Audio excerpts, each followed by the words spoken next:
and you'll be able to find basically the script for the show. Well, some of them are well worth looking at, and every once in a while, there's a must-see. Yeah, there is.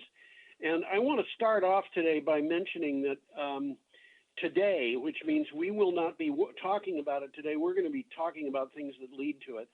But today, there was a load of articles in the news that basically carry a single message, which is that the fossil fuels industry, the utilities that are heavily dependent on the fossil fuels industry, and the automotive industry are all in steep decline. There is a consensus among some of the analysts that the fossil fuels industry might never recover from that. And on top of everything else, and this is the big surprise, the people who are utilities with heavy investment in renewable energy and car companies like Tesla have actually seen increases in their profits in the first 3 months of this year. Well, we'll be sort of touching base on that today on a couple of items. Yeah, but we're going to be getting into it big time next week. So it's very newsworthy. Yeah, it is. Okay, our first item here starts with a picture of a battery project, and it's at a wind farm. At a wind farm, that's right. And this is from Green Tech Media. Did you have anything else to say leading into this? Not really. We're just about to talk about the item, the article. Well, let's do it. Next, I'll give you a clue.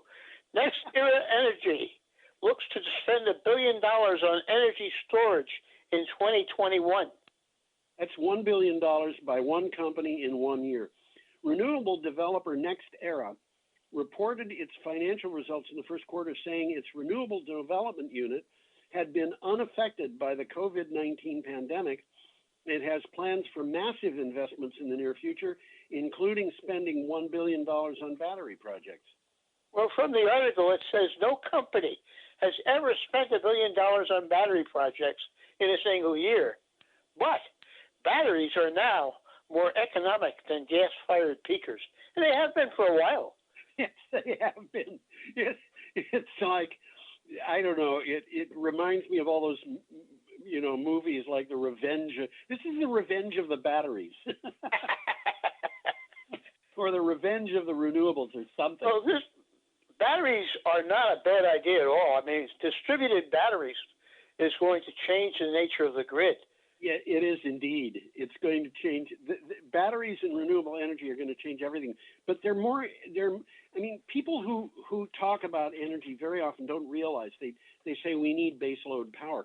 They don't realize that baseload power needs to be backed up. And I forget that. Yeah, and the backup is going to be load-following plants, which are generally speaking powered by gas, and gas peaker plants. And the cost of energy from these gas peaker plants is just outrageous. It's enormous, yeah. It's like 25 cents, 27 cents per kilowatt hour. That's cheap. They're 2 or 3 times that sometimes. Yeah, and then what happens is you come in with these batteries, and they're providing power for like 2 cents per kilowatt hour. This is a game that the tables have been turned. And as we've spoken, there's progress made in batteries. Oh yeah. Batteries are hot. Batteries are hot. That's right. Yep. Let's move along here. We got a wonderful picture of a pump jack. Isn't this great that we can talk about wonderful pictures of pump jacks? That is what's called also. Pump jack is probably the biggest thing that we put on our pictures. Probably more pump jacks than anything else. Either that or wind turbines, but pump jacks, yeah. They're also called nodding donkeys. Yeah, something like that. We have an item here from Inside Climate News. That we do. Super polluting methane emissions are twice federal estimates in the Permian Basin. And I'll just mention quickly what the Permian Basin is. It's West Texas, East New Mexico. Okay. It's just a geographic part of the U.S. Right. Methane emissions from the Permian Basin, one of the largest oil-producing regions in the world, are more than 2 times higher than federal estimates, according to a study recently published in the journal Science Advances. Well, there's a little takeaway here. A byproduct of fracking for oil, methane is often emitted into the atmosphere instead of being captured for use as fuel, which is kind of foolish, really.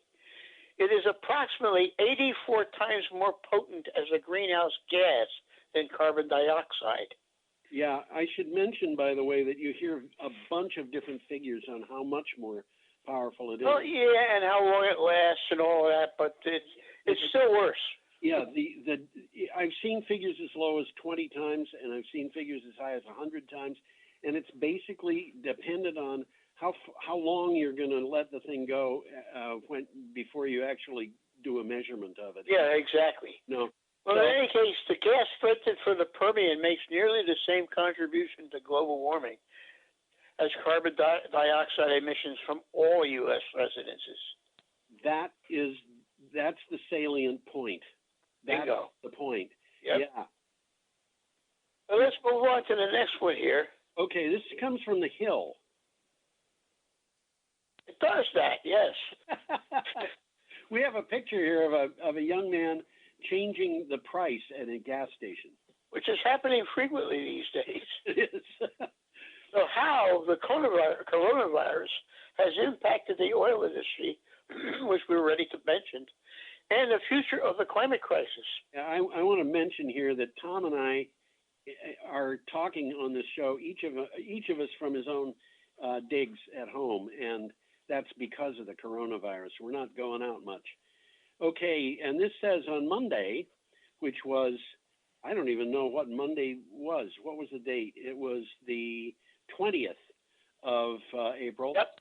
On Monday, oil prices fell as low as minus $40 and eventually settled at minus $37.63 per barrel. Scared investors and negative oil prices leave the future of the industry on shaky ground.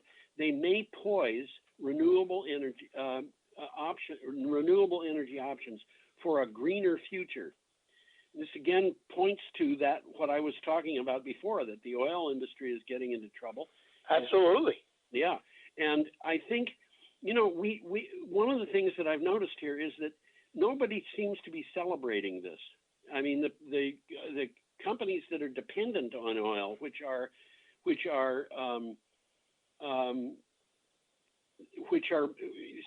in some cases getting it practically for free, or for even hate to take it. Yeah, they are not celebrating, and the reason is because it just shows you how completely out of whack everything is. Well, right now there's so much oil, and we'll touch base on this. They don't know where to put it. They don't know where to put it, and we don't have a reason to burn it right now either. So no, we don't. We've got a surplus.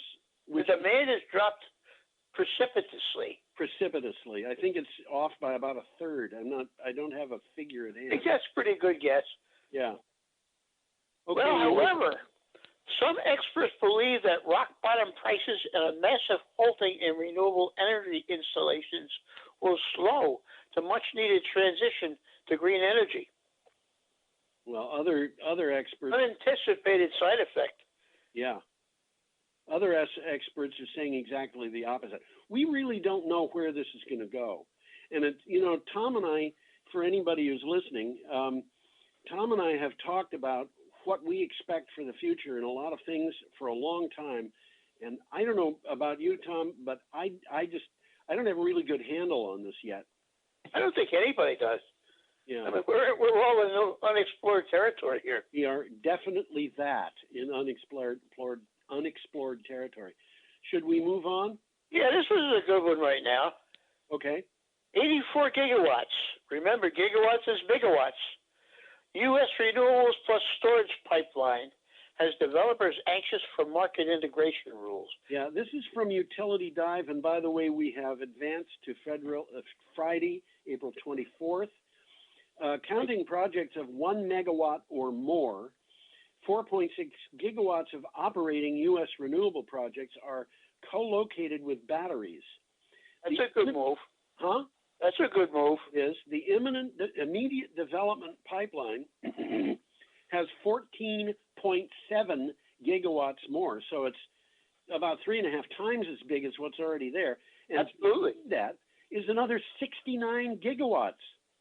And developers really want to know what the rules are for this. It's a little bit confusing because batteries are both a source and a load. Yes, that's right. And there's confusion there. Yeah. Because there's different rules applying to sources and loads. Right. And if you look at, for example, the Federal Energy Regulatory Commission's material that they put out every month, they're confusing too. It's confusing there because they talk about how much electricity is generated from batteries, and it always comes up negative. And the reason is because they store energy, and then they lose a little bit in lost efficiency, and then they deliver it back to the grid. So the figure that's there is explicable in terms of how they got it, but it really doesn't give you a very good idea of what the benefits and costs of this are. Well, let me give you a quick sentence here that I got from the source here. Renewable hybrids' ability to provide low-cost dispatchable energy make them extremely desirable. Yeah. Developers face obstacles relating to the rules for participation in wholesale markets. This is what I just said. Batteries are load when being charged and generation when it is discharging. Yes, that's right. And interestingly enough, there are times when the cost of electricity becomes negative, and that's been going on for years. And when that happens, the person who has the battery can actually, if he's tapping in at the wholesale level, can actually make money charging the battery. That's interesting. Well, let's move on to the next one here. Okay. JBIC, which you will tell us shortly what it stands for. Yeah. It becomes the third Japanese bank in a month to signal a move away from coal. Yeah. You know what? I don't think we mentioned that previous picture was a wind turbine. I don't think we did, and there's solar panels there too. Yeah, and poor Brian, who has to sort these pictures out with the text, is going to have to rewind to get it in. Okay, we have a picture now of polluting power plant. Yeah, it looks like it's probably a coal burning power plant. Oh, definitely. And you read the title from this already? JBIC? I did. The governor of the Japan Bank for International Cooperation. That's JBIC. That's it. Said the bank will no longer accept loan applications for new coal power projects. Oh, that's prudent. The statement comes as more Asian firms ditch coal with a capital flight from fossil fuels accelerating. This is from Echo Business. Oh, look at it and say, hey, look, we're not going to make any money. We're going to stop lending to these guys. Every time they lend money, they lose. They go bankrupt. They're assuming a liability if that company goes bankrupt. And it's more and more like coal is not a good way to do things. And if you put money into a coal-burning plant that is being built today, I don't think you're necessarily going to make that money back ever. I think you're right. You know, we saw, I don't even remember how many years ago it was, but several years ago, we saw a coal-burning power plant, I think in Belgium, closed down when it was only 18 months old because it couldn't make money. Yeah, we talked about that. Yeah. So that is, it's a bad bet for the banks, and they've got, social reasons, moral reasons. There's a quick takeaway here. Yeah. Government-run JBIC is the third Japanese financial institution to shift away from coal. Yeah. So this is a trend. This is definitely a trend. Major Japanese lenders have been the biggest coal financiers traditionally, globally. Yes. In the last 5 years since the Paris Accord was signed, they have poured $282 billion into fossil fuels. Well, that's changing, guys. It's changing, and I think they may be losing money on some of that too. I think you're right. Yeah. Okay, should we go on? Yeah, we got a really nice picture here. Yes, a picture of wind turbines. But it's a nice sunset or sunrise picture. Yeah. Okay. Well, Ofgem backs Shetland subsea power cable prices. Ofgem backs Shetland subsea power cable plans, and Ofgem is the UK's independent service system operator. Yeah, and the Shetland Islands are pretty far north of Scotland. Yeah, they're to the north of Scotland, offshore. Way offshore. Energy regulator Ofgem, I don't know how they pronounce that. You said Ofgem, you might be right. Approved plans for a subsea power cable which would take energy from Shetland to the Scottish mainland. That's 160 miles. 160 miles. The Scottish and Southern Electricity Networks plan for a 600 megawatt transmission link to export renewable electricity from Shetland to the rest of Britain. I noted on this thing when I put it on the website that it was 160 miles. I don't think that was actually in the. No, I got that from your note. Yeah, I know. It's for GHH, and I got it from you. I think that's me. Well, what's happening here is a new wind farm project on Shetland is going to be operational by 2024, and it's going to generate far more electricity than Shetland can use. Yeah. So they're going to bring it back to the mainland. And now this is a very important thing to listen to and memorize. Kirgord in Shetland to North Head on the Scottish mainland near Wick in Caithness. There will be tests on that. I will definitely memorize that, Tom. But it's a sign of the times. They've got the land, so they decided to put up a wind farm. Yep. And they got more power they can use. So hey, guess what, guys? Let's sell the power. Yes, that's right. And all they have to do is put in 160 miles submarine cable. Which used to be significant. Now it's a drop in the bucket. They're putting submarine cables in all over the place. All over. I mean, we're talking about submarine cables going from Iceland to Scotland and from the Northern Territories of Australia to Singapore. Yeah. They're getting serious about this. This is a thing that's going to go for thousands of miles. There's a whole bunch of them going on off of the coast of Denmark. Yes, a huge amount of that stuff. Although it's not generally as long as the others. Oh, it's a kind of a network. Yeah, that's a good way of putting it. Okay, should we move on, Tom? Yeah, we got a nice picture of U.S. aquifers coming up. An interesting picture. Take a look at it. Take a little while to look at it. Yeah, one of the things that struck me about, I should mention, we're at Saturday, April 25th. One of the things that struck me about this was my eyes just go to the part of this map that centers in Michigan, in the lower peninsula of Michigan. Okay. And the reason is because there's a kind of a circular area, which is... I saw that. It looks like a hurricane.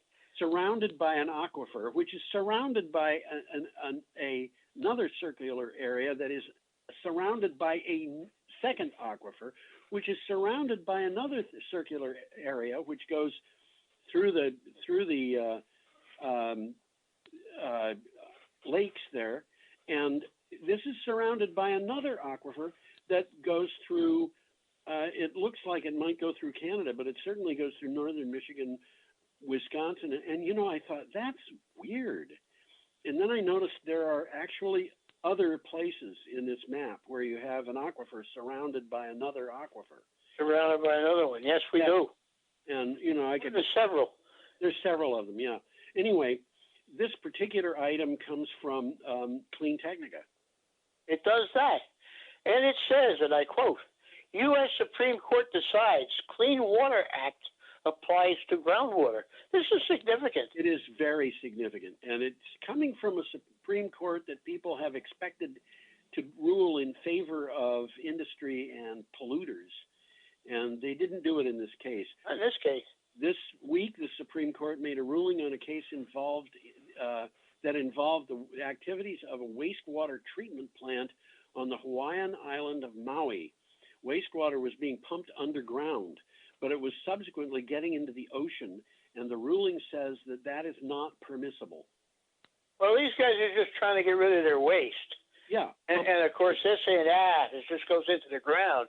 And the Corps of Engineers are saying, no, guys, it affects anything, whether you can see it or not. Yeah, and the original point of the Clean Water Act was to prevent people from dumping water directly into streams and rivers and the ocean. And now they're saying you can't do it indirectly. Yeah, you can't do it indirectly. You can measure the pollution in the ocean where this water is seeping through the land. Therefore, you can't pump it into the land. That makes sense. It does. A lot of people who are watching this might be young enough that they have no idea what things were like before the Clean Water Act was passed. And my recollection is could not look. You couldn't even look at the Connecticut River. Yeah, the Ashwillet River had soap suds on it because the laundromats were just dumping their wastewater into the river, and it was soapy. And there were, what was it, in Pittsburgh, they had fires, and also Saginaw Bay. They would have the water. The river going on fire. The river or the lake would catch on fire because of all the pollution that was floating on the top of it. But you certainly couldn't swim in the Connecticut River. No, you couldn't. And Lake Erie, they said, was dead and would take 2,000 years to recover. And I recall that fairly quickly, like 5 years, they discovered that was wrong. It actually recovered very quickly. And the Hudson River was supposedly... That was terrible, too. It was supposedly dead. And after the Clean Water Act, fishermen started fishing in the river again, and they put out nets, and the nets were being broken, and they didn't know how. And then they found out it was sturgeon. I was just going to say, it was probably sturgeon. They're pretty big. They're pretty big, but they thought the sturgeon were extinct in the Hudson Valley. Yeah, that's correct. They had just gone farther upstream. So anyway, you want to go on? Yeah, we got a nice picture of an airplane. Airplane from By Aerospace and an article from Clean Technica. Now, we've talked about this several times, and I never thought I'd ever see an electric airplane. Well, what do you got for a title? Electric air taxi service set to launch in California by 2021. Quantum Air announced plans to launch what is called the world's first an air taxi service using a fleet of 26 all-electric flying taxis to shuttle passengers between major points in the greater Los Angeles area. Quantum says that its air taxi flights will be surprisingly affordable. Well, this isn't for everywhere. This has to be a place where they've got a lot of concentration of traffic, like California, right? Like Chicago, like New York. Ain't going to happen in Vermont. Not very soon, I would I would say. When we get our Brattleboro airport. Well, there's one in Keene. Yeah, there is one in Keene. I think there was one in Brattleboro not all that long ago. I might be wrong about that. I don't remember one, but there could have been. Where's the next one? Up by Springfield, isn't it? I don't know. Yeah, there's a little one up there. Yeah. Well, there's a quick takeaway here. Okay.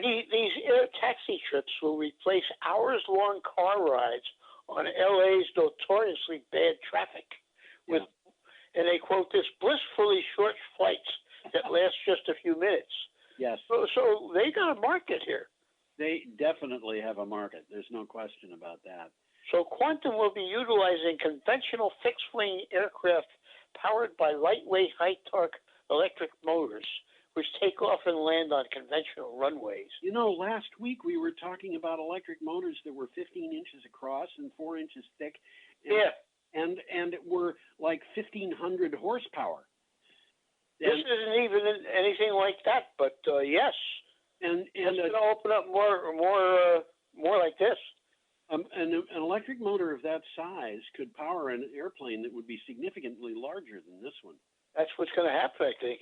I think, yeah, and that comes about because of a change in technology. We've got super magnets now. So yeah, that's what's going on, really. It's a technological change. It's changes that are happening in areas of technology that I never imagined would change. And who gave a darn about electric motors? Huh? Who gave a darn about electric motors? They were the same in 1970 as they were in 1870. Yeah, and I think about DC motors that I worked with that were pretty obsolete working with them, that were like, you wouldn't want to hold one of these things in your lap because they were heavy, but they were only half horse. And I think a motor of the same weight would be this 1,500 or 1,300 horsepower motor. It's a different world we're in. Well, a friend of mine had a Volkswagen Squareback that he put an electric motor in. It was an easy job, but he put in a 5 horsepower DC electric motor, which was half the size of a garbage can. Yeah. And today, you could mount a motor in there that would make it a rather funny-looking dragster. I was just going to say 0 to 60 in 3 seconds. Yeah, I bet you could do better than that with a VW Bug in one of these motors. I bet you could. Okay, should we go along here? We got a picture of some tomatoes. Yes. Why do we have a picture of tomatoes? This is also from Clean Technica. We must fix our food system to withstand disasters. Well, that's absolutely correct. I guess that's true. Just as this pandemic has shown light on the fragility of our medical system, it's also shown that the U.S. food system is broken. Our food supply comes largely from mega corporations across the globe. Disruptions are widely felt and impossible to plan in advance. You know, you go down to the co-op in the middle of the winter. Unlike many stores, they tell you where this stuff comes from. So yeah, they do. If you buy tomatoes, you can learn that they have come from Florida by air, but they will have come by air from Chile. Yeah. You know? Sure. They're not going to come from Vermont in the wintertime, that's for sure. Well, unless they come from a hothouse. Well, there is technology where they're building vertical farms. Yeah, I guess there is. And that's going to help a lot. Not around here, but in the big cities. Well, I think it'll help around here, to tell you the truth. And one of the things that's really interesting about those vertical farms is that they are put into buildings that would really not have much other use. No, that's correct. You can put them into old warehouses and things like that. That's what's going on. Yeah. But we got a quick takeaway here. The concentration and consolidation of food production is unsustainable. Yes. Workers are exploited along the chain, from small farmers to field and factory workers to food service workers. Yes. And that's true. Yes. Consumers are confronted by costs of housing and health care competing with food and the cost of managing the food they bring home. We need a new model, a more sustainable system with better stewardship of our food resources. That's a very true statement. I think it is, yes. And one of the problems that we've got here is this mega corporations thing. And well, that's the way American industry has developed. You know what it reminds me of? A friend of mine many years ago was talking about schools in the United States, and he said the American school system was designed at a time when the country was enamored of the factory system. And that's why we treat children as though they were components to be turned out in a factory. And that's an interesting observation, isn't it? And I think this thing of mega corporations, the mega corporations have got an approach to business that is, all corporations in this country have to follow business plans that are stated in the corporate papers. And their business plans say, we are interested in making money. That's it, period. And they may say how they're going to make money, but they don't say what damage they're going to do collaterally in the process. Isn't there a new form of corporation that's coming up that's socially responsible? We have B Corps in what I'm Vermont, talking about. Yep. and other places in the nation. I think Vermont was the first state to have a B Corp, which is a benefit corporation. And the people who own the company are allowed to make money, but they have to file papers that say what benefit they're doing, what effects they're having, and things like that on the people who are involved. And that includes the customers, but it also includes the employees and their neighbors. So that's good trend. Yep. So should we move on now? Yeah, we got a nice picture of a tanker here. Yeah, actually another tanker in the background. We're up to Sunday, April 26th, and we have an item from ABC News, which is the Australian broadcast company, I believe. I think it is, yes, not American broadcast. Oh, this is not America. This is Australia. Well, it starts off giving you a clue. Australian government's $94 million crude oil purchase offers a simple economics lesson. And by the way, I should mention that this $94 million is 94 million Australian dollars. And an Australian dollar, as I recall, is about 75 cents US. Yeah, they're smaller. They're less than ours, right? Yeah. So this would be probably $70 million. Something like that. It's still significant. It's still significant, yes. Interesting picture there of the tanker. You notice something about it? I noticed there's something funny about the bow. Well, the tanker's empty. Well, yeah, I noticed that too. You can tell that pretty easily by the orange. The orange, which is the part of it that was painted to be underwater for a long, long time. Also, you see there that part of the rudder is out of the water. Well, the picture that I've got on my screen, I can't see that, but that's... Oh, okay. I just modified the picture so I could get it in my notes. Okay. So in any case, it says the Australian government's $94 million crude oil purchase offers... I said this already. You did. Simple economics lesson. Last week, Australia took advantage of record low oil prices to buy crude oil it needed to maintain a fuel stockpile. This illustrates the difference between energy that must be stocked, such as oil, and energy that just flows naturally, such as renewables. That's interesting. We'll talk to you about that again further on. Yeah. But they bought this oil from the United States. Yeah, but they don't have any... Oil will have to be physically stored somewhere, and Australia doesn't have the capacity to store it. Yeah. It's going to have to stay in the United States with the storage space being leased. Yes. It sounds kind of crazy. The drop-off in demand has been so significant, the global oil industry is struggling to cope with its growing stockpile of unwanted oil and its limited storage capacity. That's why prices have plummeted. I was about to say. That's why they went negative.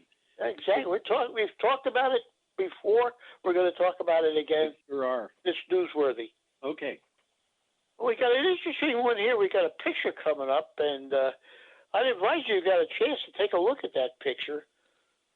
Examine it because it's interesting. But they're turning PET into electrodes. That PET is a certain kind of plastic. Yeah, and this picture, by the way, is it's almost circular. It doesn't go all the way around, but it starts in the upper left-hand corner and it goes clockwise to the lower left-hand corner. In a circle. It's a process that's being illustrated here. Bing, bing, bing, bing, bing. That's right. So, what do you? This is from Clean Technica. What do you have for a title? New research turns old soda bottles into battery electrodes in a microwave. This is crazy. Researchers at Purdue University have devised a way to use microwaves to convert plastic waste into battery electrode material. The process applies to PET, PET, which is polyethylene terephthalate, the most commonly used plastic for single-use water and soda bottles. Well, this is the same plastic that they use to make, they call Mylar. Okay. It's just in a different form, but it's the same plastic. I didn't know that. One of the things, Tom, that I thought about when I read this article is, they're talking about a way to use plastic refuse. And oh yeah, absolutely. But the amount of plastic they're going to use here is not going to make any dent in the amount of waste we've got. Unfortunately. Yeah.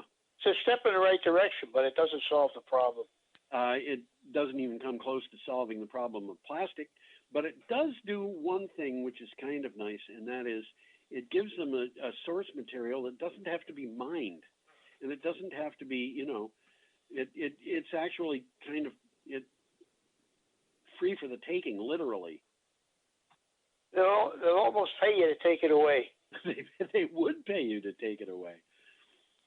Well, the researchers used ultra-fast microwave irradiation to convert these PET flakes into disodium terephthalate in around 2 minutes using typical household microwave setup.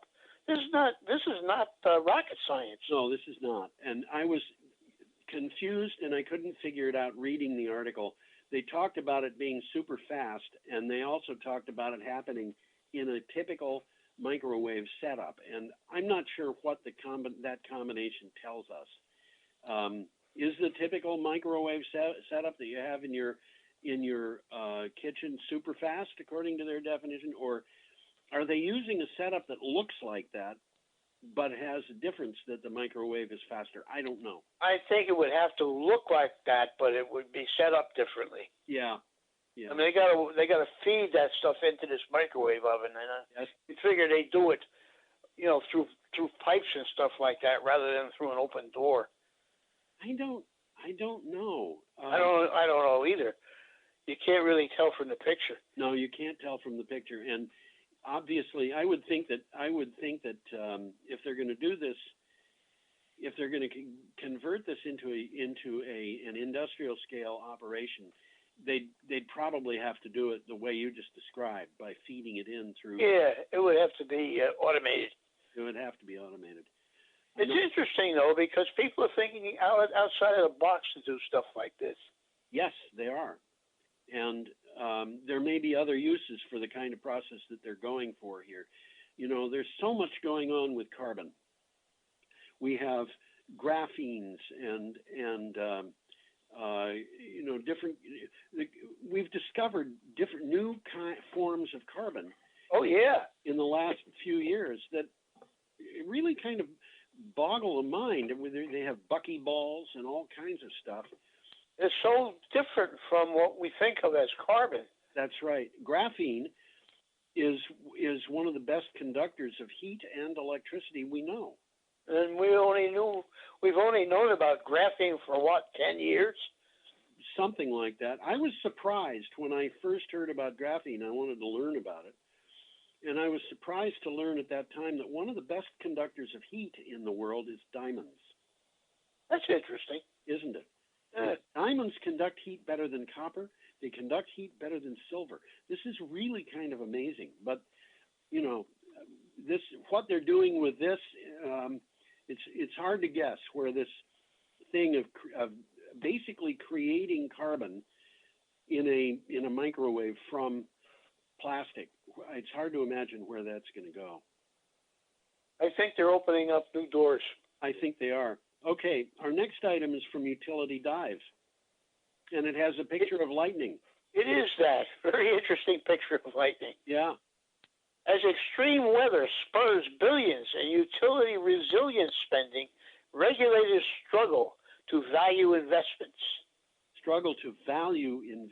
The National Renewable Energy Laboratory tried to evaluate approaches to resilience to guide utility investing and found there were too many factors to quantify easily, and this moves regulators back to human judgment. And this is a problem because regulators don't like it when you tell them they have to think. Well, this is a long, meaty article, and I'll mention quickly just to clarify, because I needed clarification. Yeah. Resilience is mentioned more and more in utilities' grid modernization proposals, but it often gets conflated with reliability. Yes. And they explain the difference. Resilience means the ability to prepare for and adapt to changing conditions and withstand and recover from disruptions.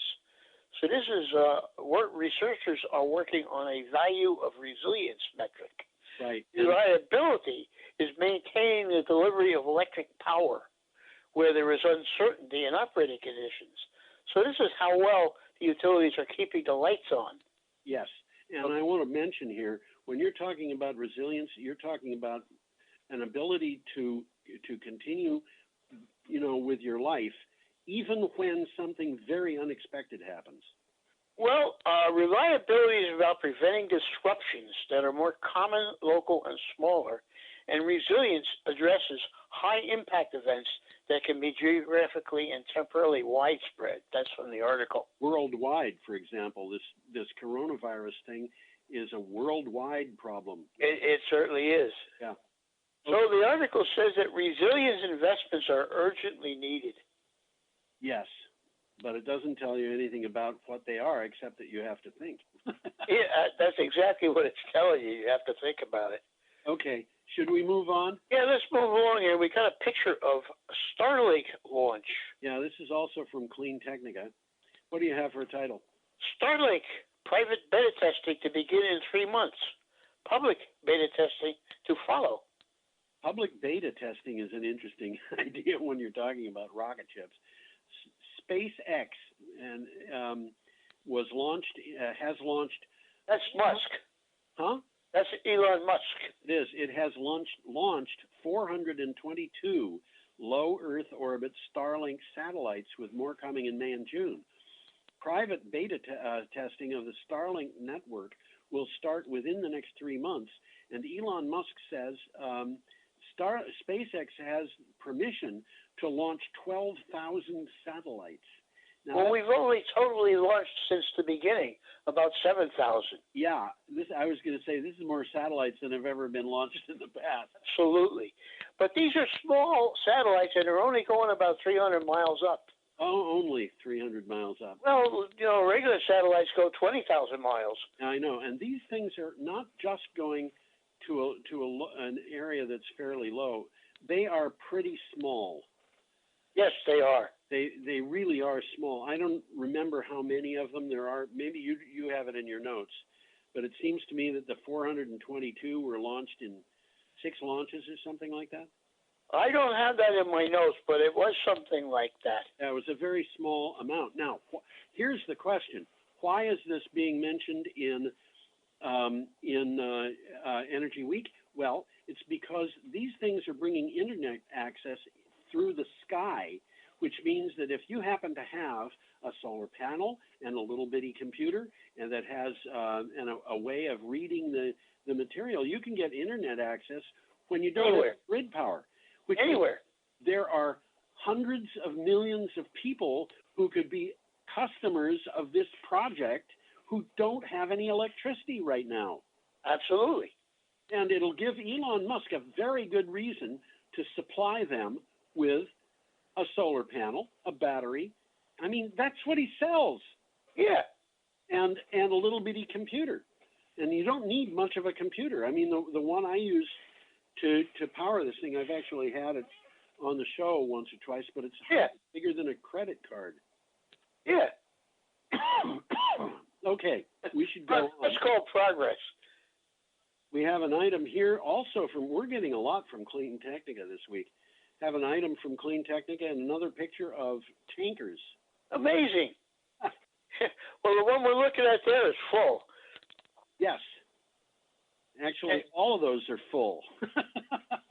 Well, yeah, but there's one that stands out. The other ones, well, there's a lot of tankers in that picture. There's a lot of tankers in that picture. I looked at the video that it came from. There's many tankers out there.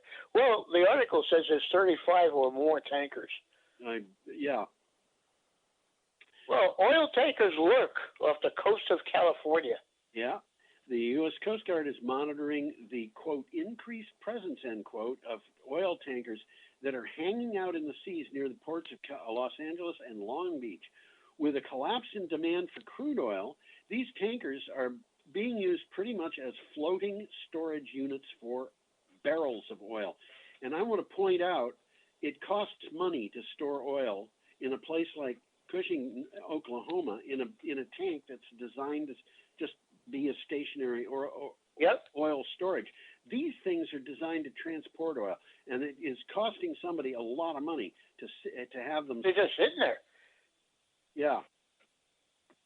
So. Well, the more than 35 tankers carry more than 25 million barrels, which is enough oil to meet the needs of 25% of the Earth's consumption. Amazing. We should probably move on, Tom, unless you've got more on this. I think we should. We got a picture of a small hydro plant in New York. Looks like Townsend Dam. You know what it reminds me of is that dam in Hinsdale. Yeah. You know the dam in Hinsdale? Yeah. That dam it does, right in the Connecticut River. No, I'm not talking about the one in the Connecticut River. I'm talking about one that's in the Ashwillet River. Okay. Yeah. I know that one. It does. Right. If you drive into the middle of Hinsdale and you kind of turn right at the post office, there's a dam there on the left. There it is.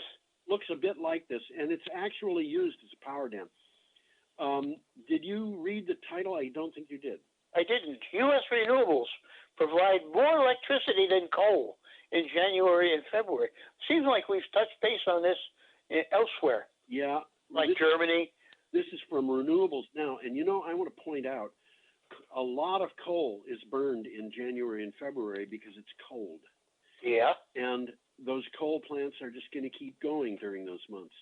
If they haven't made more electricity than renewables in the middle of the winter, I don't think there's much chance they're going to do it in the spring. I think you're right. Renewable energy sources produce 10.6% of electricity, 10.6% more electricity than coal during the first 2 months of 2020 and topped nuclear power in February, according to a Sunday campaign analysis of recently released data from the U.S. Energy Information Administration. Well, this Sunday campaign is a company. It's a nonprofit research and educational organization supporting the aggressive development of renewable energy. And I got renewable energy and energy. Yes, well, I think I think that may have been in the article. I think it was. Yeah. I think it was. But that's the Sunday campaign. It's Sunday. Yeah, 2 words. 2 words. Okay. It's interesting. We should move on. We've got about 12 minutes and 6 articles to do. And we got, 6 articles Tuesday. We're starting out on, coming up on Tuesday. April 28th, we have another article from Clean Technica. We got a picture of a North Dakota wetland. Yes, that's right. And by the way, this particular picture and some of the other pictures we use for Energy Week came from Wikimedia Commons. If don't come from Wikimedia Commons, they're almost always pictures that just were with the article when it was published. Okay. So this is the EPA's dirty water. A new rule discards science and ignores the importance of wetlands and tributaries. Didn't we just mention this? Yeah, we did. In the latest act of abdication, the EPA published its Navigable Waters Protection Rule in the Federal Register on April 21st.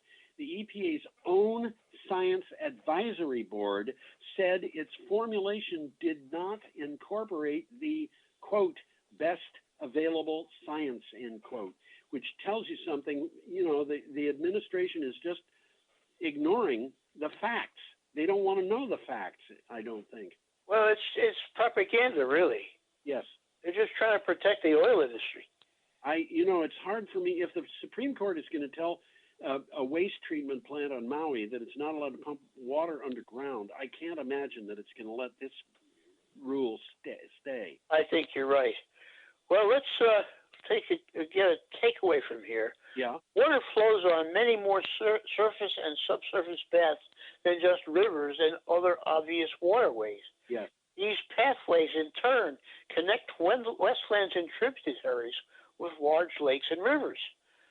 Trump is saying that if you can't see the connection between the bodies of water, it does not exist. Which is exactly what the Supreme Court just ruled against. On that basis, the administration has removed environmental protections from half of the nation's wetlands and a fifth of the streams and tributary headwaters. That makes them available for unregulated pollution. It isn't going to stay. Yeah. I think the Supreme Court's going to get in there and say you can't do that. I suspect they will, yes. Okay, we've got an item here from NJ Spotlight and a picture of a solar farm. Pretty big solar farm. Yeah, it might be in New Jersey. It looks like it could be. It could be. Probably is. Yeah. Well, the NJ, which is New Jersey, goes to court to fight federal order on renewable energy sources. This is interesting. New Jersey appealed a federal order that would raise the cost of energy from renewables, saying the measure exceeds federal authority and would slow down the switch to clean energy. Advocacy groups in Delaware, Maryland, and the District of Columbia joined in the action. We've actually talked about this ruling before on a number of occasions. Doesn't make sense. Well, basically what they're saying is if the state is going to subsidize or incentivize renewable energy in any way, the federal government is going to make a ruling that as a source of energy has to bid on the market at a rate which is comparable to what would the same energy would cost from coal or natural gas. we can't count on the subsidies. Yeah. And just saying we got to throw those subsidies. As far as we're concerned, we're throwing those subsidies out. They don't count. That's what they want to do. Now, what happens if you have a solar farm and you bid 4 cents per kilowatt hour because you know the natural gas plant is going to bid 4 cents per kilowatt hour, what happens to the extra money? Does that mean the wind farm can make a ton of money? I don't know. I don't know either. Okay. Do you have more on that? We have to keep. Well, FERC's plan is just another form of subsidy to the fossil fuel industry. Right, and one of the FERC commissioners said this is exceeding the authority of our commission.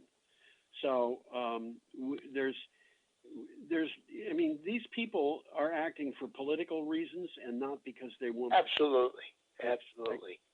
Okay, you want to move on, Tom? Yeah, I think we should. Environmental. Picture of a nuclear plant in Connecticut. Yes, Millstone, and this is the Environmental Working Group. As pandemic rages, federal nuclear regulators put keeping reactors running ahead of public health and safety. How is the NRC responding to a coronavirus pandemic? Question. Well, the answer is by letting nuclear plants cut back workforces for social distancing, creating 84-hour work weeks, and by having NRC inspectors work from home. Doesn't make sense. Have you ever worked an 84-hour work week? I don't think I ever did, but they're allowing these to happen back to back. Yeah, and I have worked 84-hour work weeks, and I can tell you. That's 12 hours a day. It's not very efficient or observant after 84 hours of work. Well, that's exactly what they're saying. They're talking about 3 Mile Island. Yeah. Attributed to mechanical failure worsened by operator fatigue. Yeah. Okay, we have to go on, Tom. I think we do. We got a picture of Michael Moore here. Yep, we're at Wednesday, April 29th. It's kind of a controversial article here. Well, what do you have for a title? Michael Moore's latest film is riddled with errors and millions are watching. Yeah. Planet of the Humans, produced by Michael Moore and Jeff Gibbs, is ostensibly about climate change, but Gibbs spends most of the so-called documentary railing against the problems of renewable energy and spinning out conspiracy theories. Now, Tom, I want to tell you, I have watched this movie twice. The first time I just watched it, and I was prepared to believe that it would be okay. The second time I took notes, and I found a major error or major problem with every single scene that had substance in it. Interesting. They just to give you an example, they showed a thing about the unveiling of the Chevy Volt. They just said it was the unveiling of the Volt. They didn't say a lot more about it than that, aside from the stuff that they wanted to say. They didn't say when it happened, for example, which was 2008. After that, they went to a place where there was a certain amount of renewable energy being produced from a solar farm that was nearby. Read that, yep. This was 2008 now. Yeah, and one of the things that they mentioned is that the solar panels at the solar farm are flexible. Okay. They also cost very little money compared to the amount that it would cost to get the good ones, which the guy who was talking about it said, and I have to say this was facetiously, about $1 million per square inch.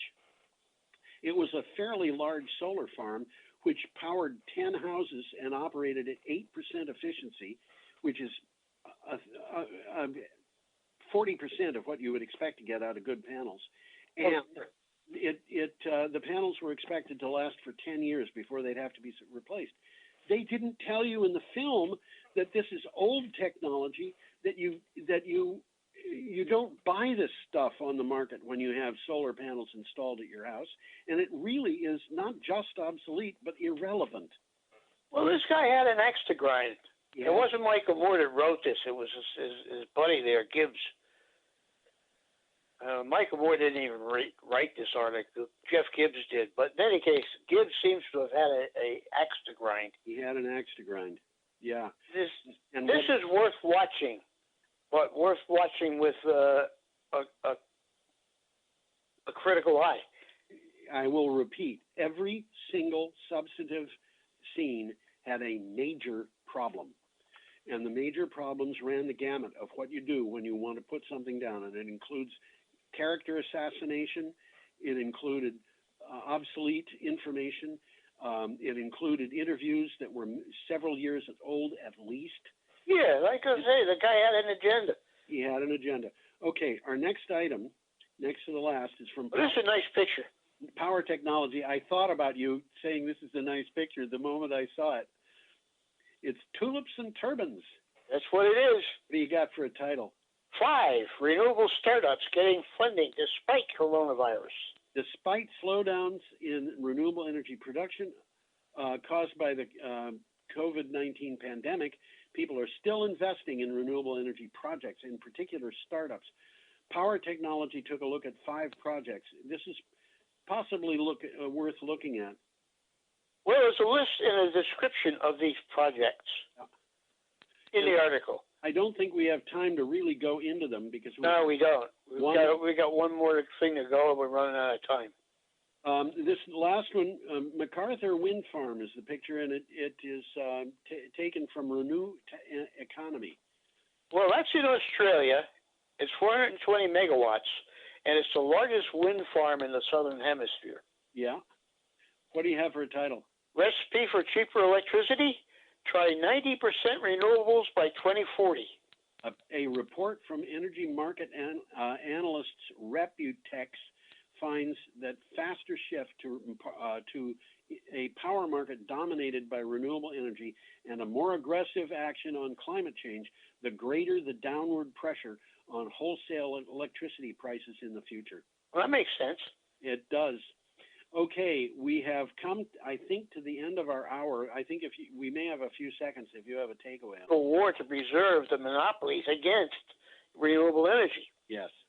And it's been a threat of runaway electricity prices, edging out Australia's coal plants too quickly. This is what it says: edging out Australia's coal plants too quickly and with too much cheap wind and power would drive up the price of electricity and make the whole system far less affordable. Nonsense. Yeah. Exact opposite is true. It's the exact opposite. And that's the message that the people who own those plants and operate those plants want you to believe. Exactly. Okay. But, they don't even mention the effect of electric cars, and they're coming. Yeah, I guess they are. Well, Tesla had its sales go up in the first 3 months despite COVID-19. What does that tell you? It tells you that electric cars are coming. Yeah, it sure does. Okay, I guess we're at the end of we're finished. We're at the end of our show, so I'm going to invite everybody to come back next time. Sounds like a plan. Okay, thank you, Tom. Adios. Have a nice week. You too. Bye.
Hi, Brandy.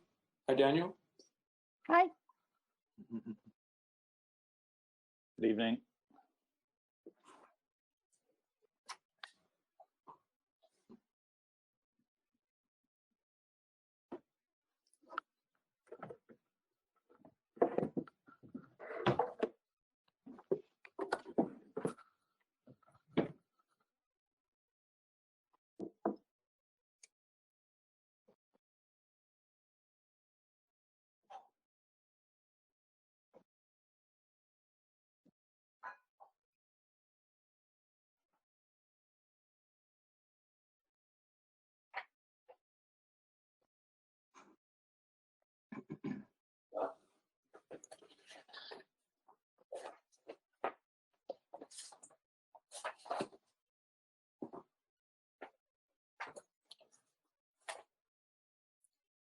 Hi, everyone. By my clock, I have 6:15. This conference will now be recorded. And now we're being recorded, I'm told, by the ethereal voice. Hi, everybody. I'd like to convene the April 5th, 2020 meeting of the Brattleboro Select Board. Do we know for a fact that this meeting has been properly warned, Peter? Yes, we do. It has. Thank you. As our first act of business, we'd like to approve the minutes. If anyone has a motion for that. I move to approve the minutes from last meeting. Thank you. Ian has moved to approve our minutes from April 21st, 2020. All those in favor, say aye.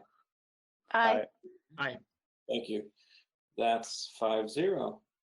And the first order of business, or second, I should say, is chair's remarks. I really don't have any expanded remarks. I just wanted to say that I continue to see wonderful examples of strength in our community and also kindness to others. And I just love little stories. I think we'll be talking about that a little bit later. But I just thank everyone for their patience, because I know some of our changed circumstances these days can really try our patience on a professional and a personal level. So I thank everybody for being patient with not only our town staff, but yours truly and everyone you see before you tonight. The next order of business is select board comments. I'm sorry, manager's comments. I'm going to go to Peter Elwell. Thank you, Ken. I do have brief comments tonight. I'd like to just speak about the vandalism on the Veterans Memorial that occurred this past weekend and put that in a bit of context. And then I'll save the rest of my remarks for the business items we have on your agenda later this evening. The main thing I want to convey to the community is that there is actually some action being planned to follow up on the research that's been done by the students and the Historical Society. And it's unfortunate that combination of circumstances resulted in that not being more publicly known earlier. And I've got some responsibility for that. I got an additional, I'd had some a meeting with the students and some discussions with Historical Society members back in the winter. And we had talked about a way to move forward. They were continuing with their research. Yes. Can you back up a little bit, Peter, and tell people what students, what research, what vandalism? Sure, absolutely.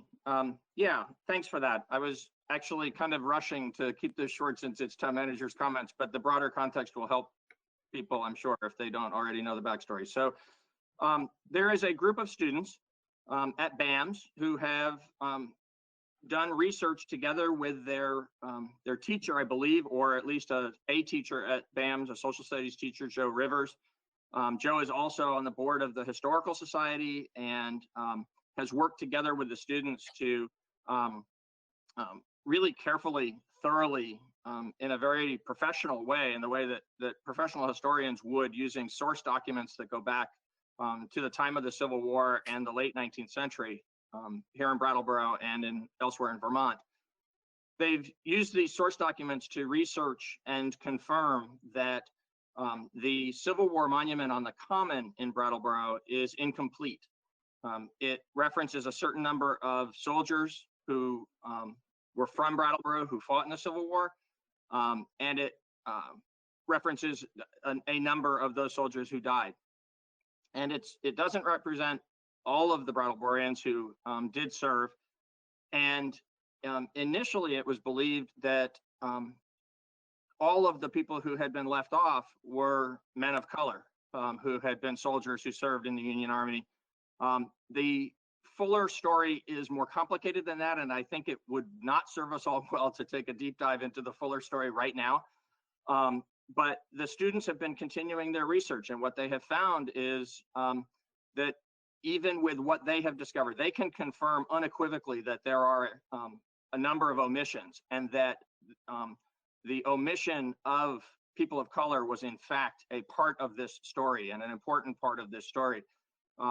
To the degree that that involved racism, it also involved classism. And what they're finding is that there's also a number of white men who served either on their own behalf or on behalf of others who bought out of the service, bought out of the obligation, who were people of limited means who were under-recognized, went unrecognized, went undercounted in this census of who had represented Brattleboro in the Civil War.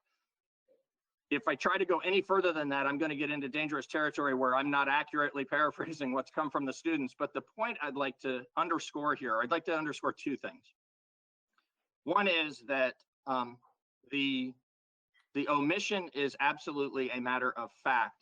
The details of the omission is still being researched, and therefore the corrective action we will ultimately take isn't 100% clear yet. There will be some additional research. There will need to be some collaborative work with people in the community and the folks who have done the research to decide sort of what feels like the best way forward to correct this error.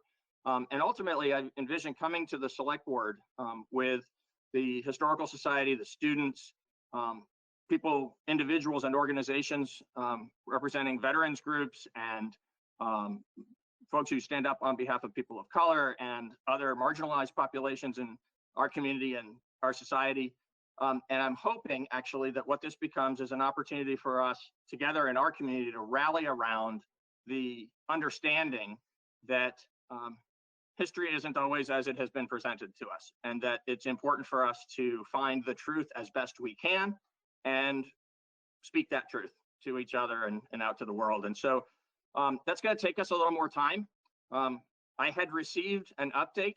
It was not the definitive closure to the matter, but it was an update from the students just about the time COVID was beginning. It was in the first week of March.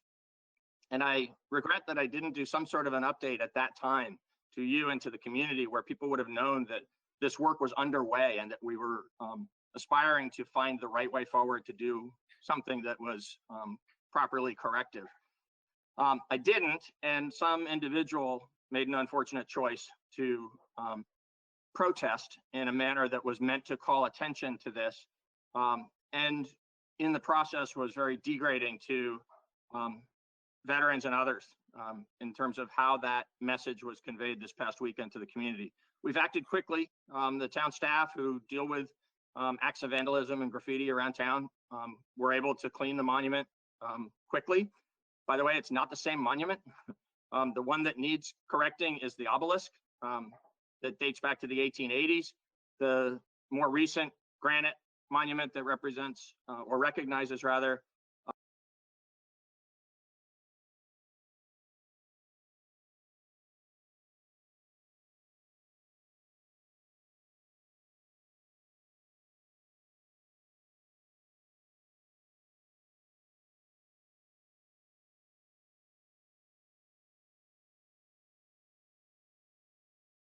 opportunity for us as a community to come together and find something that's really informative and an opportunity for us to learn and grow and accomplish a greater degree of justice in this monument, in this recognition for service to the community and the country in a way that we'll find our way forward together. I think that's going to take a while. I don't know when we'll be back for public consideration of a proposed action.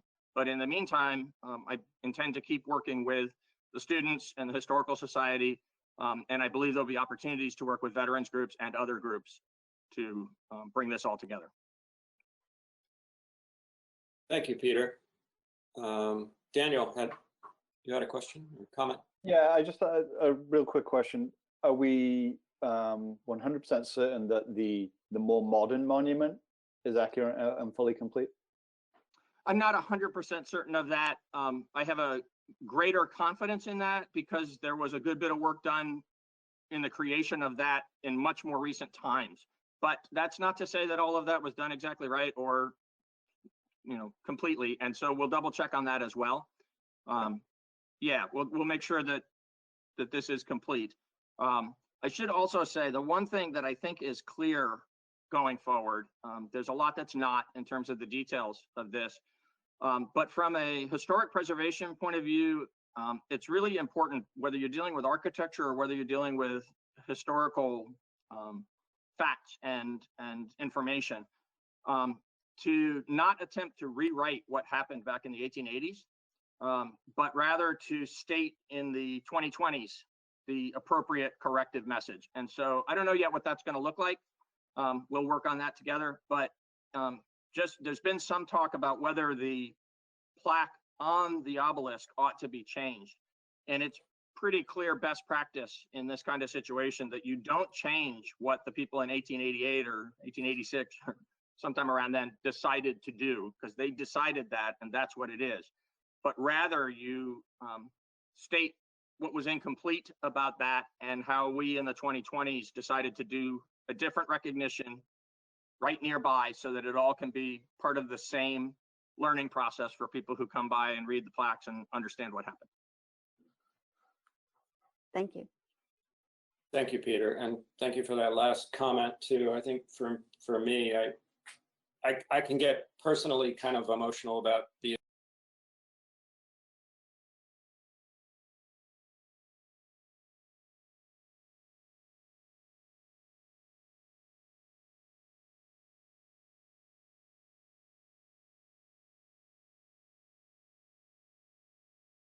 like this, which really should never have anything to do with the very correct argument or debate that we should have about correcting past monuments and updating with an additional plaque or that sort of thing. So it can be a very emotional moment for people, and I just hope everybody can take a deep breath. Consider that everybody has their things going on, and just again be kind, like I mentioned at the beginning of the comment period. But anyway, it was tough for some people. I'm sure a lot of people didn't even see it go by, but it was tough for some of our community members. So are we going to, did you have additional that you wanted to? Oh, okay. Oh, thank you. Okay. So I want to just move on to fellow select board members' comments and or committee reports. I'm not sure a lot of committee action going on right now. Liz, I think I saw your hand up. Yeah, I just wanted to mention that during this crisis, many nonprofit organizations and private individuals have stepped up to assist in various ways. And I'm mentioning them even though these are not town initiatives, because I want to make sure that as many people as possible are aware of these initiatives. And if you are in a position to assist by way of volunteering or donating your time or funds, but most especially, if you are in need in the community, please contact one of these groups that might help you and your family. And I have a list, but I think I'll mention things briefly. And if my fellow select board members know more particulars, please chime in. The first one that I wanted to mention is the Brattleboro Area Mutual Aid, or BAMA. And this is a group that was formed specifically to provide mutual aid.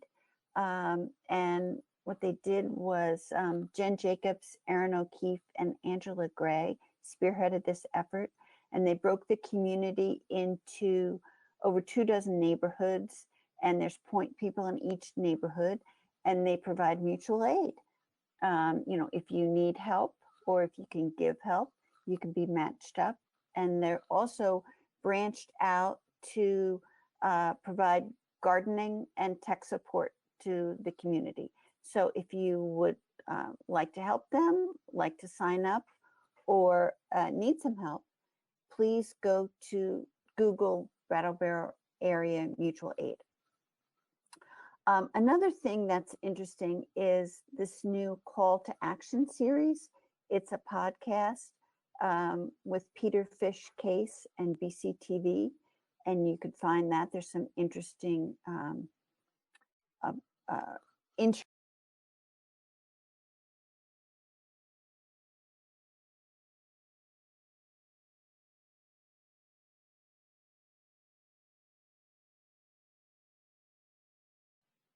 Groundworks, and Rihanna Kendrick, who is the operations director of Groundworks, and she's also the chair of the Southern Windham County Continuum of Care.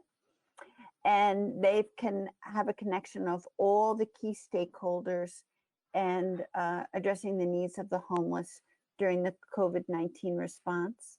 And they've housed folks at motels and continue to provide support for them ongoing. And so one of the things that you could do if you would like to volunteer is to call them and see if you can volunteer there, perhaps cook a meal. That's always welcome.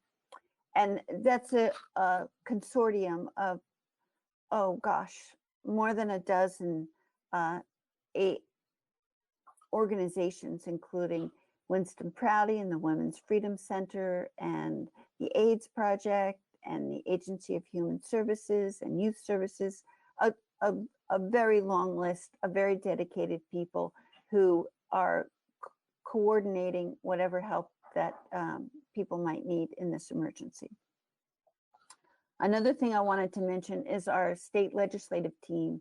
Emily Kornheiser, Molly Burke, and Tristan Tolino have online meetings every Saturday. And if you need assistance, please contact them. Also, Becca Blount and Jeanette White are assisting not only individuals navigating the federal and state programs, but also they've helped Brattleboro and other municipalities with legal issues as they arise that the state needs to address. Then there's also meals. The school and various food banks are providing meals for people who are in need. And Sevka has done an amazing job. I think Daniel will talk about that. And then there's essential child worker childcare. And there's also the Brattleboro Development Credit Corporation's Regional COVID-19 Business Resiliency Program. And that program will match a business owner with someone who will help us, help you navigate the various small business loans and unemployment and so forth. And the United Way also has a list and a way to volunteer. And there's a very complete list that the Windham Regional Commission has prepared, which lists all sorts of nonprofits for basic needs, food, shelter, various, and then a variety of suggestions for volunteering and donations, as well as whatever need the community might have for food or shelter. Please go to their extensive list. And if there's others who'd like to chime in. Does anybody want to chime in to Liz's very helpful, extensive but still partial list? I guess Daniel had his hand up first. Yeah, thanks. I just wanted to kind of point out to folks that the Brattleboro Town website has links to many of these things on its homepage. If you go to the resources for individuals and families, there's lots of good information to be found there. I wanted to say something that was not adding on to what Liz was talking about, because I thought we were going to talk a little bit more about COVID later on. I wanted to kind of flag up the Brattleboro Historical Society's online kind of audio, I don't know what you'd call them. I mean, I guess you'd call them podcasts, right? They're mini podcasts. And if you go to soundcloud.com and just kind of type in Brattleboro Historical Society, you'll find like this really, really rich bunch of, recordings that have been made, I think mostly in collaboration with students from the middle school and, the Historical Society. And so when I was learning about the monument issue, I went there and listened to some of them, and they were really, really great. And there's a bunch of them about all kinds of different Brattleboro topics. So I just wanted to point that out to folks. You're right. Those are great. I think, Brandy, did you have your hand up real quickly? I had my hand up, but I wasn't going to chime in on anything Liz said because I feel like she really covered it. I was going to chime in just on my own. So if somebody else is going to chime in on Liz, I don't mind deferring. Okay, I had one small thing. And Ian, did you want to chime in on Liz's points about our community members? Yeah. Do you want to go first, Tim? No. Well, the only other one I would mention is Vermont Legal Aid has a very, oh, for God's sake, yes. A very, very comprehensive list of, oh man, whatever you could think could be affected by COVID-19. And I would encourage people, if they have any kind of question on something in that area, to go to that resource. It is very helpful. Yeah, I agree. that's great. Thank you, Ian. My small thing was that I was going to give a shout out to Post 5 of American Legion, who actually has something called a buddy check. And I like the name of it anyway. But the one thing that impressed me, it's one of these Google Docs where you can go and participate and let people know, that you could use a phone call or whatever. But one of the questions on it was, who else might you know that could use a phone call who won't admit it? And I thought that was a great way to phrase it, because that's part of our community support is kind of, there's always people that really could use a hand with something and just don't want to go ahead and admit that kind of thing. So I like that part of the buddy check system they have at Post 5. So, and return to some other topics for the board members, or? Well, I do want to say something that wasn't in the thread, and I want to say, as we know, there's been some restrictions kind of lifted over the past few days, and some of us are kind of venturing a little bit more into places that are outdoor spaces, like gardening centers and other stores. And I, for one, on a personal level, but I'm going to use this platform to say, I'm going to be really looking to stores that are encouraging social distancing, where customers are being encouraged to respect 6 feet or more. And I'm frankly going to be looking for places where employees and as many customers as possible are wearing masks. And today I had a really wonderful encounter at a shop that I went to locally where everybody was wearing masks. People were kind of bobbing and weaving in a very polite and lighthearted way when they were coming down the same aisle, and everybody was really respectful and patient. And that's the kind of place that I'm going to be looking to frequent. And I would really encourage, as we start opening businesses, for people to think, maybe not, even if your belief isn't in the mask system, what is your reputational risk and what is it worth? And how do you want to help people feel comfortable? Because I, for one, am the kind of customer that I'm going to be looking for a specific kind of responsibility during this time.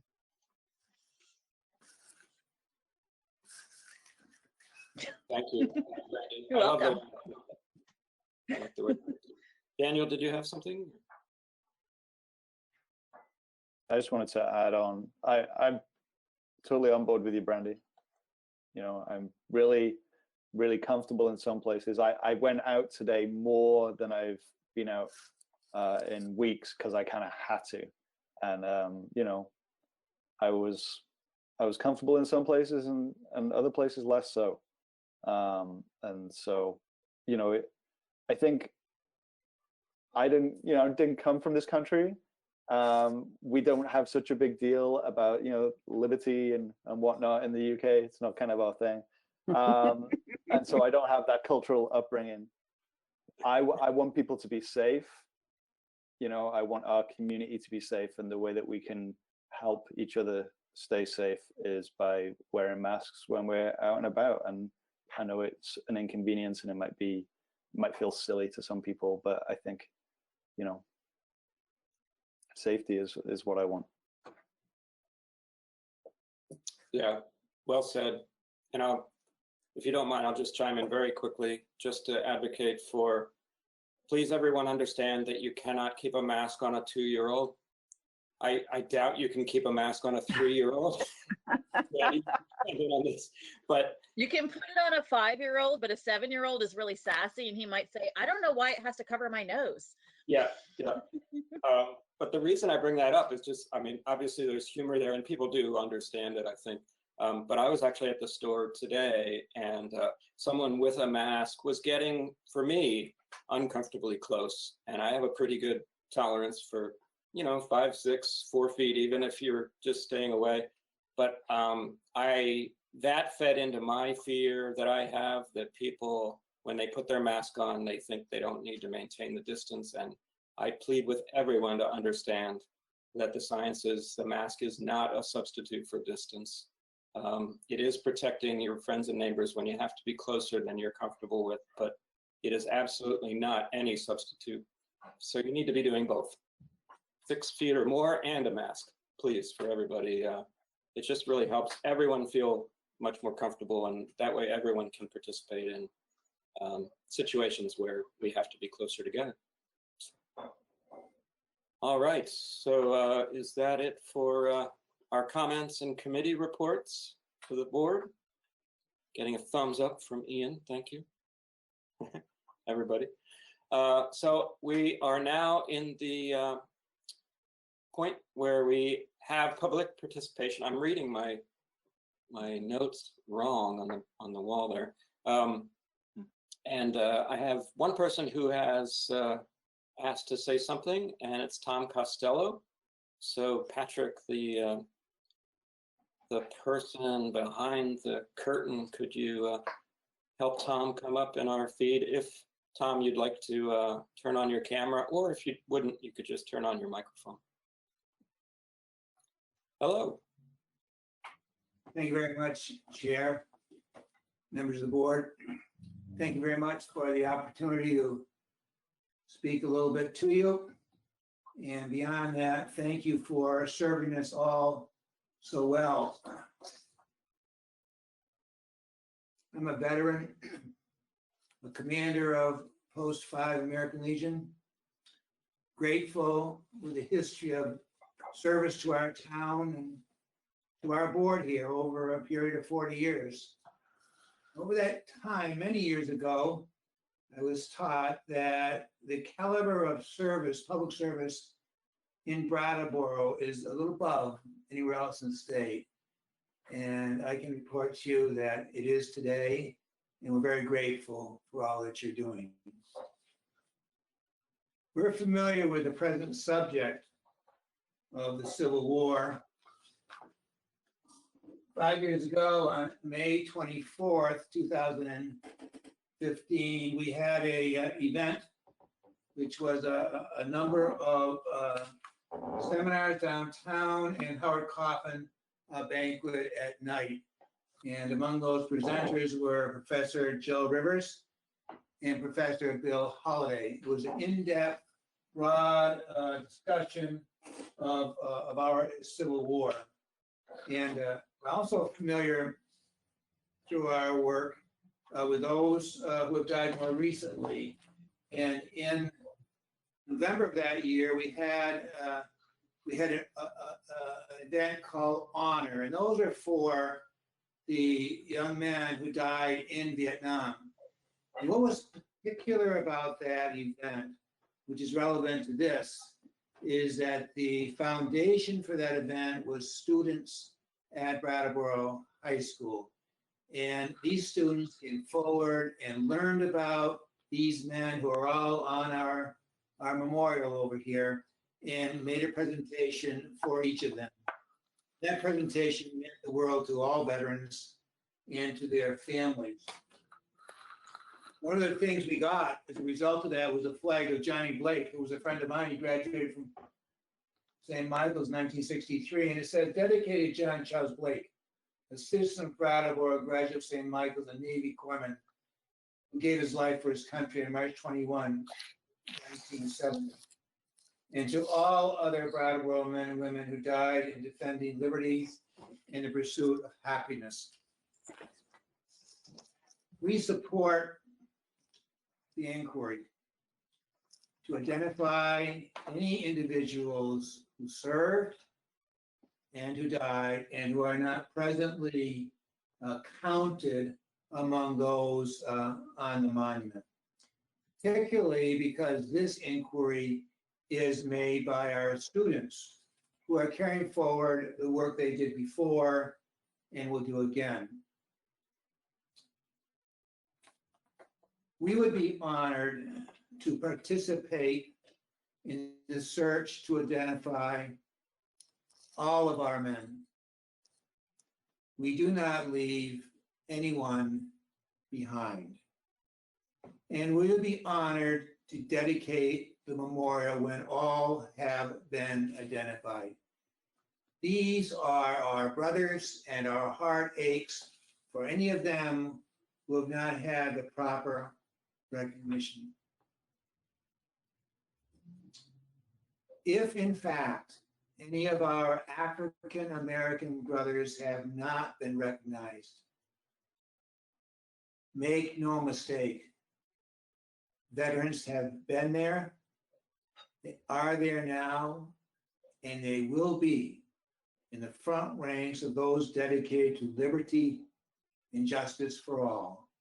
And any veteran you know can tell you about having his arm around an African-American man. And some of them can tell you about African-American men who died in their arms. This is real, it's poignant, and it's vital. As individuals and as organizations, we're dedicated to that. We look forward to working with you in this most worthy cause.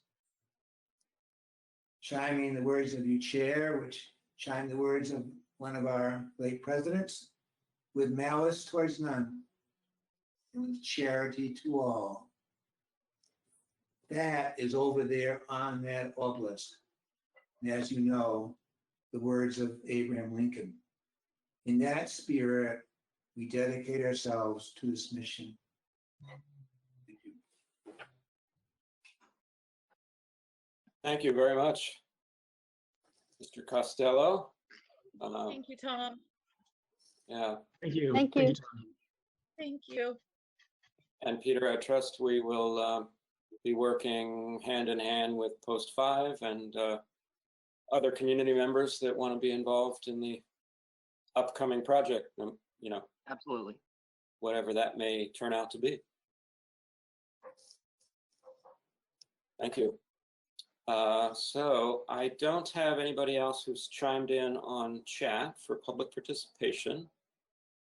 And unless I have Stephanie?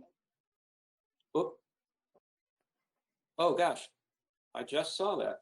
I think it's because I'm slightly annoyed. Sorry, Stephanie, I'm annoyed with how it's set up here on the GoToMeeting. Sometimes, oh, you just wrote it. Good, okay. So Patrick, Stephanie Bonin will be chiming in now, if that's all right.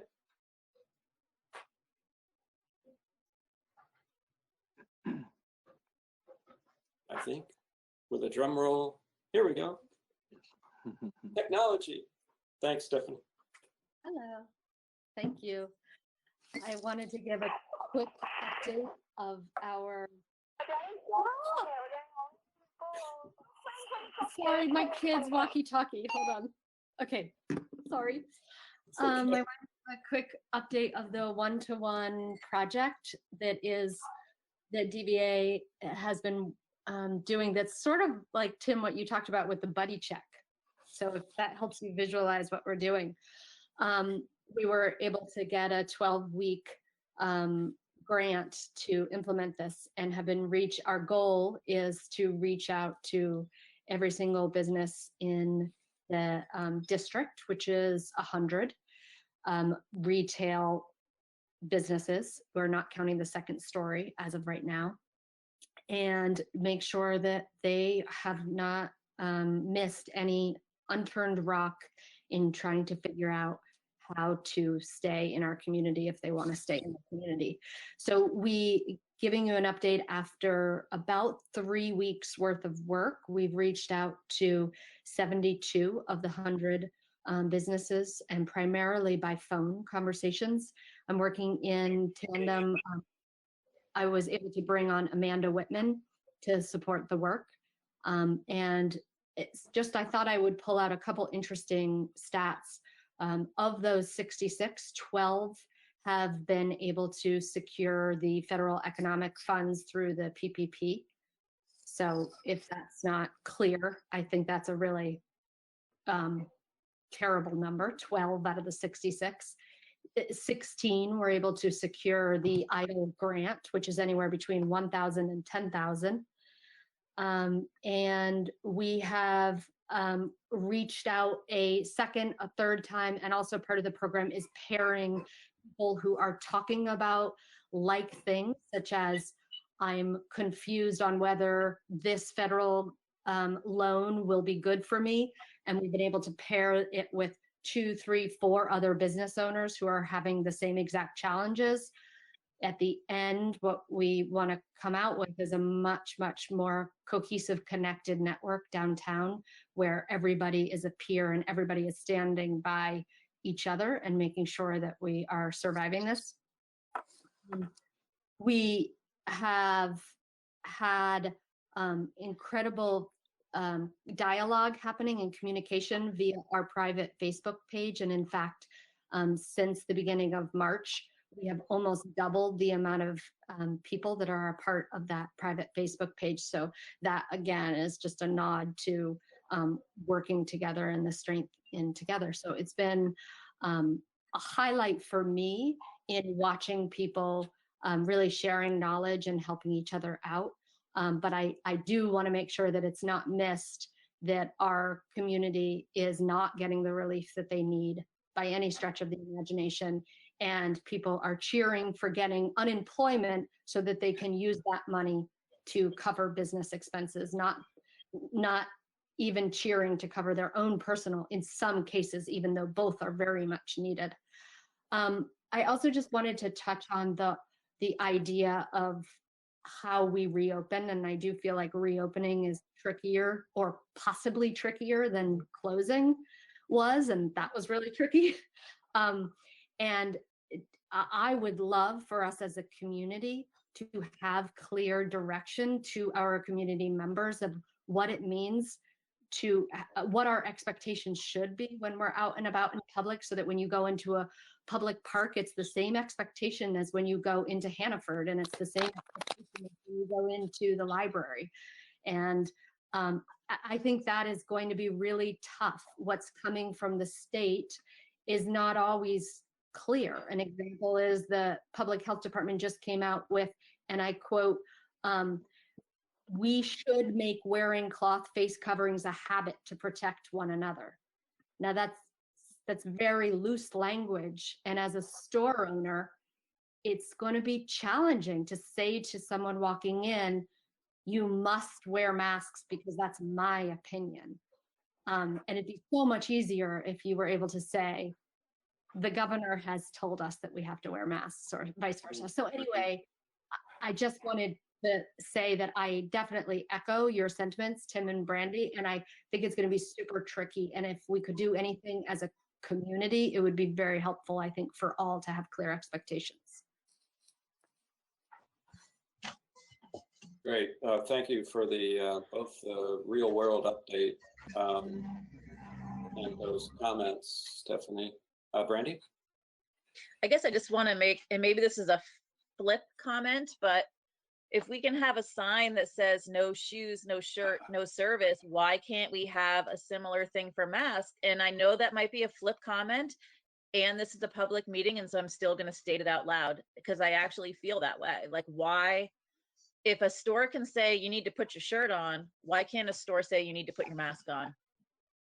Maybe Peter, that's a question for you. I don't know. Maybe it's just a statement. It's just out there now. I'll be happy to answer that question first. Reason I stepped away and took the phone call was it was Patrick telling me that he had lost his internet connection to the meeting. So he was concerned that we had lost the meeting, but since we're all still together, he's thinking he's going to be able to get back in. So he's working on that right now. In the meantime, we'll do the best we can. The answer to the question is unequivocally clear in the governor's most recent addendum that the state isn't requiring everyone to have a mask, but is allowing anyone who is in control of a facility, so a proprietor at a store or the town being responsible for our town facilities, anybody who is in a position to have the public come into their space can require that every member of the public who comes into the space be wearing a mask. And the town does Carry on so the as Sunday well. for that. The town has implemented that people who are coming in, we'll go over the town's status in more completely in a few minutes, but one of the things we've done in opening the door just a crack to having people come back into the offices to receive services is that people only come in if they're wearing a mask. And we've actually acquired a supply of masks. So if someone arrives who needs to come to receive a service from the town and doesn't have a mask with them, we will give them the mask and require that they wear it or they can't come in.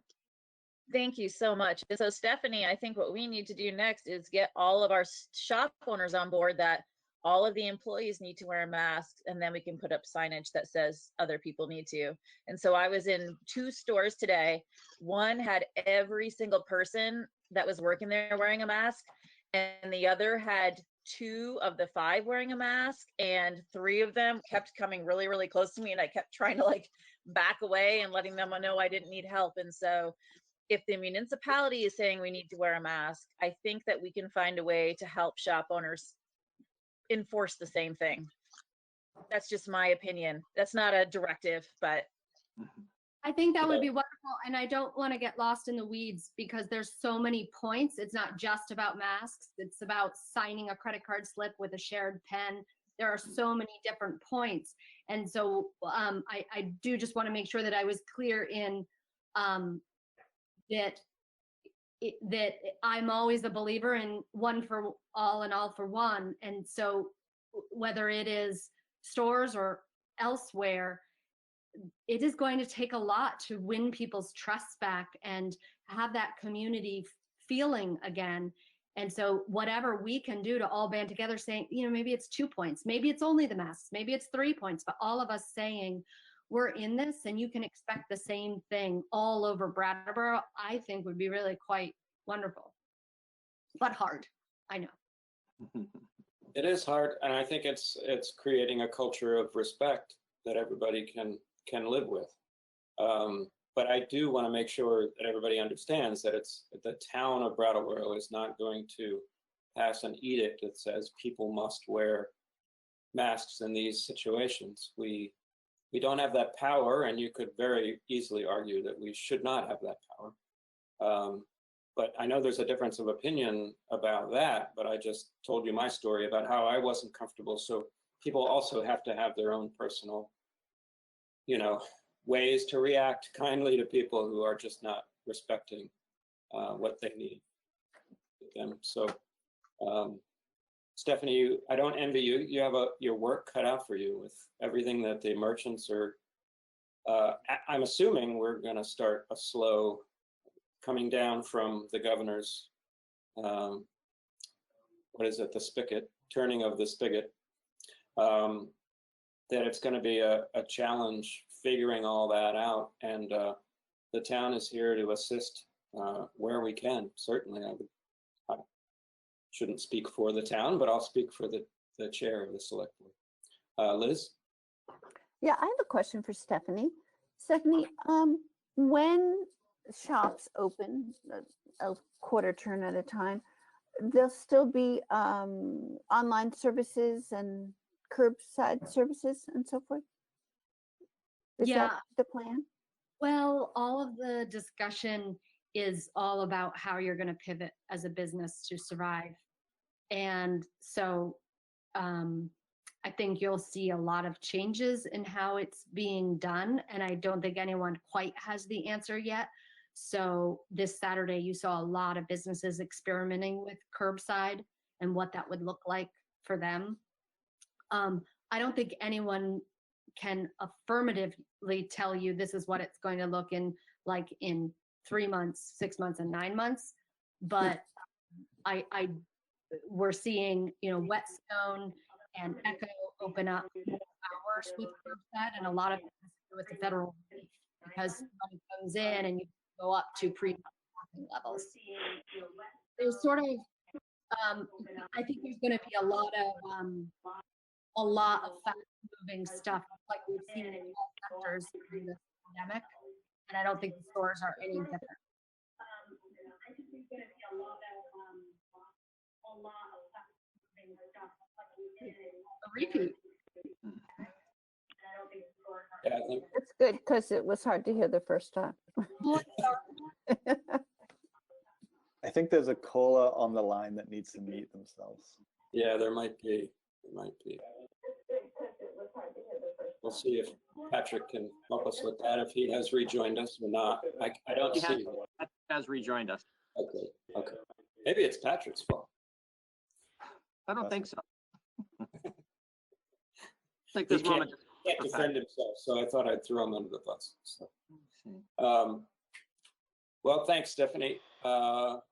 And that was sort of, kind of bleeds into our COVID-19 update, public participation in COVID-19, but that's okay. And but, Stephanie, did you have a chance to say everything you wanted to say for now? Yes. Okay. Thanks so much. Thank you. Thanks. And so I think if no one has an objection, we will move into our official number 7 COVID-19 update. And I'll toss it over to Peter. Thank you. Yeah, that absolutely was. There's good continuity between the comments time and the time because it is so present in all of our aspects of our lives these days. And because my updates in the prior several select board meetings have been so thorough regarding, all the different aspects of town operations, I'm going to focus again, as I did last time, just on the things that have changed. Because we had a very substantial change yesterday. And so in the offices, the administrative services that are provided both within town government in support of other functions of town government and those in town government who serve in office spaces providing services to the public. We have, as the governor said, opened the spigot a quarter turn. The doors to all of our public buildings are still locked. They will remain locked for weeks. Apropos to Stephanie's comment of a few minutes ago that, there's no way any of us can predict how quickly this can open up. And apropos to the comments all of you have made, going too quickly will be a really big mistake. So what we need to do is be patient and work with each other and protect each other and go very slowly in this process. And so what we have done that is different is we are staffing the offices with one person each time, one person each day. There have, throughout the period of time when the offices were completely closed and still the majority of the work is being done from home, when almost all of the work of town employees was being done remotely, there were, throughout these past weeks, individuals who were going into the offices occasionally when it was necessary to do that to complete an essential task. And so we've been following these practices, the public health best practices of, staying out of the offices, having one person go in at a time. And on the very rare occasions when more than one needed to go in, they've been masked up, they've been wearing gloves, they've been social distancing. So for us, the office protocols were just getting sort of explicit and more formal about the same practices that have been followed for the last month or so. But from the community's point of view, what is entirely different this week compared to the past month is that if you need to come into the municipal center or to some other town facility for a piece of town business, whether you're giving or receiving, then you are able to do that. We ask that members of the public still conduct as much business as possible remotely, and we ask that for the same reason as we've all been discussing here for the last half hour to an hour, of the importance that we not have any more face-to-face interaction than necessary. It's good that we can start to resume that, but we need to resume it under very controlled circumstances and limit it as much as possible. And so the way that we're addressing that in our protocols for town government, all of which are set forth on the website in the town's update, they will, as of tomorrow, also be in the timeline update. So what we're requiring is that an individual who can't do a piece of business remotely and needs to come to our facilities be met at the door. Since the door is locked, they'll only be able to come in when they're met at the door by a town employee. The town employee will escort the customer to the appropriate office. They'll do the piece of business. While they're doing the piece of business, actually the entire time that the customer's in the building, they'll be masked. They will both use hand sanitizer while they're doing the piece of business. When the work is done, the customer will be escorted back to the door. When the customer has left, the employee will wipe all the surfaces that have been touched with a disinfectant. They'll wipe down all the surfaces that have been touched during the conduct of that business. And in any individual office, it'll continue to be as it has been when we were completely closed, that as much as possible, there will only be one person at a time in an office. There will sometimes be more than one. And when there is more than one person in an office, because it's necessary for the conduct of the work of that office, then the two employees will be practicing the same social distancing and protective measures with the sanitizing and the masking that is being done when we're helping a customer. So we're in this phase one of a slow reopen, and I can't possibly accurately predict how long that might last, but my expectation is it will be for weeks. Even if the stay home, stay safe order is lifted on May 15th, if we think back to what life was like in the middle of March before the stay home, stay safe order was announced and implemented, we were already in a situation where we were practicing, public health best practices, and we were already social distancing, and we already had limited access to many businesses and to town facilities. And so my expectation is that, May 15th is not a magic date for when things are going to free up more, but rather that's going to be a time when, in accordance with whatever is issued by the state, there is, some additional freedom of movement, but with all the same continuing constraints of how we're going to respect each other and protect each other with social distancing and masking and frequent hand washing and not touching our faces to the maximum degree that we can. That one's hard. But that will all stay in place, and it'll stay in place a long time. The next phase that we will ramp up within town government would be to bring in on a more regular basis greater numbers of employees. So instead of having almost everybody working from home and one at a time in the office, we'll be more fully staffed in the offices for the advantages that provides. But frankly, we're not in a hurry to do that because of the public health implications. We're not, and because during COVID, we've developed a lot of capacity for how we can work remotely and communicate with our, the rest of the team and with the public sufficiently to get the vast majority of town services provided. So, so that's where we are right now. That's how it's functioning now. I think we're going to stay in this status for a long time. We will announce to the public when we do go to that next phase where we have more staff coming in. But even at that point, my expectation is we will continue to have limited access to the buildings, that we will be meeting customers at the door and escorting them into the part of the building where they need to do business. And it will be a third phase out beyond that before we actually open up the doors and people can come freely in and out of the municipal center. And I look forward to that day, but I can't possibly predict how soon that might be. Yeah. One other thing I didn't say, but probably should say, I didn't say it because their status hasn't changed, but I want to make clear to the community that, as has been true throughout the emergency time, throughout the more closed time of COVID, emergency services are continuing to be provided by the police department and the fire department. There are special protocols in place related to the public health protections for the employees and the people being served. But those services are continuous and have been continuous. Our field services ramped way down, but never stopped for those who provide the essential services of the Department of Public Works, the parks maintenance, and the facilities maintenance teams of the town government.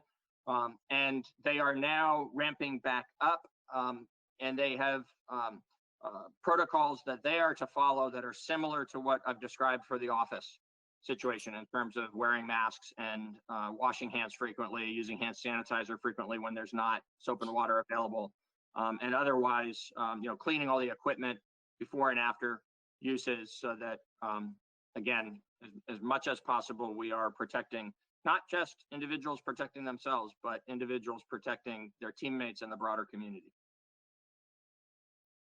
Thank you, Peter. I had a couple of thumbs up, really quick follow-up questions concerning that. I had a chance to speak a little bit to Star at the library.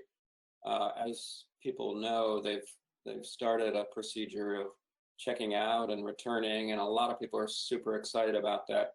So I'm feeling pretty good that her department is feeling good about it. But do you want to just let us know, is there a different levels of comfort with the new protocols at the municipal center? Is that something that you encountered, and is that going okay? People being really comfortable? Yeah, we're humans, and so there's varying levels of comfort. Some people are feeling bolder and, maybe a little more annoyed by the rigorous procedures that we're asking everyone to follow. Some people are concerned that maybe this isn't enough. Can there be more? Should there be more? And we're continuing to talk about those things, explore that, learn from others who are taking additional protective measures. We do have, so that the public will be aware of this, expect it when you come back in, we have on order, but only in one office so far actually have installed the plexiglass barriers that you see at the grocery stores and other places now really commonly. That's going to be standard around the town offices as soon as the additional ones arrive, which we expect to be shortly. So there are some additional things that we're moving towards doing, even above and beyond the masking and the hand washing and the sanitizer and the wiping down of the surfaces. But I'd say everybody was really helpful and constructive to the degree that there were concerns. Folks spoke up about those. We had a chance to work through them and identify actions that might be able to be taken to mitigate those concerns. And everybody received training. This was something actually that was required by the governor's order, but where we decided to take an additional step and go beyond it, because we were concerned that while it is a really good thing that every employee of any organization anywhere in the state was required to take the basic VOSHA training, the Vermont Occupational Safety and Health Administration training of best practices, that was sort of a very standardized, very brief exposure to the best practices. And we wanted to make sure that town employees were exposed to that, were able to learn from that, but also have it be more interactive, with an opportunity to follow up with us about our procedures. So what we did was had Captain Chuck here from the fire department actually recorded a session with the department heads and me, where he did a training that was about 45 minutes long instead of 10 minutes long, that incorporated all the things that were required by the state, but went much deeper into things that are particular to the town, either to our community or to our facilities or to our procedures. And so it was a really helpful session. He also said probably 25 times, "Don't touch your face." And it was actually kind of fun. There was some lightness to it to help people realize, hey, we're going to get through this, kind of keep spirits up even as we were learning important things. And so the hand washing and the don't touch your face, he reiterated over and over again and walked us through the various other aspects of how we can be as safe as possible together as we ramp slowly back up to activity.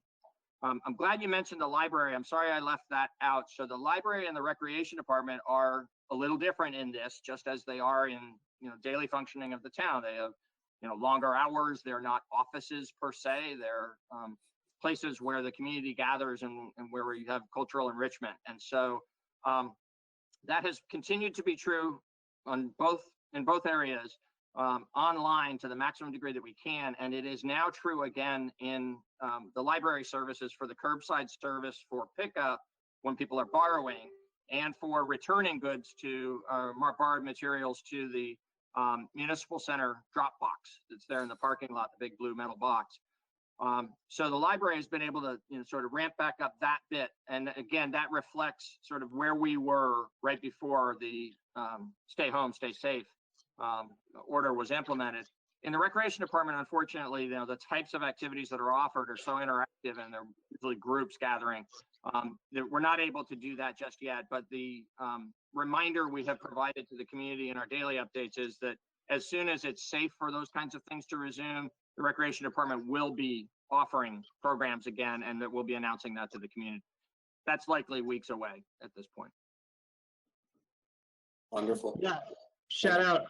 I utilized the curbside pickup for the library yesterday, and it was super easy. So great. And can I just clarify something? You mentioned the big blue box for returns. Are they also taking returns through the regular slot through the front? No, we're asking everyone to bring it to the big blue box because of the need to sanitize the materials as they come back into circulation. We want there to be a concentrated single location where they're returning things. And that's in the parking lot in the back. That's correct. It's just as you come in from Grove Street into the municipal center parking lot, it's immediately on your left. Yeah, and you can drive right up to it, right? So it can be part of your errands. Yes, and actually, while we're in the municipal center parking lot, so to speak, we've also installed a lockbox. This is a smaller black metal box that is attached to the wooden light pole that is the easternmost. So there's two solar lights for that parking lot that stand on very large wooden posts. And the easternmost one, the one that is not right outside the back door to the municipal center, but is nearest to it within the parking lot, has now attached to it a black lockbox where we are requesting that people, if you haven't mailed in your tax payment or utility payments, or haven't paid online, or haven't paid through your bank, all of which are preferred methods of paying. So it's electronic or it's mailed. If you're going to bring one to the municipal center, we ask you to drop it in the box rather than come inside to the treasurer's office, for the same obvious reason of everything we've been discussing this evening. It's just safer for the folks who are paying their bills and safer for the staff who are receiving them and processing them. And the building's locked anyway. And the building is locked anyway, right? So what we're saying is if you have an issue you need to address, if you have a question about your bill or some other circumstance where you need to interact with the treasurer's office staff, then that's more like what's going on with the rest of the departments. And it may, but probably doesn't require being face-to-face. It's probably something that can be done by email or by phone. And so please use those electronic means of communicating as much as possible. But if there is something that really requires that a treasurer's office employee be interacting with a member of the public at a counter, then the same procedures will apply in terms of meeting someone at the door and bringing them inside. But for the payment of the quarterly tax bills and utility bills, we're asking that it be done either electronically or in the parking lot. Thank you, Peter. Daniel? Just a quick question about that. If somebody were to call the treasurer's office and want to come in and make their payment, would they be told, no, you cannot do that? They will be told, please put it in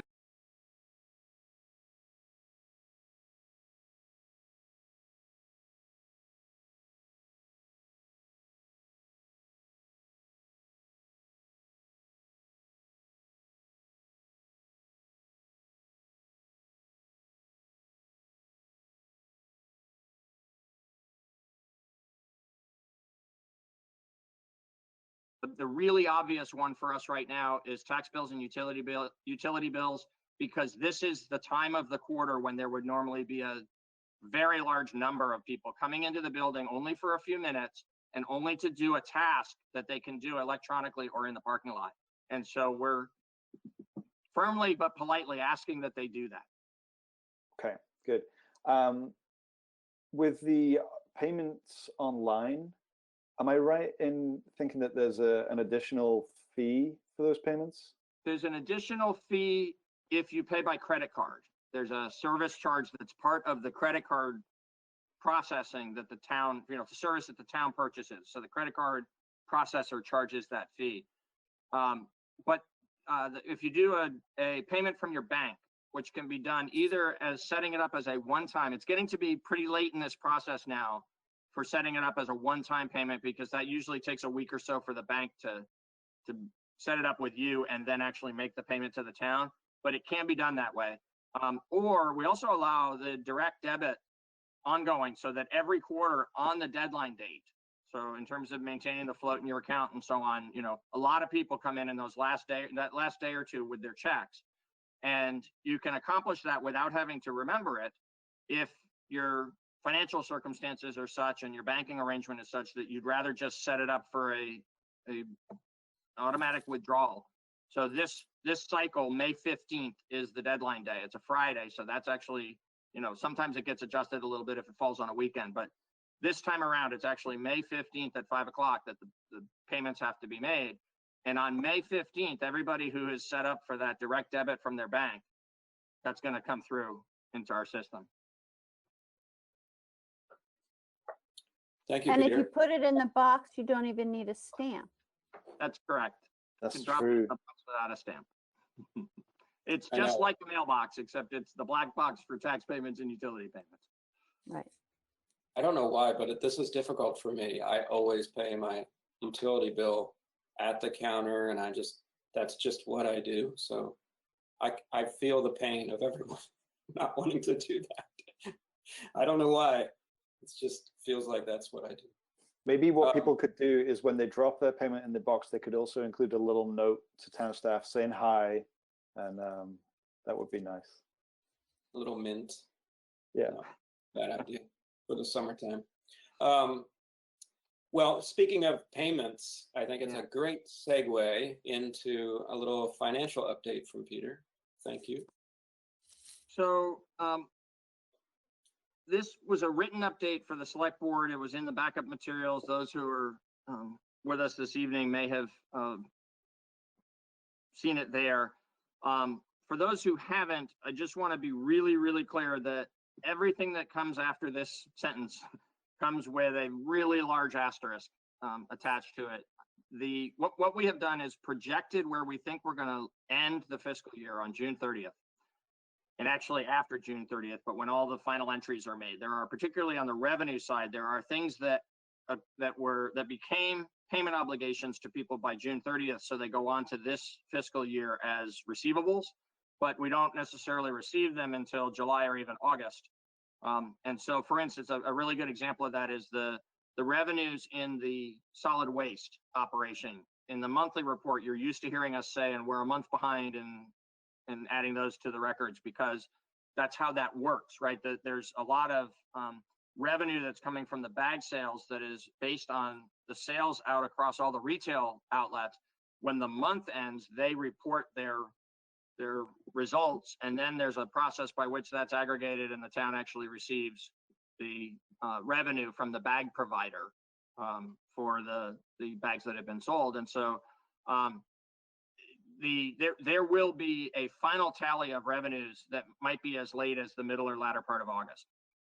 But with that, probably too deep dive into the weeds, we have estimated the additional expenditures we expect to incur between now and June 30th. Some things we know we will incur. Other things we're trying to limit as much as possible, but we can't avoid every expense. So there will be some other expenses that we incur. And we think that in total, we will end the fiscal year a little less than $500,000 below the appropriated expenditures level. So where we expected to spend a certain amount of money, up around $18 million. We expect to come in about a $500,000 under that.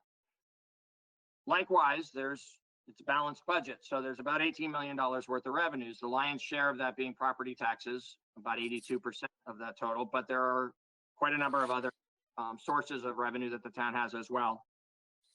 And we've estimated each one of those. And we also believe, just coincidentally, this was not anything we set out for a particular outcome. We tried objectively to look at the expenditures and objectively to look at the revenues. And when we completed that, we landed in a place where we also think the revenues are going to come in about a $500,000 under the budgeted amount. There are a couple of assumptions that are hugely important that I'll go into in a minute about why we are uncomfortable about the margin of error that's involved in this first estimate, and why we all need to really be cautious about drawing conclusions from it. But in addition to the estimates, or the assumptions rather, there's also just the fact that there are so many different pieces to this. Not as much on the revenue side. On the revenue side, what we have is more uncertainty. On the expenditure side, we have a greater degree of certainty in most of the line items, but we have so many different line items, dozens and dozens, actually hundreds of them, that there's some rounding involved each time, and then you sort of apply all of that over the large, over the full exercise, and it leaves us anxious that decisions might be made about this. But if this first estimate turns out to be accurate, and we will update it as we go to the May 19th meeting and the June 2nd meeting, and on every meeting after that until it's no longer necessary to do it every meeting, and we go back to something that feels more normal with a monthly rhythm of updates. But if this ends up being accurate, what it means is that we're going to end the year without a surplus or a deficit, or a tiny surplus or a tiny deficit, budget to budget. The use of fund balance in this budget year will be what we expected it to be, which is about $330,000. So the difficulty here is, since we have no margin there, it's not like we have made an estimate and we say, so we've got a couple $100,000 of buffer between where we think we're going to end and what would cause us to fall into deficit, right? Instead, where we believe we're going to end is right on the zero line. And so anything that turns out worse than we expect, whether that's more expense or more likely less revenue, is going to be a situation that we might end up the year in deficit, where we have to draw more fund balance than we had planned to for this year. That's legal and proper, particularly under emergency circumstances like this. It'll require a ratifying action of representative town meeting when we're able to hold one, but it's obviously a really undesirable outcome. And so we'll do everything we can to avoid that, but there's going to be some parts of this that are beyond our control. And that's a good segue for me to talk about the assumptions, unless any of you want me to pause and talk about something that isn't part of those assumptions. It's part of the overall effort. No, go right ahead. I think everyone's nodding. So the assumptions, which I know you're all well aware of, and I've been able to have one-on-one conversations with several of you about these details, but I want to make sure that I touch on each one for the benefit of the public. We are expecting a normal rate of collection of property taxes. So normal doesn't mean 100%, because even in a regular year, there's usually a few property taxpayers who aren't able to pay on time for whatever their personal reasons are. The lion's share of those end up paying late rather than seeking relief. But there is a mechanism for folks to seek relief if they are simply unable to pay, rather than in a situation where they need to pay late. And that's called the tax abatement process. And folks can apply and then provide information to the town. And then that information is reviewed by the Board of Abatement, which is a group of people that includes the select board, but also includes justices of the peace and others. I'm not sure of the full, who's fully, what the full description is of the folks that are eligible, but it's about 20 or 30 folks who are able to be on the Board of Abatement. And on any given evening, we have quorum of them hear the matters that are, the appeals that have been filed. And in most years, those are few and pretty straightforward. We don't really know what to expect this year. We know there's been a lot of talk about it may be very hard for some people to pay their taxes. We also know that, you know, there have been, particularly for employees, we heard from Stephanie earlier that it's not going so well in terms of business relief, and there's been a lot about that in the news as well. But for employees, the unemployment insurance seems to it started to kick in. It's catching up to people who had applied and maybe had to wait a little while before it kicked in. That's not to say it's perfect. It's not to say that every household is had a positive experience with it, but it is to say, at least from what we know, both from the experience with town employees and the experience with what we've seen in the news, that even for some self-employed folks, through the news we've seen this, and then through just the general overall impact, it does seem as though unemployment insurance is starting to catch up. And so we just don't know what the ability to pay is. There's also, all the larger commercial properties are mostly owned by corporations. That's not entirely true. There are individuals who own a few of them, but it is mostly true. And then there's just, other ways in which escrow companies, for instance, pay on behalf of owners for about 25% of the taxes. And we've already seen significant amounts of escrow money come in, and there's some more that we know will come in because it's part of that escrow process. It's actually paid by escrow agents rather than by individuals. So the sum total of this is, I think it would be reasonable to expect that we might end up a little below the normal collection rate of 98.75, but we don't have any way to predict accurately how much below. And every percent that we fall short of that is worth $150,000 in the town's budget, in the financial analysis that we're discussing here. So it's got a huge impact. A small difference has a huge impact in the final outcome of this.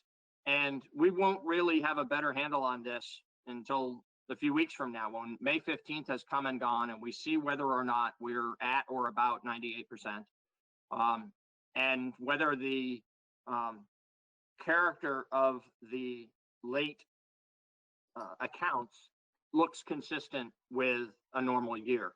What we do know is, at this point in the process, when we've got about 10 days to go, we are smack on exactly where we would expect to be, both in terms of the types of payments that have been coming in and the timing of those payments and the amounts of those payments. And so where we stand as of today is, in total collections for the year, we're at 85%. And in collections for the quarter, we're at 45%. And with about 10 days to go in the final quarter of the year before the final deadline, that's right about on normal.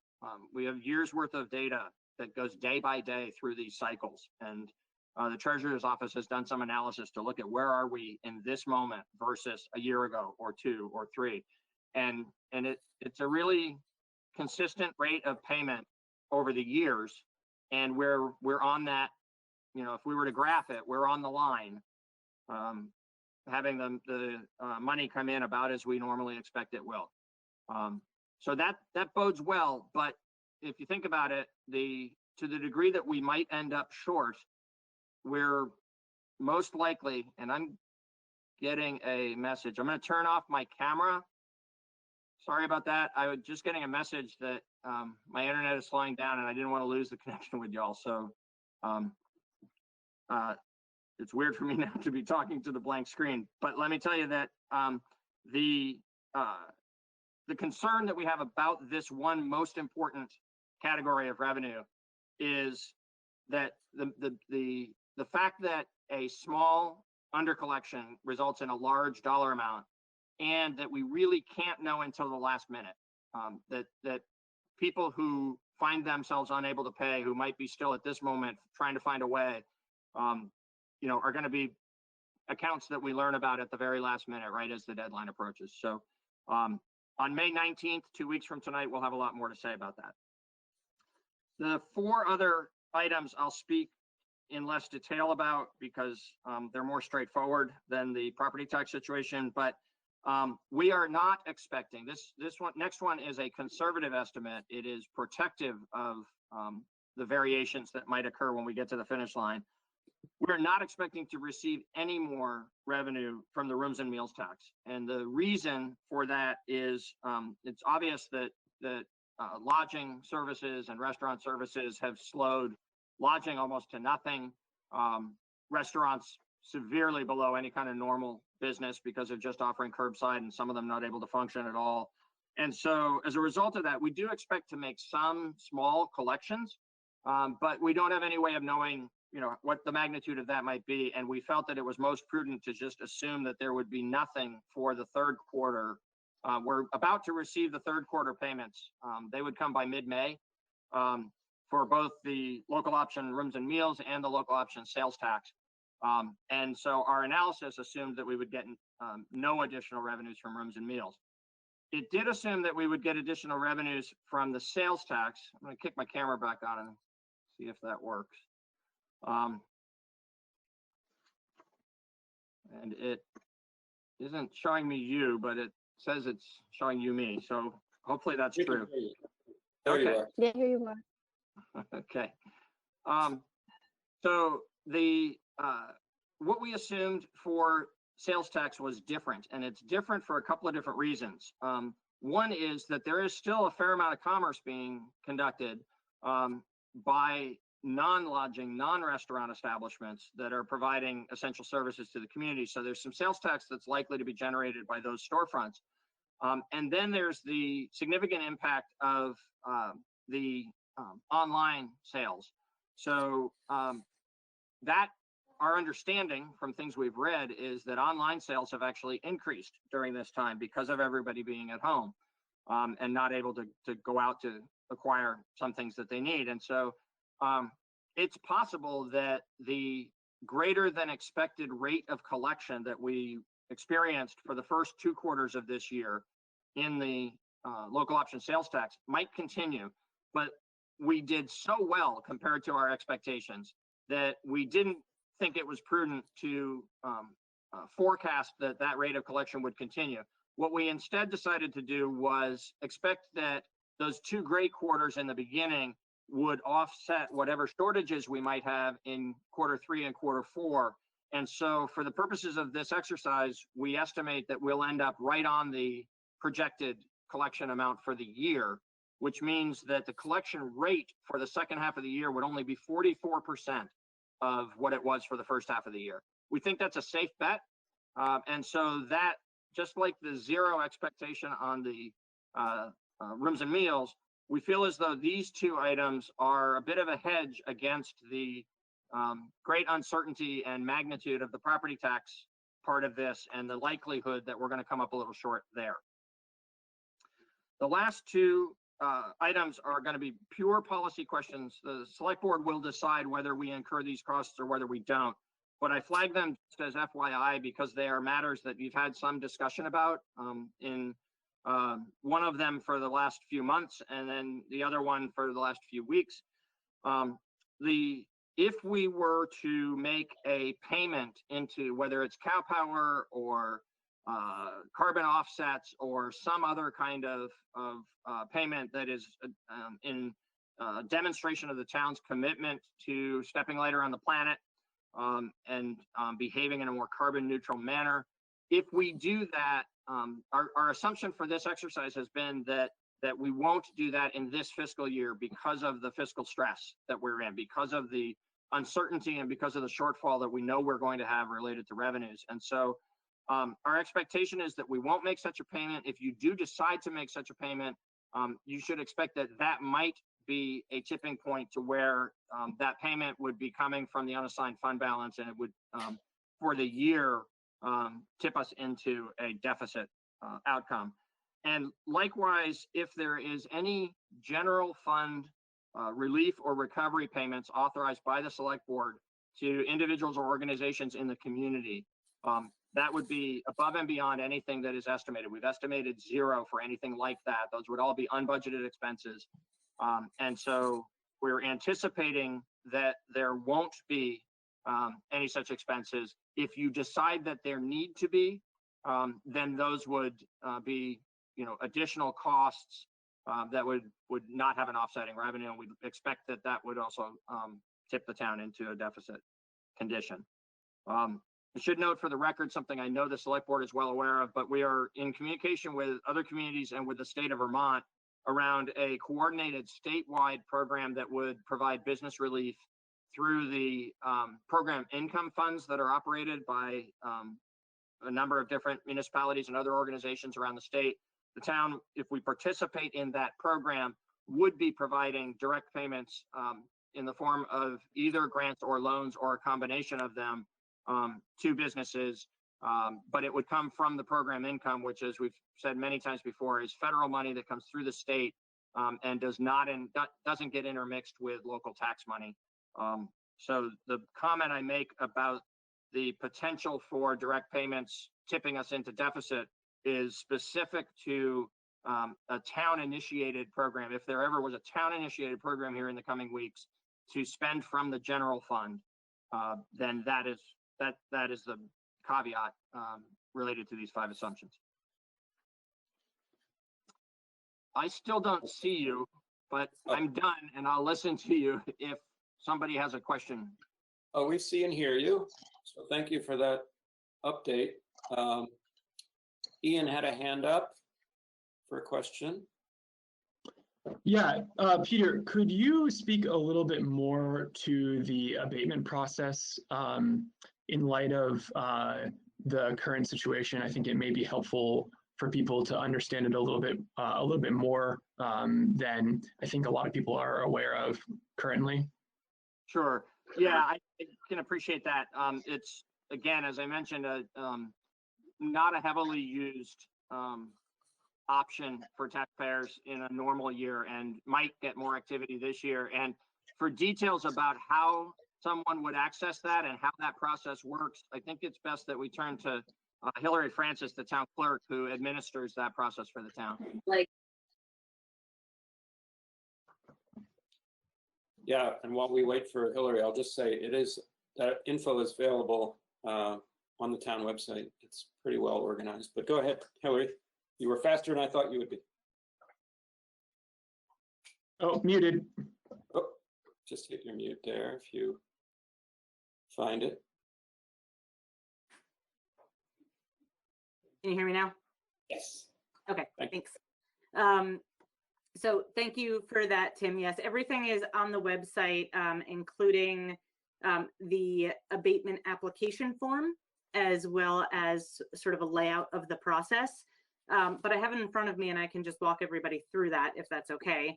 So basically the process, it's a statutory process for relieving taxpayers from the burden of paying property taxes, water charges, sewer charges, interest and or collection fees when the law authorizes abatement, when the board in its discretion agrees that the request is reasonable and proper. So the statute sort of lays out 5 different reasons why we would be allowed as the Board of Abatement to grant an abatement, and we can't grant it outside of those reasons. So what it says is taxes or charges of persons who have died insolvent, taxes or charges of persons who have moved from the state. The third one, which I'm about to mention, is the one that would likely be the reason why people would state for COVID-related reasons, and that's taxes or charges of persons who are unable to pay their taxes or charges, interest, and collection fees. The fourth is taxes where there's a manifest error or a mistake of the listers. And the last one is taxes or charges upon real or personal property lost or destroyed during the tax year. So those are the only reasons why we're allowed as the board to grant an abatement. The process is somebody would submit an application. The board, as Peter mentioned, is required to have a quorum, which is 13 people. So the board is made up of the select board, the town clerk, the town treasurer, and the listers. And I think that's, and the justice of the peace. So we need a minimum of 13 people to have a quorum to vote. And we usually hold those hearings twice a year. And it's based on when we get requests. In preparing your case before the board, we recommend that people should remember that the person who's requesting the abatement carries the burden of providing that an abatement is necessary in their case. So a lot of people submit written evidence or other witnesses to support their case. In a situation where somebody is requesting an abatement based on inability to pay, oftentimes they will submit a balance sheet and provide all of their assets as well as expenses. The board is really looking for a deep dive into that information to determine whether or not they had the assets to pay or not, and what that looks like. Under normal circumstances, sometimes as we get to the end of the year towards that May 15th payment, choosing not to pay and accruing penalties and interest while waiting for your hearing could potentially make your situation worse if the board decides not to grant you that abatement. So by not paying, you're accruing interest and penalties, and then if it doesn't get granted, then you accrue that. So that's just something to keep in mind under normal circumstances. Peter can probably speak to any changes that might be the case here. But that's just sort of a layout of the process, what it looks like. And again, all of the information is on our website under the town clerk section under abatements. And it lays it out very clearly. Thank you very much. Absolutely. Thank you very much, Hillary. Brandy? Thank you, Hillary, because I'm glad that you explained the normal process, because I think in any year that's normal, people generally don't understand the abatement process and what that might look like. And so it's good that we have an opportunity to explain that. Peter, my question for you as town manager or as somebody who may have information from the state is there anything in place due to COVID-19 that can lessen people's stress and extra work for providing these deep dives when so many people are struggling? I want people's abatement hearings to not become anomalies, but to become understood. That we understand that people are going to have these, and that we understand that this is not a normal year, which I'm really glad Hillary highlighted, because I still think people are confused about the abatement process in any year. But for this year, have there been some changes that can lessen people's stress, mental health, and anxiety strain for this process? I'm going to talk about actually the legislation that's been passed as opposed to the purpose of it, because I don't know that I'm really in a position to speak to the legislature's intent as to the, on that continuum between sort of the practical financial aspects of it and the emotional stress related aspects of it. What I can say is the legislature has already adopted, and the governor has signed, legislation that provides some flexibility to municipalities related to deadlines and penalties and interest. So I'll speak to that in a minute. There are some implications to how they adopted it that make it difficult for municipalities. And it's different from what municipalities had urged the legislature to adopt in the process by which that bill was being considered. Speak to that in a second. So there is some global relief that you might be able to provide. But your question really goes more to the process by which abatement is granted. And my answer to that would be no, I'm not aware of any legislation that has changed the statutory requirements for what makes somebody eligible to receive an abatement. So for folks who don't pay in the first instance and don't travel under some global relief that you as a select board might decide to grant in the second instance, their method of obtaining relief is going to be the abatement process. And I'm not aware of anything that has changed how the abatement process will function for applicants this year as compared to a normal year. If it's okay with the board, I'd like to go back and talk about what the legislature did approve and why it's, I think, deficient in terms of being a real tool to use. Well, I think that would be good information. What municipalities are allowed to do at the discretion of the select board is extend the deadline for when the payments are due, or waive the penalties and interest for those who don't pay on time. There are some pros and cons you'd need to weigh even before doing that. And, you know, from a relieving stress on people who are dealing with some of the harder aspects of this, who are more households that are more impacted by COVID financially than others, that may seem like a no-brainer. Extend that deadline or waive those penalties. There are some implications to that, even just in, you know, the decision-making process that you should weigh. And I don't think we necessarily need to take that deeper dive now. I'm willing to, if that's where you want to go. But my point is just that there's a process you should go through, like any policy decision, where you think about what benefits this provides and then what the negative impacts might be and make an informed decision. The problem with the way that came down is the Vermont League of Cities and Towns and many of our individual municipalities asked the legislature to, including Brattleboro, by the way, we were among the chorus of voices supporting this. We said, look, as you look to provide this flexibility to municipalities, municipalities also need protection, because we have an obligation under the state statutes, whether or not we have collected local taxes for education. The state statute requires us to pay 100% of the bill for the education property taxes. Education property taxes are more than half of the property taxes we collect in town. That's right. Our municipal property taxes are less than half.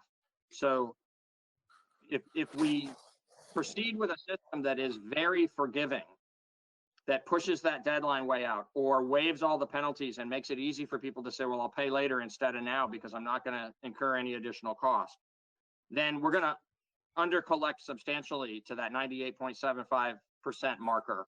And as you know, every 1% of that is $150,000. And then what we're going to be is in a position where the town is still going to owe the full payment to the state for the education property taxes, even though we under collected from our taxpayers. And so it puts towns in a very, very difficult position to use the tool the state provided, because we're likely to have to borrow. And then there's an impact, you know, a longer term impact for every taxpayer, for all aspects of town government, for, you know, a drag on what we can afford to do in providing the basic services to the community by having to pay back interest for the money we borrowed to keep the state whole for the education property tax in order to provide the relief to the limited number of households who would benefit from that. So I totally get why, you know, we need to keep looking at whether or not some aspect of this might work, and why the select board would want to explore that. The way that it has been adopted so far doesn't provide us a very viable way forward. Thank you, Peter. Do you have so you said that we would be responsible for the school taxes. We're not school administrators or directors or board of directors, but do you have an estimate, a guesstimate, a ballpark of what that looks like financially for this fiscal year? I don't have that at hand. I can have that for May 19th, and I can provide it to you in the meantime. Yes. It would be important. It would be this fiscal year and next fiscal year. That the provisions of the bill say that for the remainder of FY20, so basically in our case, the fourth quarter payments, and then for what would be in our case, the first 2 quarterly payments for FY21, the flexibility that the special act allows would apply to calendar year 2020. Once we get into January of 2021, we go back to all the normal rules. So if you were to do this, it would potentially, depending on what your decision was, affect this quarterly process that we're in right now for May 15th deadline, but also the August 15th and the November 15th would be in play if you decided. I need to do some research to be able to bring you reliable information about what the magnitude of that payment looks like. The one thing I would say, I think I left this out, and I know it's a picky detail, but I think it's an important picky detail. When we as municipalities were asking the legislature to include a provision that would protect us against this very situation, to make it a real tool you could consider using, where the town might be willing to collect less taxes for a period of time in order to let people ride through this less precariously, without having to borrow the money to pay the state. What was proposed by the municipalities wasn't just, make it easier for us. What was proposed by the municipalities was that the state, because the state of Vermont is receiving COVID-related aid from the federal government for a variety of different purposes, and because the state of Vermont has greater financial wherewithal than any particular municipality, we asked that they, during this limited period of time when this flexibility would be provided to municipalities, that the state provide the backstop on the education property tax, that they keep the education fund whole at the state level until tax payments caught up with it. And that ended up on the cutting room floor in the legislative process. So again, I think it's going to make it very difficult for most municipalities to use the tool, but we'll be happy to bring you an analysis of what our real numbers look like. Thank you very much for that. I don't know that I need a full analysis, but what I want to do and what you just did, and if we had one step further from you, just as like financial clarification, what my goal is I frankly, because we're just being frank these days, want to explain to our community why we actually can't do things financially and how our hands have been tied and what those numbers look like. And so I don't need like this huge, financial write-up, but I'd love to say like, hey, this is how much money Brattleboro is going to owe for the school for this year, whether or not taxpayers pay money. And this is where our hands are tied, because I think people need to hear that kind of information when they're talking to us and emailing us about why we can't do more. Okay. Yes. Thank you, Brandy. Yeah, I mean, I think that sounds reasonable.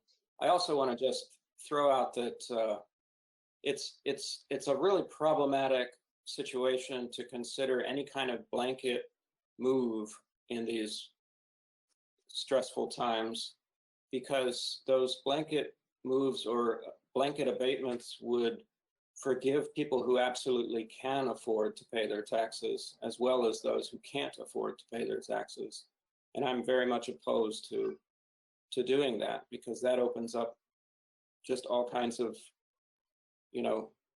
allowances for people who should and will be paying their taxes. And as we've seen from Peter's report, they are.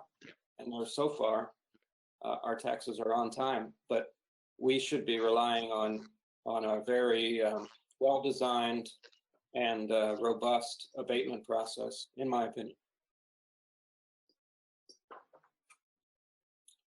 So I didn't mean to make a little speech there. Did anybody want to?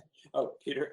Well, I see some green lights on the select board's boxes. So if select board members want to comment in that part of the conversation, I want to wait. But then I've got one more thing that I should add about the legislative action to deal with these unique circumstances. Okay, I don't see any pressing hands or anything like that. So go ahead, Peter, and then I have one more thing. So this one comes with a particular personal shout out that we don't normally do. We appreciate the work that our legislators do on behalf of the community individually and collectively. But it wouldn't be right not to say thank you to Emily Kornheiser for noticing that something we thought was in that original bill, that larger bill that dealt with a lot of different municipal taxation issues. It was, when it came out of the Senate committee, and thanks to Jeanette White, who's the chair of the Senate Government Operations Committee, for making sure that in her committee it got dealt with in a way that was going to be helpful to us. But then later on in the process, it dropped out of the Senate's bill. So what it is the relief that Brattleboro particularly needs, and a few other communities for other unusual circumstances, because we don't have an adopted budget yet. So the legislators all have gotten an education and representative town meeting over the last few weeks. because they really were scratching their heads when we first were asking for why we needed the ability to issue tax bills after July 1st to be paid in August, even if we hadn't been able to have a town meeting by then. And they didn't get it at first, but we've had good conversations around that. There's been a lot of good communication within the two committee levels at the Senate Government Operations and House Government Operations. And now there appears to be a solution. Literally, we're on the eve of it. We expect this to get passed by the House tomorrow. But in the meantime, it dropped out of the Senate bill. So when the bill that was doing all this other municipal taxation adjustment just for these special times went over from the Senate to the House, it didn't have in it the provision we needed to allow us to issue those first quarter tax bills for FY21.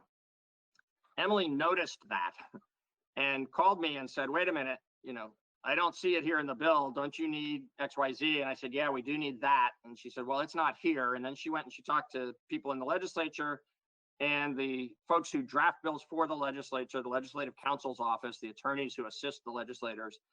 And the sum total of that effort was a standalone bill that Emily proposed in the House that has been approved by the House Government Operations Committee that is going to the full House tomorrow. And then the expectation is it'll get easily adopted there. And then it'll go over to the Senate, where the expectation is it'll get easily adopted there. And what it will say is any place that has not yet had a town meeting, any municipality in Vermont that has not yet had its annual town meeting in 2020 will be allowed to have its select board adopt a budget and issue it and approve a tax rate so that we can move into July and not have to shut down government. The expectation, of course, is that we're going to have a representative town meeting. We hope maybe still to have it sometime in June, but I think the likelihood of that is getting to be less and less. So we need this protection so that you can authorize what's necessary for us to keep government functioning. But it's possible that in the second half of the summer, we'd be able to have a representative town meeting with everybody together, whether that's outdoors or indoors or by whatever other means we need to do it. And so we will if we can. As a very last resort, if we have to, in order to be able to have a town meeting this year, we'll do it this way, but with obvious difficulties, even sometimes just for us, and then, do that with 150 voting members, and it's a problem. So we're still, for representative town meeting, in the same place that we have been, needing to take this patiently, looking for the opportunity to prudently and legally warn one and hold one. But in the meantime, we should get the stopgap we need by the legislative action tomorrow and then next week.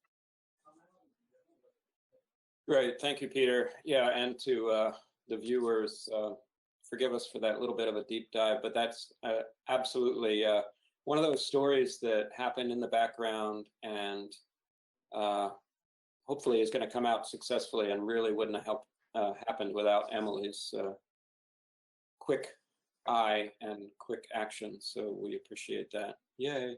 And so Liz, did you have something to add? Or? I just wanted to thank Emily again. Yeah, much appreciated. Thank you, Emily. On a just a little bit of housekeeping, this has been a lot of talk about COVID-19, and we've had public participation. One thing I neglected to do was to sort of open up the phone lines, as the radio people used to say. I did see that we had a couple callers. I did at one point know who one of them was, but I think I still do. So Patrick, one of them is identified as Kate O'Connor, would like to say something, I think. And if, I forget how this works, because we haven't done the phone line thing. I think if Kate, if you could take yourself off mute if you wanted to ask a question or make a comment about just COVID-19 in downtown. Can you hear me? Yes. Yes. You can hear me? Yes. Are you calling from the late 80s? Why? Oh, why excited. I appreciate you letting me say a few words. I tried to get in earlier, but GoToMeeting is not my friend. I just want to comment quick second on behalf of the Chamber of Commerce, because I don't want the meeting to go by with everyone under the impression that all businesses are closed in Brattleboro, because that's the furthest from true. Businesses aren't, working at the same level or in the same way that they've been doing it, but a lot of them are out there safely doing business.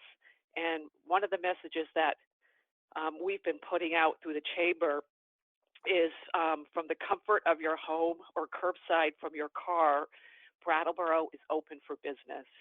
And I think it's really important now that we support the businesses that are open now, and that we can support the ones as they roll out more and more. And as the town manager said, online sales are up. I think it's really important that the online sales are online Brattleboro business sales. Don't make your first stop Amazon. Make your first stop a Brattleboro business. So I just wanted to get that message out and have everybody remember, shop local, support local. You can buy everything pretty much. If you want shoes, you want maple syrup, if you want beer and you want wine, whatever you want, you can buy it in Brattleboro.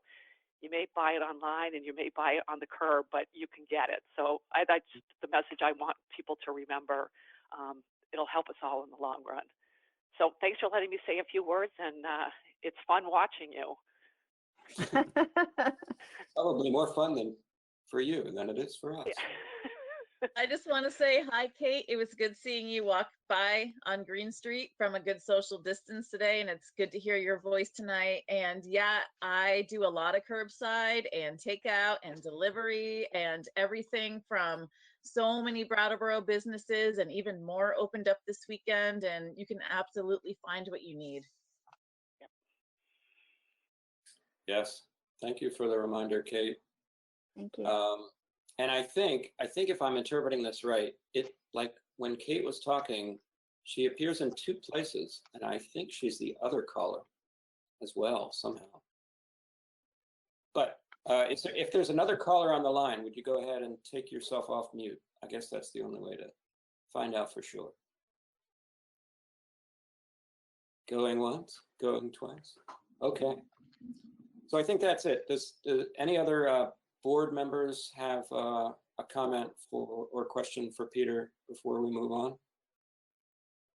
No? Okay. So I think the next thing is a couple of three very important pieces of business with the water and sewer commissioners. Do I have a motion to become water and sewer commissioners? So moved. Thank you, Brandy. All those in favor, say aye. Aye. All right. Here we go. Our first on the agenda is a very big and something that we've been knowing was coming down the pike for quite a while, and we're all sort of scared of talking about it, but we're going to be talking about it bravely here right now. The water treatment plant replacement project. I'm going to turn it over to Peter to kick us off, I guess. Thank you. I'm happy to dive in, but I want to just pause long enough to see whether, because this discussion is likely to take a while. It is a significant project. It's an expensive project. It's an essential project for the safety of our water system. And so I expect we may talk about it for certainly at least a half an hour, probably more like an hour. And so I want to pause long enough to see if you all want to have a break so people can run to the restroom and then come back and have this discussion. What do people feel? I see some of the members thinking that might be already done this. Well, my inclination would be to sort of take turns taking breaks. Daniel's going to take turns. No, I don't know. I mean, is that bad to do? I hate dead air, as they call it on radio. Don't be afraid of dead air. No. I'm BCTV going will to edit take it this out. opportunity for a break rather than my chair is also very uncomfortable. I need to get a better one.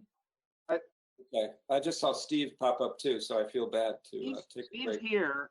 I see Brandy isn't though. I'm not sure what happened. Brandy is actually, she's going to let me know. Her camera keeps cutting out, but she has not missed any audio, I think. So she'll let me. Okay. Yeah, well then, if you'd like us to proceed, we will. So, No, Daniel, you want a break? I'll take a 2-minute break if that's okay. Let's you take guys a break. and Just I'll a just bit. catch up in 2 minutes. You're not going to say all the critical stuff in the first 2 minutes. no, right? so I'm sorry that we're now having a discussion about having a short break. Let's Go take ahead. a break until 8:15. I have 8:09, so let's just be back in 5 minutes. 8:14. How about? Right. Okay. Thank you. Great.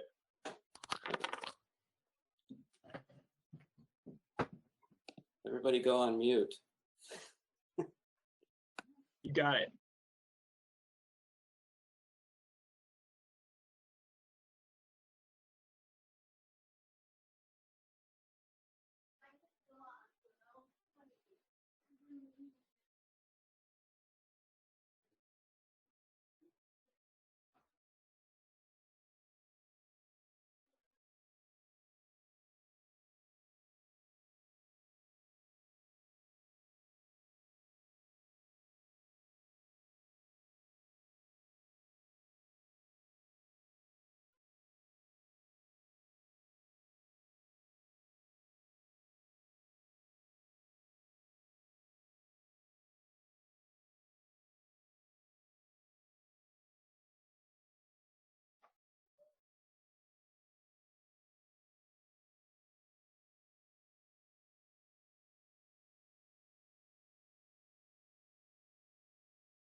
Okay. That was amazing because I was able to say good night to my son. He's just going to bed. Well, there Good you go. timing. Thanks for giving that push, Daniel. That was confusing for me because my camera broke, and when I came back, all I could see was chairs. I went I to look see at that- the moon. It's very pretty out. I see that Chris Grodke and HB both also supported the break in retrospect. So anyway, I'll call us back to order, however I do that, without a gavel. Thank you. Great. May I proceed? Yes, at 8:14. Okay, so the topic is the water treatment plant replacement. And if that sounds like a big deal, it is. The current water treatment plant up in Pleasant Valley was constructed in 1989. That's 31 years ago. And the design life, the expected useful life of that plant, the building and the functioning water filtration processes inside it, the expected useful life was 20 years. By 2009, if it had been replaced in the sort of normal expected schedule of these types of facilities, the town would have replaced it by 2009. And we're here in 2020 talking about some additional steps necessary, the final few steps necessary in moving forward to actually replace it. That might suggest neglect, and it shouldn't. There's a fuller story to tell about why that happened. And it begins with planning to either upgrade or replace. We now are recommending strongly a replacement, and we'll get into those details as we go along here. But the planning to either upgrade or replace the existing water treatment plant began in 2003, 6 years before the end of the useful life of the original. But then there were other needs of the town that were competing with that. And so decisions were made over time, first to accommodate the sewer system and sewer plant upgrade, and then to proceed with the police fire facilities project. And just in terms of the ability of town taxpayers and ratepayers to pay for these significant generational improvements to our major facilities, the water plant, its turn had not yet come. But we, in ways that Steve Barrett is going to go into detail about here in a moment, while we were proceeding with the police fire facilities project, we were doing the resumed planning that had begun way back in 2003 and then been on hiatus for a long time. We have done a lot of planning work. It has involved mostly staff and technical work by Chrissy Haskins of Dufresne Group and other professionals who've assisted us in this process, and overview by the state. All of that's been going on, much of it behind the scenes and occasionally in visits to the select board when threshold decisions needed to be made. And again, Steve will review that history about the actions that have been taken, not only to bring this project along to where we are tonight, but also to protect and improve the other aspects of the water operation in town, to make it so that the scope of this project we're talking about tonight isn't as great as it might have been. You'll recall with the sewage project, sewer system project, for instance, that it was a very large project of over $30 million, with about 20 million or so going at the plant, a very large project in its own right. But there were major other elements that were constructed as part of that same bond. Here we're focusing on the water plant because of decisions that have been made and actions that have been taken to already address other needs. And Steve will speak to those details. And when he's done and brought us up to date, then Chrissy will speak as our design engineer for this project, and somebody who has extensive knowledge of the town's water system and this plant and the options that have been reviewed, that have been determined to be either more costly or less functional than what we're proposing tonight. She'll go into that greater level of detail about exactly the plan we would like to move forward with, and what the next steps in that process would be. So without Thank you, Peter. ado, and, I just wanted to say welcome, Chrissy from Dufresne, and our own Steve and Dan. Normally when you enter an actual room, I get to introduce people, but I didn't get to this time. So we'll pass it over to Steve Barrett. Go ahead. Thank you. Good evening.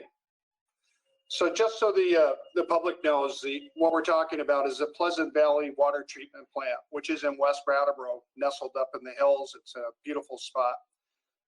That, as Peter had said, that first water plant, our first filtration plant, was in 1989. So this is the original water treatment plant for the town of Brattleboro. Prior to that, all the water was gravity fed to town and just chlorinated, and that was it. So it's always been pretty interesting as you follow the history of the water system. And we've continued to, even after we upgraded, we've continued to explore options to improve the facility or to look at treatment systems to keep our water system up to date because of the health and the safety of the citizens. It's very important to have a good water supply. After the filtration plant was built, it performed very well. We didn't have any situations or problems with the plant at all. It corrected our discolored water that we had in town prior to the treatment plant. We also had to issue boil waters orders in the 1980s. People couldn't drink the water. So that's the importance of these water treatment systems. They're very important. As we entered into the 2000s, we started to see some problems with the structure that was put there. It was a pre-engineered building. And later on, Chrissy can talk about it a little bit, but the CAD system that they used at the time under-designed the roof. We had noticed that we had some complications with it. The operators all shoveled the roof in the winter. And from what we found out, that was a very good maintenance process that we followed to protect the integrity of the building. Some of the buildings that were actually designed at that time collapsed. So we've been quite fortunate. As we moved along into the 2000s, there was several times where we'd hired engineering and took a glimpse at upgrading the facility. And at one point in 2003, it was estimated to be a $5 million project. Later on, when there was stimulus money around 2009, there was estimated to be over $7 million at that time.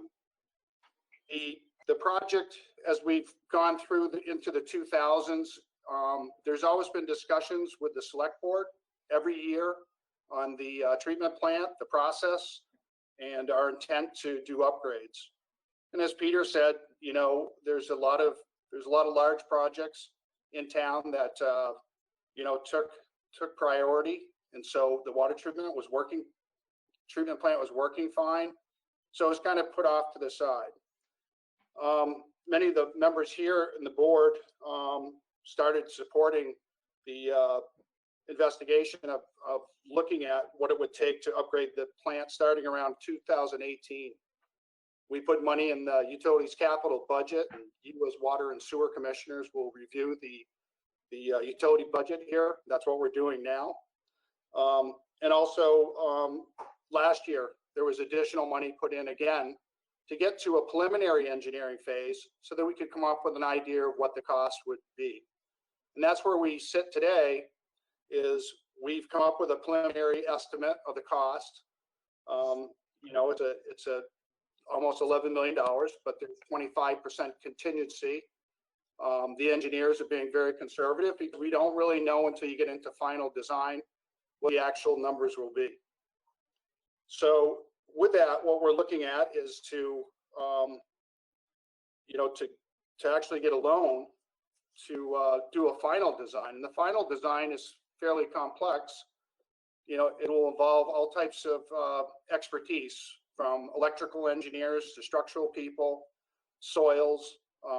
There'll be technology put into the pumping systems. And so there's an array of expertise that goes along with this proposal that we're talking about to get money from the revolving loan fund. And also I'd like to note that in 2017, the board also approved an asset management plan, which was done by Dufresne also. And that was important to look at the life expectancy of the plant and all the components. And that's what led us up to where we are here today, to talk the planning loan and to talk about the upgrade of the water treatment plant. So with that, Christy, I would give her the floor so that she could explain the loan and the project itself.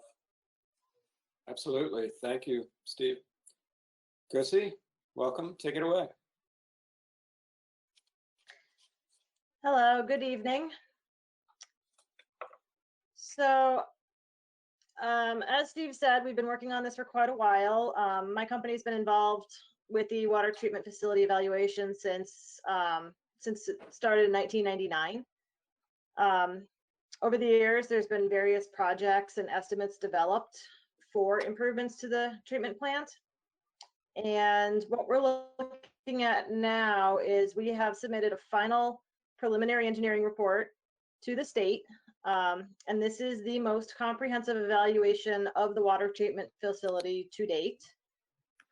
We took all of the previous evaluations into consideration and we built off of those and added on to them for this report. So what I'll do is I'll run through kind of a high level summary of the report, go through what the proposed project includes and the costs and the funding for it. So in this report, we looked at different types of treatment. We invited Steve and some of the operators to come tour other treatment facilities to look at other methods. One of them more recently being membranes.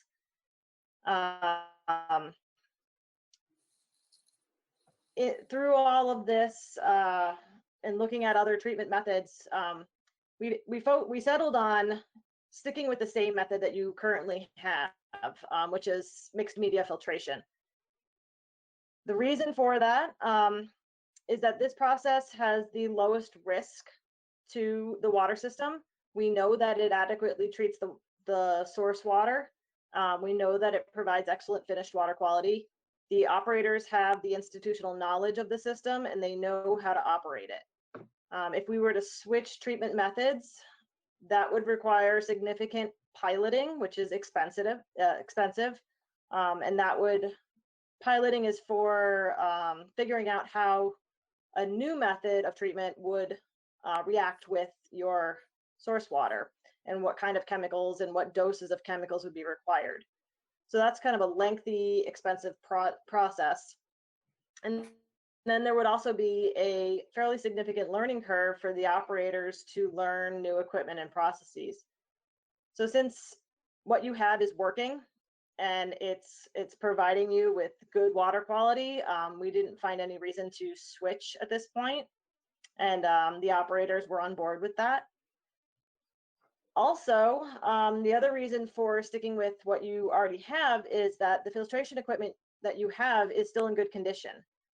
Back in the 80s, when this plant was first constructed, the town made a very good decision to purchase stainless steel filters.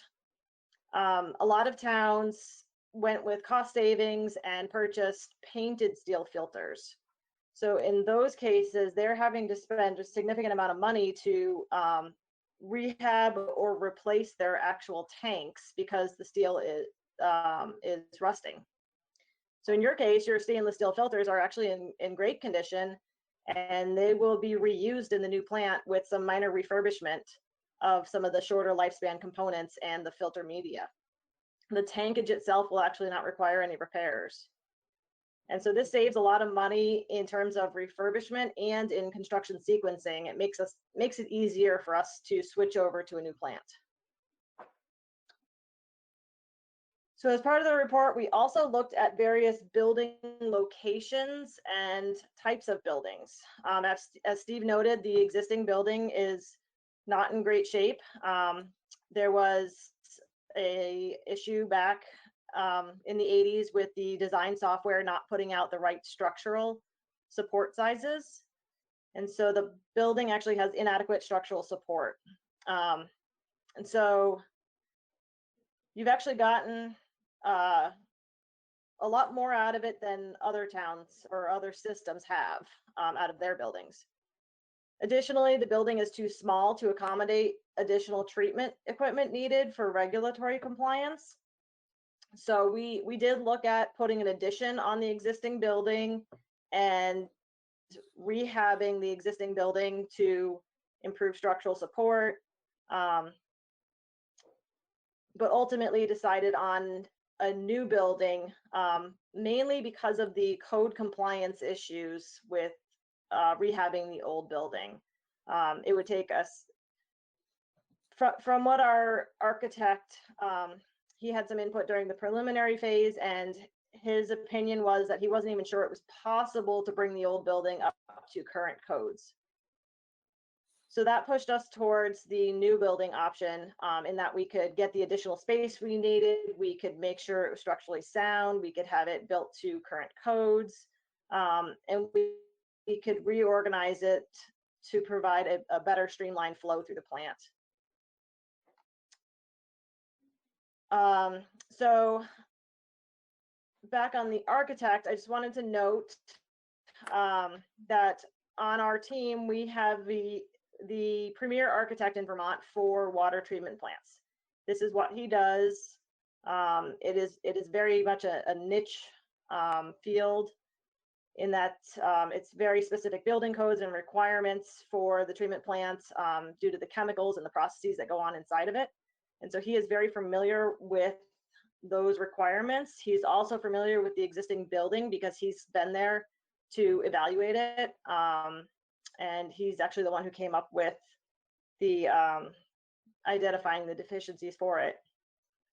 So he is currently evaluating different building types to determine which type of building will provide the town with the long-term, durable, and sustainable solution. The concept is that during your next 20-year upgrade, 20 years from now, when you're looking at what do you need to do to your treatment plant, we want to provide you with a building that you don't have to replace in 20 years. You'll have to replace some of the components inside the building, the mechanical and electrical components, but not the building itself. I want to talk a little bit about energy efficiency. The new building will be more energy efficient than existing. A large part of this is that the equipment and technology inside of the building will be new, and typically newer equipment is more energy efficient than older equipment. So this includes lighting, HVAC, all the pumps that are used in the building and actually in the raw water pump station as well. The existing setup uses variable frequency drives on all the pumps, and we will continue to do that. That provides, that allows us to run the pumps at lower speeds, whereas if we didn't have those variable frequency drives, the pumps would run full speed all the time. So those are an energy saving measure. And another large component of energy efficiency is insulation. The building codes have changed significantly over the past 30 years, and today's buildings require a lot more insulation than what the original plant has. And then lastly, we're going to coordinate with Efficiency Vermont during final design for a review of the design and guidance on energy efficiency options. In terms of operator efficiency, there's going to be a new SCADA system provided with the building, included in the final design. And for those of you who don't know what SCADA is, that's what controls the plant. It actually controls the entire water system. So it stands for Supervisory Control and Data Acquisition. So it's how everything gets controlled. The pumps, that's how the pumps know when to turn on. It's how the filters know when to start up. It's how the pump stations in the system turn on when they sense low pressure in the area that they're serving. So this is a system-wide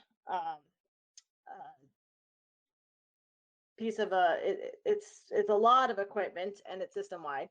And we're actually going to be including a full SCADA upgrade in this project. So that's not just going to be at the treatment plant. That'll be at every water pump station, tank, down at the Public Works building. So everywhere that we can access the water system SCADA, that'll be upgraded. So that new SCADA system is going to provide, it's going to improve efficiency in operation of the plant, operation of other components in the system, like the pump stations and tanks, and also make it easier for the operators to complete their daily and monthly reports. And it's also going to allow for increased automated operation of the plant. In terms of sustainability, as I've noted, we're looking to provide you with a long-lasting and durable building. And then the plant is also being designed with consideration to potential future water regulations. So we've spoken with the drinking water regulatory engineers and talked to them about what might be coming along in the next 10 or 20 years in terms of regulations. And now this is really hard to predict, but they gave us some ideas of things to look at. And so we're going to be providing excess space in the treatment plant and in the raw water pump station for potential future chemical feed systems. And we're going to be providing provisions to make it easy to connect future activated carbon feed. That was a pretty high priority for the state. And it's fairly simple to provide those provisions to just make it easy to connect that in the future. We also evaluated the need for other types of treatment in regard to other regulations, but we found that and the state agreed that those would be unnecessary. So in terms of cost, we're looking at an estimate of about 11 million, 10.9. This includes several components. So this includes temporary utilities and site work to keep the existing plant operational during construction. The new plant is going to be constructed pretty close to the existing plant, but we do want to keep that existing plant in operation to save costs on having to provide a temporary treatment plant, which can get expensive. A new, larger building, which will include a maintenance area and room for storage of the equipment used up at the treatment plant. We're going to be refurbishing the 3 existing filters and adding a new 4th filter for regulatory compliance. All of the chemical feed systems, raw water pumps, finished water pumps, valves, piping, and all other pertinent equipment is going to be replaced. It'll all be new. There'll be new electrical and instrumentation components. And as I noted, there'll be a full system-wide SCADA upgrade, which includes all of the connections at the pump stations and tanks and control valves and at public works. There'll be considerations for future activated carbon feed. We have included in the preliminary engineering report the cost to add fluoride to the water. Now, the addition of fluoride actually requires a vote by the town. It can't just be added. Like Steve and I can't just go add it. It does require a vote. So we did include the price in there if that is something that that the town is interested in. The price is in there for it, but if the vote doesn't pass, then we just don't include it. Or if there is no vote, then we don't include it. And then there's also the modification of the processed waste handling. This is the wastewater that comes out of the filters after they clean themselves. Right now, it goes into settling lagoons, and those lagoons require annual cleaning. So we'll be, as part of this project, putting in an equalization basin, and then the town crew, the utilities crew, is going to be doing the sewer main extension on their own for cost savings, and that will allow processed waste to be transmitted down to the wastewater treatment plant instead of having to maintain those lagoons. The contingency, as Steve noted, is at 25%. That's fairly typical for treatment plants at preliminary stage, just because there is a lot of detail that gets worked out in the final design stage. That 25% equates to almost $2 million. It's about $1.9 million. So that's $1.9 million in contingency. And as we work through the design and finalize details, we will reduce that percentage for the final cost estimate. That $11 million number also includes the design and construction phase engineering. So this brings us to the planning loan application that's before you tonight. Just a little background on that. The Drinking Water State Revolving Fund, we abbreviate that as DWSRF. So the DWSRF planning loan is a 0% interest loan, and that loan would ultimately be wrapped into a construction loan after the completion of the project. And I know we're not going to get into talking too much about the construction funding at this point, but I just wanted to provide a little background for reference. Once we get to construction, we are anticipating utilizing the DWSRF construction loan program. And for this project, we're estimating a 0% interest rate for 30 to 40 year term with a 25% subsidy. Now the state doesn't use the DWSRF program. They don't use the word grant. They use the word subsidy. So that would basically be a 25% grant.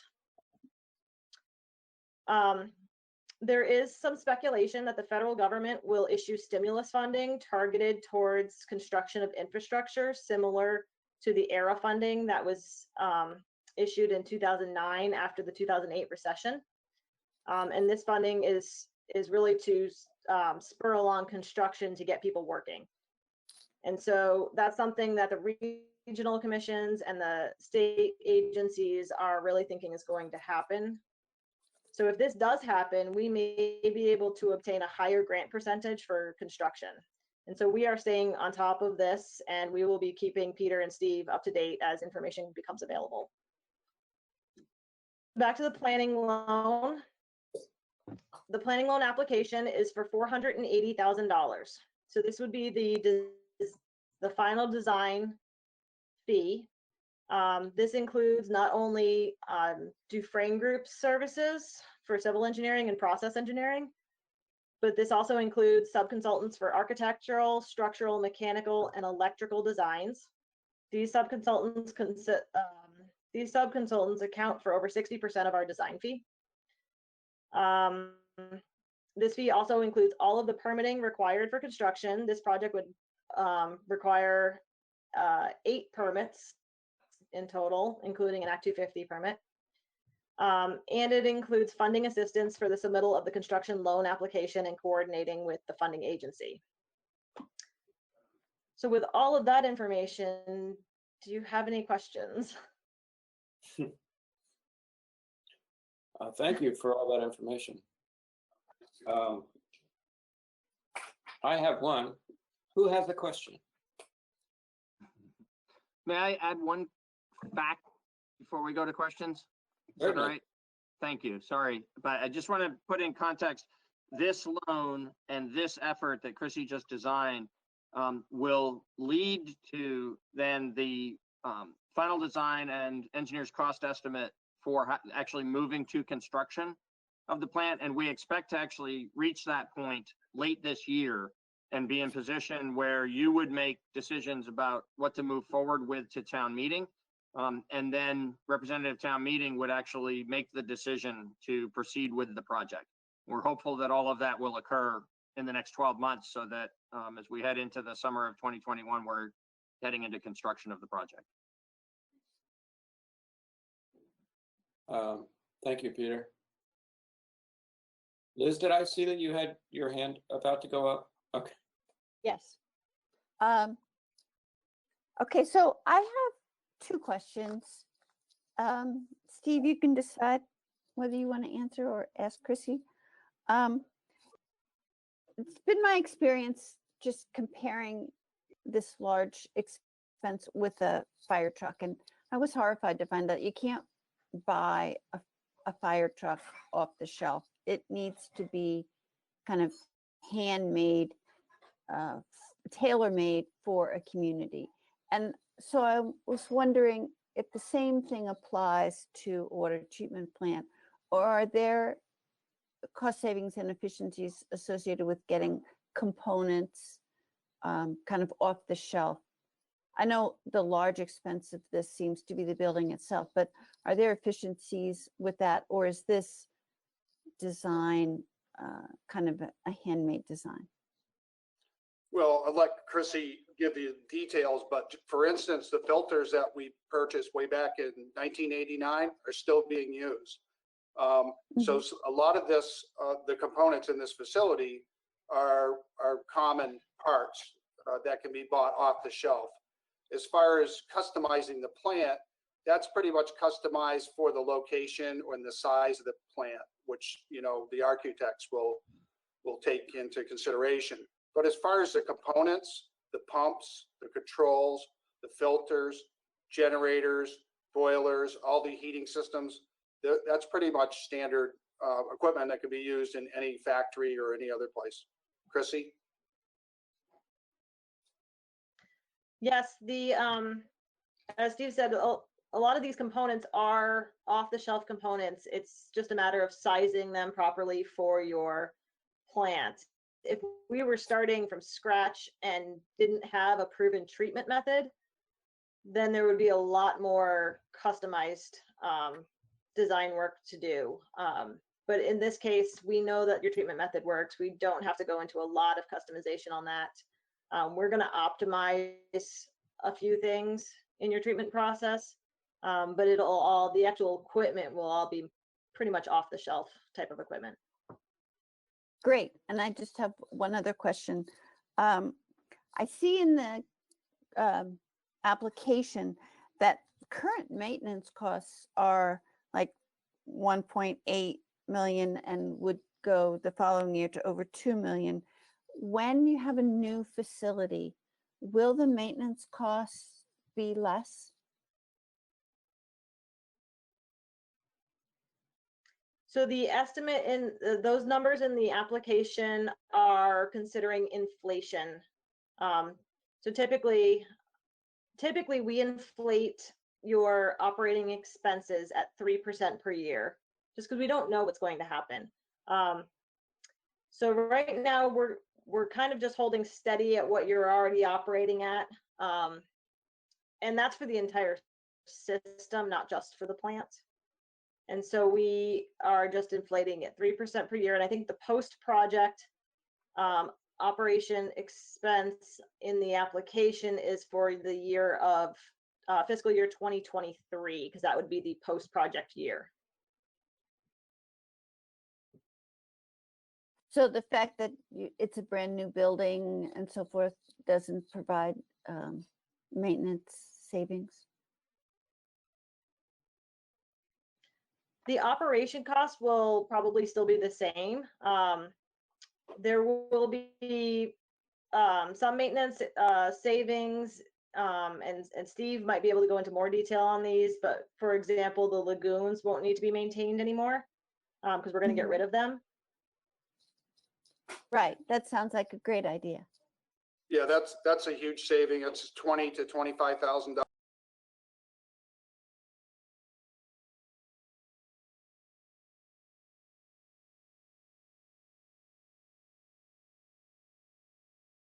Is we're upgrading the facility, we're adding a filter. Currently, we produce about 1.3 to 1.4 million gallons a day, 500 million gallons a year out of this facility.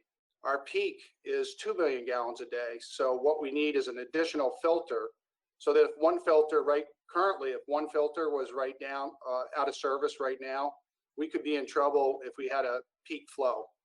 And peak flow could be because of drought, dry weather, or fires. So this facility will have 4 filters instead of 3. And the other thing that we might be able to do is run these filters at a lower rate, so the pumps aren't working as hard, get a better filtered product, and maybe that can save some energy also. But also with the new drives and the new motors and the new pumps, the technology has changed so much and focused on energy over the years. We're very hopeful that we can get some savings there. The project will go through Efficiency Vermont, and they'd be filtered also through our own expertise here in town to see what we can do to save as far as energy savings and cost. Well, and I thank you for that. And I think it's a very important project. Yes, I don't know about everyone else. Steve actually answered my one question, which was about the extra filter. I was kind of curious if that was sort of regulatory forced upon us or anticipatory of regulations coming up, but it sounds like it's prudent. It's not only prudent, it's regulatory. They've changed the rules since we built the facility. So currently, again, if we had one filter down, we wouldn't be compliant. Okay. We wouldn't be able to keep up with the demand. So that alone is good enough reason to add the other filter, but it is regulatory also. Yeah, the aspect of firefighting was not something I had considered, but it's a no-brainer that you would need to continuously supply a lot of water for a little while. And the other thing I want to note is when we talk about these costs, the select board has been supportive of other projects in the utilities to keep the cost of this project down. One example would be Black Mountain Tank. It was a 1 million gallon tank and it was approximately $1 million job. We paid for that as we went along. The board made the decision not to get a loan, to use the funds that we had available and to upgrade that tank so that when we knew in the future that we'd have to be coming up against a larger project and we could keep the cost down. The waste line's another example of that. And also when we go over the capital budget, you'll see that we're going to rehab one of the 3 million gallon tank at Pleasant Valley to keep the cost down of the overall project. So many of these things, even all the engineering up to this point, has been paid for as we went along with no loans. So I think that's important to note, that overall picture was to try to keep the cost of the larger project down and not be paying a loan, paying for a loan for many years on a larger sum of money.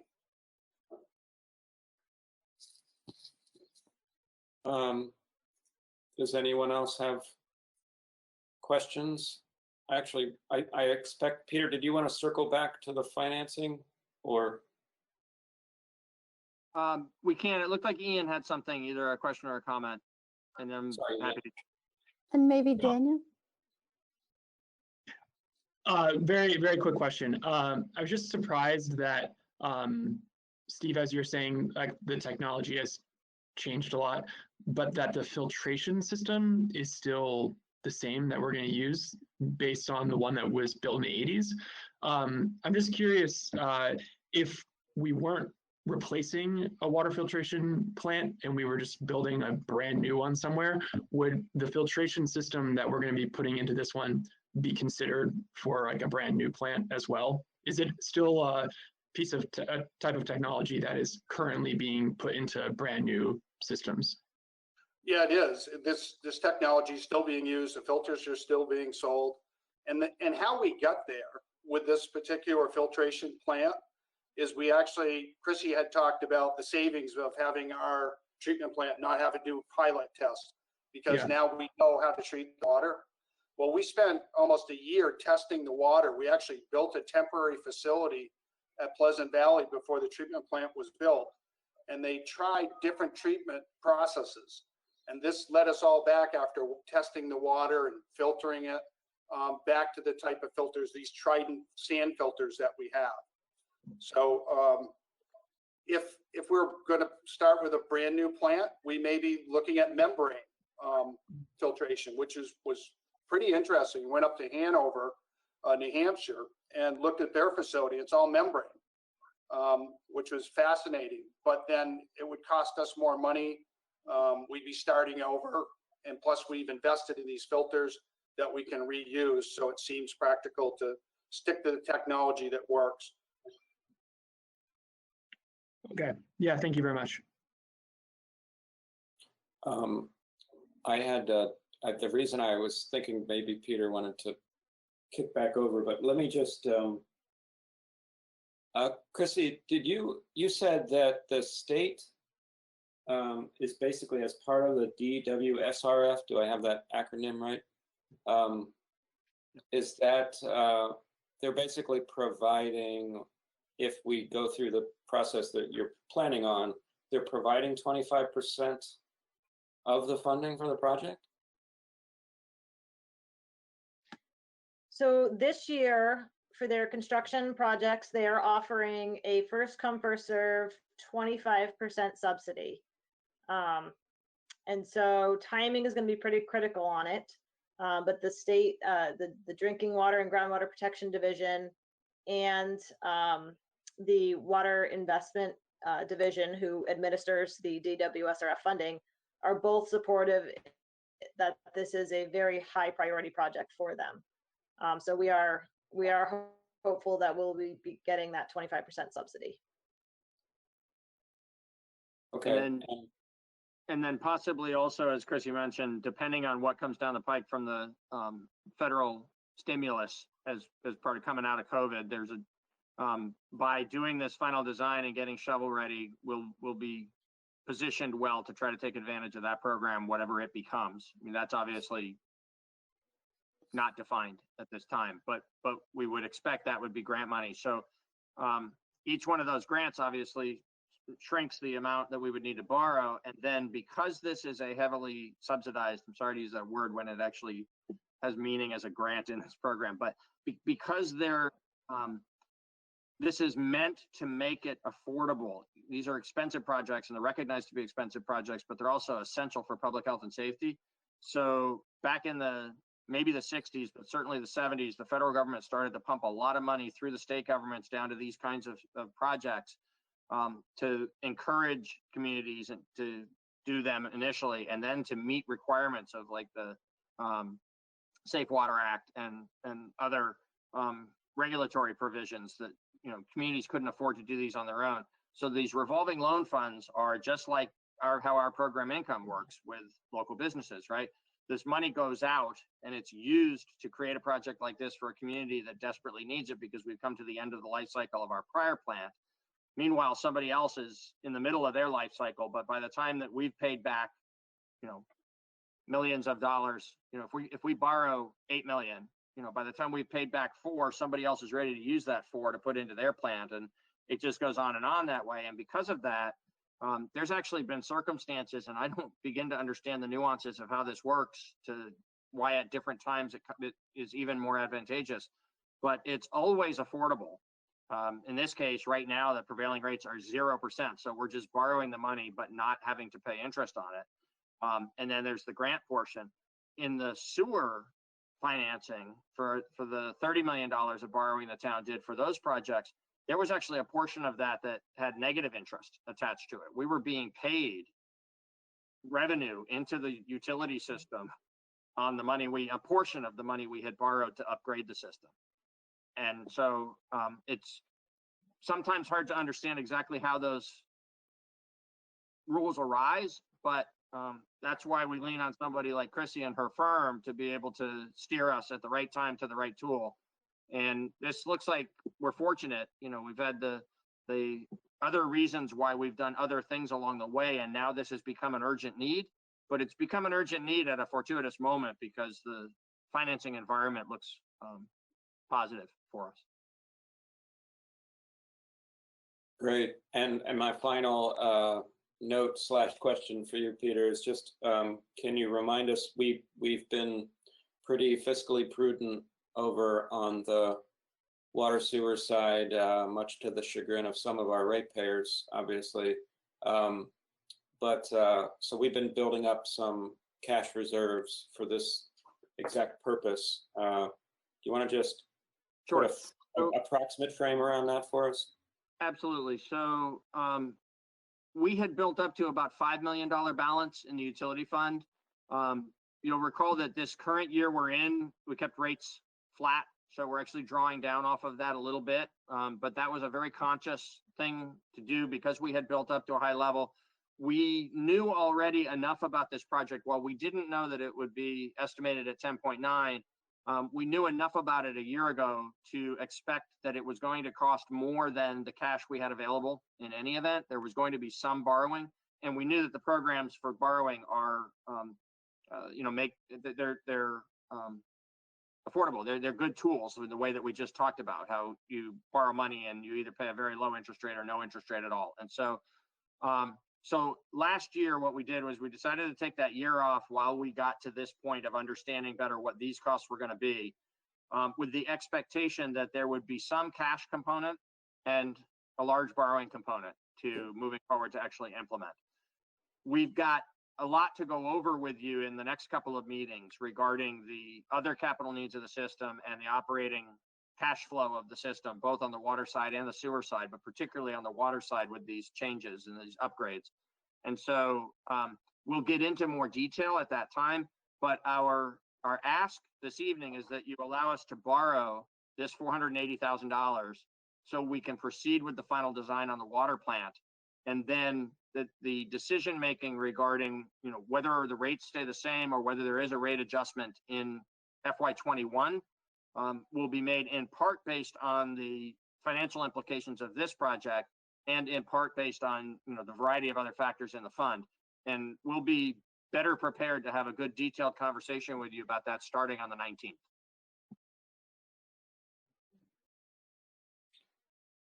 Okay. Anyone else have any comments, or would someone like to go forward and make the first of some very important motions? I will say that I haven't seen anybody say that they needed to jump in with a question. So if anyone is on the phone that I'm not seeing, please just go ahead and open up and ask your question. Otherwise, I think we're going to roll forward. Great. Does anybody want to make a motion?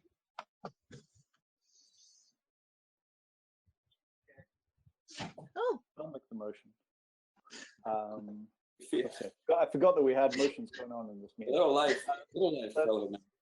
Let's see.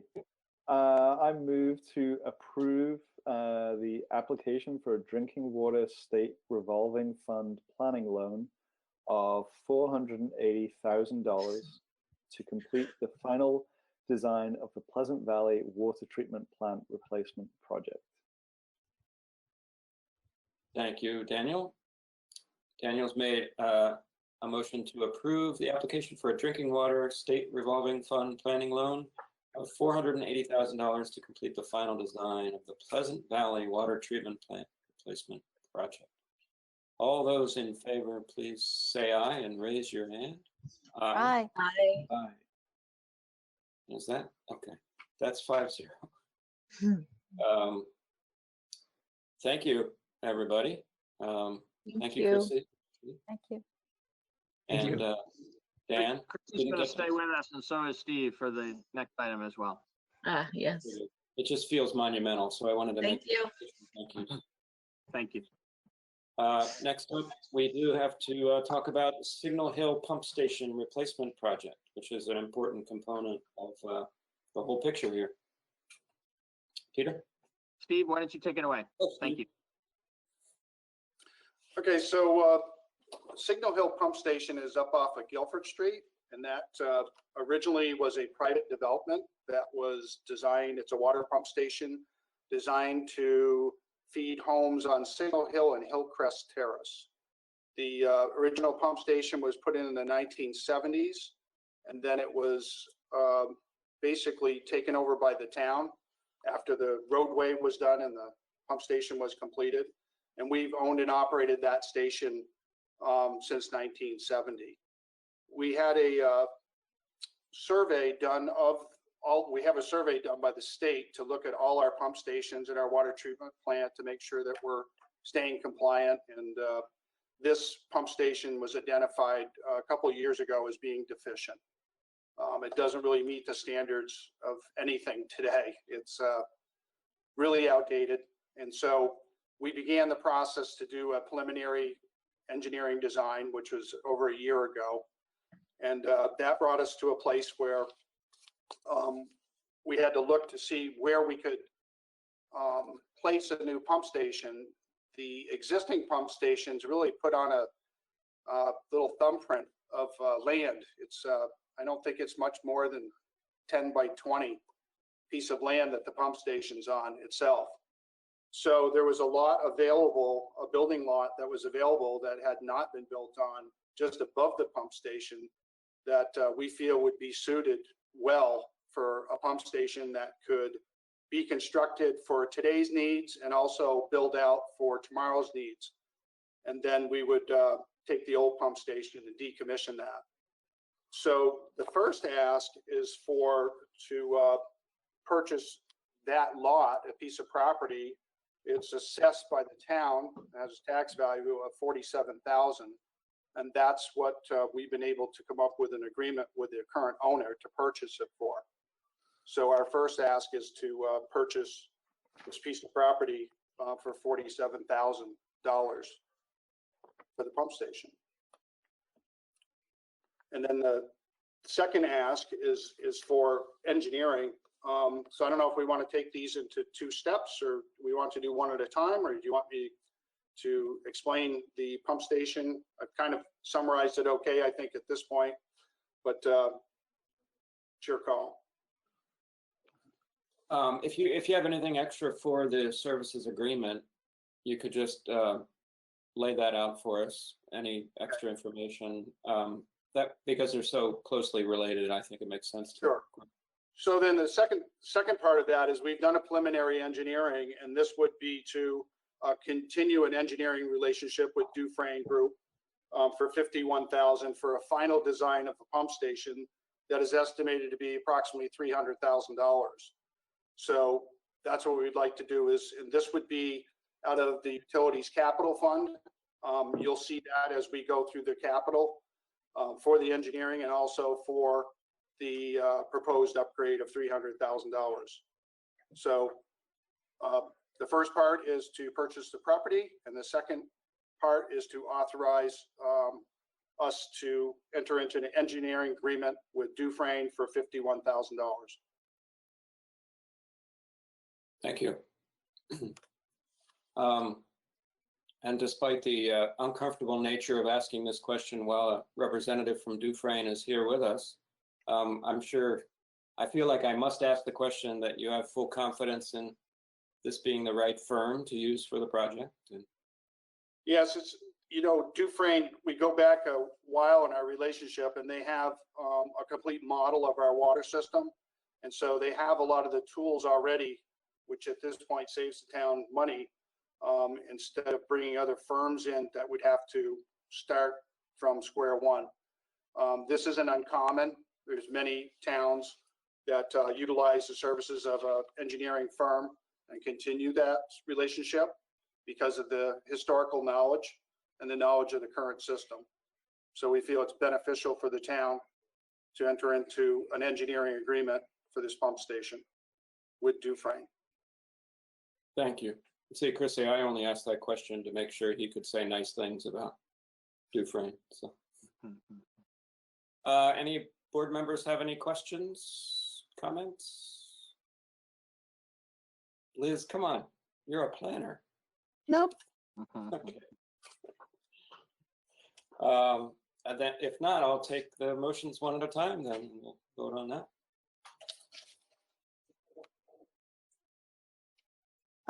I'll make a motion. Thanks. I'll make both of them if you like. Sure, why not? Okay. If there's no objection. I move to authorize the expenditure of $47,000 to purchase lot 00110356.200 on Guilford Street to be the site of the replacement Signal Hill pump station. Do you want me to do the other one now or vote on it? Let's go ahead and vote. Liz has made a motion to authorize the expenditure of $47,000 for said lot on Guilford Street to be the site of the replacement Signal Hill pump station. All those in favor say aye. Raise your hand. Aye. Aye. Aye. And that's 5-0. Thank you. Okay, so I also move to authorize Town Manager Elwell to execute an engineering services agreement with the Dufresne Group for final design of the Signal Hill pump station for a fee of $51,000. Thanks, Liz. Liz has made a motion to authorize town manager to execute an engineering services agreement with Dufresne Group for final design of the Signal Hill pump station for a fee of $51,000. All those in favor, say aye. Aye. Aye. And that passes 5-0 once again. Thank you. Thank you. We are now talking about an overall utilities fund capital projects update. We are. And who would like to do that? I'll do a very brief introduction, and then Steve will do the majority of it, along possibly with Dan. I'm not sure whether how they're going to share that. And I just have a quick question before I dive in. Chrissy, are you staying on? Will you have anything to add in this discussion, or are we thanking you and saying good night? I think Steve and Dan can probably handle this. Great. Good night, Chrissy. Thank you. We'll see you soon. Thanks so much, Thank Chrissy. you very much, Chrissy. So, Thank you all. Good night. Good night. thank you. Good night. So the table setting I wanted to do on this is very brief, but just to make clear where this fits into, you know, the big decisions that you've made this evening, and then the sort of still big but routine annual process we're going to go through over the next 2 or 3 meetings of looking at the entire utility fund budget and looking at the rate ordinance, which will need to be either continued for a year under the current terms or increased, and we'll be looking at the math and the choices and helping you make that decision beginning on May 19th and then continuing at least on June 2nd and likely on June 16th as well. So tonight, in preparation for that, we thought it'd be important as an informational item. This one doesn't require you to make a decision, but as background to those discussions, seeing where we stand with a variety of different capital projects within the utilities fund, some still in planning stages, getting ready to be constructed, some actually further along than that, and others as ideas of things that'll probably be proposed in the actual capital program within the utilities fund budget for next year. So this is just meant to be that sort of broad perspective update of where we stand on the capital side before we dive into operating next 2 weeks from tonight. Thank you. Okay, I'm going to kick it off, and then Dan's also going to jump in here with some of these projects. Again, as Peter just explained, this is just to provide the board with kind of a summary. And if you have any questions, let us know, but of the capital plan. So the capital plan, you know, we've talked enough about the Pleasant Valley Water Treatment Facility and the construction of the new pump station at Signal Hill. And the other thing the board has heard about, because you approved grants, is the Exit 1 Industrial Park utility upgrades there. So those are some of the bigger projects. Also, what's going on with the Vermont Agency of Transportation, the Hinsdale Bridge replacement, that includes water main work. So there's just a lot of projects going on here in the utilities. Again, some of these projects, as Peter stated, are ready to go. And if there is recovery fund money, we will seek that out for any of these projects because we're in a good place because they're ready to go. But these are projects that we're going to talk about as we get into the budget a little further. So again, the Pleasant Valley, I don't think I need to cover that anymore. I think we've been very thorough with that. The Pleasant Valley waste line, that's the one that's going to save us approximately $20,000 to $34,000 a year by the waste going to the wastewater treatment plant from the water treatment plant. And that project is estimated about $300,000, which is quite a bit less than what it would be on a contract. This is the one that Christy had talked about, the utilities division crew themselves installing the line. And there's 2 reasons we want to do that. One is to save money. The other is the sensitivity of putting this line in right next to our 2 water mains that feed the whole town. We want to make sure due caution's taken that, because if there's a problem, it could be catastrophic. With that, Dan, would you pick it up from there with Exit 1? Yeah, the Exit 1 is the ongoing project with the US EDA grant. We're that's really carried over from last year. We're hoping that's going to go out to bid in June. There's funds in both the water and the sewer side of it to cover, and then there'll be a reimbursement for the grant of 50% of the funds. From there, the two big water main plants coincide with the V-Trans projects happening.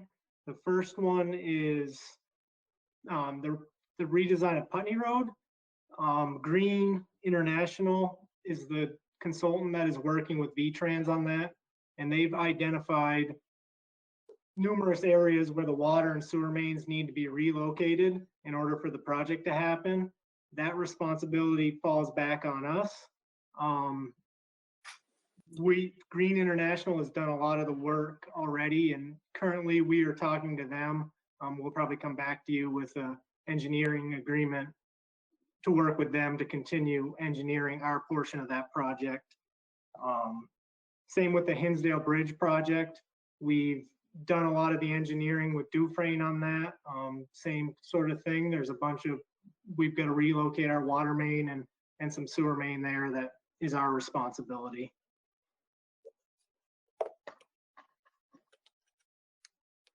Okay, thank you. That's Signal Hill we pretty much covered, Dan. So what about the wastewater treatment plant cover?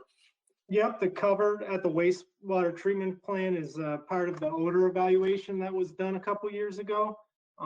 We just reviewed the 90% documents with the consultant on that, and we're hoping to put that one out to bid soon. Again, those funds were set aside for that project last year, and it just didn't happen. So we're hoping for that one soon. Sewer mains and interceptor tightening. That's really aimed at the interceptor from West Brattleboro that runs down the Whetstone. Every year we do evaluation of a certain amount of the manholes and make repairs as needed. Vehicles, we have a capital plan for the vehicles and a replacement plan.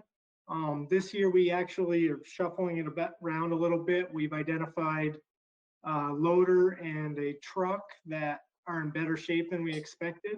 So we're gonna try to push those out a couple years and replace a couple of the compact cars that the water and wastewater plant use. The water plant in particular, Pleasant Valley Road's taking its toll on the car. So we're looking at something that may handle it a little better, and we're looking at hybrid options for those. Water meters, that's another annual one. Every year we replace a certain amount of water meters just to keep the rotation so that we don't end up with a bunch of old meters that need to be replaced all at once. And the tank resurfacing at Pleasant Valley, we talked about earlier. That was another one that was aimed at reducing the scope of the redesign and rebuild of the plant. So we're working to get some specs on that, to get that out to bid as well. And that aeration project, Dan, we're going to remove? Right. As the design for the Pleasant Valley plant progressed, they realized that the aeration that they hoped to use to reduce the manganese wasn't going to be an effective method of treatment. So we're going to remove that from the plan. And there you go. That's your quick summary. Not too painful. Moving right along. Yeah, it's a lot going on in your department. Thank you, Dan. Now, Dan, that wasn't a backdoor criticism of the road condition when you mentioned that it, because I know who you can talk to. About a highway. It's responsible for both, so. Yeah. Like a snake eating its own tail. Just a fact of life, not a criticism. Yeah. Not truism. Well, I certainly appreciate the putting off of new vehicles when we have a vehicle that'll last another year or two. Couple, hopefully. And it would be nice to add, I think it's your department that has the electric vehicle that we have now, right? We do. People have been happy with that. We have I don't think our engineer, I don't think he's used 5 gallons of gas. I mean, seriously, it runs on the electric the whole time. It's a hybrid, but That you know, Josh? Dan, it's minimal. He has the records. It's incredible. Really incredible. So we're looking at, years ago, what we'd done is we'd taken pickup trucks and we bought Chevy Cobalts, which were, you know, did 32 miles per gallon or 40. And then we continued that theme with the existing cars. And now we're looking at taking another step and going to some hybrid or all electric. So Nice. just continue. It seems to make sense. These are the, you know, the wastewater treatment when they're out pumping, checking the pumping stations, or the water treatment when they're out getting water tests. These vehicles make a lot of sense. As Dan said, sometimes seasonally we get, you know, we can't really take them out during mud season and things of that nature. So, but we've been able to work around it and been successful, and it's saved a lot of money. So we support that program. You have bicycles too, don't you, Steve? We've tried the bicycles, and we haven't done the purchase yet, but we're close. We went to both of the cycle shops here in town, and they gave us a bike to try, which was fun for the employees at Public Works. You know, they're a little shy about getting on them at first, but they're quite a machine. It was after one did it, then they all had to take it for a ride. So we had it for about a week. And it was one of the cargo bikes. And so we feel that we can use that even if we have seasonal help painting hydrants, or, you know, we talked about water meters. So there's all kinds of use. We expect that we'll probably get like 2 of them. Cool. That's great. And I wanted to let everybody know, because we can see it if you're participating on the go-to meeting. You can see that Brandy says she's having a little trouble with her camera and computer. But I'm still here. I'm here. Just want to let people know, because if you're watching on YouTube or later, you can't see that. Yeah. Yeah. So great. Well, that was a great summary. Does anybody else have anything? I don't see anybody chiming in who wants to say anything in the chat room. And we don't need a motion for this. Thank you, Dan. Thank Brandy. you all for the Thank work. you. Thank you. And Steve. Thank you. So, do we have any other business? I don't think so. Thank you. Thank you. Okay. I will take a motion to adjourn. Should anybody So like to? moved. Do we have to adjourn as water and sewer commissioners before we adjourn as the select board? I'll adjourn as water and sewer commissioners. Yes, let's That's adjourn. not a bad idea. It's a technical detail, but it's not a bad idea, just to be purists. Yes, I'll thank make a you. motion to adjourn as water and sewer commissioners. All those in favor of adjourning as water and sewer commissioners? Aye. Aye. 5-0. And that leaves another motion for someone else to make.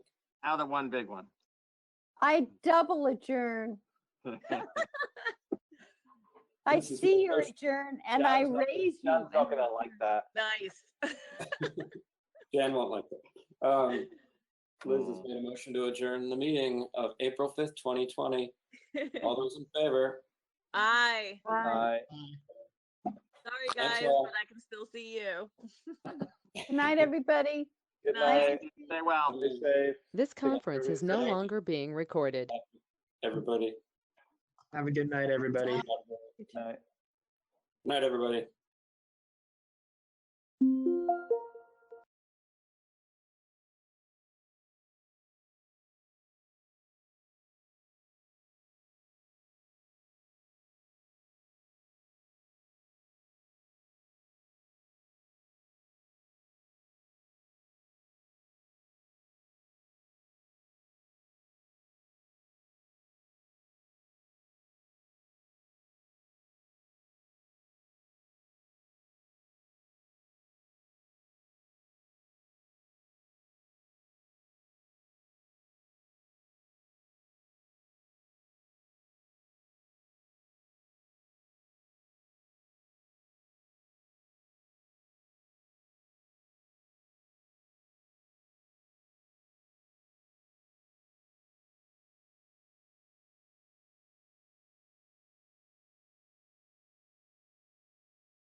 6:30. Let's call this to order. We're going to discuss changes that we made at the last meeting. Tom had redrafted that up for us and sent that out. So we've all had a chance to look at that. I did get an email today about a few other changes, and if I can figure that out, I will bring that up. But in the meantime, why don't we start with Sandy and your thoughts on those changes and kind of where you see things going from here. I think the changes were good. I would like to see the capitalization inconsistencies cleaned up.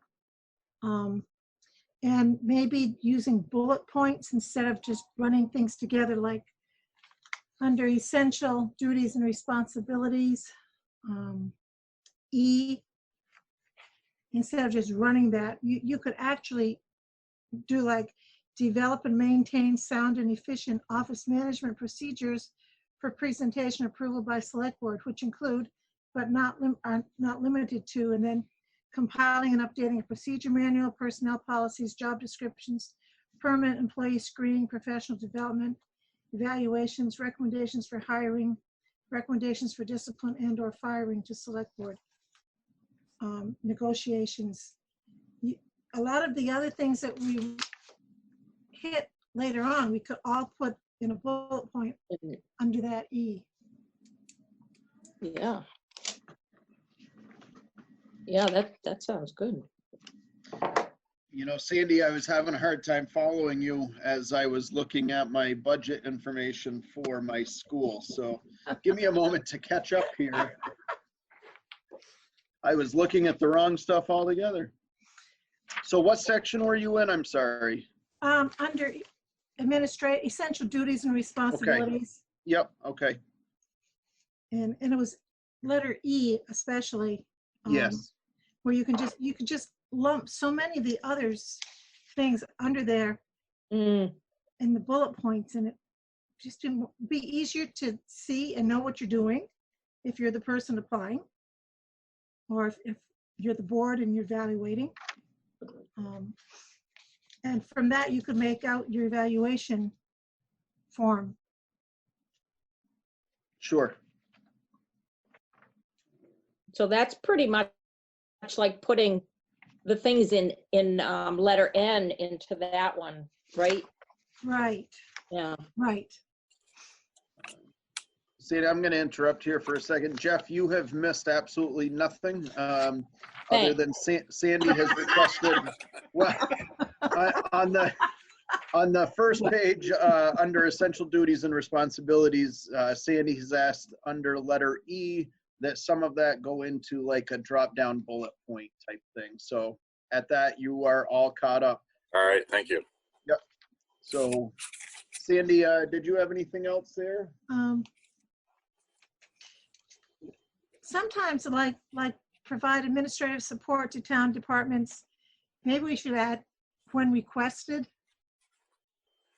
You know, maybe some departments don't want the administrative support.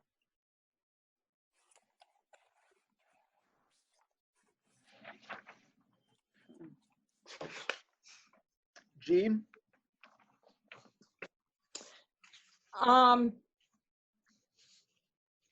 Okay, so K in that same section. Right. Looks like it was going to be deleted, but I think we were just going to delete supervise. Yes. Somebody's got to coordinate that stuff.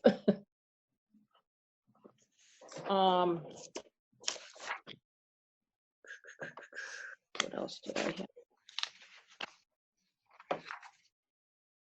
I also had noted, like in the last meeting, if more should be addressed, like, you know, that they'd be required to attend all select board meetings, take care of the select board correspondences, and make sure anything that we've asked to be done gets done. And I have a different way of wording that, but a lot of, I don't know, that's a lot of the duties that go on. Right. And I can kind of write that out and send it to Tom. Yeah, I think as far as with where you're headed with the information and stuff, the packets and all of those things need to be, somebody's going to be, or I thought of that, but then we talked about having a secretary doing that part. So I said, okay, maybe that doesn't need to be in there now, because we're also talking a drop in the hours on this position. So I said, that, yep, their job anymore. And the thing that I felt was lacking when I read this was the grant writing. See, the researching and grant writing, which also could go under qualifications like knowledge and experience in grant seeking and grant writing. That And was somewhere addressed in the duties. under financial. It said research and present findings on grant opportunities. Oh, Right? there it is. Okay. Because that's important.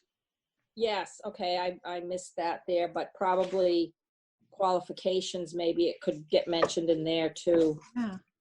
You may want to put it right in your advertisement as well, of course, so people know right up front when you're advertising for the position that that's a big piece of it. Right. Right.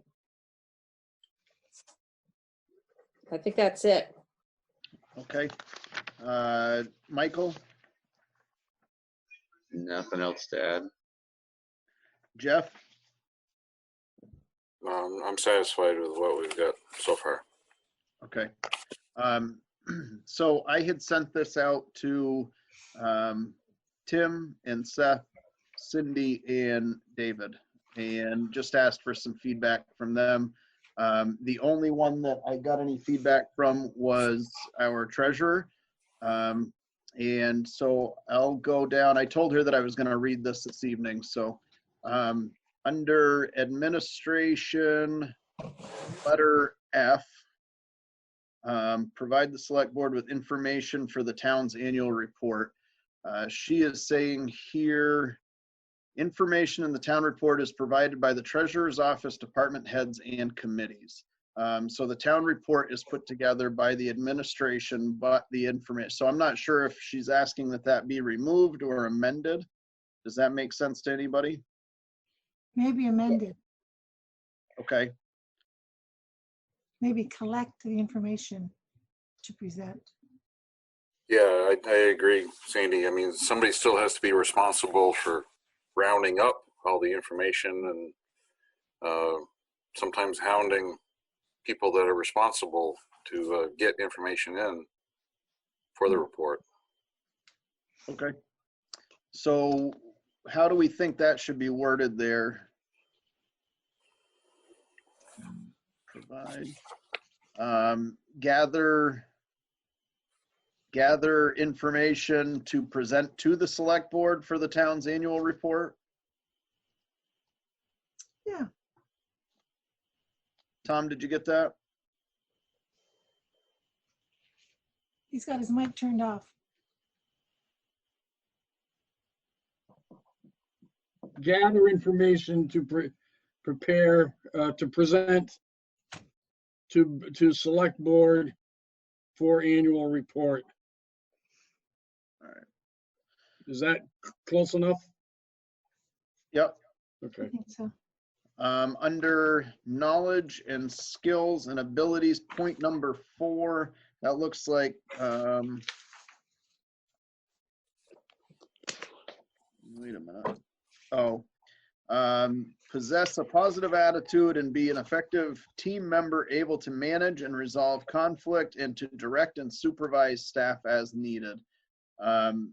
The supervise word is a cause of contention there, and I'm not sure how anybody else feels about that.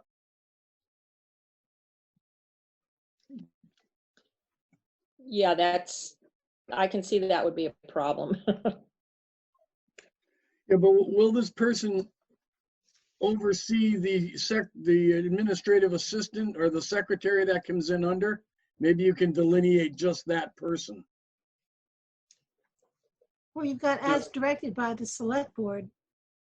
So if we just tell him to supervise, the secretary, that's as directed. As directed by, okay. Well, yeah, because, well, that would be fine, but that piece is missing. So Right. Direct and supervise staff as directed by the select, but that sounds funny to me. What are we missing there? There's a conflict and.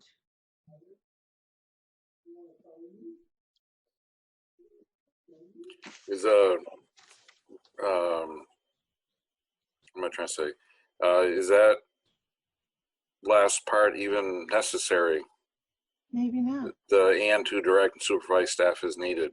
Does that have to be in there somewhere? I don't really see. I think you're kind of talking about two different aspects. The possess positive attitude, conflict, blah, blah, blah, and to direct and supervise staff is needed. Either, I don't know, either that should be a separate bullet point or just plain deleted from the whole section. I would agree with taking it out of there as long as the other stuff remains. Because somewhere in there, it's also, and maybe it's not in here. No, it's good. Well, I mean, it's not really a knowledge, skills, or abilities. It doesn't fit into, to me, under any of those three. To me, it's more of a responsibility, or I just don't see direct and supervise anywhere under those three categories. And when you have provided administrative support to town departments when requested or whatever, that kind of covers that. Yeah. The only thing somewhere on here, should it clearly state that there is, kind of what we were talking about at the end of that, as directed by the select board? Should there be something else in here that says that, this is kind of what we want of you, but there's always more that could be asked of you? And am I missing that in here? And other duties as assigned? Yeah, should always put that into any job description. Right. Yeah. Don't I know it? Yeah.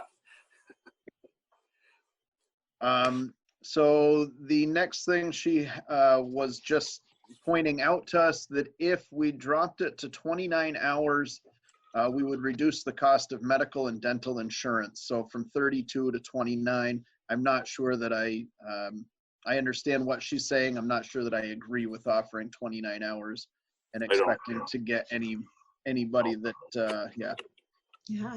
Under 30 to provide benefits. Right. No.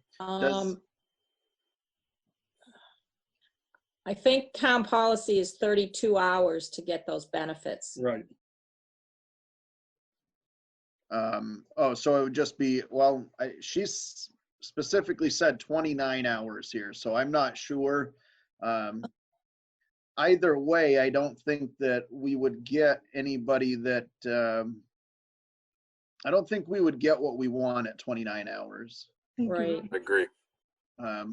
So we appreciate Cindy's feedback on that, but, and then she says, I think there should be wording that the person needs to be accountable for hours they are paid for both in and out of the office. And I know that this has come up previously, and I know that there was mixed feelings on this. So I'm raising that question. And Jeff, I'll start with you on your thoughts there. I mean, I think everybody should be. I don't think we need to single out one employee to be accountable. I mean, I think I understand where she's coming from, but that should be unsaid for every employee to be accountable.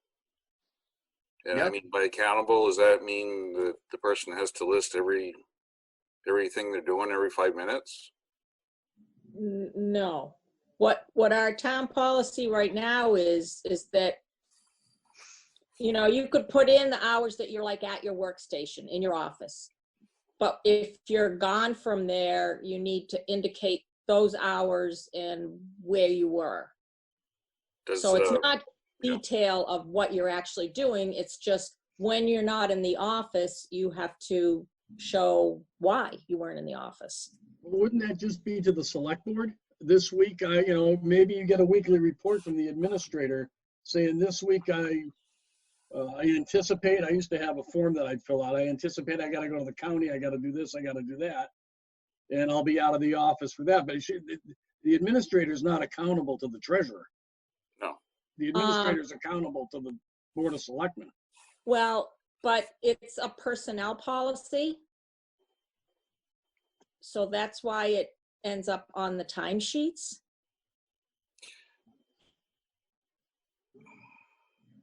So, but does every town employee, do they list where they are? Exactly. I don't believe the road crew does. And I think that's where it became a cause of contention previously, was that we were singling one person out when so it wasn't fair across the board. So yes, I think that everybody needs to be accountable, but we also need to make sure that we're tightening up that same accountability on everybody, or that we're expecting that same accountability from everybody. And I don't think that everybody is doing that. And that's not to say that anybody's trying to pull a fast one. I just don't think that it's ever been anything that was enforced. I think a lot of, Sandy had mentioned that we've been through multiple payroll systems that have never been used. And there's always an attempt to try and put something in place, but then it never carries out. So I see what you're both saying, and Jeff, I agree that everybody needs to be accountable. Gene, I understand what your explanation there is, but we need to make sure that that's true for everybody that's in those offices. I mean, that would mean that we would be asking Tim to let us know, or I guess that doesn't, because he's elected, so that's a terrible. Elected officials one. Right. There's still, but even the elected officials function under the town employee policies. So, if that was the case, then usually, he does note when he's gone, spent a day at a training or a meeting or such. That is on his timesheet. That makes sense. But if you just run into Brattleboro to go to a commission meeting for 2 hours, I don't know. That's what you're hiring a professional person to do. Do you have David write down on his time card if he's running up to the auto body shop to pick up parts,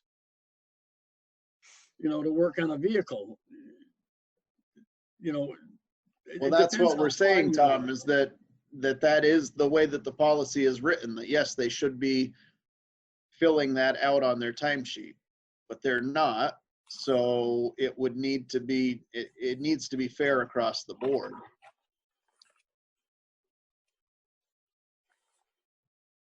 Sandy? I think you need to document it someplace. I'm not sure on the timesheet. Maybe you have a diary or something, because Tim's going to get a call to run down to the nursing home to notarize something. Should he put down on his timesheet, I was gone from 9 to 10:30 notarizing something? That's part of his job. He's to be expected. I almost think we're straining at a gnat here.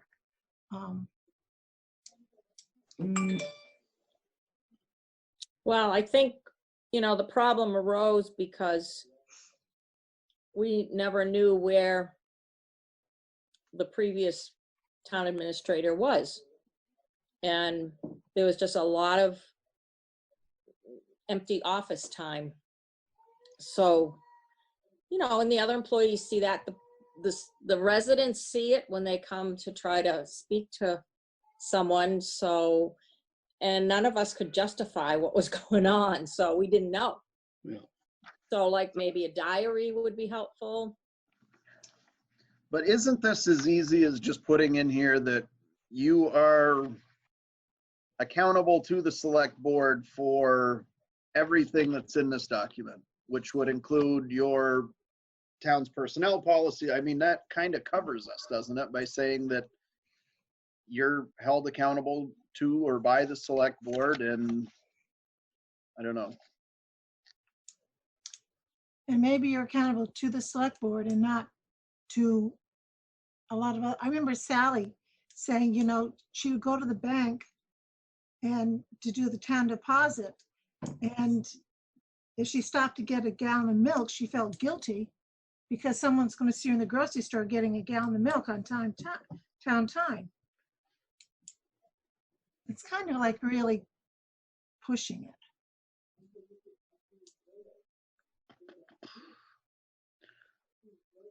So I know what she means because I've felt the same way. I bet you have. I bet you have. You know? You do. We used to have a common sense approach where the No employees such would thing ask me, anymore. I know, you know, I want to stop at X to pick up an order that's coming in. And I'd say, that's okay. But if you're stopping at X to do your Christmas shopping for the afternoon, that's not okay, you know? Right. Right. Right. I think we need to trust and to, if someone comes to us and says, okay, Jean Carr is supposed to be in the library, you know, for all these hours, and I know that she was at Brown and Roberts, I think we need to say, if she was at Brown and Roberts, she had a reason to be there. Now, if she does it every week, we might want to check and see if she's doing another job up there. But I think we need to start trusting and giving the town residents the idea that we're on top of things, but we do trust. And if you break the trust, that's bad. Yeah. You know, but it's like with a kid, if you plan on them doing something bad, they will.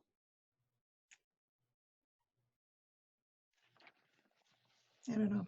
So because that's in the town policy and they, or the personnel policy, they would be given that at the time of employment anyway. So it doesn't need to be listed in this.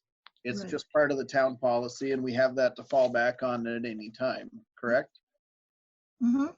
Okay. Well, one would think. That's their employees. We've been wrong before, haven't we? It worked for me before. Let's put it that way. All right. So is everybody all right with, of course, after Tom types these up, but the few changes that we've made, in addition to the changes that we made last time, everybody's feeling like we're in a decent spot and probably time to start looking towards the next chapter of this search, which would be what? Are we reaching out to VLCT? Tom, did you reach out to them at all? I thought we were going to check with them to find out.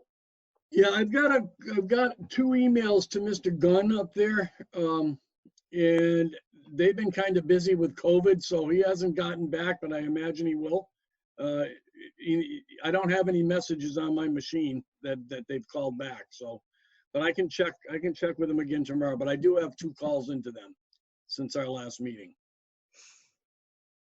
So, Do you? I'm sorry, what? Do you have ideas of other routes to seek out? I think Chris had a really good idea. I think that the board could probably do this themselves. If the board wanted, I could assist. I've done some recruiting. I'm not going to charge you for, and that's not what I mean, but I could help with that. And I do have someone that could do more extensive background checks than just a Corey or a Sorry. You know, Corey really doesn't tell you anything other than they don't have any trouble in Vermont. It doesn't go national. It just really does in the state. But there are some other things. And then, you know, you can do the reference checks. I could certainly help with that. But you probably could do this. The advertising is going to be what the advertising is. It's going to cost you whatever the ad is in VLCT. You're going to want to put something in probably the Rutland Herald. You know, maybe the Commons or the Reformer. The papers get expensive. I'd put it up on Indeed because that's free. There are ways to, you know, there's some ways to market. The other municipal associations, Maine, is $90. At least the last time we advertised for something with Maine, it was $90. You know, MMA, Mass may not get much from them, and they're not expensive either, but probably Maine, New Hampshire, Vermont, in the local ads. If you want to put something in ICMA, that's going to get a little pricey, and I'm not sure that's in the same, given the number of hours and what the salary schedule will be for this. I'm not sure ICMA is a real worthy expenditure. It would be if it was a full-time, you know, 40-hour position at X amount of dollars, but 32 hours a week at $45,000 or whatever it may be. It may not be a good place to put your advertising money. But I leave that to you. I think the board could do it themselves. And I had mentioned that to Tom previously, that I'm just not $6,000 to have somebody else collect resumes for us and send us the cream of the crop. Then that just seems like an awful lot of money to me. However, I did not go through this the last time, but I don't. Did it go through VLCT last time, or did they do it? Yeah. It did. It did. I think they got back like 10 candidates for the select board to filter through and interview. And do you remember how long of a time that was?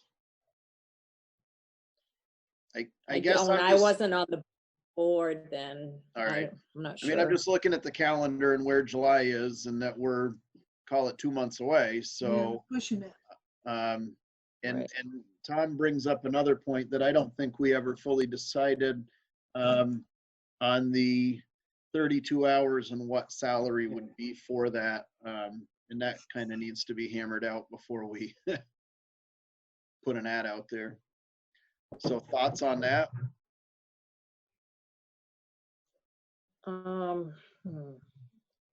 We have a range for the salary depending on qualifications and experience.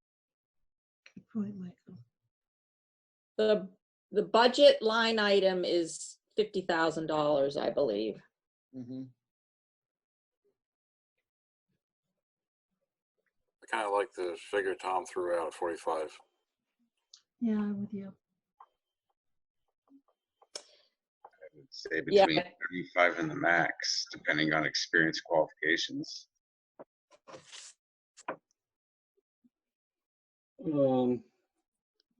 So the guy up in Grafton's making what, Chris, did you say $26.75 an hour or something like that?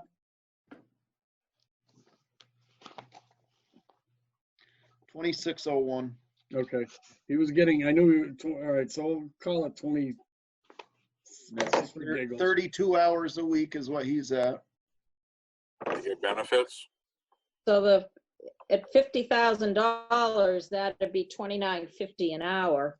Yeah, so at $27 an hour times 32 hours a week times 52.2 weeks per year, because that's how it averages out. The way the payrolls work, that's $45,100.80, just in case you needed that. But so if you advertise 42 to 48, 45 to 48.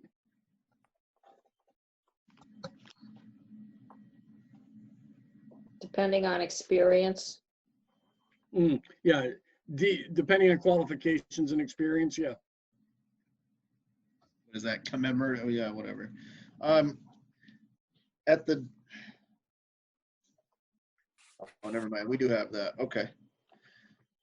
So roughly 27 bucks an hour. So yeah. I'm sorry, I was trying to read at the same time. We're between 42 and 48 or 45 and 48. Is that what you said, Tom?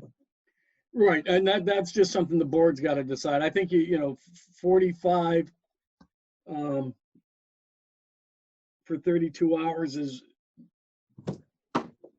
About That is okay, is okay. Yeah, about 26.50 an hour. 48,000 is about 28.30 Right. an hour. Gotta remember you're in Vermont now, Tom, not in the big cities of Mass. I mean. Yeah, well, if you're in the big cities of Mass, it should be paying 70. Right. Ashfield just advertised, and it's 35 or 37 hours at 58 to 63. In Ashfield, is that what you Yep. said? Yep. Woo. Wow.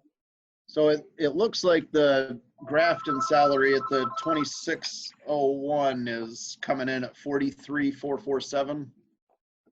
So I think that 42 to 48 is, I think we're in there. You're between $26 and $28 an hour. And that gives us a little bit of wiggle room as well as the potential candidate. I don't know. Is everybody else all right with that? What does that leave you for administrative secretarial money? Well, that was a separate budget line. Did we scrape that all together, or is that still in there? I don't know. Yeah, I don't remember what we did with that. I believe it's still in there. We didn't expect to have things change. Oh, that's right, because we were planning on hiring one, and then we said we would hold off until we did this anyway. So We that's did still got to reduce- be in there. We reduced it to 3,000. Right. So at that point is 3,000, because Michelle Miller, she was not doing our correspondence and she was not doing our packets. Michelle was doing that. Right. So is $3,000 enough for that position to expect that added work to be done? And I'm not sure that it is. So let's say 10 hours a week times 13.50 an hour times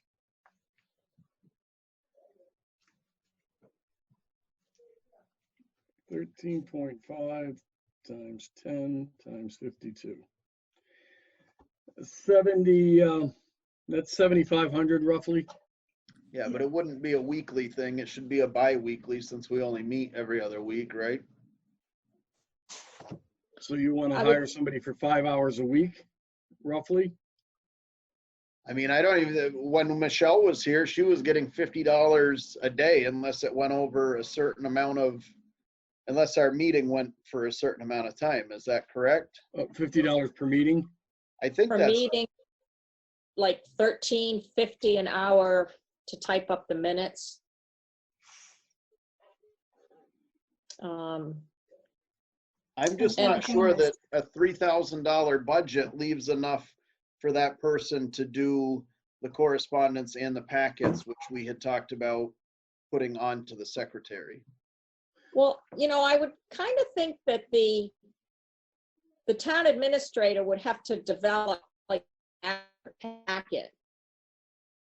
Right. That would be the person that would be deciding what goes into it. She's doing the correspondence. The secretary would just be making all those copies, getting them into our mailboxes, just that. The correlation. Secretarial. Yeah. Yeah. I thought, you know, I visualize that. Or does it make, and I know that we've touched on it before, but does it make more sense to leave that at a 40-hour-a-week position and they do it all, the town admin? At the $50,000, but they do it all.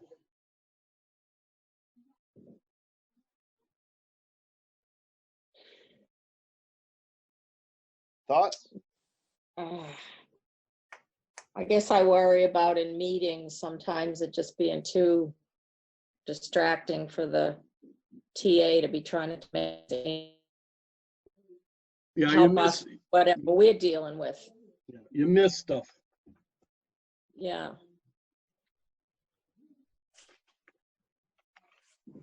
Jeff, what do you think? Oh, I guess I could probably see it both ways. I understand the part about missing stuff, but the flip side, meetings are recorded, and if there's something that a TA misses, could review the video at a later time though. So That's true. I mean, I guess I originally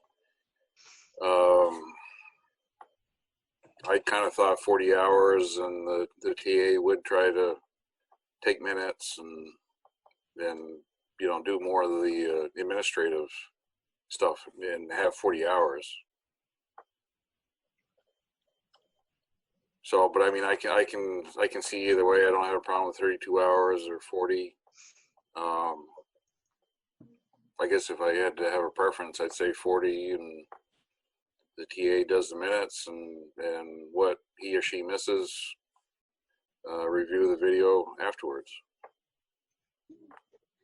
Michael, what do you think? I agree with what Jeff's saying. Do we have minute taking as a qualification on there, if that is the case? No, because we had started to plan this around a 32-hour, I believe. So we started to skim some of that out of there. I don't think it was in there. It might have, there was something in there in the previous one, I believe, but, and I could be wrong. I'm not adamant either way. I mean, but like I said, if I had to have a preference, I'd say 40 and doing the minutes and some of the administrative stuff. Because I think even Michelle was, like she was still recording with her phone for those meetings, specifically for in case she missed things, if I remember correctly. Right. Some towns, their job description for the TA does include the minutes. Yep. And, you know, I watch, well, Jeff, you've got experience from your planning commission meetings. Martin sits right there with his computer and he knocks those notes out. I can only imagine it's with a lot of abbreviations and things that he would only understand, but he goes back and corrects it into something that's legible for the rest of us. Sandy, what are your ideas? He gets the minutes out that night even. Yeah. Sandy, what are your thoughts on this?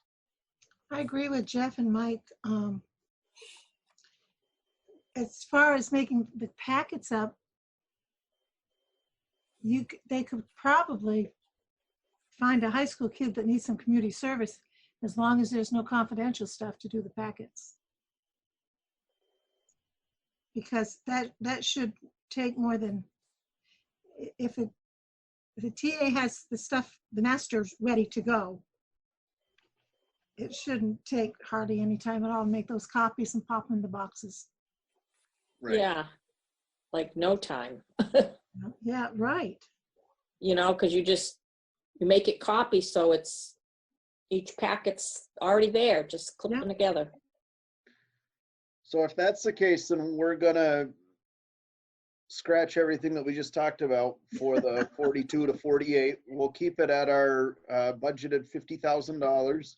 We'll keep it at a 40-hour benefited position. And somewhere in there, we just need to make sure that we are putting that the minutes, and along with the minutes, that it says very clearly in there that they need to be out by a certain time. Yeah. Right. Follow open meeting law. Yeah. Yeah. So that's going to have to go in there somewhere. And I want to make sure that correspondence and packets, that we really spell that one out so that there is no confusion on that one. What I have, Chris, is prepares select board meeting packets for select board meetings. I'm just jotting stuff down here. And assures minutes are drafted and follows posted. open meeting law. Yeah, Posted, here's open yeah, meeting posted law. according to Vermont law. Okay. Vermont open meeting law, fine. So everybody's all right with that, and then we don't have to worry about a separate secretarial position. Look at us, we just saved $3,000 right off the bat, right there. Look at us go. And if we put it in 45 to 50,000, so we have, maybe someone's gonna come in at 45. I hesitate to put the 50,000, that the only figure there. I think we should have up to. I like it, Sandy. $45,000 to $50,000, dependent on experience, education, whatever. I like it. You got that one, Tom? 45 to Yeah, 50,000. I've got 45 to 50, depending on qualifications and experience. Okay. All right. So I think that we're to a point where we need to decide, are we doing this with VLCT's help, or are we going to do this on our own? Sandy?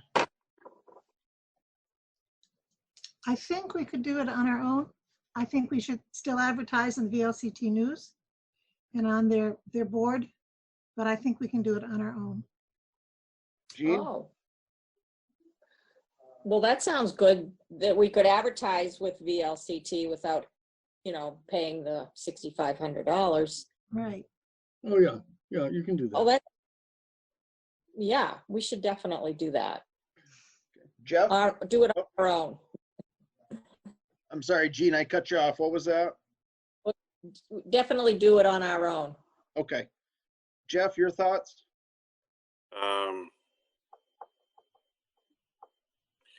Generally, I'm a big believer in professional assistance and paying for it.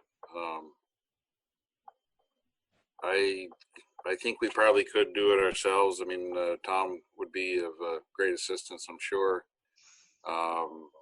Advertising, I think it definitely should be very focused and not just, just put it in the local paper, but the most cost-effective and most focused advertising possible.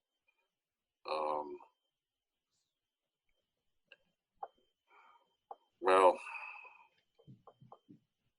I don't know. I guess if, like I said, I'm a big proponent of professional assistance, and I would spend the money, but if everybody else feels comfortable in us doing this ourselves, then I'm fine with that. It'll save a little bit of money too. Michael? I agree with the not spending on a VLTC. I think we can make some calls to the BDC and Department of Labor and see if there's anything they can do to help as well. Yep. Yeah, I think the BDC has really been almost itching to help Vernon, but at the same time, they obviously want things from us in return. But I think that if we did reach out to them for this, that that could prove to be the start of a great relationship between Vernon and that organization as well, that we may see some extra support that we didn't have. It's a different setting. It's a different group. It's, I think that I'm glad that Michael brought that up. I hadn't even thought of that. And I think that that is, would be beneficial to us. So, so it sounds like we're okay to go ahead and do this on our own. I think that the five of us have a clear idea of what we're looking for, what worked, what didn't work previously. We've heard the comments and the concerns from the town employees, and I think that every one of us has taken those to heart and really taken those into consideration. So I think that we're in probably the best place that we could be to move forward and do this on our own. Certainly knowing that we have the VLCT there, should we all of us say, hey, this just isn't working out. We've got them there. They're not going anywhere. So we have that ability. So let's go ahead and we will still advertise with VLCT. We'll do the Indeed. We'll do whatever, the couple of papers. And Michael, do you want to reach out to the BDC, or do you want Tom to reach out to them? Tom probably has more time to do that. If he needs help, let me know. I have lots of contacts there. No, I'm in pretty good shape with the BDCC. My question is, I guess, is what can they offer you as far as the recruitment is concerned? We don't know. That's why we're reaching out to them. Okay, I'll call Adam. What and about our team. sevens? Seventh is run by the BDCC. I used to be on the Young Professionals. They have a recruitment program that helps bring professionals into the area. I'm not completely knowledgeable on it, but I've heard about it. Yeah, the young. Good. All right. And then I think that we need to decide on I mean, it's what, May 1st is Friday, isn't it? Yeah. So I think that we really need this typed up and ready to go into all of those formats by pick a date, but I think it needs to be soon. Tom, what do you think the soonest that can be taken care of is? Let me draft up an ad for you in the morning. It won't be that hard to do. I will pass it by all of you for wordsmithing. In additions, detractions, and once I get concurrence from the 5 of you, we can put it out.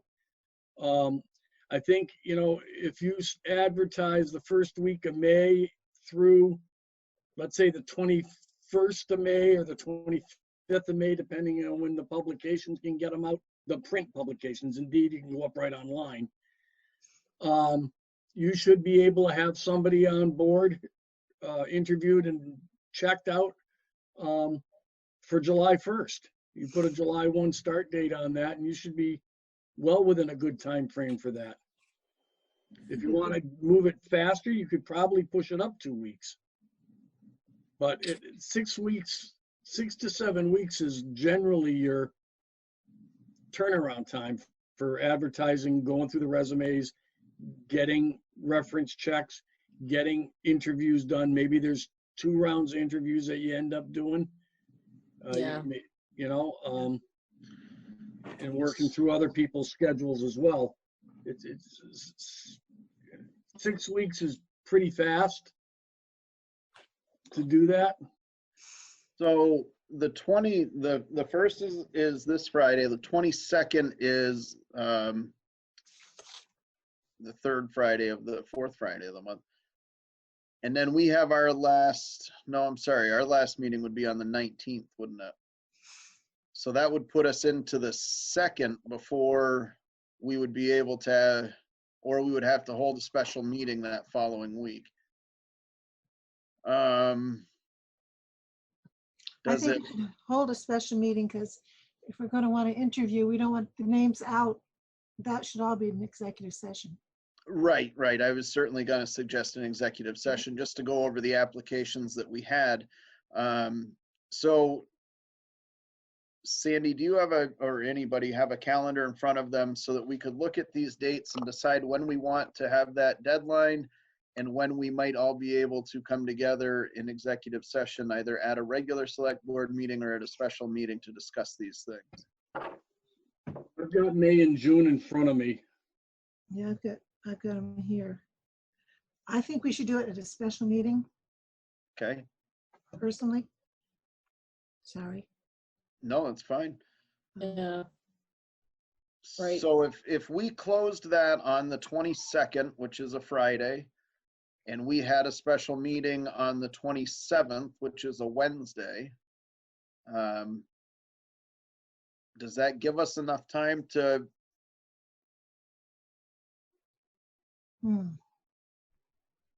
Well, you could perhaps on the 27th be weeding things out. Correct. Right. That's all I wanted. That original special meeting was just for us to look at, because we're doing this without the recruitment help. Right. That would be our chance to kind of look over everything and try and come up with 2 piles that we could then make some decisions on. Does anybody think that that's too ambitious, that we need to go further past the 22nd? No, that's fine. No, I think you can do it in that time frame. Okay. Sandy, you all right with that? Yeah. Michael? Yep. All right, so it sounds like we have a plan. We are going to post this position for between $45,000 and $50,000 based on experience. Tom's going to draft up the, he's going to make the changes to this, and then we will draft up the actual ad that would run. Yeah. And you will submit that to all of us so that you can get an approval on that. I would ask that before we end this, Tom, give us a realistic time when that could be done so that everybody could check their emails around that time. Then we will go ahead and post it. We will have a deadline of the applications for the 22nd of May. We will hold a special meeting on the 27th, and that will be an executive session to go over the applicants that we have and try and wean those down. Does that sound right to everybody? My only question is that is a Friday, and the building's closed on Friday, and that is Memorial Day weekend. Oh. Oh, boy. Hey. Sorry. Good point. So if we ended it on the 21st with a special meeting on the 28th, does that work? Yeah, that's for me. Yeah. Jeff, you all right with that? Yep. Michael? Yes, sir. All right. So application that changed. Yep. Okay. Deadline the 21st, special meeting the 28th. So to answer your question, Chris, I should be able to have an ad for your review, for the board's review. I have to meet with, I've got 2 meetings in the morning with Dave Emery. We're going over stuff for FEMA. I should have this to you before I leave for the day tomorrow. And if you can have it back to me with your edits and suggestions, I can get it, I can get it done over the weekend. It's not heavy lifting. And send it back out to you over the weekend, get a final blessing, and get it up online Monday. Sounds great. Okay. Now, what I'll do on the 21st, when the mail, you got to really give it till the end of the day on the 21st or 5 p.m. on the 21st. So you're not getting something at 11:59 p.m. Because that happens too if it's electronic. I'll come in that Friday, and I will scan them all into one big PDF and send them out to you electronically. I will also have hard copies made so that you can, play with them a little bit on Monday or Tuesday of that week. If you can come in and pick them up, or we can drive them around and deliver them if you want. Yeah, if you, whatever we get, if you want to print those off, put them into sealed envelopes, I would be happy to drop those off for everybody. Okay, we can do that. Then when you meet, you'll have them for a couple of days anyways, that you can, read them to yourselves, and then you can come together on the 28th and figure out, where there's agreement and how you want to move forward with interviews. Sounds good. Everybody good with that? Sounds good to me. All right. Awesome. So I think we've got a pretty clear idea of what we want to do. Could I ask one more question, Chris? I'm sorry. Yeah, go ahead. Would it be okay with the board if I asked Sandy, to work with me perhaps after you figure out who you're going to interview on an initial set of questions and reaching out to the board on what you want to ask, because you have to ask everybody the same thing. And then you'll have a list of questions that you can go through when you go through the interviews, and that would give you a couple of weeks, to hone those down too, like on grant writing ability, or how do you work with elected staff, elected people that are fulfilling major pieces of the town, you know, the treasurer and that type of thing. All of the questions that you want to ask, we want to get down to be sure that you're not missing anything. Maybe we should all just send you questions. Well, that's a good way to do it too. But I'm going to send it to you anyway, Sandy. I know. That's okay. Okay. But we're all gonna have to think of something that someone else didn't think of. So I think we should all put them together. Okay. That's just something to start thinking about because you're going to want to be ready to go on the 29th. That's all. Yeah. Yeah. Cool. Well, that 29th would be, or the 28th rather, not the 29th. Right? Right. Right, Tom, the 28th? Yes. Well, you're going to meet on the 28th, but you're going to want to, my point is, after the 28th, you want to move forward quickly. That's why I said the 29th. Got it. Because you'll have all your people done the 28th. Okay. All right. Anybody have any other questions, concerns, thoughts? Everybody good? Yeah. Awesome. I think that we're in a good spot. I'm looking forward to this.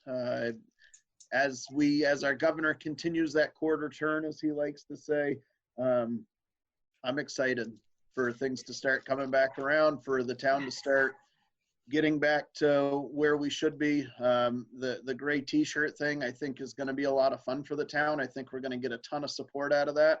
I certainly hope I'm not wrong, but I think that people are looking to get back to it. So if that's kind of the first break of that and gets people headed in that direction, I think that we're in for a good couple of months coming up here. So yep. Hopefully.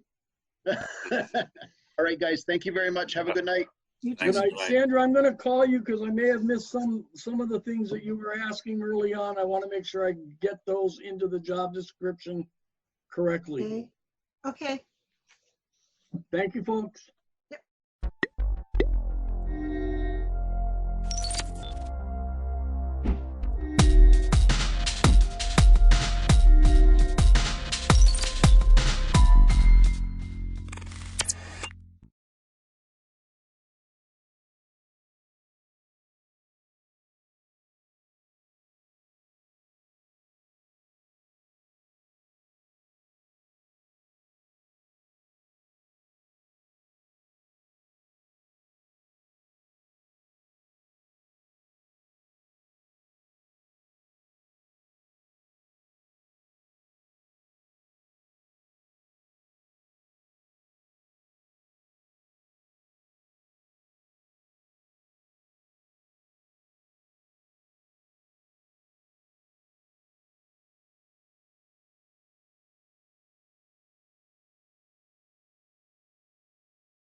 get on to the next subject, which is the COVID-19 impact on support services for released prisoners or keeping people out of prison as well. And we've got a number of witnesses, and we'll try to hear from everybody in some kind of order, but people should feel free to jump in. One of the things that I looked at the beginning of the pandemic was the 7 things from the Council of State Governments Justice Center that we should look for. And the questions were, are there procedures in place in advance of the release to ensure that the person is free from COVID-19?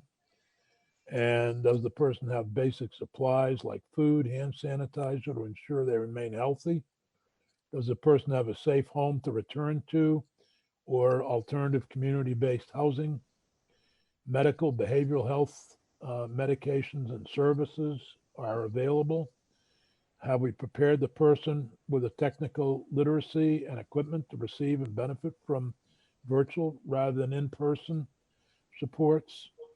If the person is being released to parole or the supervision, how are we asking them to interact with the parole officer? If the local economy has collapsed, are we providing the person with access to public benefits to support themselves and their loved ones? We know that, and Dale can probably give us the exact numbers, but I believe we're about 300 down in our incarcerated population. That means tremendous pressure on all of those of you who are community providers, from See All Inc. to Bratt to recovery services, diversion services, all the folks that are here. So maybe Dale, you could update us on where we're at in terms of release. I know many of them were people who were on bail conditions. Some of that may not have been actual releases into parole or probation, but if we could talk a little bit about the numbers we're at today, and then we could hear from various folks that are on the agenda. Yeah, so for the record, my name is Dale Crook. I am the Director of Field Services for the Vermont Department of Corrections. Today, our population is at 1985. It came at, so that is quite a turn since this COVID happened. We're looking at... What were we at on January 1st or another date before this all? I think we're used a number, I don't have exact, but it was 1660 or 1670 end of January-ish. I don't have the exact dates, but we can get that to you, sir, if you need. No, I just roughly, it was before the pandemic started. It was 1670-ish, so it's over 300. It's about 300 people. Yep. And releases have probably have been through the department's expanded use of furlough. We've kind of lightened up on some of our restrictions in order to get more people out. It was very important for the department and our facilities for the safety of the population and staff that we do try to make some room so we can have isolation rooms and quarantine areas for our facilities. Right now, anyone that comes into one of our correctional facilities will actually be quarantined for 14 days. They'll be screened, and we're following the guidelines from the Department of Health as to have you had contact with anyone that's tested positive or close contact. Have you, do you have any signs or symptoms? Regardless of those answers, you're still quarantined. And for at least a 14-day period without any signs or symptoms before they get moved into the general population. In order for us to do that, we've had to make room in our facilities. Generally, our facilities are running at like full or over capacity within the state. So, so by having the action done by the department, also there was action taken through some state's attorneys and defense attorneys. So there was detainers taken out. And I think one of the other hacks, there were less people coming into our facilities. So with all those actions, the numbers did drop quite a bit, relatively rapid. So that's where we're at right now. As you can imagine, operating corrections in this type of environment has been a bit challenging. We've been very creative. Ideas are coming from line staff all the way up. So what we've done right now in the field is we've really kind of minimized, or we didn't quite stop, but to minimize face-to-face contact with our offenders. We are, in some ways, we're actually increasing our contact because we're doing a lot of phone contact, Zoom, video conferencing, and we're doing that more than what our contact standards were for face-to-face. So that's kind of how we're supervising. And it's not just us, it's you know, the general theme around what the department's doing and what our partners are doing, and you have a lot of partners there, so they'll be able to chime in specifically what they're doing, is if they've cut back to face, they've closed down what they're doing, just because, for example, groups and AA meetings, it's kind of hard to do and maintain social distancing. So there's been a lot more Zoom meetings with our providers. Our work crews, we don't have work crews running right now. Those staff have been deployed into our correction facilities to supplement staffing levels there. Our community corrections officers have been added to our facilities to supplement staffing there, because the staffing of our facilities is an absolute must. And so we have to do that. There's no questions about that. Other staff that's on call ready to come in. Yes. Has the Mississippi population remained the same? Yes, At I believe 230, around 230. I believe so. I don't think we have not made a transport in, I believe, but I'm not absolutely positive. That's not in my bailiwick. But I have not seen anything about the population coming down. I think there may be transports lined up. I think what the goal of the department is going to try to keep our in-state population as low as we can, just to be able to manage the COVID situation. We will definitely bring back individuals from Mississippi that are either prepared for release or that are in their cycle to come back to the States. We're not going to keep people there longer than we have to. But in that figure of 1385, it includes the 236 and 230, whatever in Mississippi. Correct. Right? That's our total population. Detainers. Our detainers are, if you give me a second, I can find our pop today.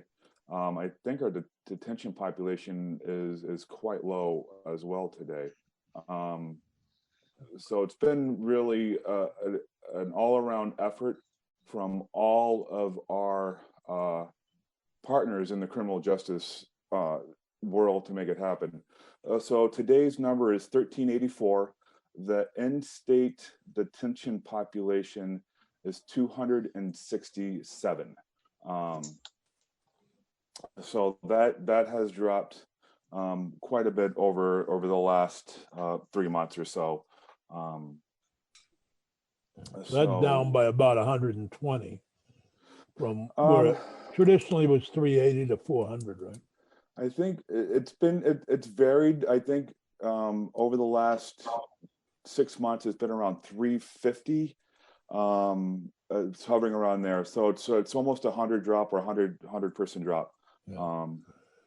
And I know there's hearings going on, I think, as we speak, to try to look at who is more available to get released. The department doesn't control. Okay. A question for Dale. Senator White first. So thanks, Dale. One of the things that in my other committee we're looking at how vulnerable communities are impacted by the COVID.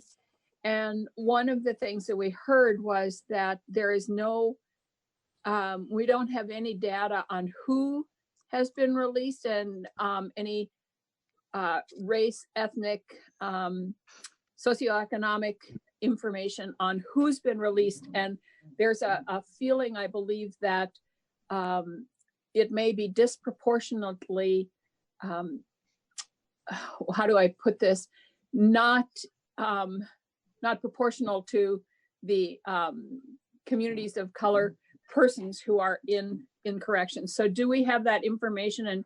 And there also was a question about whether the committee, and I don't remember what it's called, it has a name like RAPID or something like that. It's the committee that's looking at racial inequities in the justice system, if they had any role in helping being involved in how people were released and when. Thank you.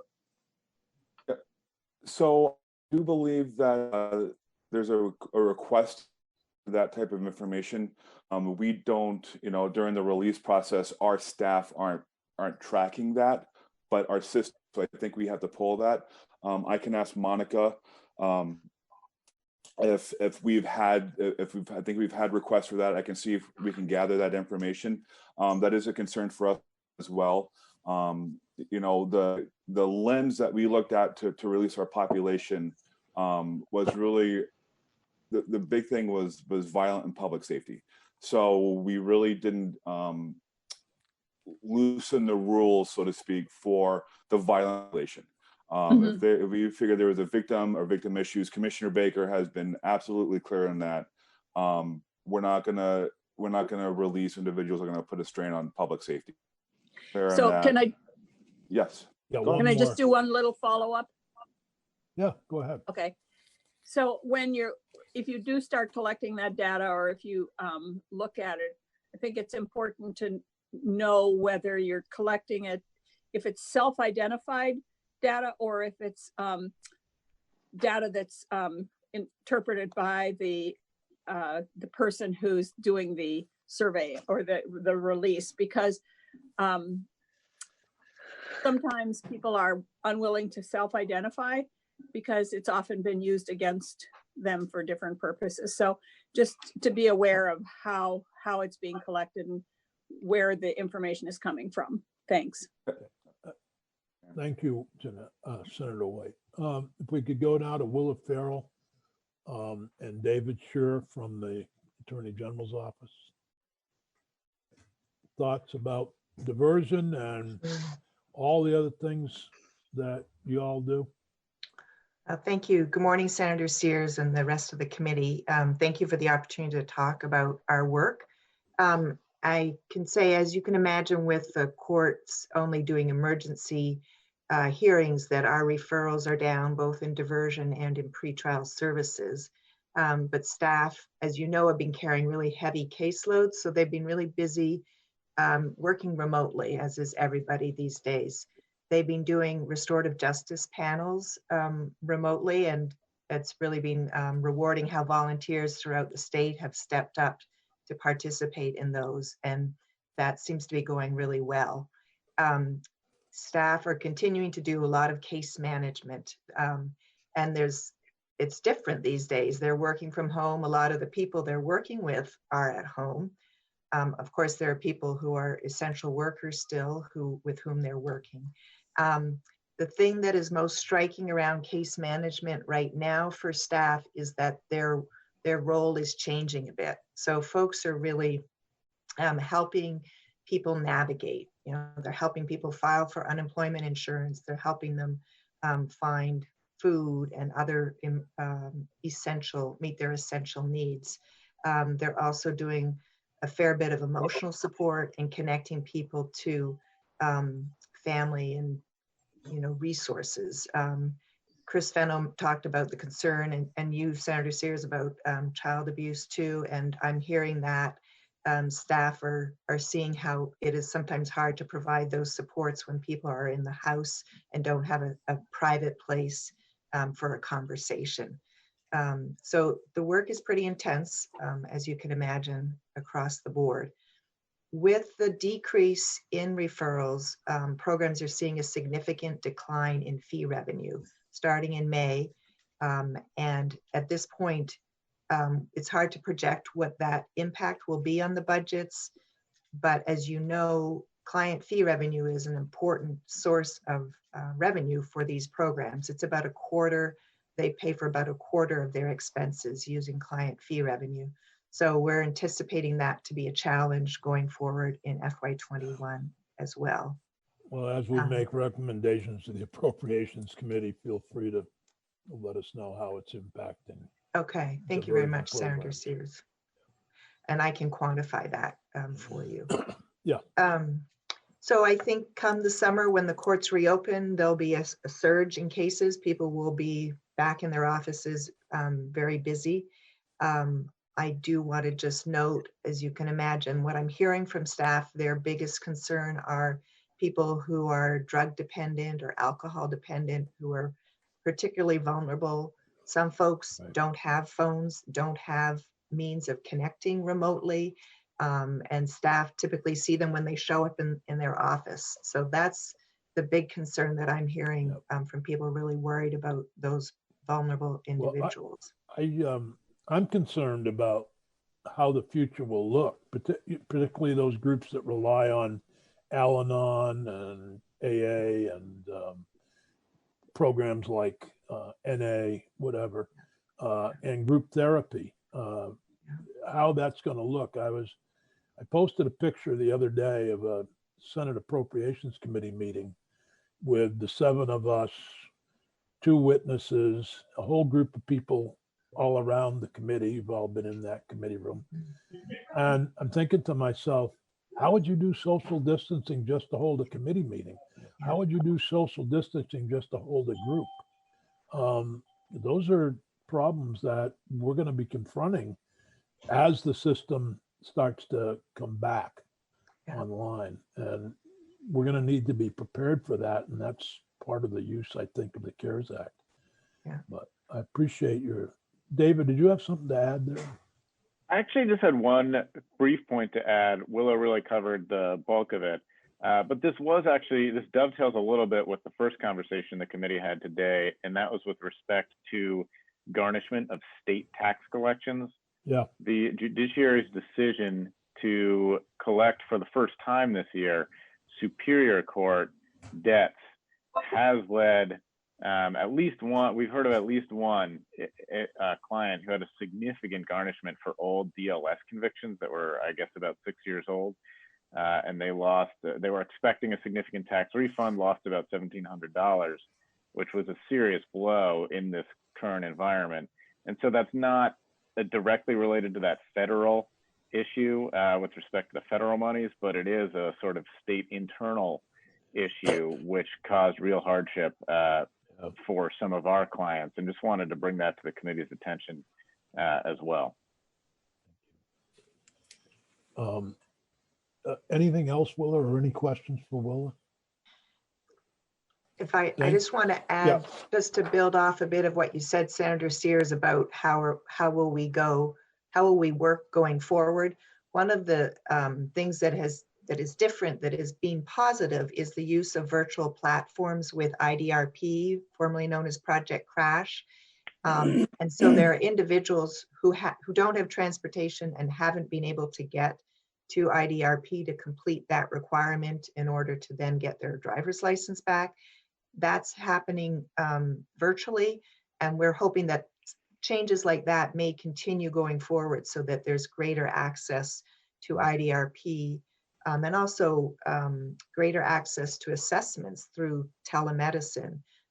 These are all important services and requirements of people, and when people don't have transportation, it's that much harder for people to accomplish those goals. So thank you for the time this morning. You're welcome. Thank you. Derek, and I can never pronounce the last name, so I let him do that. Thank you very much, Senator Sears. For the record, I'm Derek Miodovnik, and I'm the Community and Restorative Justice Executive with the Vermont Department of Corrections. And some of the themes that have already been brought up in this conversation, some of the impacts are definitely consistent with the work that flows through our community justice centers and our transitional housing providers. And those are the 2 major scopes of work that I have the administrative responsibilities for. So I'll take a couple moments to share my perspective in broad strokes about how COVID-19 is impacting the the population under correction supervision who are involved with those services or the organizations that provide them. And I know we're fortunate to have in the testimony today, 2 of our community partners on the housing side, our partners from CIAL, and on the community justice side, our partners from Bratt. So they can also speak to more anecdotal and geographic specificity. But 2 themes I think I'd just like to sort of highlight and then take us through how this is playing out. I think the theme of partnership, state and NGO partnership, has been really inspiring and clear and adaptive responses. And I think that that speaks to the resiliency and the strength of the model that DOC has, whereby we have long-standing grants to complement the work that we do with the pieces that really can only be done by partnering with communities. So the community justice centers really become the way that the social contract gets articulated by local community members whose lives are impacted when folks under the care and custody of the Department of Corrections have broken that contract. And they continue to do this work, and they continue to do it through the major service modalities, restorative panels, which you've also heard about from Willa, as well as circles of support and accountability. And both of those services are going forward for the same reasons that, again, Willa detailed. The panels work is dependent on some upstream mechanisms that have certainly been impacted, namely the courts. However, the restorative panels at justice centers also serve local police departments. And in part because the courts are now having to really prioritize and downshift, I do think we're seeing some local law enforcement make potential greater use of the opportunity to directly refer cases that are happening in their community to their local community justice centers, which in turn are continuing using virtual platforms to enact that same process. And the feedback that I've received has been that it's working pretty smoothly. That the caliber of the conversation is not entirely diminished by the fact that now you've got multiple volunteers working through a process with somebody taking responsibility online. And the COSAs, I want to take a moment to just stress how important those are. COSAs, for those who aren't familiar, are circles of support and accountability. There are about 3 or so dedicated community members who agree to meet once a week with somebody who's just re-entered and who usually, based on our target population, is high risk and high need. So these are folks who need a fair amount of structure and support and accountability in order to stay safely in the community. And as you can imagine, COVID-19 has really been an incredibly destabilizing experience. And so these COSAs have really stepped it up. They're meeting virtually, but we've got hundreds of volunteers around the state who are now calling the offenders, who we call core members, who are at the center of the circle, multiple times a day. Our early guidance when this started happening was, now's the time to really ramp up your contact with these folks. In some cases, the call that that offender might receive, other than perhaps the probation and parole officer, as Dale spoke to, might be some of the only contact that some of these folks are getting during the day. They are isolated, and their isolation is in fact tied into their risk. So the CJCs have really been stepping up their engagement activities through phone and virtual contact, as well as with our push to depopulate, consistent with public safety, the facilities. We've had some new people come into COSAs as well, actually. So more folks have stepped out of the facilities, as we know, during this time. We are conscious about who we're releasing, and if we're releasing somebody for whom a COSA would ordinarily be appropriate, that capacity has remained, and we've continued to develop those. I mentioned adaptive responses. We obviously are working in a virtual environment. We still have a need to not only stand up these COSAs, but to continue to onboard new volunteers. And in a matter of weeks, we've developed new online training curricula. and are standing that up. We formed some ad hoc committees across all the CJCs and my unit staff, and are beginning, as I'm sure is happening across all of state government and partnerships, to move pre-existing physical-based training curricula to an online platform so that we can continue to have the capacity that we rely on volunteers for, and that's been really exciting. In addition to the standard work the CJCs have done, they've just really pitched in their communities, and I've heard multiple anecdotes and examples. Everything from in Burlington, the Community Justice Center is part of CEDO, Community and Economic Development Office. They're heading up a relief effort for COVID recovery and prevention in the city. The CJC is a big part of that. On a statewide level, and I credit Commissioner Schatz for this, I don't believe he's on this meeting. No. DCF was experiencing increasing instability with the population who are getting vouchered to stay in motels in order to avoid homelessness. But these hotels and motels were now experiencing a big uptick in people who are not abiding by hotel and motel rules, and were threatening the very possibility that those businesses were going to be able to continue to honor those vouchers. And some quick conversations happened that have connected the community justice centers with the local hotels and motels all across the state to convene restorative conversations for people who aren't really following the rules and are possibly putting others at jeopardy of no longer having those vouchers. So we're having local motel owners saying, hey, can somebody from the community please explain why no smoking is really important in this hotel? And if you think about, again, my first comment about the social contract and how and when that needs to be articulated and what happens when that starts to break down, I think we're seeing the justice centers sit at that critical intersection in formal and informal ways. Yeah, the question becomes how we contact with people who, you know, do they have phones? Do they have tablets? Or how would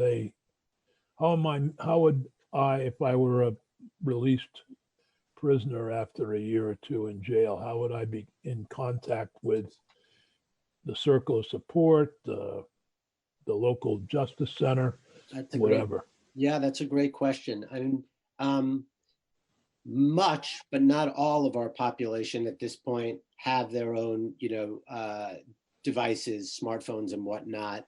As we know, if you've been released with a conviction for a sexual offense, you in all likelihood have prohibitions against access to the internet, and that includes smartphones. But basically, all of our probation and parole offices are well aware and make that connection either through formal referral, if a circle of support and accountability were integrated into the case plan center or Sears, or as just a general resource that, hey, there's this community justice center and it's got a whole bunch of volunteers that are actually really available to you. So maybe this is a good spot for Lisa Ryan to join us in a conversation about what's available on the local level, if you don't mind. I don't mean to cut you off there. No, but by all means, it's a wonderful segue, and I'm happy to toggle back onto transitional housing after that. Yeah, well, then we'll go to to my old friends from Bennington who are miles away, but I can see them both. Go ahead, Lisa, please. Okay, thank you. Thank you, Senator Sears and the committee for having me. I'm Lisa Ryan, and I'm the director of the Rutland County Community Justice Center at Bratt Community Action. I think that most of what Derek and Willis stated respective to how we're currently operating with the programs and clients that are in place is consistent with what we're doing here at Bratt. What I will speak about is kind of the overall impact that this has had, which has been really about relationships and relationship building with our clients from a restorative and transformative lens that's been really challenging. So when we talk about the impact on programming, it's mostly related to logistics and accessibility. So, the process for example, the process for filling out paperwork has been altered. So we have to go through snail mail because of limited access to the internet or no internet, or like Derek said, they're not allowed to use the internet because of their crime. So you can imagine that takes a bit to mail it out, having them fill it out and mail it back to us here at the center. Again, no internet kind of limits the ability to apply for jobs, healthcare, IDs from a remote standpoint. So that's really imperative to reintegration and formulating some type of stability for our clients. Ideally, we would assist them in the process at the office. So that's been altered a bit. As far as things like getting confidentiality in order to work with folks or work with partners and teams who also support the clients that we're working with, again, utilizing different routes for that, for release of information, again, snail mail, that really can inhibit the process for readily connecting with an individual support persons. In priority cases, we are doing verbal permissions in order to work or speak with somebody. A lot of individuals are being released into hotels. So the system for contacting and communicating has been a little bit complicated, especially if they don't have a permanent address. So they're moving between hotels or family and friends, or they don't have a cell phone. So we have to contact the hotel directly. Overall, that kind of, affects the opportunity for a holistic approach and the fostering of relationships to take place, which is really central to the work that we do. Organizationally, Bratt Community Action is more or less, for lack of a better word, one-stop shop. We are kind of this umbrella organization that allows us to offer our clients many different opportunities if they're engaged in one or another here at Bratt. So if they're working with us, they can also get help with financials and budgeting and job search and preparation, career and housing counseling. So we're just looking at how we're still being able to offer that to folks without doing it in person and connecting those folks to the resources that are really critical in their foundation and transition process. So those support services and programs are not currently as smooth and comfortable, not only for clients, but for staff and volunteers as well. But we're working with that, and we're trying to figure that out. I want to speak a moment to the COSA and what Derek said about our circles of support and accountability. So we did get a new referral, and this is kind of an example of how things have changed a little bit. We got a new referral, happens to be a sex offender, 25 years old. So this individual hasn't completed programming that was required for him to really engage and back in the community. So we have concerns about recidivism and relapse and engagement. Again, he's actually in a hotel. He has no job. He has no income, no internet. So my reentry coordinator has been working really hard and trying to get him the information and the packets that he needs on our programming. We're gathering a group of volunteers so that we can do that virtually. But again, you can probably imagine how strange and difficult that would be when none of these volunteers or the client has met this individual, and we're trying to provide some type of stability and interaction to help this individual be successful. I just want to wrap up by just talking about the next step and goals that we have for our Community Justice Center within this agency is to serve the clients as best we can with the resources that we have within and respecting the boundaries that are in place. So that means being really proactive through constant communication with DOC and probation and parole and Derek, and we've done that. We've asked our local Rutland Probation and Parole Office to send us the names of folks who are being released each week so that we can make those connections, knowing that it's not our typical route of communication, but we want to offer these folks what we can. And even though that they might not want to engage in any type of reentry program that's really voluntary, that doesn't mean that they can't access any services that we have here at Bratt Community Action. So we're seeing an uptick, and we have a food shelf, uptick in food, with fuel assistance, and as well as some funds for helping folks who have lost employment. So we're really trying to work with everyone we can while respecting the boundaries. You know, our ultimate goal is no more victims, keeping the community safe, and having our clients be really successful. Wow. I know that was That's kind of a big goal. a lot, yeah. But it is. It says it all, I guess. Yeah. Are there any questions? Well, first of all, thank you so much. I wasn't aware of all that Brock was doing. Yeah. Well, it's the Bennington Rutland Opportunity Council, Yes, but sir. I'm assuming that we don't have the same services in Bennington as you have in Rutland, because our Community Justice Center is separate, at least that. But correct. But you know, it's really helpful, and I really appreciate it. Are there any questions for Lisa? Maybe we could jump down to Bennington, going from Bennington to Rutland to Bennington, I mean. At least virtually, it's fairly easy to do.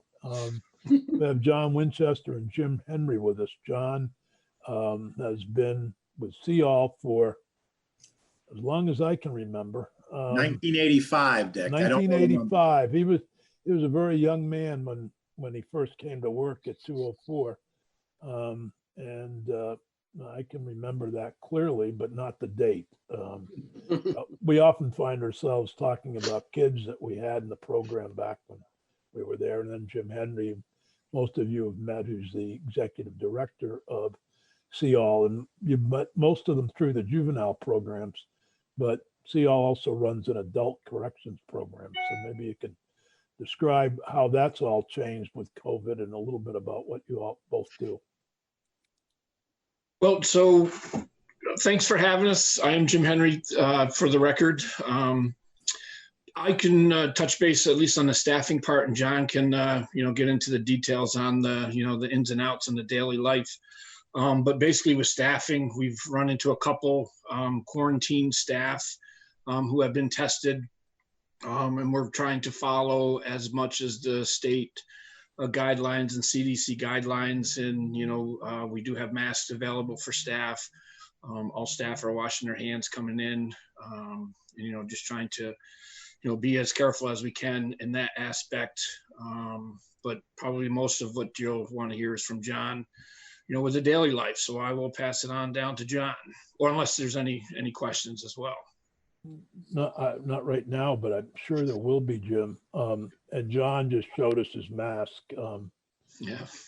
Provided by the local Department of Corrections. Yeah, and we're giving offenders masks. Yeah. And every offender here has a mask. They do. And are they wearing them? Are they required? They wear them when they're out in the community. For instance, we have guys who are volunteering at the local food shelf, so they absolutely wear them there. Almost anytime they're in the community, they wear them. I've had to pick and choose which rules I can enforce. So as you taught me a long time ago, Dick, don't make rules you can't enforce. So in this environment, I'm having there's not as much of a bottom line as there was a couple months ago. I can tell you that's been a difficult rule to follow in the legislature. I'm sure. So just to back up, my name is. We want to make a lot of rules we can't enforce. Indeed. I manage the 208 Depot program, part of CEOL Inc. We are a 14-bed transitional housing program with 14 males presently residing here. So we are full to capacity with a waiting list. As far as how the guys are doing, there's a running joke amongst them that the rest of the world now sees what it's like to live on furlough, because there are some parallels between what they are required to do on a daily or weekly basis and what some of society is doing. So on one hand, they are well suited coming out of facilities to kind of deal with some of these restrictions, maybe better than some of us. On the other hand, there are real challenges that are presented to them. And probably the biggest part of my job and the staff's job is just to deal with the anxieties, acknowledge the anxieties, and kind of deal with them on a day-by-day basis, focusing on what they have control over versus the things that they definitely do not have control over. And there's a real significance there. Guys are able to access services still. What's worked really well is the medically assisted treatment. Guys coming out of facility on Suboxone, there's been a smooth transition between the facilities to the local MAP providers. So there's been no where a guy comes out and can't get his Suboxone for 4 or 5 days, none of that. And all medications. So that's worked really well, which we appreciate. Getting benefits has worked pretty well as far as food stamps, insurance. So those things, there really hasn't been a huge problem. We have some guys who are still working. There are some factories in the county which are essential and are still operating and are hiring. On the other hand, we've had a few guys get laid off. So there's that. A couple of things that we have taken, steps we have taken, is we have suspended the housing fees for these guys. After the first 60 days here are typically free, and after that it's $100 a month for a housing fee. We have suspended those for the time being. There's plenty of stress out there. I do not want them stressing about their housing based on ability to pay during this time. The other thing we're doing is we typically offer 1 house meal per week. We now have upped that to 2. Just again, to try to calm anxiety and try to meet needs, that nobody's going to starve during this time here. That will not happen. 2 or did you mean once a week you have a community meal? Yeah, that once a week we provided a meal. Now we're doing 2 times a week. Okay. The rest of the time they provide their own meals. So, small things, but I think trying to be supportive and just trying to let them know that, hey, we're kind of in this together and we're still coming to work today. Every day as staff. We're in the buildings with these guys. So, we're fortunate to be essential, but it does have its own risks and anxieties. So those are the things we're providing. One of the advantages of our guys volunteering for the local food shelf. So that's been a real plus, the ability to give back to the community and to help out. It's been a group-wide effort and the guys have really done great with it. John, could your capacity be more than 14 if the Department of Corrections needed more? Boy, with zoning regulations and just the space of the houses, it's pretty tight right now. The other issue, just from a safety perspective, is usually you've got guys working and out on passes, and with the restrictions, you've got a lot of guys cooped up in small spaces right now. So I would never say no to the state in need. However, I do have some concerns along those lines, and I'd be willing to have conversations, but boy, it would be tough, I think, at this point. Are all of your residents from Bennington County, or are they from elsewhere? Right now, all of them are from, no, excuse me. We had one guy who's been here about 6 months who is not from Bennington County. He came prior to this, and on the waiting list, we have some guys from outside of Bennington County. Okay. And we've been looking at those guys for the last couple of years anyway, so we are open to that. We would like to give priority to Bennington County guys, however. Okay. And you just guys?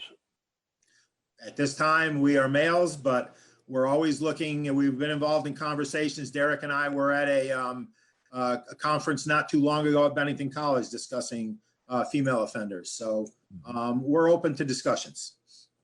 Good. Are there questions for John or Lisa? And Derek, does this raise other things that you'd like to discuss with us? You're muted, by the way. Here we go. Is that better? Yep. So many people must be so happy that they have the ability to mute me now. I think my family is just looking for the mute button all the time.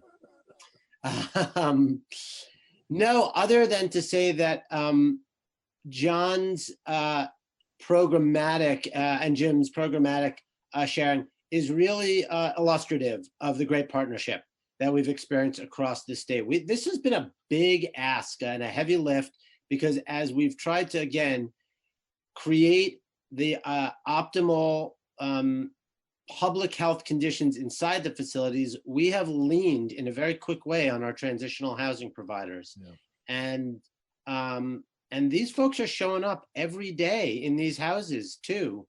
They are really on the front line of risk as well. So I just want to publicly acknowledge our housing providers for really stepping up, really accepting their role as a critical partner, but also saying, well, wait a minute, we have to make sure we have proper protocols and procedures in place so that we're not in our rush to help creating environments that could also unwittingly, exacerbate the condition. And so I've been in close contact with all of our housing providers, and really en masse, they've formed a critical network that the department has really relied on very heavily to good effect. So John, Jim, or Lisa, anything to add to?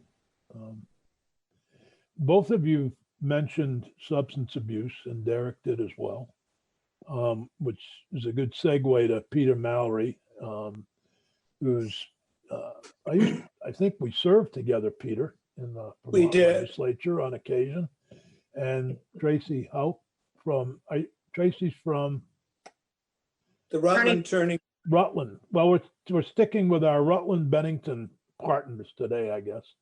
Let me introduce her, though. I've got a couple of things to say, if that's okay, Senator. Yeah, please do. But I wanted to just thank you both for being here. Thank you. Thank you, Senator, and thank the committee for asking us to be with you. I would like to do two things quickly. One is say a word about what VAMHAR, I'm Peter Mallory from the Vermont Association of Mental Health and Addiction Recovery, and our partner organization, Recovery Vermont. I want to say a quick word about what we're doing to address this, and then a word about the recovery centers, and then turn it over to Tracy, if that's okay. That's fine. I'll be brief. At VAMHAR, Recovery Vermont, like everyone else is, we're trying to use technology to its most effective level. And we're every day we're having a recovery check-in on Zoom, which is getting a lot of attention, and we're trying to reach out to people to give them help and direction. We're also doing trainings 3 times a week on recovery-related issues. We are responsible for the training of recovery coaches for the state.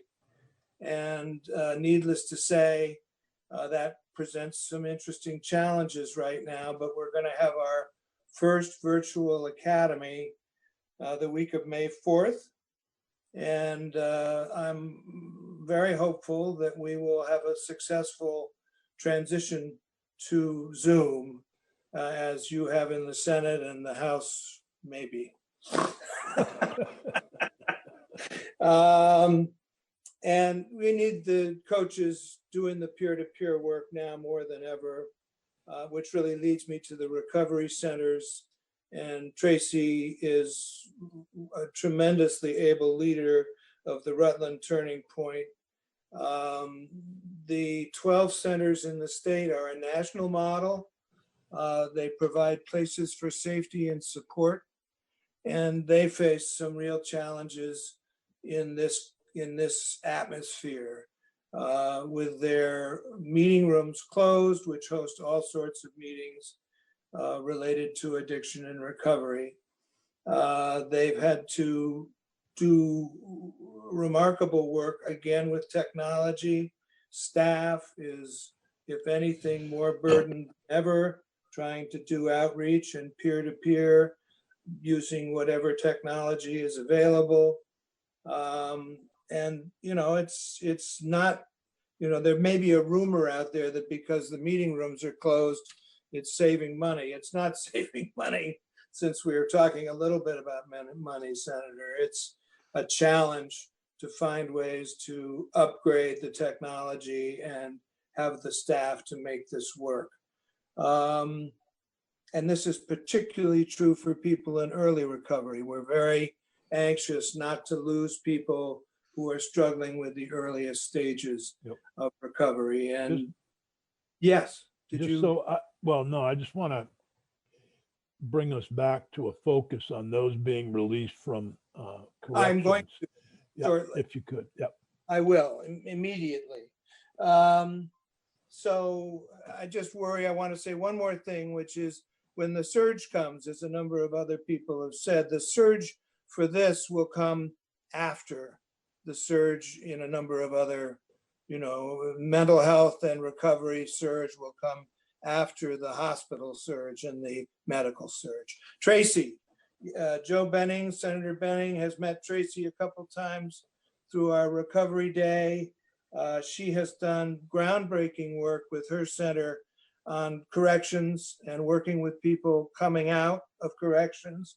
And she's got some particular challenges dealing with that. She's the center that's done the most over the last 4 years. She's done great grants work to support it, but it's a struggle now, and I want Tracy to address that. So I'm done. Thank you, Senator. Thank you, Peter. Well, good morning or good afternoon, whatever it is. Thank you guys for inviting me. Good morning. Our correctional program, I'm not sure if all of you are familiar with it. We started it in 2016, where we've provided recovery support groups, 2 different ones a week in Marble Valley Correctional Facility. And we provide recovery coaching to any inmate that wants it. Before this social distancing and everything closing down, I mean, we had about 26 inmates a week that wanted coaching.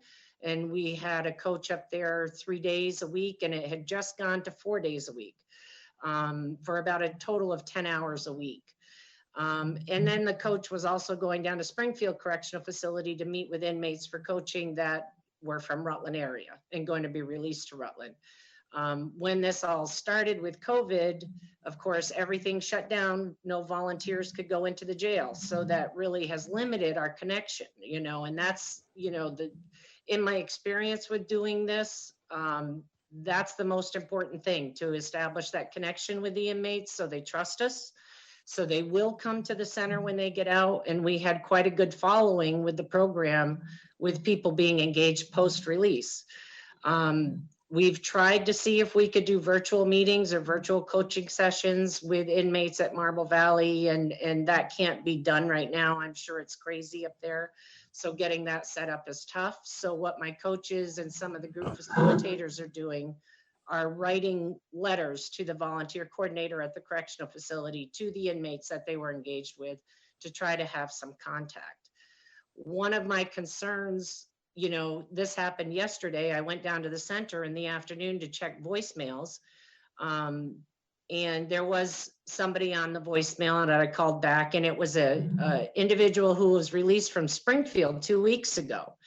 And he was looking for phone numbers to get into an MAT provider, because apparently he was on MAT while he was in jail, but he said they didn't realize he was going to be released that fast, and nothing got set up for him. So he'd been 2 weeks without MAT. So I gave him the numbers to the local places. He was in Rutland and didn't even know his way around Rutland. So, I wonder how many more people are out there like that.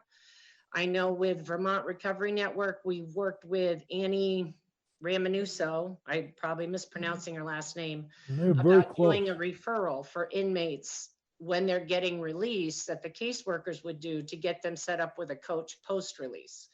And we're still working out the details on that. So, but I mean, I guess what I'd like to say is I wish there was a way that we could connect with the caseworkers, or I don't know, just be able to have that communication so people know how to reach us, when they get released.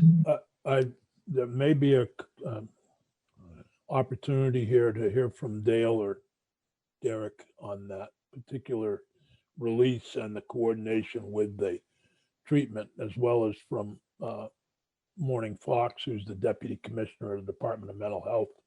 So hopefully there's coordination for on any of those types of services that offenders need. And it sounds like the person who was released from Springfield fell through the cracks in his release, but did not have the information on how to access MAT treatment.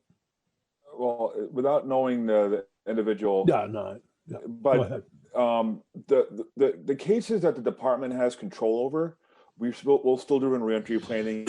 Make sure we have that's part of our policy. What we're seeing is all of them, there are sentencing reconsiderations where they come back and they're released immediately, or they're released at court, or they're saying the release happens outside the control of the department. It happens immediately. So that does not allow time for the department to prepare for transition. I think David Shearer is still on the line, and I would hope that the state's attorneys, I don't have John Campbell here and Matt Valerio still there, but anybody who's released, who's been in for I know people are on the line. Hopefully that can get coordinated. People that are released directly from court, or who are not incarcerated. Hopefully we can coordinate something to make sure that they get all that information. That sounds like the old days when you got $5 and a suit of clothes when you left the jail. Right. I'm sorry, Tracy, go ahead. That's okay. Alice, did you have a comment or a question? Wondering, it maybe is a little bit off. Are victims who are connected with the persons who are getting out, are you able to be contacting them, or are they not getting out who are in position to contact should be made? I think it depends on the avenue that they're getting out. So if they are sentenced, the Department of Corrections, our Victim Services Division has the responsibility to notify individuals that want to be notified that meet the language. If they are pre-sentenced, it falls on the state's attorneys or for other individuals outside the department. Thank you. Tracy, if you can pick up where we were. Okay. I kind of, my mind's all over the place. If anybody on this Zoom meeting has any, ideas on how we can, become a referral quicker, at our Rutland Center for anybody being released to Rutland.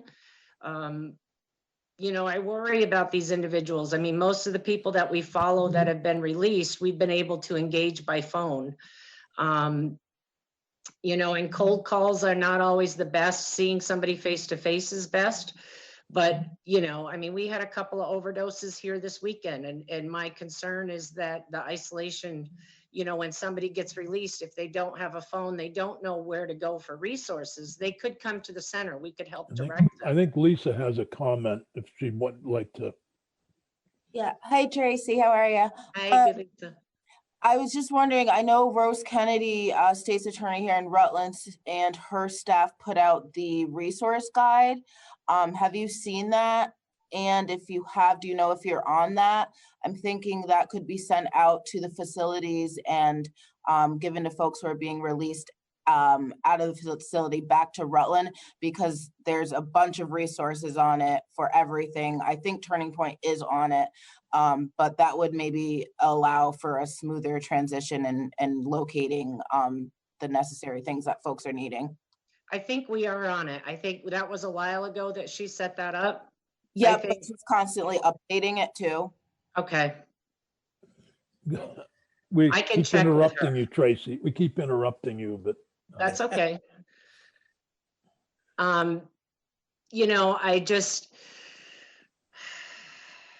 We had, quite a presence in the jail, and we had, and it's expanded since we have the program. I mean, I have individuals that were involved in our program when they were housed at Marble Valley that probably got shipped off to other places and they've been released. One individual who was released in the beginning of March, and he'd served like a little over 3 years. I am getting letters at my center from other inmates that he has talked to about our program and about the supports, and that they want to, I mean, I have somebody that's writing me letters that has been in for 16 years.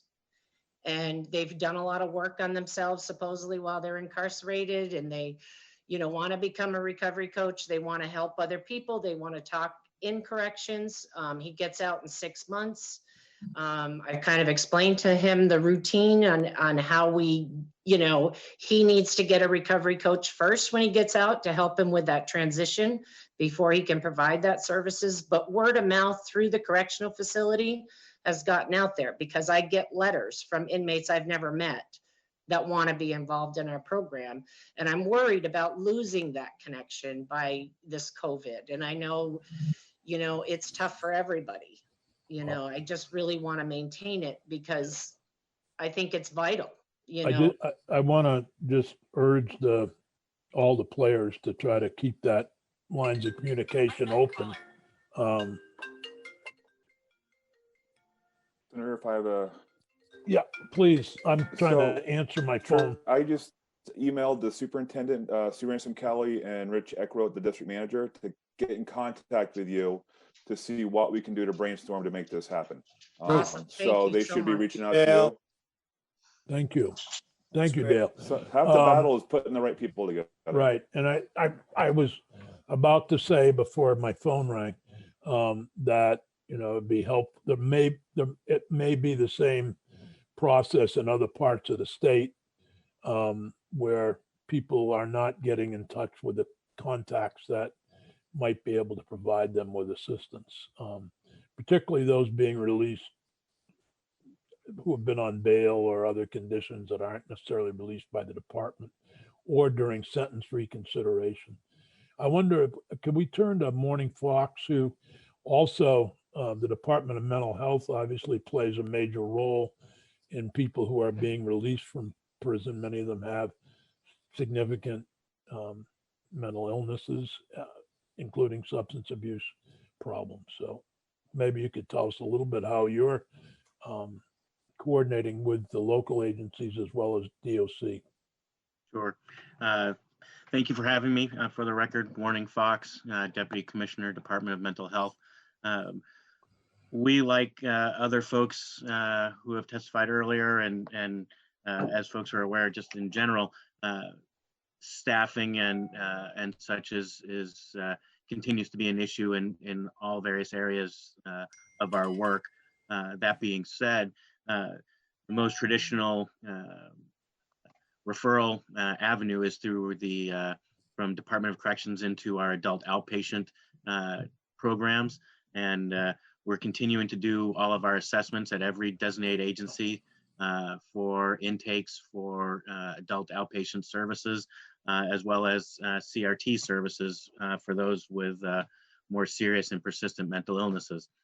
Granted, almost all of those assessments and meetings are via telehealth at this time, trying to reduce the contact, direct contact between individuals. And so, as some of the folks have mentioned earlier, that becomes a barrier for those individuals who do not have access to smartphones, tablets, things of that sort. And so continue to try and find workarounds to that. One glowing positive point around that is in Washington County, the CSIP program, Collaborative Solutions and Integration Project.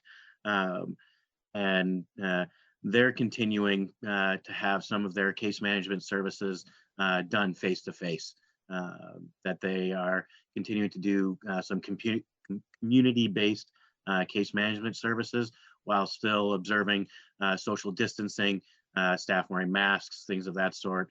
But having that ability to have face-to-face case management meetings has proven to be extremely helpful in this time when so many things are done virtually.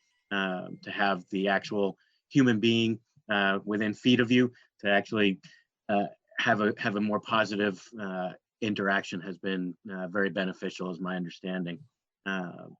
The other piece that the CSIP program is doing is that they actually have started a new support group, a men's group that's being done virtually via Zoom, just like this. And that is actually supposed to be starting just this week, in fact. So actually trying to develop some further supports in this kind of era of virtual supports. So those are some of the different areas that are moving along. The one other piece that I just wanted to mention as an aside is the agency Pathways Vermont, the Housing First model. The month of March saw Pathways have their highest number of individuals placed in housing since they're coming to Vermont, and those are both folks coming out of corrections as well as mental health connected folks coming out of hospitals. But to me, that just speaks volumes of the type of work that they're doing and really stepping up that work during this time, knowing that being held in congregate housing only increases the risk of spreading this disease. And so the fact that they've been able to really step up that work and get such a significant number of people permanently housed it should be applauded. Thank you, Commissioner Fox. Are there any other questions for the commissioner, deputy commissioner, or any comments from anybody who's still with us on this Zoom meeting? Senator Benning, and I just lost my earplug. So. I just wanted to say hello to Peter and Tracy, and thank you guys for all the work you're doing. Peter, I don't know if you still live in Newbury, but I'll be the first to announce, if you haven't heard it because you've been on this call for a while, the Chancellor of the State Colleges just agreed to drop his plan for closing the institutions. A lot more work going forward, but hopefully we're going to figure this out. Good, good. Thank you, Senator. Thank you. Mm-hmm. Well, that took me by surprise, but I shouldn't be surprised because Joe's column was in the local paper this morning. So I got to read about Joe Benning's position. So are there any other comments, questions? Anybody who hasn't been heard from, who's still on the call, who would like to speak on this subject? I'd just like to say, Dick, I think there's a lot more going on than I actually thought there was, which is good. Yeah, it's good, and it's, but, you know, particularly for this population, I get concerned when they are released and the services are disjointed or aren't available. And when I hear that John has a waiting list down at 8? Which Depot Street are we on anymore? I get lost with the numbers. I said to somebody years ago that they asked me why we called it 204 Depot. I said, well, because we didn't have any brains to think of anything else. So we just used the street address. So we've continued to use street addresses. So we got 206, 20, and you're at 208 Depot, right, John? So are there, you know, if he's full and Pathways is way up, do we still have offenders that are held for lack of appropriate housing because the services aren't available yet to coordinate with that, which, you know, I don't want to see people let out without appropriate services. That could be even have worse impacts, but so this has been, to me, this has been a very helpful conversation. I really want to thank everybody. It's helped me to understand what's going on in the community. The next step, though, for all of us, I think, is to question the capacity of the Department of Corrections. If we're down to these numbers, when we get back to whatever the new normal is, are we going to go way back up to the 16 to 1700 range, or are we going to be able to keep those numbers reduced into this level and then either end or sharply reduce our reliance on out of state? We also have the the bill on justice reinvestment that's still in the House, and hopefully will get acted on whenever we have the opportunity to vote on bills that aren't COVID-19 related. So stay tuned. And committee, I think we'll continue to meet on Wednesdays if that's okay at this hour. And we may need to, I need to get together with Michelle and Peggy on this issue with the intercepts and figure out whether we can meet earlier or not, and if in fact we need legislation. I'm beginning to wonder, I mean, you know, we have the intercept of refunds, but that's not the issue here. Some people are going to get hurt by those intercepts, but I don't, we were looking specifically at the CARES Act funds, either the 1,200 or the 600 weekly. Senator Sears? Yes, Michelle. So I just, while we were working on the other things, I took a little time and I reached out to Office of Child Support and to DOL. So I have a meeting with Cameron Wood at unemployment later this afternoon, and I'll follow up with him, and I'll speak with Robin about the OCS, how they're handling things. But it does seem as though as part of the stimulus package, those checks were not protected against private debt collectors and banks and things like that. So even though you have, the Attorney General's opinion and guidance about it under state law, however that's working its way, it could be you have an international bank that had that, and there's an account that has a lack of funds in there and bank fees and things like that. And those things may be coming out. And so I think one thing to probably look at next week is maybe how the Attorney General's office might be approaching situations where you have multinational corporations, and how does it affect Vermont law? So maybe we can coordinate with the Attorney General's office for some, if legislation is needed to prevent some of these intercepts. Okay, I'll talk to them. Thanks. Thank you. All right, well, we'll conclude the meeting at this unless there's some comment. Everybody stay safe out there, and thank you all very much. Thank you, Senator. Thank you all very much for your service. Bye now.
Okay, I'm going to call us to order at 6:01 p.m. And Lyle, has the meeting been properly warned? Yes, it has. Thank you. Before we jump right in, I wanted to offer our congratulations and gratitude to Mark Spino, who has been named Vermont Elementary Principal of the Year. That's fantastic. I can see you all clapping and waving your hands. So, yeah. It's not a surprise to any of us, but it certainly is a nice honor and well deserved. Thank you, David. I really appreciate that. You're very welcome. Let's see, I think we're full. We have 35 participants. I'm going to ask you all to manage your mute buttons, please. If you're not speaking, please, you can mute yourself. Right now, about half of you are muted and half aren't, and it's nice and quiet. But if it, sometimes there's background noise and sometimes electronic noises. So if you would unmute yourself and raise your hand and put it right close to the camera, you'll notice I can see it if it's way up like that. So if you have something to say, please do that. As usual, we'll, the things that the business that we are covering, the board will participate, we'll hear presentations when appropriate, and the board will comment and ask questions, and then we'll open it to the public for participation as well. And there'll be the recognition of visitors and the communications and the public opportunity to comment on things not on the agenda will be at the end of this agenda. So that's the plan so far. If you're on the phone, Kate is at the moment, and Deb Gass and Christina Naylor and Ann Beekman. *6 will, let's see, what does *6 do? *6 will unmute you if you get muted somehow, and *9 will put a little hand waving over the dark panel where your name is. And Kelly, same thing. So without further ado, I'm going to jump into the first item on the agenda, which is discussion of the powers of school boards. And this is part of an ongoing series of educational things we'll do together to make sure we all have the same understanding and the same information, the same background around what it is we're supposed to be doing. And I'm not sure if in the future, if there'll be opportunities for the chair and the superintendent to do their duty of doing, I think it's 8 hours of training over the course of the year. So I'm going to keep track of all of these things, and we'll count this. And I'll take a look at the statute and the regulation and make sure that we're covering most of the topics that are on there. And we'll see how that goes. So what I'm going to do is I'm going to share my screen where I have the document that I sent to the board. And it's the actual statute from the Vermont statutes on the powers of school boards. And I annotated it. I changed some things to red to sort of point out the language that specifies what the power is, or the responsibility is. And then I have to let a few more people in. And then and then we'll skip over all of the details in between. You're welcome to read that at your leisure. People coming in, please mute. Thank you. And then we'll just go through. If you have any questions as we're going, make sure I won't be able to see you. So you'll have to say something. So maybe the board might want to actually all unmute at this point. So if you have something to say, you can. If everyone else would stay muted, that would be great. So I'm going to share my screen, and you probably won't see me anymore.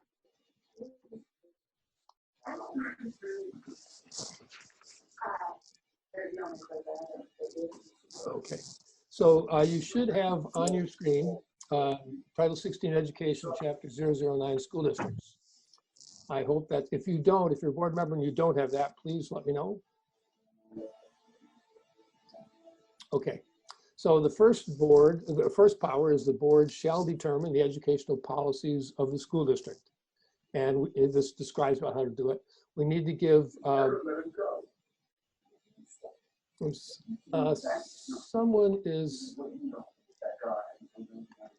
I'm getting some feedback on somebody's other conversations in the background and somebody's mic. So if you could mute, please, that would be great. The school board has to give public notice of its intent at least 10 days prior to adoption of a policy. And we have an extensive manual of policies that we'll be looking at. The policy committee is working on a sexual harassment policy right now. So we'll see that in operation fairly shortly. The second power enumerated is to take any action required for the sound administration of the school district.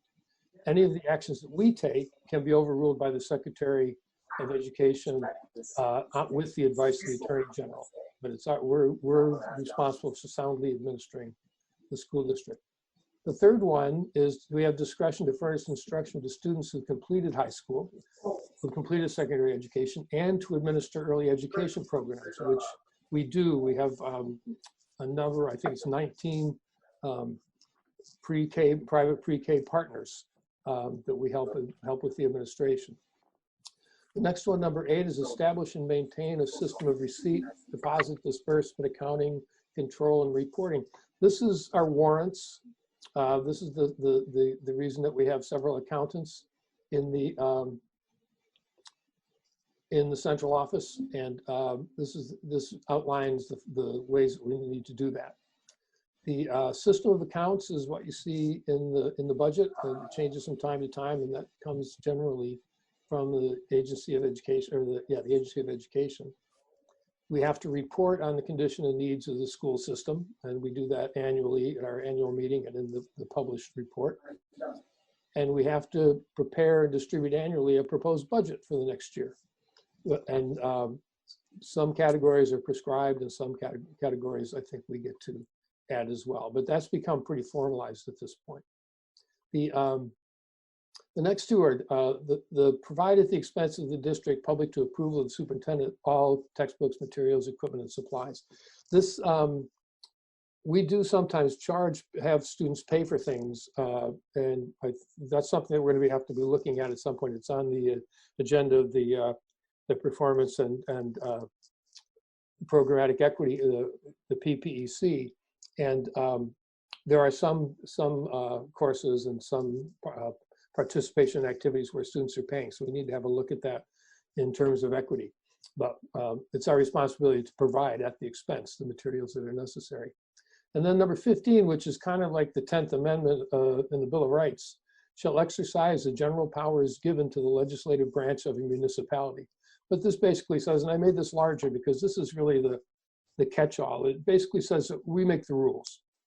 It doesn't say we carry them out, which is an important thing to keep in mind when we talk about administrative responsibilities. And a little later in the season, we'll have a look at the policy governance model of operating school boards and school districts. And that'll make a little bit more sense. But basically what it says is that we have the legislative power, the rulemaking power. 21 talks about that we can borrow short term to cover projects and things that will be reimbursed by the state. But the state, at the bottom, it says the state will not pay the cost of borrowing funds under this subdivision. So if we have to borrow for something we're going to be reimbursed for, we can do that, but we have to pay the finance charges. Presenting information to the electorate, this comes up often, and sometimes some people have thought it means that board members cannot present information or take positions on political questions or questions having to do, my phone is ringing, so I'm going to stop that. Questions having to do with things that the board is doing. So let's see. And so we can present information and materials designed to inform, educate, and explain to the electorate the board's position on the matter. And 24 is adopt. We can integrate homeschool students into the schools through enrollment in courses, participation in co-curricular and extracurricular activities, and use of facilities. So that's a quick run through of the I got to admit a few more people.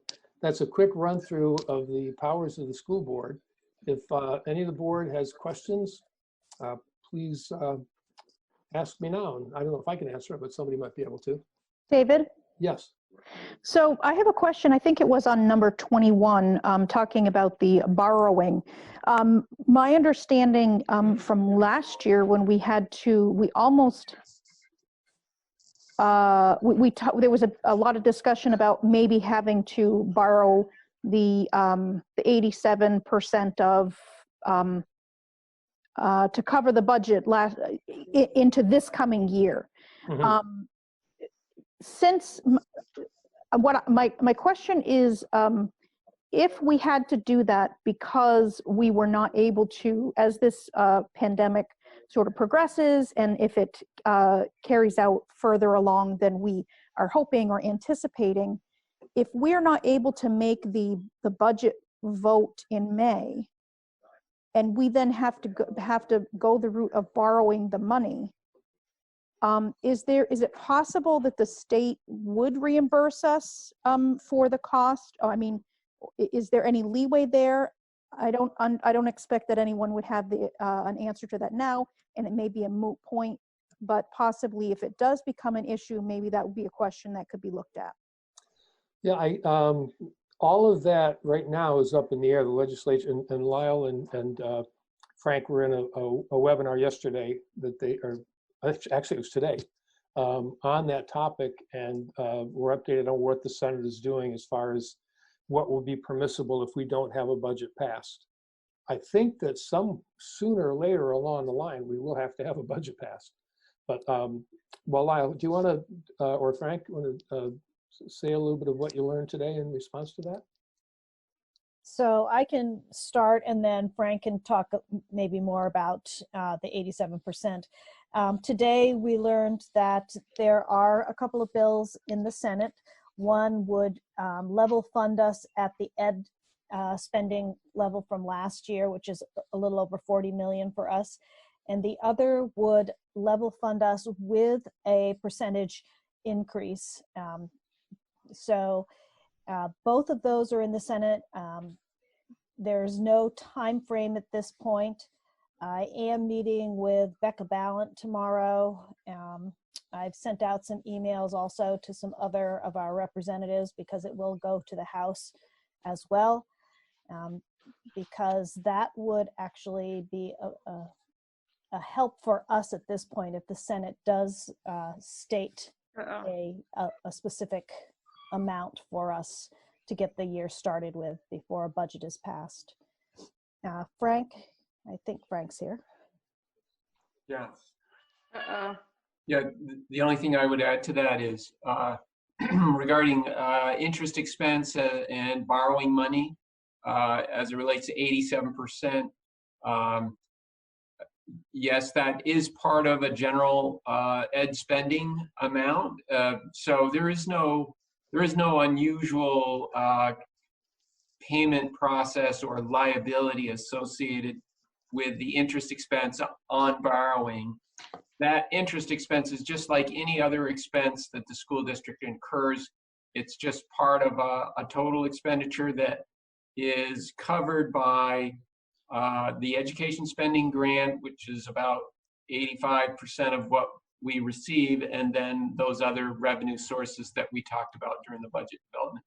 But as Lyle said, and David referred to, I don't think it's a particularly relevant issue for us today because there are these specific bills that Lyle just referred to that are being developed specifically to address the 18 school districts in the state that budgets passed. So it's definitely a, let's stay tuned to the legislative developments.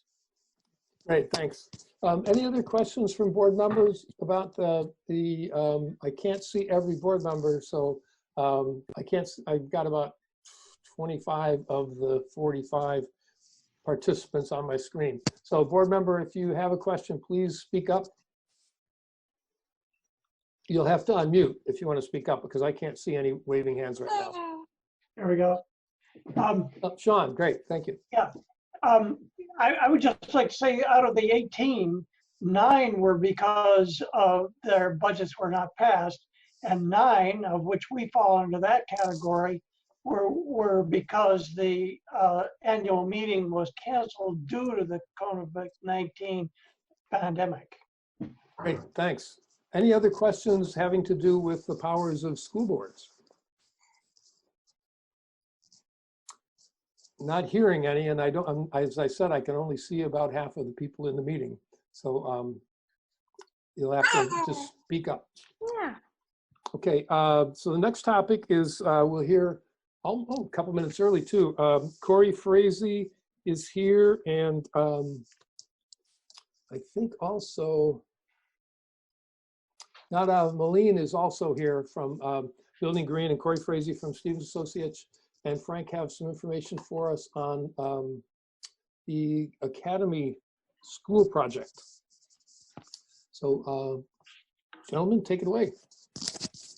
Very good. I'll just turn it right over to Corey and Nadav. We've met. We have some follow-up points to review with you from the last meeting where we discussed school board goals as it relates to this project. And so they're ready to give you sort of an update and a follow-up to that last conversation. And of course, we all wanted to be sensitive and very upfront about the fact that we understand that there's going to have to be a very careful sort of step-by-step process in dealing with the financial concerns that obviously we all have, the community has.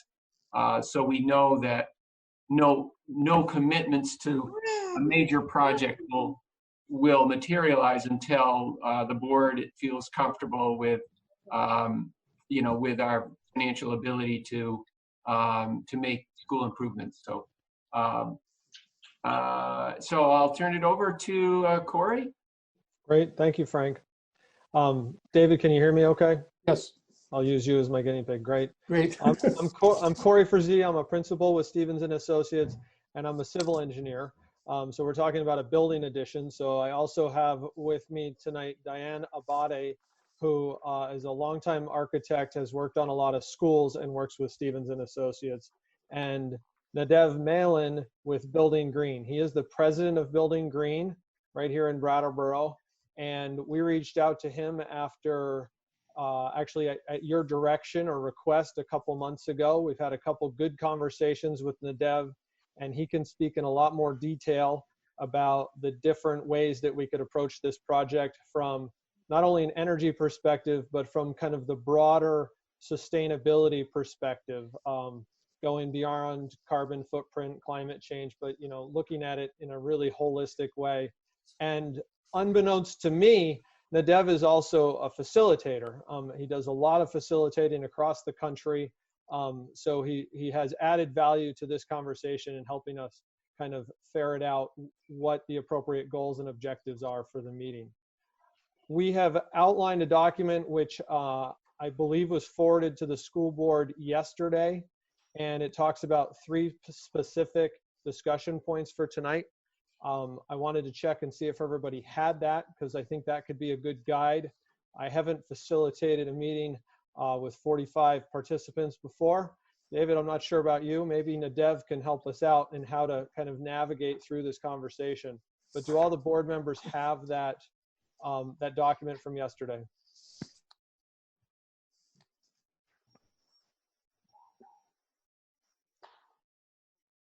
David, is it agreeable to you to kind of move down through that?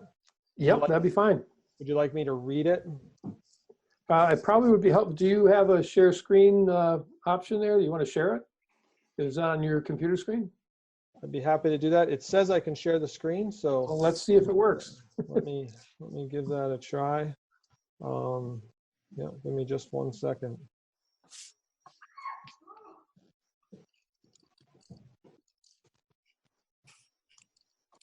All right, here we go.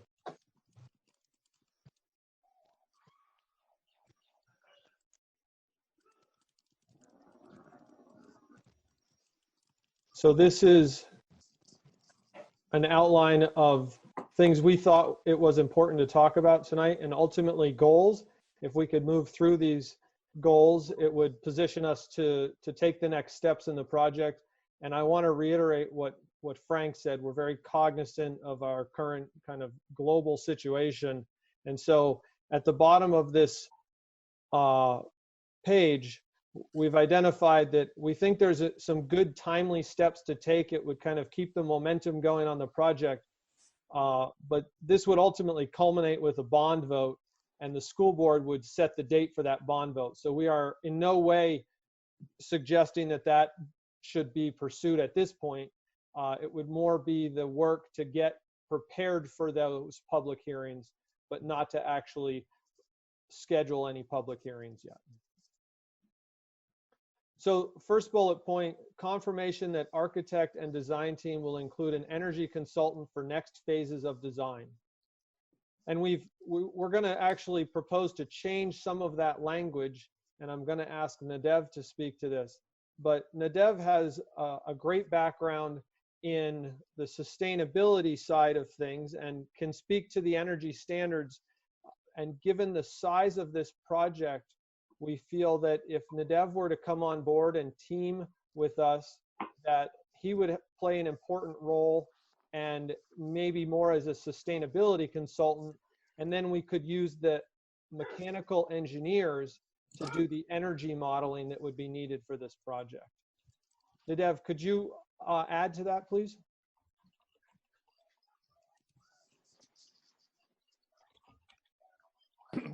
Hey, sure, Corey. Hi. So first of all, really glad to be with you all on this, and I'm excited to be sharing a little bit about this project. David, one facilitation tip with a group this big, I think it would be a good idea. I think you as the host can mute everybody and then just request that people unmute when they want to speak up. That would be safer in terms of. That's the way we started, and it was problematic. So. Oh, was it? Okay. Yeah, so we're stuck with this for now. Okay. Thank you. And okay, so yeah, in terms of the sort of energy consultant versus sustainability consultant role and the energy standards, what I understood from speaking with you all is the board and saw in the goals that had been talked about that there is certainly an intention that this project be as energy efficient as possible. But also there are goals in terms of water efficiency, in terms of looking at the sustainability of materials and where they come from. Certainly the indoor environment is a huge priority to make it optimal in terms of a learning environment for students, and the connection to the community. And so that really almost defines what a sustainable building project would address is that whole scope of areas. Energy along with all these others. And I believe in your last meeting you looked at, there's a number of different standards that were proposed that could be referenced as setting the standard for what this project should be trying to achieve. And some of them are more specifically targeted at energy, and others are broader. So we'll get into that. But from an energy consulting point of view, I'm not an engineer, I'm not an energy modeler, so it would be very important to me that there's somebody on the team with the project who has those capabilities. And what I expressed to Corey is I would be comfortable working with that person and trusting that that could work, as long as the mechanical engineer that's selected is not somebody who focuses strictly just on mechanical systems, but really has experience contributing to and advising on energy efficiency of the envelope as a whole, and doing the kind of energy modeling that really helps inform the design process right from the start. So there's two different ways of thinking about energy modeling. One is energy modeling that answers questions and provides data to inform the design as it moves along. And the other is what we call compliance energy modeling, which is when you've completed a design, you might run an energy model just to show that you've met the code or the standard. And they're both valuable, but in this case, we want to make sure that we've got somebody on board who can do that energy modeling early on to really inform choices and make sure that we're optimizing systems. So with those two conditions, that whoever's doing the mechanical engineering understands the whole building systems and is comfortable talking about the entire building, not just the mechanical system, and can do that early design energy modeling to inform the process. I think it would be appropriate, especially for a relatively small project like that, to basically utilize them as the energy consultant, include that in their scope, and then I could help participate in those conversations and review what they're doing with that broader sustainability lens. I or somebody like me. It doesn't have to be. I don't want to assume it has to be me in this case, but that's the way I would think about that. Great. Corey, could you unshow your screen now, please, so we can see each other again? Thank you. The great, thanks. Well, Corey, keep going. If you have other points to make, I think that I've raised a couple of questions that I think you'll want to explore and get unpacked a little bit. Yeah, definitely. I would just add that the mechanical engineer having that energy experience and ability to do that modeling is you'll see that in another slide. It was actually part of the documents that we gave you last month or 6 weeks ago, and we fully support that the design team should have someone with that type of experience as the mechanical engineer. So I think that really opens the door for Nadev to play an important role and a valuable role if that's something that's agreeable to the school board. Great. I think we had been pretty clear in the last meeting, at least in my notes from it, not necessarily minutes, that we wanted to have an energy consultant. I think you're suggesting that we expand it to a sustainability consultant, and given the previous conversation, I think that's consistent with what the board is looking for. Great. So, is there other information for presentation, or can you take questions from the board now? Well, there's kind of those 3 discussion points. Do we want to? I think it would be great if we pause there, see if there's discussion or thoughts from the board on Nadev's role moving forward. Again, board members, I have to ask you to just speak up and hopefully do it one at a time, because I'm not in control of that at this point. Any questions or thoughts about this process? It really is consistent with what we talked about as far as the next steps that we wanted to take. I see Sean, but you'll have to. David, there is a raise hand feature within Zoom. Have you tried to use that and found it not Well, working? I only have 25 of the 40 some faces on my screen, so raising hand won't. If people show the participant list, which you can do by going to the bottom of the screen and click on the little icon for participants, then you'll see at the bottom of the participant list, there's a little button that says raise hand. I'm going to raise my hand now. And then you can see me on the list with a raised hand, and I think you can see me in the window with a raised hand as well. I can see you in the participants list, yeah. Yeah. Yeah, Okay. so actually that's up. So yeah, that's very helpful now. So I hope everybody got that. If you go to the bottom of your screen, participants, and click, you have the option to raise your hand, and that would help me see your, help me see that you want to speak. Although again, the list is longer than my, and I've got a big monitor here, but the list is longer than my screen can handle. I learned today in a meeting, when you raise your hand, you actually get bounced to the top of the list. So Well, that would be very helpful. So we'll see how that works. Good. I hope everyone is as patient as I'm trying to be with this process. You're doing great. Sean, you were muted when you talked before. Yeah. You still are muted.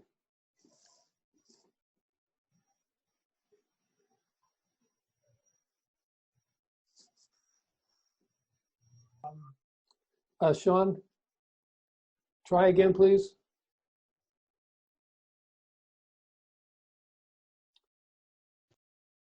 Sean, press and hold your space bar while you talk. Or there's the unmute button down the bottom over there. Just hit that. So does that make a difference? All right, I'm sorry. Yes, you got it. You're there. Thank you. Yeah, so I went over the material that we received before, and one of the things I was wondering about is there were different categories, as an example, the stretch guideline categories. And was that going to be part of the discussion today? I think one of one of those goals is to reach consensus on which set of standards we wanted to follow. That was what we asked for at the last meeting. So yes, well, hopefully we'll be able to find a way to do that through this online process.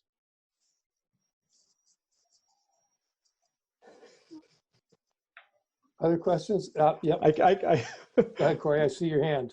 Yeah, that's a good lead in. I can't find the raise hand feature. That's why I'm laughing. So well, I'll work on that. But so I think that might be the next bullet point. And if it's okay, I'll toggle back to that and keep going with that.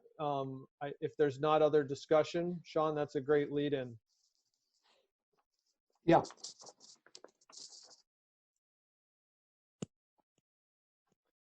So, okay, actually, next bullet point I'll touch on quickly. That was consensus with the school board finalizing. These were the draft goals and objectives that we presented at the last meeting.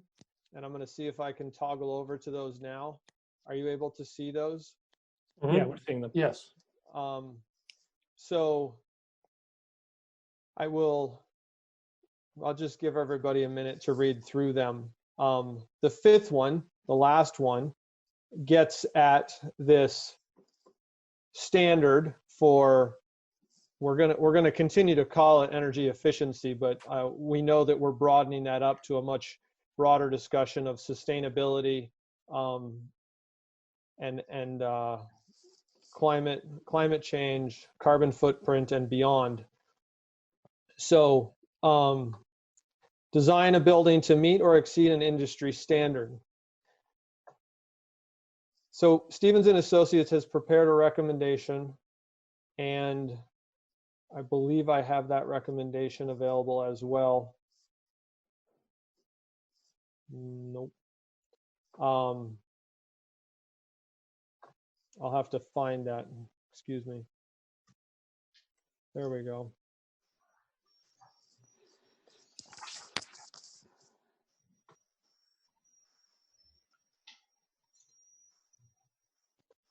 So I'm going to go ahead and read this, and then we can have more discussion about it.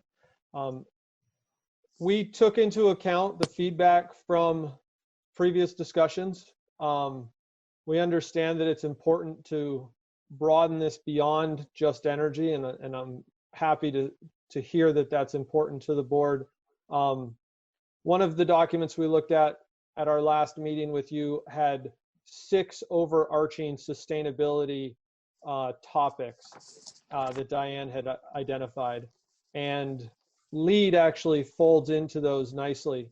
Nadav is very experienced in LEED, but it's worth noting that Diane and I put our heads together, and Stevens and Associates came up with this recommendation independently. And I'm going to ask Nadav to speak further to the choices and his opinion on using LEED as well.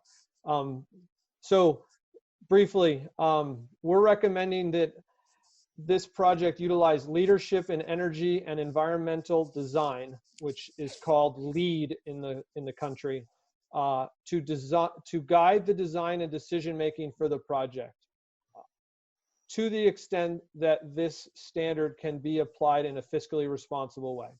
So we're trying to respond to both the sustainability goals for the project, but also the budget and making sure that we're fiscally responsible in those decisions. So we currently believe the project is going to be required to adhere to the Vermont Energy Stretch Code because it's going to be permitted under Act 250. And that's a great baseline for energy efficiency. Adding LEED to that will provide us with opportunities to look for additional ways that the project can reduce carbon footprint, reduce impact on the climate, and I will add to that, be more sustainable. We feel that LEED standards will address the necessary sustainable building design concerns for the project. So it is a good overarching standard for us to refer to.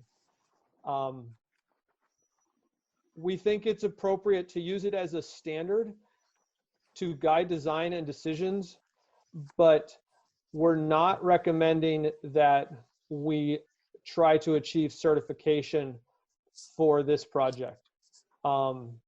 There's a cost associated with that, and we would suggest that rather than being attached to a certain level of LEED certification, that we open it up to looking at all the different LEED standards and all the different opportunities that that brings to us, and working with Nadev and choosing what's appropriate for this project. In particular, what can we identify through LEED that's going to have the biggest return on investment, either financially, as far as life cycle costs, or for an impact to sustainable impact. And sometimes if you're chasing the LEED certification, you'll be required to spend money on something to check a box, essentially, so that you get the LEED certification that doesn't have a large benefit to a particular project. It's worth noting we also considered net zero and passive house standards for the project. They focus largely on energy. They're not just limited to energy, but because of the Vermont stretch code providing that nice baseline, or that high threshold for energy, LEED provides a much broader platform for us to pursue sustainability. And I will stop sharing. Thank and you. If people want me to put that up, back up, I can. And David, I'd like Nadev to have the opportunity to speak to that, okay? Yes, thank you. Great, go ahead. Well, I'm actually really curious to hear what board members are interested in hearing more about, because there's so many directions, so many aspects of this we could talk about. But I totally support what Corey just said. I think he described it beautifully. LEED, of the standards, I know in a previous meeting you reviewed or shared with you a document that went through a number of different building certification programs. And they all have their place, they all have their value, but some of them focus exclusively on energy. There's also some that focus exclusively on health and well-being, which is great. And then there's a few like LEED that really cover the broad range of all of these different things, and let you focus in on the aspects that are going to be most strategically valuable to the project in terms of making it the best possible project. And I think LEED does a decent job of that. And I also support Corey's assessment of you could choose to actually try to get the project LEED certified.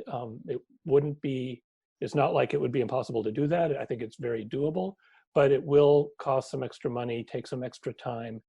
And the question is that the best use of that money? Typically what we've seen is that for small projects like this, that money it's a relatively big piece of the overall budget compared to a very large project. And so it's just not as good a return on investment on a very small project as it would be on a much bigger project. So as long as you all trust that the team is going to stick with this agenda and these goals and follow through on them, the only thing you'd be losing by not going for actual certification is you wouldn't have the plaque on the wall at the end from the U.S. Green Building Council saying this is a LEED building. In other situations where somebody is concerned about whether or not they're going to actually get the performance that they want, then there might be a value to say, well, get it certified, and then we know. So that's really the consideration there, whether to certify or not. Yeah. Great. So we have a proposal which does what we asked, which is to identify, well, it gives us a way to do what we wanted, which is to reach consensus on a set of standards, and this is the proposal. So I'd like to hear from board members. Does this fit the parameters and the requirements and the interests and the values that we want to make sure that this project incorporates. It sounds reasonable to me. It sounds like what we were asking for originally, and the LEED certification doesn't seem like it's important to me. Just means it's just important that we're getting the standards that we asked for. This all sounds reasonable to me.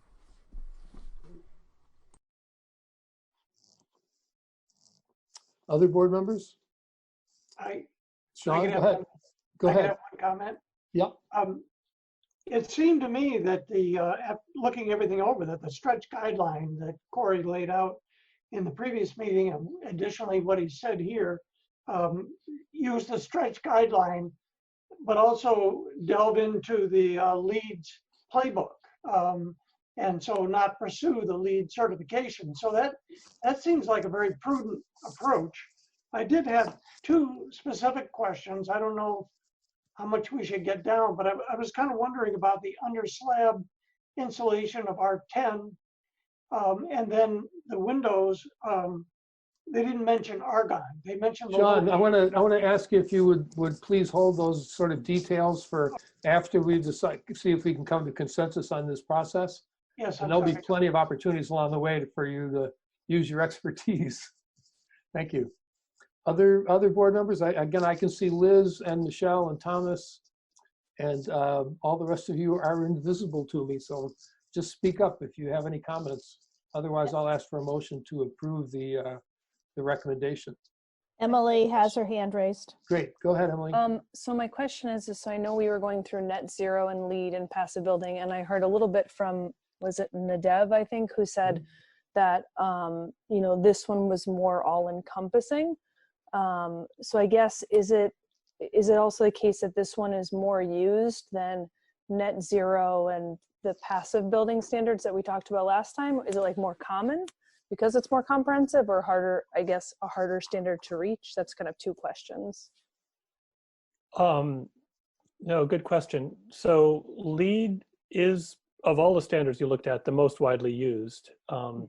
And I think part of that is because it's been around longer than most of the others, and it was very well, it kind of fit when it was introduced to the market about 15 years ago, actually almost 20 years ago now. It met a need that was it just seemed to hit a sweet spot in terms of demand. And part of that was, with any standard like this, it's trying to find the bar that's better than standard practice, but not so far out there that it feels unreachable or like it's going to, you know, throw people's budgets out the window. And so LEED seems to have done a good job of that. It's gotten a lot of market uptake. And so, yes, it's some of the standards on that list are more rigorous than LEED. Some, I think, might be a little less or more narrowly focused. Does that answer your question? Yeah, so it's pretty common. That's a common one for folks to use, it sounds like. It's the most common of the ones that yeah, of all the ones that are basically out there in the US market. I mean, other than, of course, codes, right? Things like energy code is mandatory, so every project has to meet that. And my second, I have another question too, and then I'll put myself on mute. But my second question is, do you know from the state of Vermont, other schools that have looked into this and are pursuing LEED certification, or is it kind of like everybody is in the same boat and really just some maybe being mindful, but not going for that standard? Wow, I'm a little embarrassed here because others may know this. I would be surprised if there aren't other schools in Vermont that have actually pursued LEED certification and become certified. I know there's projects at University of Vermont, a number have done that. But because professionally, a lot of my work is actually all over the country and not local, I'm not aware, I can't tell you about a specific one. I do know, for example, that the state of Ohio, at least for a while, had a standard where all state schools had to be LEED certified. It was that, sort of ubiquitous there. And so schools in general are a pretty big market for LEED, and quite a number pursue certification, and many more do what we're proposing here, which is to use LEED as a framework, but not actually get certified. David, could I just make a quick comment? Yes. And Steve, you may have a little more detail on this, but I know that Brattleboro Union High School, that major addition, has been qualified as an Energy Star rated facility, and Robert Clark has done a terrific job working toward that recognition. And I don't know to what extent other board members are aware of that. But maybe Steve is aware of whether or not the project followed a lead footprint from a design point of view. You know, I don't know. I know that a lot of the work was done with Energy Star specs and with Efficiency Vermont, but I don't know that it was directly looking at LEED certification. Okay, but I can check. Yeah. Thank you. Any other board questions or thoughts about this? A couple of things I just wanted to mention. In looking through the descriptions that we received at the last meeting, the thing that stood out for me about the LEEDS project, aside from things like making sure, efficient use of water and energy, and it also focuses on materials and resources, but particularly indoor environmental quality and regional priority. And I think one of the things that this region has become pretty well noted for is green building, is sustainable building, and a focus on sustainability. There are not many towns in Brattleboro that actually employ a sustainability coordinator. And I think it really, it sort of represents this community really well in terms of our values. And innovation and design is another appealing characteristic of it. So I'm not hearing or seeing anything, so I wonder if we would like to entertain a motion to adopt the proposal, the Stevens Associate proposal that we select the LEEDS performance standards as our goal in this project, following the LEEDS standards as our goal in the project. So moved. Emily, second. Great. Tim, you missed your chance. Sorry. Oh, that's okay. I was just wondering to know if you know about the chat function. I'm sorry? Jackie and I, do you know about the chat function that Jackie and I have used? I do know about it, but I don't have time to look at it. Okay. Wendy, did you get you did? Okay, great. Thank you. You didn't get the names. The names of the people who moved it. Who moved it, please? I think it was Jackie and then myself. Oh, Jackie and then myself. Okay. And Emily seconded. Great, thank you. Okay, any further discussion on that motion? Hearing none, all in favor, please say aye or raise your hand. Aye. Aye. And all opposed? We found consensus. Good. Well, we've got one thing done. And I think probably, Corey, we could dispense with the second part, which is the putting together a team that includes a sustainability consultant. And I don't know exactly how you articulated that. It was a series of statements on your list. I wonder if you could give us a sense of how we might form a motion to approve that. So you're specifically talking about including Nadev on the team? Yes. Yeah. So Nadev, I think we talked about the term sustainability consultant. And Diane, I'm going to look to you a little bit to make sure that we feel comfortable with this. If we're the kind of the architects moving forward.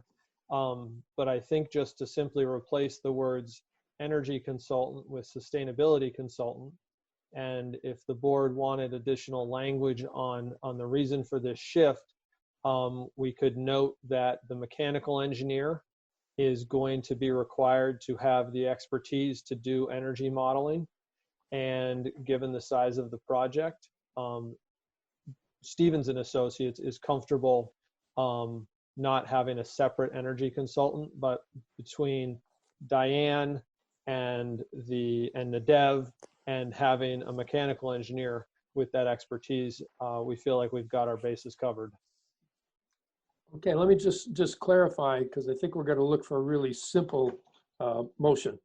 Yeah, Rather so I than- can give it, yeah, I'll give you a simple one. Yeah, but just to clarify what you're saying, the change is going to be that rather than have a traditional energy consultant, we will have a sustainability consultant whose responsibility will be to sort of monitor the process and make sure that we are following practices and procedures that are would comply with the LEED standards.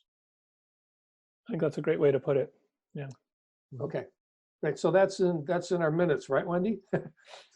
And it's also in the recording of the meeting. So that's really clear. So I think we could have a motion to the board would like to include a sustainability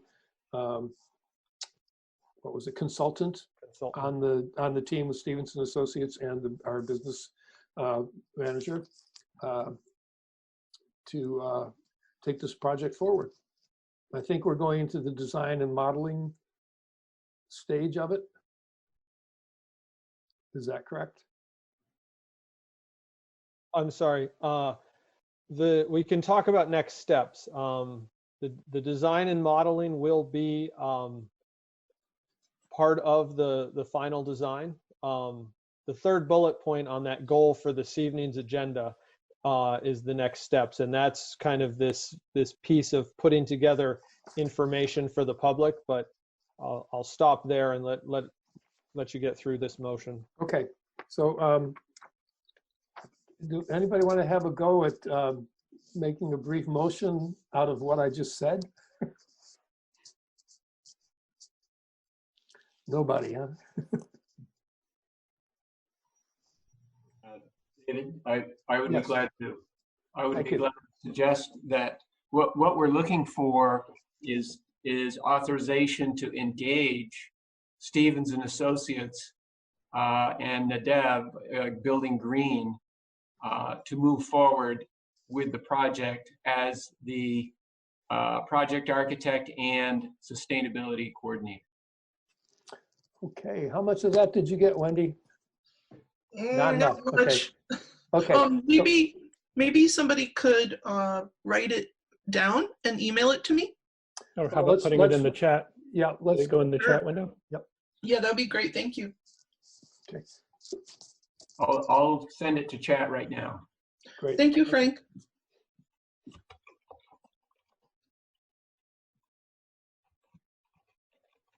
And in the meantime, Wendy's asked that people state their name when they move a motion or a second motion, please. Thank you. Wendy, can you read that back to us? Not yet. Oh, you don't have it yet. Okay, I didn't see it yet either.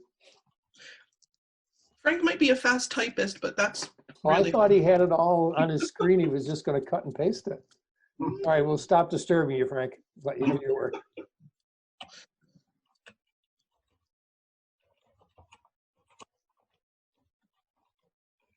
Okay, I think I got it. There might be a spelling error in there, but let me read it. I have the motion is to engage Stevenson Associates as the project architect and Nadev, I've got / Building Green as the sustainability consultant for the Academy project. Great. Would someone like to move that for us? I know. Was that Liz? Yeah, Liz. Okay, Liz, thank you. And second? I'll second it. Thank you, Thomas. Thomas seconds. Any further discussion? All those in favor, please say aye or raise your hand. Aye. Thank you. Any opposed? Great, thank you. That has passed as well. So now on to the. So much. Yeah, and that is the business that we asked for, and I'm happy to say that you want to step, not only did you prepare us really well for that, but want to step further with to outline the next step, which an initial viewing seems like a really good idea. So would you share that with us, please, Corey? Yeah, so this circles back towards working towards what will ultimately be a bond vote. And so what we've talked with Frank about and what's been successful in the past is that we will work on what we'll call kind of a public information packet. And so we will synthesize a lot of what's in the feasibility study, and we will prepare documents for the board. Ultimately, and Frank, correct me if I'm wrong, but ultimately the board holds the public hearing, the public information session that would be kind of preceding the bond vote. And of course, we'd be happy to be there if you ask us to be there and do the majority of the presentation. But the idea is that we provide public information so that we can bring the public into the loop, help the public understand what we have done to date and what the project is proposed to be moving forward. And so this is a kind of another opportunity to reiterate that we've done a feasibility study to prove out that there is a viable solution for this project. But there's a lot more work to do. So we're going to revisit a lot of design objectives as we move into the next phases of design. But this public information packet will provide the history of how we've gotten to where we are today. Thank you. I would suggest that you do that, the packet in a series of steps, and with each step of the project, that you kind of put together a package of information to present to the board, and something in a form that we could put into a press release, or that could go into the paper or go as a letter to the editor about this project and why we're doing it, the way we are doing it, and why it's needed. Obviously, that's important. And another component I just thought of as I was looking at all of the parts of the LEED certification, is how much value there is in there for Career Center students in the building trades.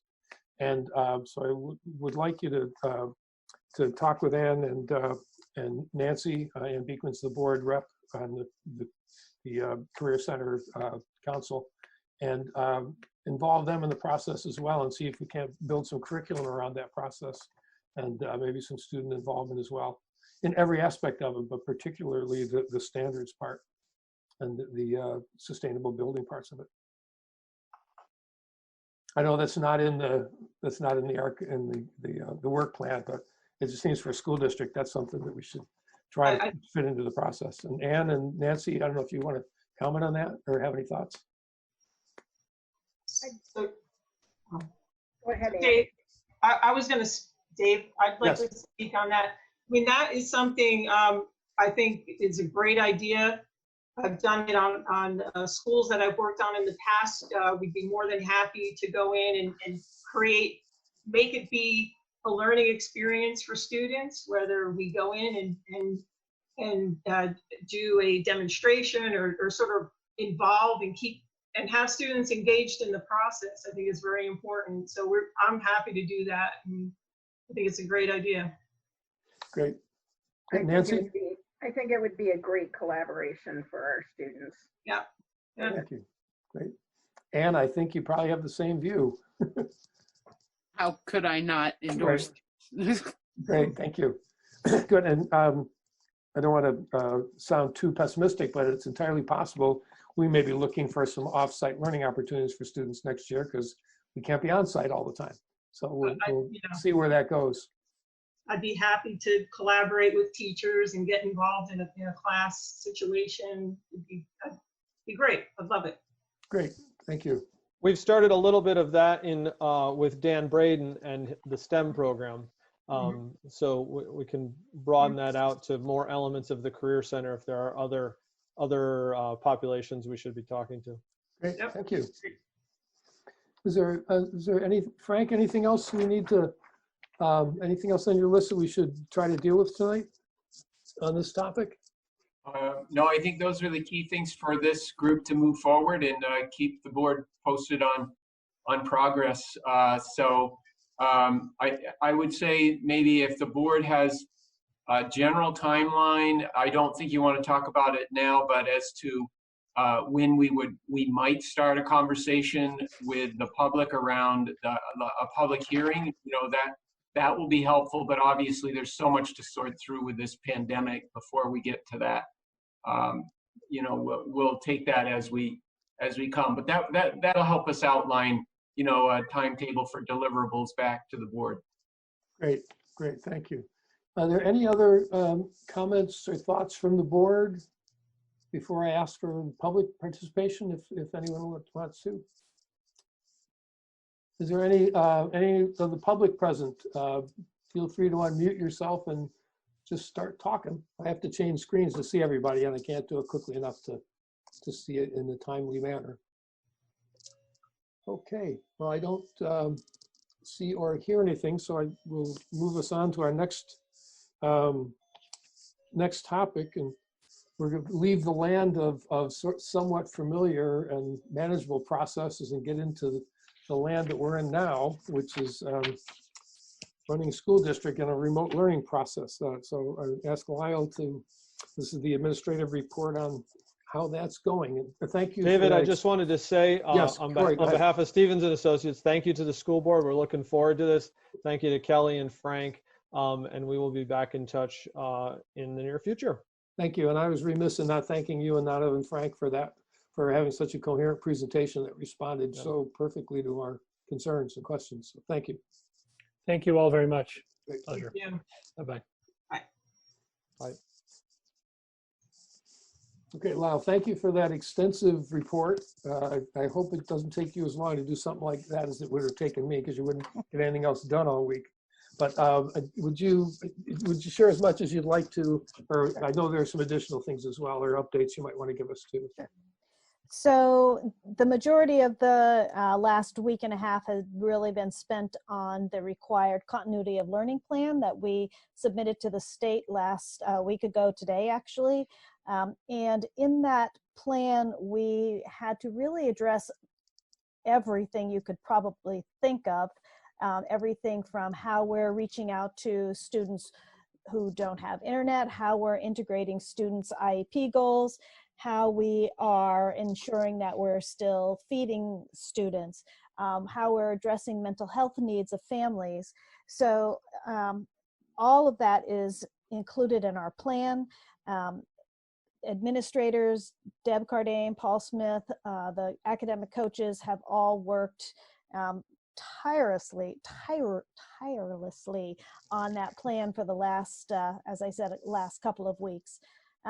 Other things in the plan include how we're doing activities such as music lessons. So music teachers are still doing music lessons, and that's part of the plan. PE, art activities. So both what we're considering core subjects and activities that are a little more hands-on and active. So we submitted that. Actually, we were cited as having an excellent plan. We had nothing that we needed to update or go back and redo in our plan. So thank you again to everyone who took part in putting that together. In this plan, we've talked to, and I've outlined this in your information, we've talked about how counselors are working to ensure that any families that we've not heard from in a few days, counselors are specifically reaching out to find out if everything's okay. And if counselors can't get in touch with a family, we have each school putting together a protocol to determine whether or not we need to do some well child checks. Technology, of course, is a huge portion of this. Paul Smith and Gary Parzik have both been working on our technology needs, and we've designated someone at each site. We've put together a list of safe, and I use that term in quotes, safe websites. That's on the parent resource page in the WSCSU website, so that if parents are looking for some additional things for kids to do, that's there. We have actually, in my notes it says we're in process, but we have purchased Remind for all teachers. So that is a way that teachers can communicate with families and yet block their private numbers. So that's a way that teachers can also do some well child checks or remind families of upcoming class meetings, that type of thing. Food, we're up to about 1,200 students, and food's being prepared at BUHS, at Putney, and at Academy. It's delivered through vans or buses. John Sessions has done an amazing job ensuring that we have volunteers to help deliver the food or package the food. And we've used, we also have delivery points around the town. Many of the volunteers, it seems like John had said, we have up to 100 volunteers. We don't use them every day, of course, but many of those volunteers are para-educators. Let's see. Putting together contingency plans so that any administrator, myself, any teacher gets ill and cannot continue with their job for a while, who's going to step in and make sure that our students are continuing to be educated. I think one of the major things that we should just let you know is that we are very concerned about burnout, both for our families, because this is a very different way of educating, and for our teachers. So we've determined that starting after April break, which is next week, new learning only will happen on Mondays through Thursdays. Fridays will be a day for students to catch up or take a break from online work, go do outside things. It's starting to be nice outside projects, family time, and teachers will be able to use that day for planning, collaborating with colleagues, doing some professional development type things. Attendance, we're just starting with attendance to make sure that we are in touch and with families and students. This week, we're creating feedback family surveys to find out what's going well and what ideas that families might have of changes we might need to be considering. Always we're assessing and reassessing how distance learning is going.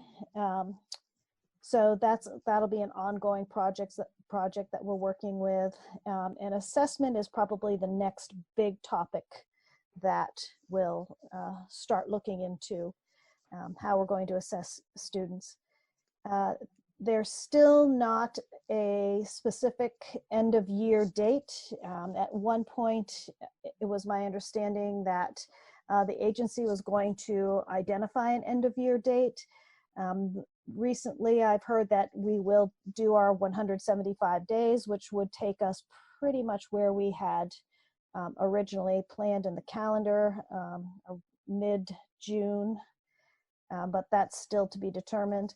The other thing still to be determined, and I think Steve Taryn might comment on this later, is spring sports.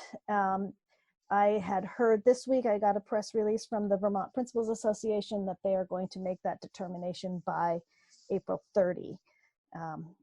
In my mind, it seems unrealistic to consider that we would be having a spring season. Thinking about, we're still supposed to be doing stay at home until May 15th, just seems to be contradictory. I was asked about last meeting about BCTV doing some educational programming. They're willing to do educational programming of anything that we are putting together. I am very reluctant right now to ask teachers to do any creation of programming, but we do have posted on our website in the parent resources section, Vermont PBS at home learning, and Vermont PBS is doing some at-home learning. So I think that's a quick rundown of what we've been working on. I did send out some new hires for Oak Grove, and we just had one confirmation today of a BAMS teacher. So would you like to do questions first on any of the distance learning? And then we could go to new hires and yes, resignation. Okay. That'd be great. Yeah, and I believe Wendy already has the names, but we'd like to recognize them publicly as well. Great. Yeah, so I guess we'll start with the board. Any questions? Who would like to go first, I guess? Is that Jackie? I guess I was just thinking about the students that are not attending, and that maybe, because there's certainly going to be some that won't attend online learning and that we won't be able to reach out to. What is the plan for them? Will there possibly be a summer session, or will some students maybe need to repeat the grade? Just curious about how that might be handled. We do recognize that this is very definitely happening. And we're, as I said, we're using counselors to do some reach out and do some well child checks. For some people that aren't participating online, it's because they don't want to let their children be online, which is totally agreeable to us. So we are preparing work. We talked today about summer school and how we're going to assess which students might need summer school more than others. The sort of question we still have around summer school is, are we going to be able to be back together? So yes, Jackie, those are all questions that we are still recognizing that we've got to get a better handle on. Especially with younger students who really probably need a parent to help them access some of their work, and not all students have that parent that they can count on being there to help them. Their parents are working at home themselves, or they have a lot on their plates right now. So, Thank you. Other questions? Emily, looks like. Can you hear me? Yes. Yes. Okay, perfect. So I had written down just a few questions. So first I wanted to give a shout out to Mark Spino, because I noticed in your report, Lyle, he got principal of the year. Yes, he did. Yeah. All of our principals are amazing, but really nice job, Mark. So the questions I had, one was on the food programs. So you said it's Putney Academy and BUHS, I think. So does that mean we're still utilizing, because I know different schools have different food programs. Does it mean that we've consolidated food programs for the time being, or we're actually still using different vendors for that? So Putney is still using their own vendors, and they're doing the thing that they've always been doing. The other two, Academy and BUHS, we've consolidated so that we're using the vendors.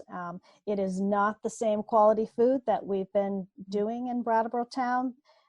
It's very difficult when we're thinking about 1,200 bagged lunches and 1,200 bagged breakfasts. That we have to get things that we can pack up and we know will be able to be eaten in a couple of days. We don't have any control over what happens with that bag once it leaves us. Yep. Okay, thank you. And the two other questions, I'm trying to consolidate all my questions. Okay. So one is, because Jackie brought up something and then it made me think of something. So I'll say that one, and then the one that might be a little longer. So do you know what % of students you feel like aren't attending? Like I just want to kind of get a breadth of like, is there like in elementary school, we have about 50% attendance, or like, do we know those numbers? David had actually asked for that data as well, and we don't know yet. That's something that we are working on. And this is our first week of really mandatory new learning. And so this is the week that teachers are really using to get this new learning into place. So the week after vacation, we're going to start. Counselors know right now who we have not heard from. So we have some preliminary numbers, but I don't want to, I'm not secure in those numbers yet, right, to share. Okay, perfect. And the last question, just to ground it, and maybe this is it could be you answering, or maybe it's a principal, I don't know who's most appropriate, but I guess like there's so much going on that I'm having a hard time conceptualizing, like, what does that really look like for, let's say, a third grader? Like, are they just on the computer for 6 hours, like bouncing from music to other things, or like, so I guess I assumed no, because you guys are thinking holistically. Everybody's shaking their head no. Okay. So the question is like, what could somebody just give me an example of like what a day would look like maybe in elementary? Because high school, I could kind of conceptualize it a little more, because it seems like college learning when you're online. Right.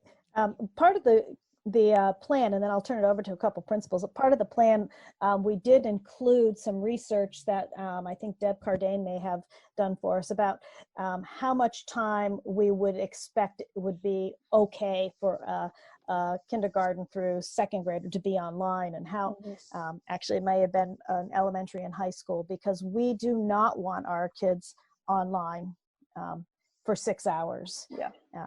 So is there a principal that would like to speak to that? Just unmute yourself and jump on in. Herb, looks like Herb. Hi, everybody.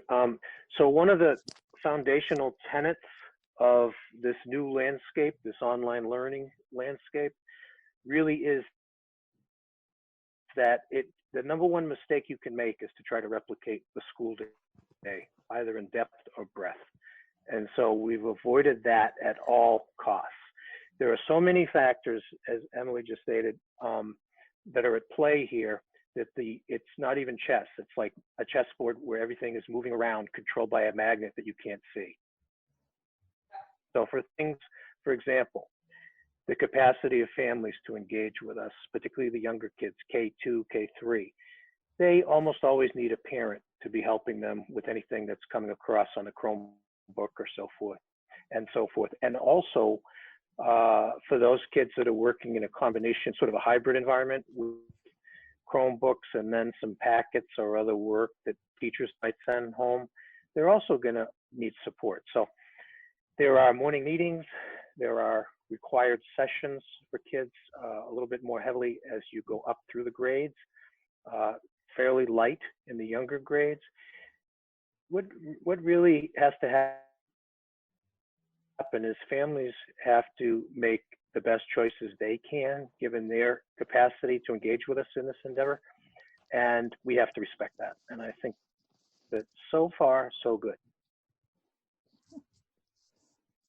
Is there another principal that wants to speak about, or Deb or Paul, about what a typical day might be for our younger students? Deb? Sure. Our younger students are doing a mixture of face-to-face contact with their families, and then also, or with their teachers, and then also some meetings where teachers are sending songs on, through a video. Remind app is a really amazing tool because they can just send a video out and all the kids get this greeting from their teacher every morning. We're really encouraging a menu to give kids lots of choices. So when they're working through their day, they might choose to play a game online, and then they might choose to go do an outdoor activity. And the teachers have been really cognizant about offering options online, but then also really encouraging kids to take some ownership over their learning, and parents are joining kids at these circle times. And we had a really good story today about with a family whose the older siblings are meeting with the families, with the younger siblings, with the teachers. So it has been a little bit of a silver lining in that our teachers are really getting excited about the inclusion of the families with our younger kids, for sure. Thanks, Deb. I think Kelly Young may have had a question.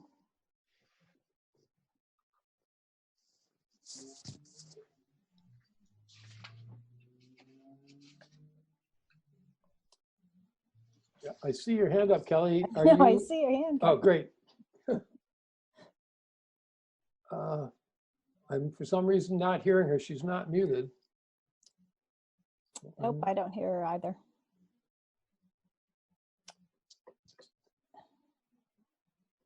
Can you hear me? Yep, now we can. Yes, good. So my question goes to goes to a little bit further in the future, and hopefully this will not be an issue, but just to be prepared. Like, I don't think anybody was prepared for this, but let's say that this seems to kind of like we're down the down slope and things seem to be going back to normal.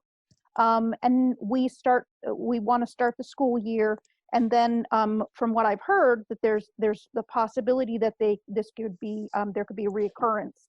I'm interested in how you are preparing and or preparing the new incoming superintendent or for in the fall, if we have a reoccurrence, it's going to be on him to be playing your role. So I'm interested in what your thoughts on that are, if any preparations are being made, that sort of thing. Thank you.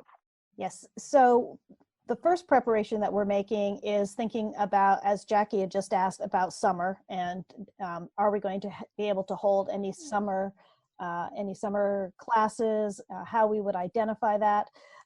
We are also looking ahead right now to reentry and what reentry will look like, what types of assessment we have to do, and to find out where kids are. We are not planning at this time to retain anyone. If there was any question about retention, that those conversations would have started with families before we ended. I think Andy Skarzinski's here, but he and I have a Google Doc with questions and answers for each other, information for each other, and we have a time set up to talk, and Andy will be starting to join some of the leadership meetings that we have, so that he'll be a part of any conversations as much as he's able to. Of course, he has a full-time job right now. So I've been trying to make sure that I'm respectful of his time in his current position, but absolutely he will be a part of the sort of reentry plan.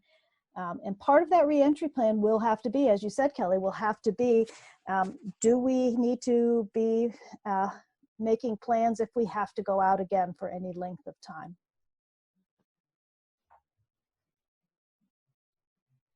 Mark Spino had his hand up. Yeah, I just wanted to emphasize that beyond all the work we're doing around academics, there's still a major emphasis, probably the biggest emphasis we have is still in relationship building with our students, especially in the time that we're in right now. You know, our number one focus is connecting with families, committing to weekly conversations with parents, but still looking for creative ways to have fun with our students and to engage with them during our class meetings. And I think that's just a really important thing for you to know, is that that's probably our number one priority, is maintaining a connection with our students and our families, and still focusing on building our relationships, because that's what's going to get us through this. Students are going to keep jumping on these screens if they don't want to see us.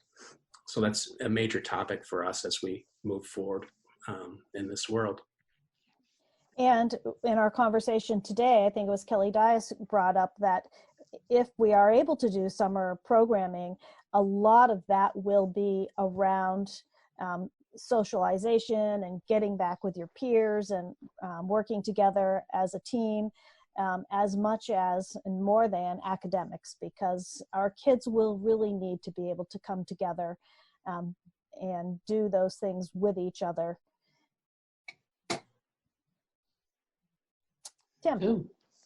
At the high school level, how disruptive has this been to those students who were looking forward to going to college, applying for colleges and such?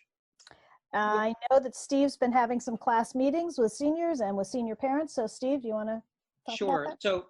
So, you know, we of course feel worst of all for our seniors, because, you know, they're missing out on a lot of the rituals that we all take for granted.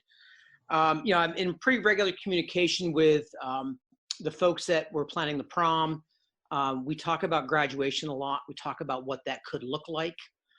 In terms of the college process, though, that's kind of proceeding as it always has. You know, kids are still finding out if they're getting into colleges. We're still getting scholarship applications for senior awards. So, you know, all of those processes are in pretty good shape. You know, we've moved a lot of those forms to a virtual environment so kids can access them easier. And so that's going okay. Really what we're starting to think about is, you know, as Mark pointed out, you know, how do we reestablish our community when we come back together? What does that look like? What happens for that kid, whether they're in 8th grade, 9th grade, or 10th grade, who's in a sequential math or science program, and how do we address and backfill the gaps in knowledge that they're not going to get? And that's a big part of what we've started to talk about with our department heads.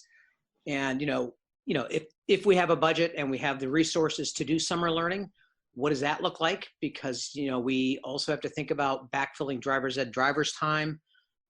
So yeah, there's a lot of things. But in terms of the straight up college process, that application process was pretty well underway for most kids.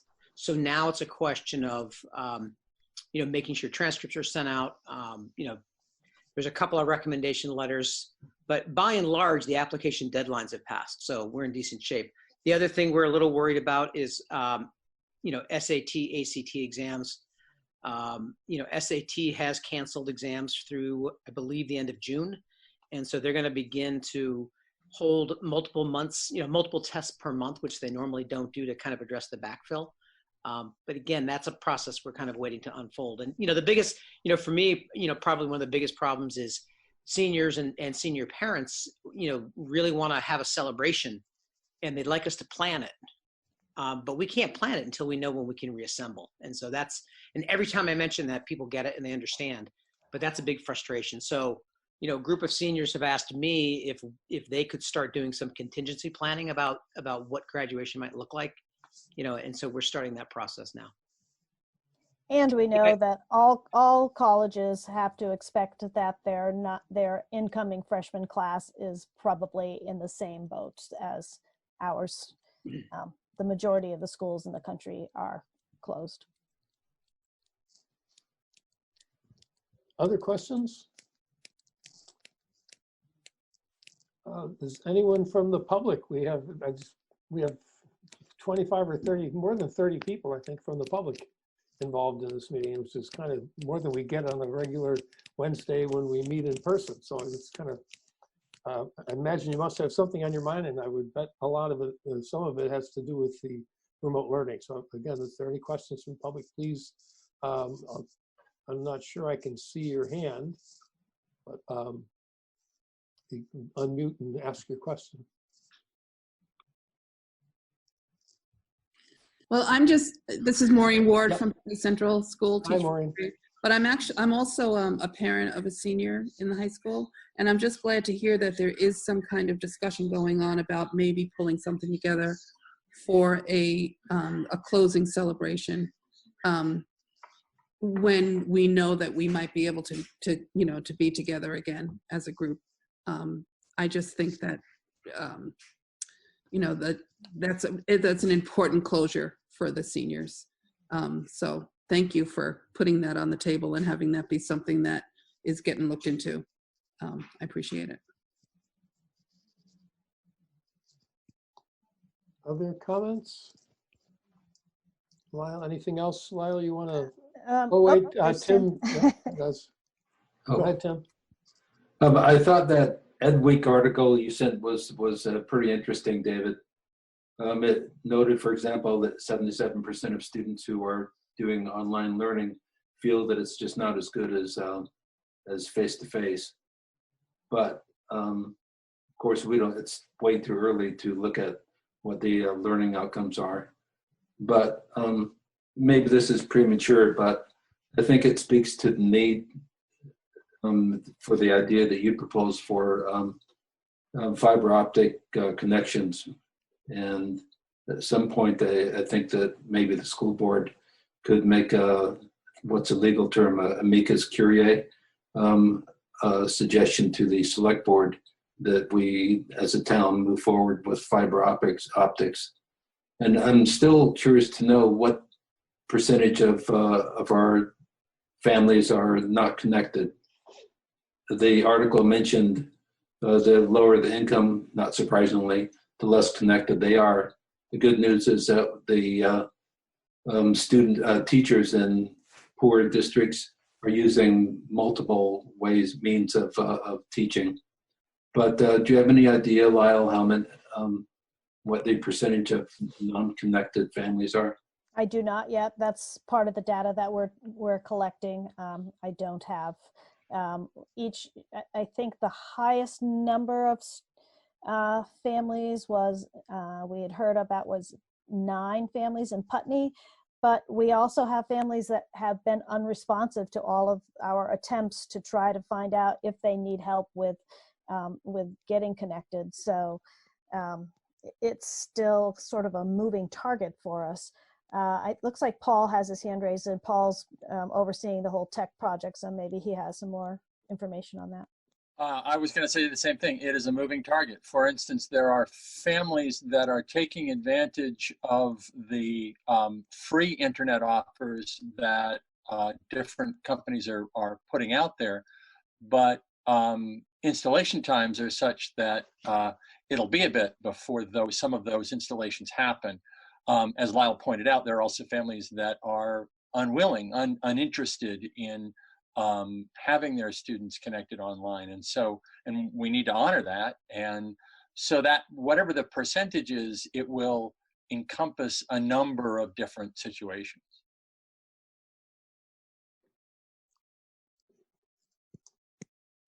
Thank you. So the only other, Deb Cardane has her hand up as well.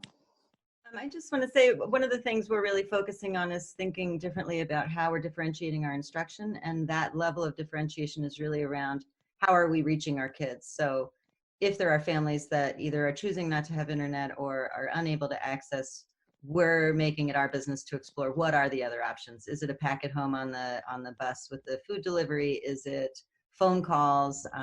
So we're definitely trying to think very outside the box as far as gaining that access with families. The other thing we had tonight, David, was a couple of hires of replacements for teachers that have retired. So at Oak Grove, Mary is here. Mary, you want to just read your 3 people, and then the board could accept or not? Sure. I have 2 classroom teacher positions and a librarian leave replacement. So for first grade, we have hired Kylie Weld. She's coming to us from a pre-K classroom in Massachusetts. She seems like she'll be a wonderful fit for our school, and she will be taking over for Stephanie Moransky. In third grade, we have Logan Robinson, who is currently an academic support teacher at Oak Grove. She's accepted the position to replace Deb Perotti, who is retiring. And our librarian, Lexi Oliver, is taking a 1-year leave of absence. And to replace her for the year, we have hired Catherine Haggerty. That position has gone from a full-time position to a 0.6 position. So all 3 of those we are happy to have join us and move into new positions for next school year if you would gladly accept them. Thank you. Are there others, Lyle, or should we move on The only those? other one we have is a resignation, and I'd have Keith read that. So if you wanted to do the new hires, and then we can move to Keith with the resignation. Could I have a motion to accept the new hires at Oak Grove as presented, please? So moved, Emily. Thank you. Second. Who is that? Liz. Thank you, Liz. Okay. Any further discussion? All those in favor, please raise your hand or say aye. Aye. Aye. Any opposed? Okay, we have accepted the recommendation. And okay. And Keith, we got a letter of resignation today. Keith Lyman got it. I haven't seen it yet. So if Keith, I think Keith's here. Yep, Keith, if you could be willing to read that, please. Sure. Wondering, let's see, can you see my screen? Yep. It works. Yeah, so maybe you can, I'll just let everyone read that really quick. And as you're reading it, just really sad to lose her. She's fantastic.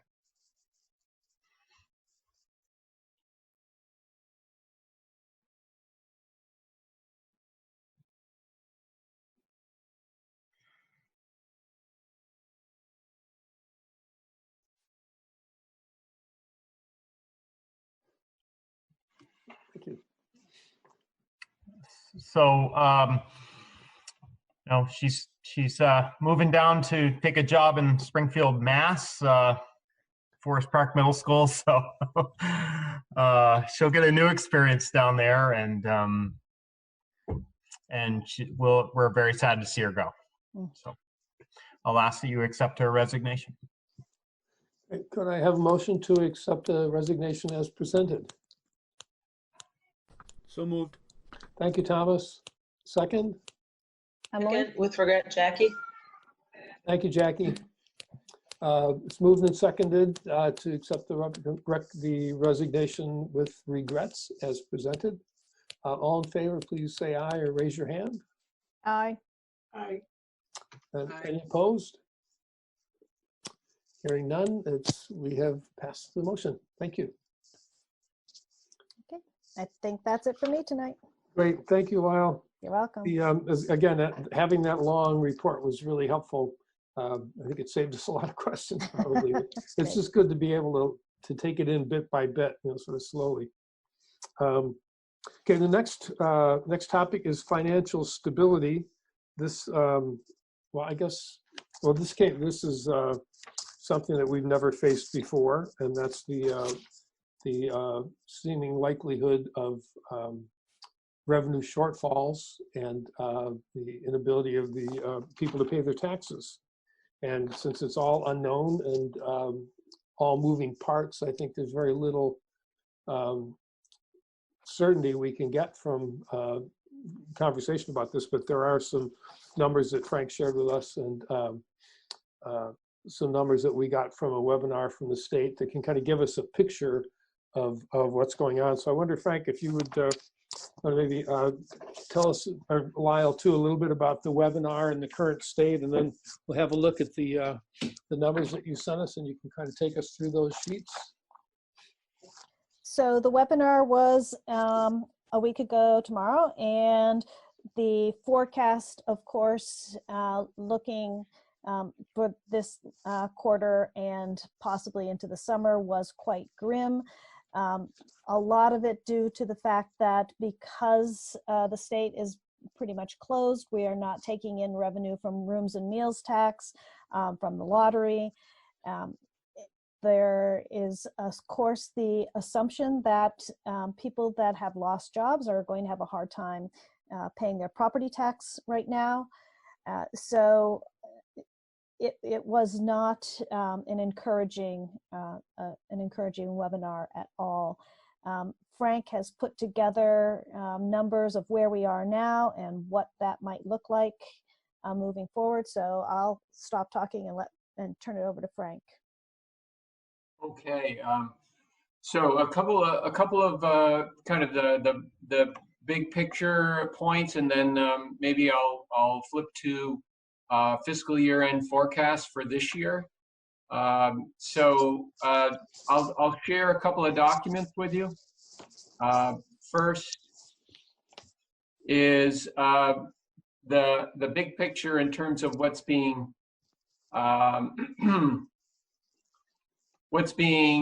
considered in the legislature. So this is a page, it's page 12 out of our annual report for the Southeast School District. It's the projected tax impact. And what you're looking at here are there are two versions of bills to address the statewide issue of uncertainty in fiscal year 21.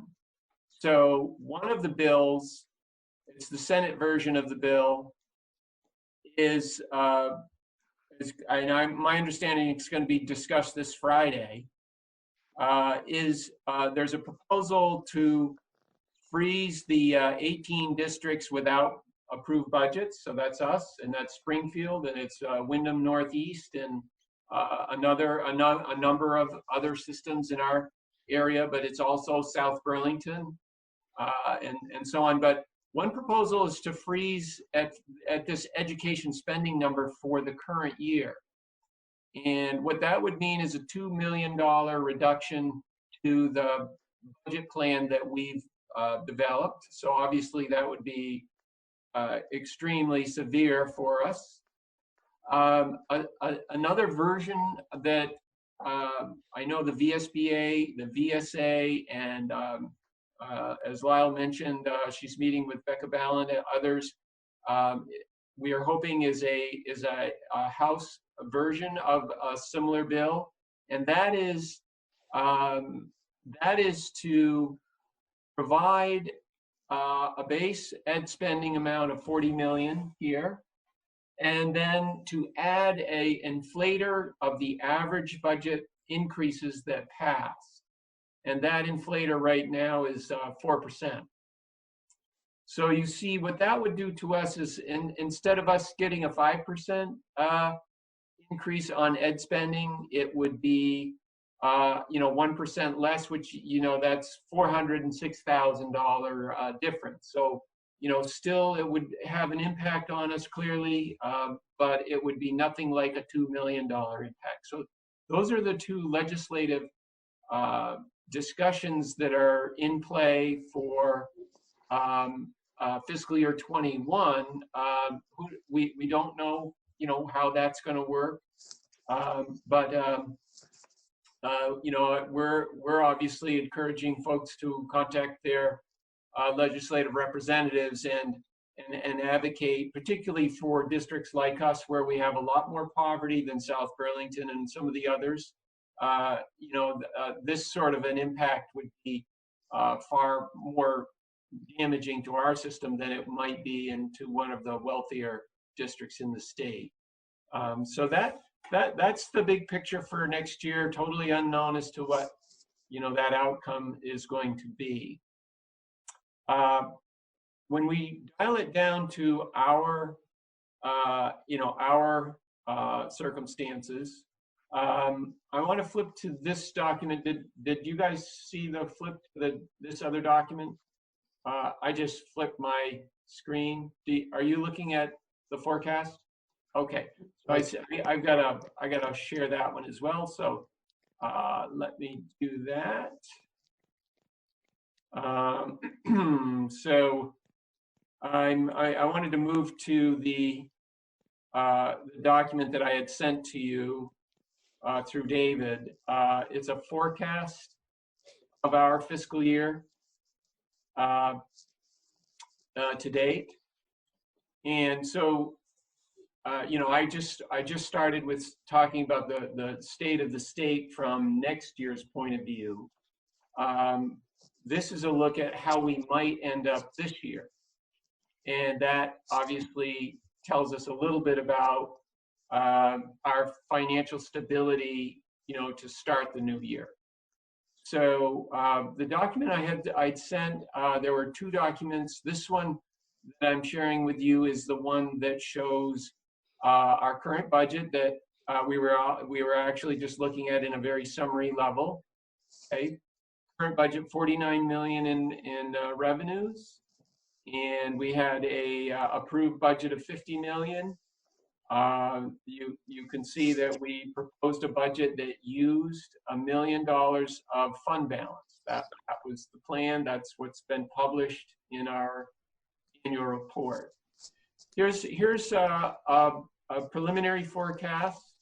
When we look at the revenues, I'll go over a couple of the major deviations from the plan, but I'm at this point estimating 48 million in revenues, 49 million in expenditures, and not utilizing as much as the fund balance as we had originally proposed. So under the current forecast, based on my work with principals, with Lyle, with the state, I see this fiscal year end ending up slightly favorable. 167,000 as a percentage of 50 million is 0.3%. Not a substantial difference. But the good news is, I do not see a deficit in the school district, the Wyndham Southeast School District. The variations from the budget on the revenue side You see I've got approximately 900,000 receiving less than the plan. It's really primarily the transition of us being separate districts when we planned this budget, FY20, that was passed, remember, just 4 days before the year started because of so many interruptions in the governance conversation across the state. When we administered the current budget, things like Guilford being a separate entity and paying the high school were eliminated. And so that's why that's not going to occur. This 600,000 in state revenues is a similar sort of a scenario where the state redirected transportation aid to the supervisory union and not to the SD. That's across the state, so not unique to us. We also had fewer vocational students that will drop the vocational aid that comes to us. These revenue shortfalls are more than offset right here under the tuition and assessments costs. So it's somewhat of a wash. And then because we're not in school here on the fourth quarter, as Lyle said, we are still making quite a commitment to education every day, every week. So there are expenses. You will see more expenses go through the warrants for the variety of things that are being delivered to students and families. But I don't see us spending all of those resources. So that's going to create a little bit of a surplus in those discretionary accounts. The salary and benefits are, this 1% variance at this point, which is just a kind of it could be plus or minus in any given year, given turnover and or people making plan changes for health insurance and those sort of things. So these are kind of a typical variance. And as you know, the governor has directed school districts to continue to pay staff through the end of the school year. So we would not expect to be a whole lot different in our biggest chunk of our budget. So overall, I think this is a fairly cautious estimate. I don't think it will be much worse than this. I think it could be better than this. It depends on depends on, there's no indication that our major source, which is the state revenue, that is 86% of 49 million, this state. But there's no indication that Beth Pierce, treasurer, and others have said they plan on making the education spending grants as planned. And then the towns, the extent to which they have a portion of this 42 million. Remember, they collect on behalf of the state, and then they send the school district the money that is associated with the school property tax.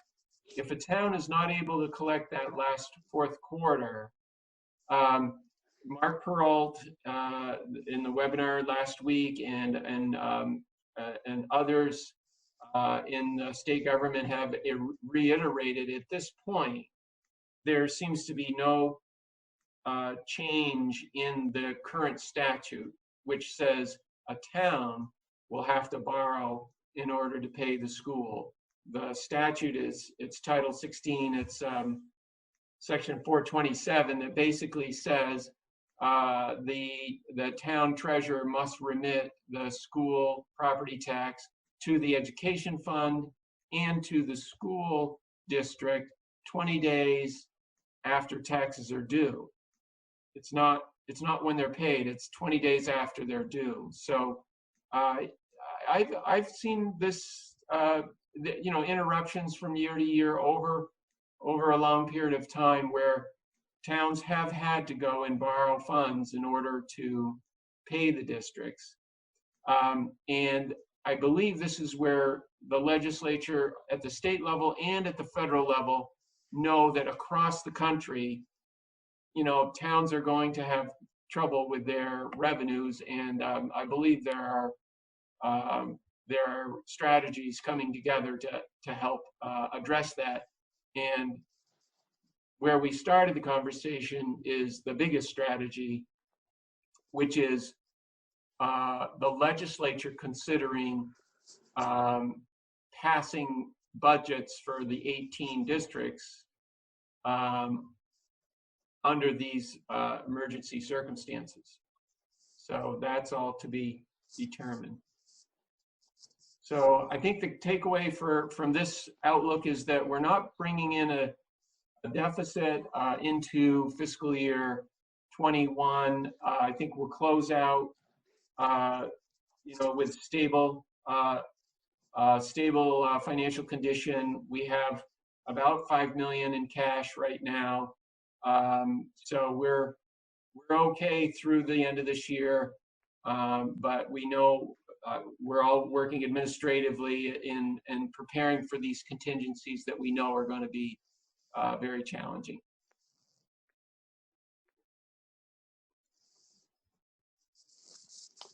Any questions for me? Board members, any questions on Frank's presentation or the forecast? Yes, Tim. I heard the webinar too, Frank, and yeah, this year we're going to get through this year, but next year, my takeaway was that things look very, very bad. What? I would agree with that, and that's where when you hear from the legislature when they're considering freezing our budgets to the FY20 education spending level, that's a reflection of how concerned they are. You know, that our spending plan was up 1.8% or 900,000. They're dialing us back behind that to authorization to spend that would be a $2 million cut. And that's the first conversation that we're seeing out of the legislature to address what you heard in that briefing to the legislature by the Joint Fiscal Office. So what was also brought up in that briefing is that there's expected to be 28 million in the CARES Act federal funding for the state of Vermont, and the Agency of Education has interpreted that number for us here at Wyndham Southeast as an approximately 800,000. So these are things that there's no certainty to, but they are in play, and I do see some mitigating resources and strategies coming to help alleviate. I think, unfortunately, this is what we're going to see. We're going to see some extremes in the conversation because there is so much uncertainty, and then as more concrete actions take place, we'll be able to start planning and address our workforce, address employment contracts here, and those other things that we must do to get ready to operate school for next year. Yeah, Tim, go ahead. The Leadership Council at Guilford Central wrote a very good letter, I think, which was a reminder asking the board, what are we doing about all this? So with that thought in mind, I jotted down a few guiding principles that this board might consider as when we come to the point where we have to consider budget reductions. Some of them are obvious, but I think that it's important to state the obvious sometimes. One of the first principles, I think, these are really up for for discussion. But the first principle is that we should make every effort to ensure that the continuation of quality instruction, especially but not limited to those students who are most vulnerable, most at risk, we should focus on those students who are most vulnerable. Under the thought, I always think that the mark of true civilization is how we take care of the most vulnerable. School districts should be the same way.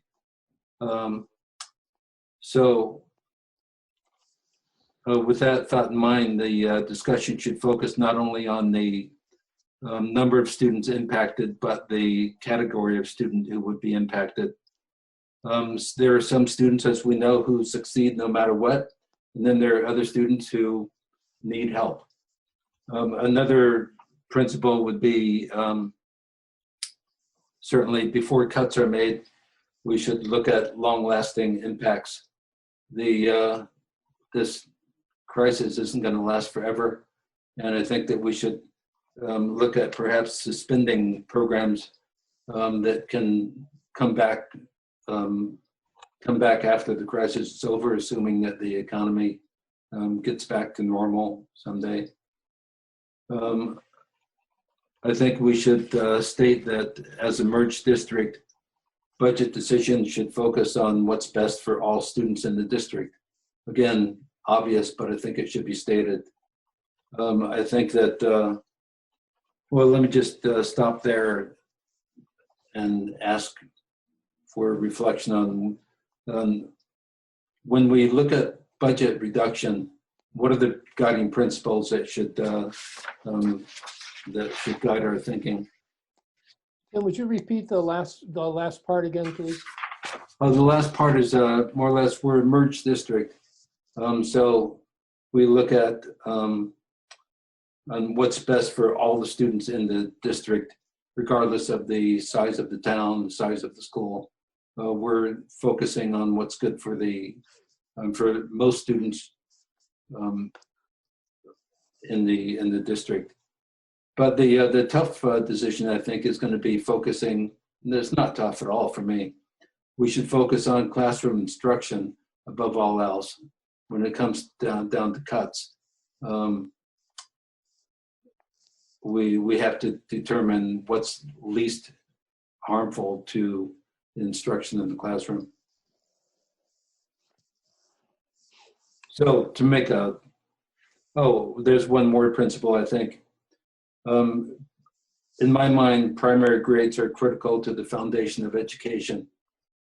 So in looking at reductions, I think that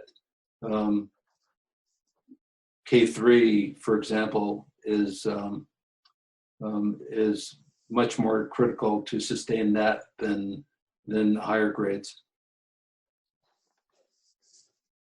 I know these are controversial, but somebody has to say it. Thank you, Tim.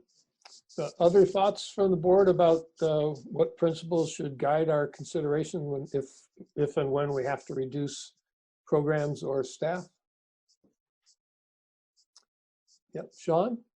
Yeah, I would just like to ask Frank, I have called my representative and also one senator, and I think Frank alluded to the fact that there possibly are two bills in the legislature right now.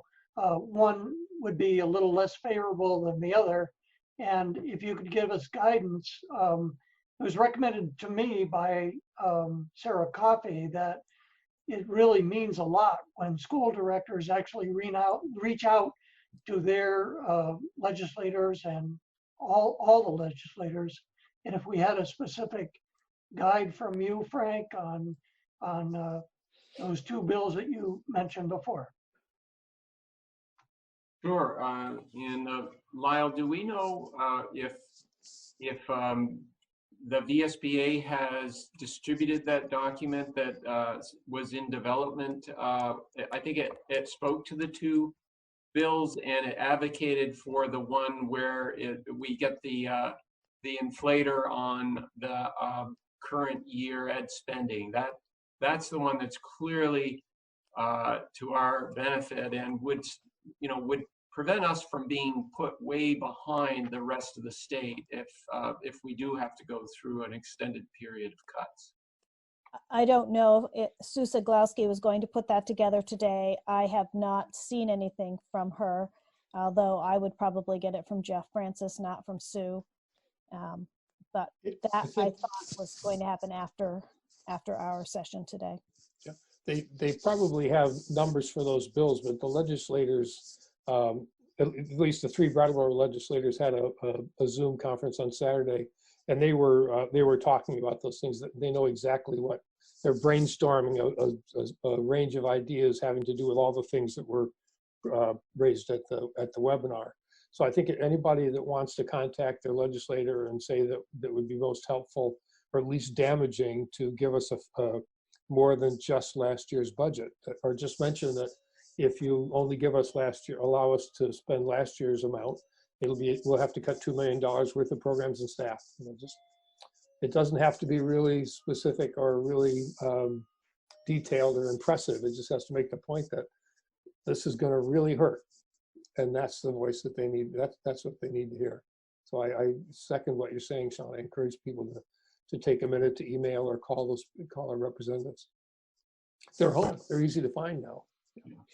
So other comments, Emily? yeah.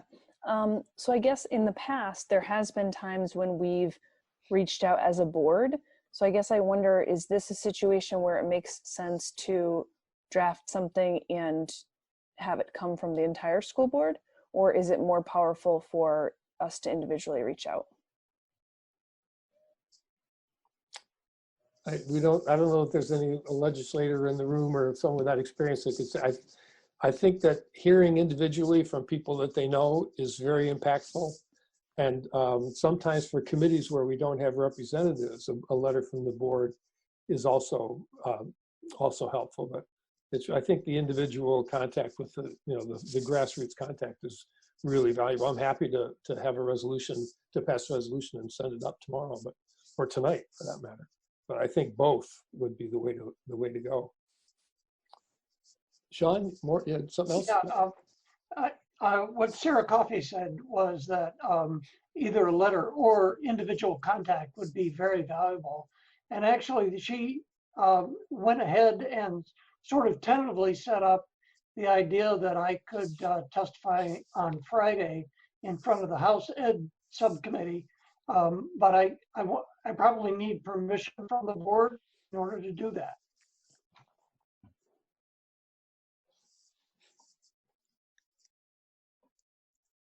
Any thoughts? Comments? I mean, Sean would be advocating for obviously the one that's more beneficial to us. So I guess it seems like a really great idea. Yeah. Yeah, and Sean, and anyone can advocate for what we want individually as people. The fact that we're school board, but we can't say you can point out that you're a member of a school board when you sign that. You can't say it's a school board's position unless we all agree, which obviously we will in this case, but none of us are restricted from expressing our opinions to our legislators in any way. It's the policies and oaths don't replace the Constitution. Yeah, Jackie. So then do we need a motion to agree to allow Sean to speak on our behalf? Is that possible? Sure. I'd like to see if we have a couple other hands up, and then wait a little bit before we decide on the motion. Liz? Yeah, Sean, when you testify, can you also point out that the 4% might not be particularly good because of the rate of poverty and the addiction issues and everything that this area entails? Because it's not going to be the same all around the state. Other thoughts or comments? Well, we have two things that have come up. One is if in the situation which we'd never faced before, being a region that's always had strong community support, we haven't ever had to really look seriously or too seriously at reductions. We've had to move some things around and change things, but we basically had support. Now we're looking at a situation where people aren't going to be able to support us because they simply don't have the income. So we are looking at serious reductions, and Tim has raised the concept of having principles that the board supports in terms of proposals that are developed for where to reduce spending, whether it's 400,000 or 2 million, where those things, where we want those things to be looked, where we want the administrators to look first or last, depending. I guess what you're saying, Tim, actually is the last place to look is at anything that affects the most vulnerable, anything that affects quality instruction in the classroom, and anything that harms the primary grades. So that's one question we have in front, one potential action that we have in front of us, and the other is how to communicate with the legislature our desire for the 4% cost factor. What was it called? Inflation factor, Frank? Yeah, inflation factor. Yeah. Yeah, Kelly so, Kelly Young has her hand up, David. oh, thank you. Thanks. Go ahead, Kelly. So I would like to thank Sean for being willing to speak on our behalf. And so I would certainly support that. As far as the cuts, we all know there are going to be sacrifices that are going to have to be made, and it's going to be a scary process. I would just caution making having preemptive thoughts on anything over third grade or anything, this specific because yes, there are vulnerable populations in our areas, but each kid is valuable.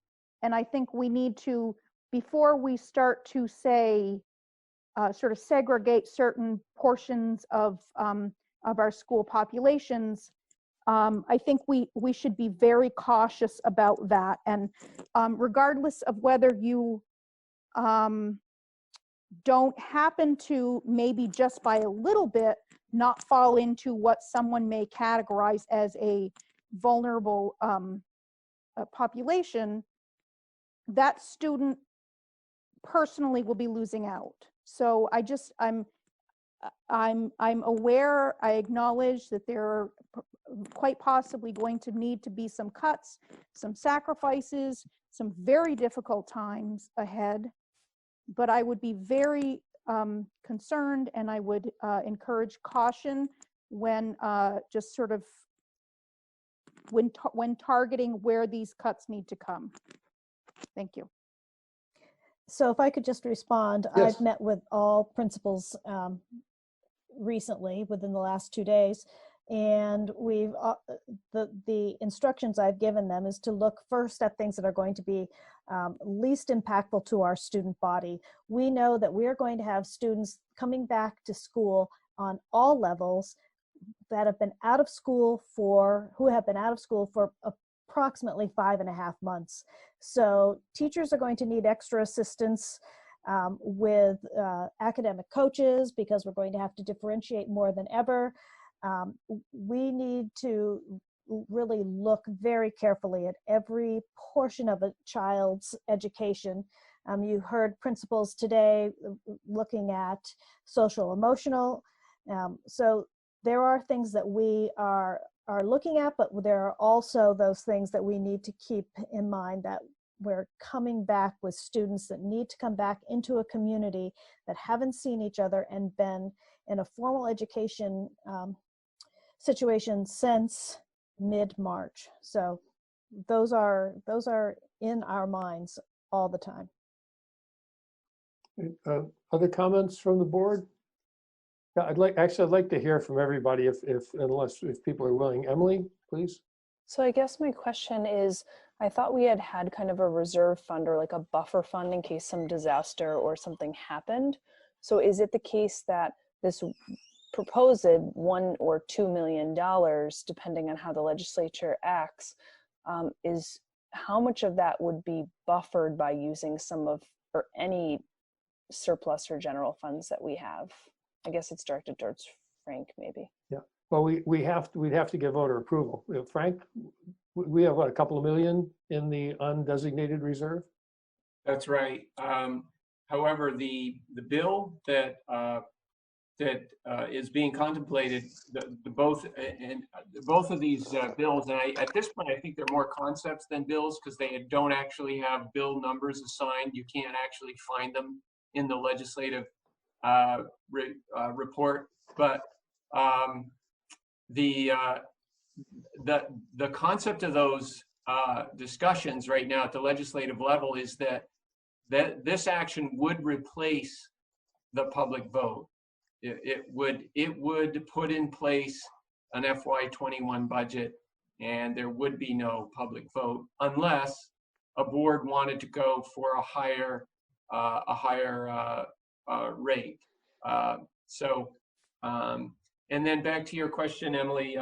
Yes, so we do have a reserve. It is approximately 2 million, and I'm sure we would want to be looking at how we might manage the pain over an extended period of time. Most folks are thinking this is probably going to take at least through fiscal year 23 to work its way out, assuming we do come back to some kind of no longer stay-at-home orders and so on in early June or mid-May. So, that's the case for not wanting to use all of the reserves, obviously, in the first year. Thank you. Yes, Liz? So we will probably face some cuts, but I don't want anything coming out from this board that's going to panic people, because everything is still in play. We don't know what's going to happen with the state. We don't know what's going to happen with the feds. And I don't see any point in panicking teachers or staff at this point. I mean, if it comes to that, we need to establish some principles. But right now, we don't know what's going to happen. And I would caution the board to not set off some kind of stampede where all of a sudden we've got a whole bunch of teachers going, well, maybe I won't have a job, and then they go somewhere else. So that's my 2 cents.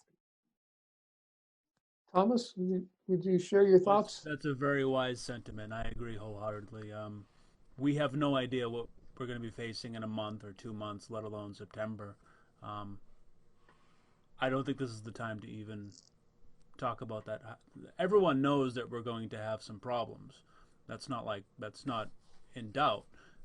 The question is, what do we do about it right now, aside from, worry people? Maybe drafting a policy, like Tim says, about our standards, like the principles we'll use. If we can think of something that is reassuring, that might have a positive effect. But I tend to agree with Liz at this point. Okay. Jackie, Michelle, Ann, thoughts on this? Jackie? I mean, I definitely agree that we're pretty far from knowing exactly what's going to happen, but it still would be prudent to at least start drafting some guiding principles. And, we might have differing opinions, but we have enough time now before we're really certain of what's going to happen that we could think about it carefully and vote on it. I think at least beginning to establish guiding principles for when that does happen is something better done now than later. Michelle or Ann, any thoughts? Yeah, Michelle? Tim, I appreciate that this was on your radar and that you're thinking about it. I agree with those who have said that it feels too soon to really establish anything, maybe a general statement to reassure that obviously our intentions are always to maintain the best possible learning environments is, an easy thing, but to actually create bullet points, it just seems like we don't have enough information to know what we're doing moving forward. I do sort of have a question. As far as, it's hard to even begin to think about cuts. I guess it was because that webinar, there was so much focus on or I should say at least he mentioned it a few times, union contracts. And I'm wondering if ours has been finalized. The last thing I want to think about is cuts for teachers, but if it's still open, I was wondering, do we know, was there a growth this year? Was there an additional expense this year? Do you understand my question? Is somebody able to answer that? Yeah, I think the Vernon voted Monday night to ratify the contract, so it's fully ratified. There may be some signatures that need to happen, but it's ratified. And there were, I think, well, I'm not sure what I can say until that happens. Lyle, can I address the percentage of increases, or do we need to wait on that? I don't see why you can't. It's all ratified. Both the union and the board has now ratified. Yeah. So the increases are in the 2% range. They get spread across the salary schedule, but it was in the 2% range, and that's 2% of approximately what 70% of our budget. So you can do the math. Yeah. Great, thank you. And Anne? Well, obviously we are going to have to consider what we are and aren't going to do, but I would caution all the members of this board that we don't necessarily know what the needs are or what cuts can be made, and we're going to have to depend very heavily on our administrators. For example, just because Brattleboro has big problems doesn't mean Putney doesn't have big problems, or Guilford. And we can think about it, we can have guiding principles, but I don't think we can make the decision that one group of grades should be benefited at the expense of others, or that we definitely know all the situations without relying heavily on their guidance and on our principals to keep making their budgets. So it's a good idea to have ideas, but remember, we don't know everything. I wanted to, sorry if you Yeah, go ahead, Thomas. I wanted to say something. We're talking about a serious economic problem here. We do not have to approach this as what cuts will we make. We're so far ahead of this that we can put political pressure on making sure that, if necessary, maybe revenue has to be increased. I know we don't have full control over that as a board here, but we are far ahead of maybe the point where we have to worry about that. We can say right now, just as citizens and as a board, we're not going to react to this as what do we hurt in the school district. We're still so far ahead of it. We can put pressure on our politicians as well. So great, thank you, Emily. And Sean, I think you wanted to speak again too. On that note, I did want to, so maybe it moves us into the second topic, which is, or what are we going to do about reaching out to the legislatures? I guess I'd like to move for us as a board to write a letter. We can still individually contact them, but I think the more we can get out as a unified group, a letter in favor of this, maybe Frank will help us with the language, but in favor of this additional fund, I think that would be prudent. So it's being proactive, but in a different way. Thank you. Frank, maybe you have some movement language? Oh, yeah. Frank, just before you do that, I just want to kind of assess where we are and see if I understand.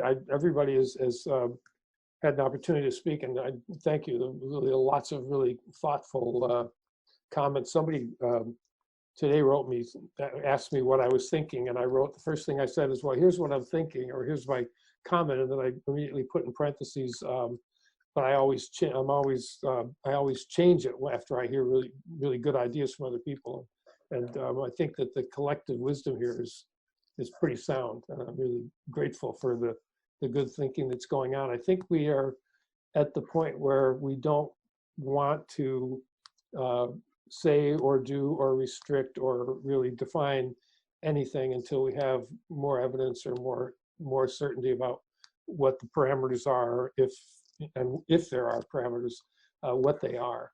And I think we want to be a lot more certain. So I think we can probably move on from that and get to Emily's motion, but I want to make sure that we we sort of had closure on that, the question about establishing standards. So Sean, if this is about further comment on the establishing of standards, I'd be happy to hear from you. Otherwise, I'd rather wait and move on with Emily's motion. So, okay, so Frank, do you have information enough of it? Can you give us some language for? You are a motion writer here. We're going to make you the clerk. Sure. So what I had in mind was there is a well articulated position on the issue by the VSA and VSBA. It sounded like Lyle was under the impression, and I am as well, that there's a document being drafted for the legislature's consideration on Friday as part of public testimony, and that it represents the input of at least 15 of the 18 supervisory unions and their superintendents and board chairs. They were all part of this Zoom meeting at noon today. So that's a little background to say that a motion, a very straightforward motion, would be that the Wyndham Southeast School District Board requests the legislature to support the VSBA and VSA request to fund schools at the FY20 ed spending level plus the inflator. There's that could be the motion. I know none of us have seen the document. Lyle, you don't have a document, do you? Yeah, we this has all been part of looking at something that was drafted in the Senate as a pre-bill, I guess as you call it, and then it was edited. One version added the inflator, the other version took it out. So the VSBA and the VSA's position is to support the version that has the FY20 budget plus a 4% inflator. And you know, we feel in this environment that would be a very good place to be. Okay, let's. So I'm going to suggest here then that we entertain a motion to the legislature, to I guess to the Senate Ed and House Ed committees. Yeah. A motion that the Wyndham Southeast Supervisory District requests the legislature support the VSBA VSA proposal to fund school districts without approved budgets at the FY20 rate plus the 4% inflator. Excellent. And Wendy, did you get that mostly? Yeah, I think so. Can I read it back to you? Yes, please. Okay. The motion is for the Senate and House Education, is it committees, commissions? Committees. Committees, Yes. hold on, let me get that. To request here's where it's a little foggy, so you're gonna have to help me. So motion to the Senate and House Education Committees to request the legislature to support the VSA and VSBA's proposals to fund schools without approved budgets at the FY20 levels plus the inflator. Yes, just say fund districts rather than schools. Oh, okay. Yeah, and I'll write this up and send it. It's actually the Senate Committee on Education. So, you know, I mean, there's specifics about it, but that gets to the heart of the motion. Okay, yeah, you could send that to me. That would be great. Thank you. Okay, yeah, David, in the morning. Yes, yes. if I could also make it's just technical, but it's important. When we refer to the rate, what we're talking about is the FY20 education spending. Ed spending rate, okay. And maybe instead of using rate, we would say amount. Ed spending amount, okay, great, thank you. Okay, so between Wendy and I, we can get we can perfect this. Would someone like to move this motion? So moved. Emily, thank you. And second? Thomas, thank you. Any further discussion? Hearing none. All those in favor, please say aye or raise your hands. Aye. Aye. Okay, great. Now, Sean, you had a question on this topic further? Thank you. Yeah, well, it sort of refers to, you know, contacting the House on Friday possibly. And one of the things I was going to highlight, if I do this, is to say that the reason we do not have a budget in the WSESD is specifically because of the COVID pandemic. Because we were going to meet on the 17th, yeah, and that was canceled. So just as, you know, so people start thinking, well, maybe we could use federal funds. That was a direct result of not having that budget passed, was because of the pandemic. So that's all. Yeah, really good point. And one thing, we've got this resolution now that we're going to send up to the legislature, but at the same time, writing or contacting our legislators individually is really, it's really more important than signing on to this. It's valuable. The more people that sign on to the proposal, the better. But the more individuals they hear from, the better. And I think Sean's point about we wouldn't be in this fix if it wasn't for this pandemic. That's why we don't have a budget. And you know, we shouldn't be penalized by that. Except, you know, I mean, we'll share the pain with the rest of the state, but we shouldn't be singled out more intensely, I guess. So I just want to double down on what Sean said about contacting the legislatures and making that point. Anything else on this topic? Yes, Liz? Maybe that should be in the letter that we send as a board too, because we didn't have our budget voted down like some of the other towns. We just never had the opportunity to vote. Yeah, I'd want to redo the motion at this point. I think it'd be just as effective if each of us wrote to each of those committees. You can write to the clerk. You can write to the clerk of the committee, and they will get it to each of the members of the committee. I know.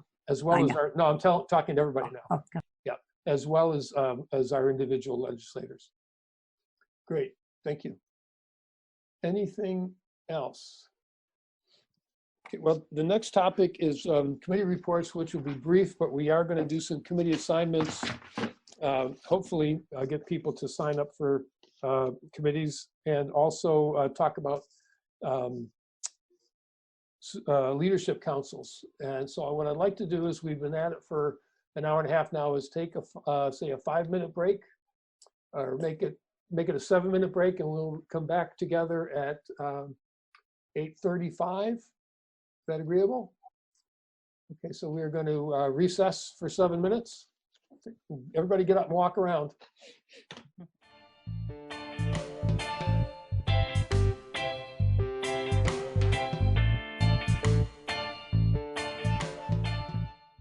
Okay, if people can turn their cameras back on, so we can see everybody, that would be great.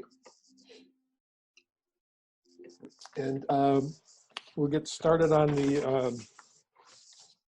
the committee reports. I don't know that we have any actually committee reports. I'm not sure. I don't think any committees have met, including the supervisory union, in the last couple of weeks. Are there any reports or any updates? No. Okay. So the two things we need to talk about are we have 4 new members on the board, Liz, Jackie, Tim, and Michelle, and we have 8 committees, and we'd like to get the new people on some of the committees.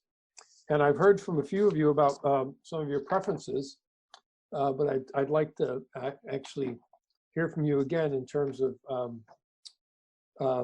the options. So let me just briefly run through the 8 committees, and they have very short mission statements, so it just take a couple of minutes to go through, and then talk a little bit about which committees you'd like to be on. And then we need to talk about what work the committees for the committees to try and convene on a Zoom platform, and talk about what they can be doing in terms of what we're facing right now, what they can be doing to support the remote learning, and what else, anything else going forward.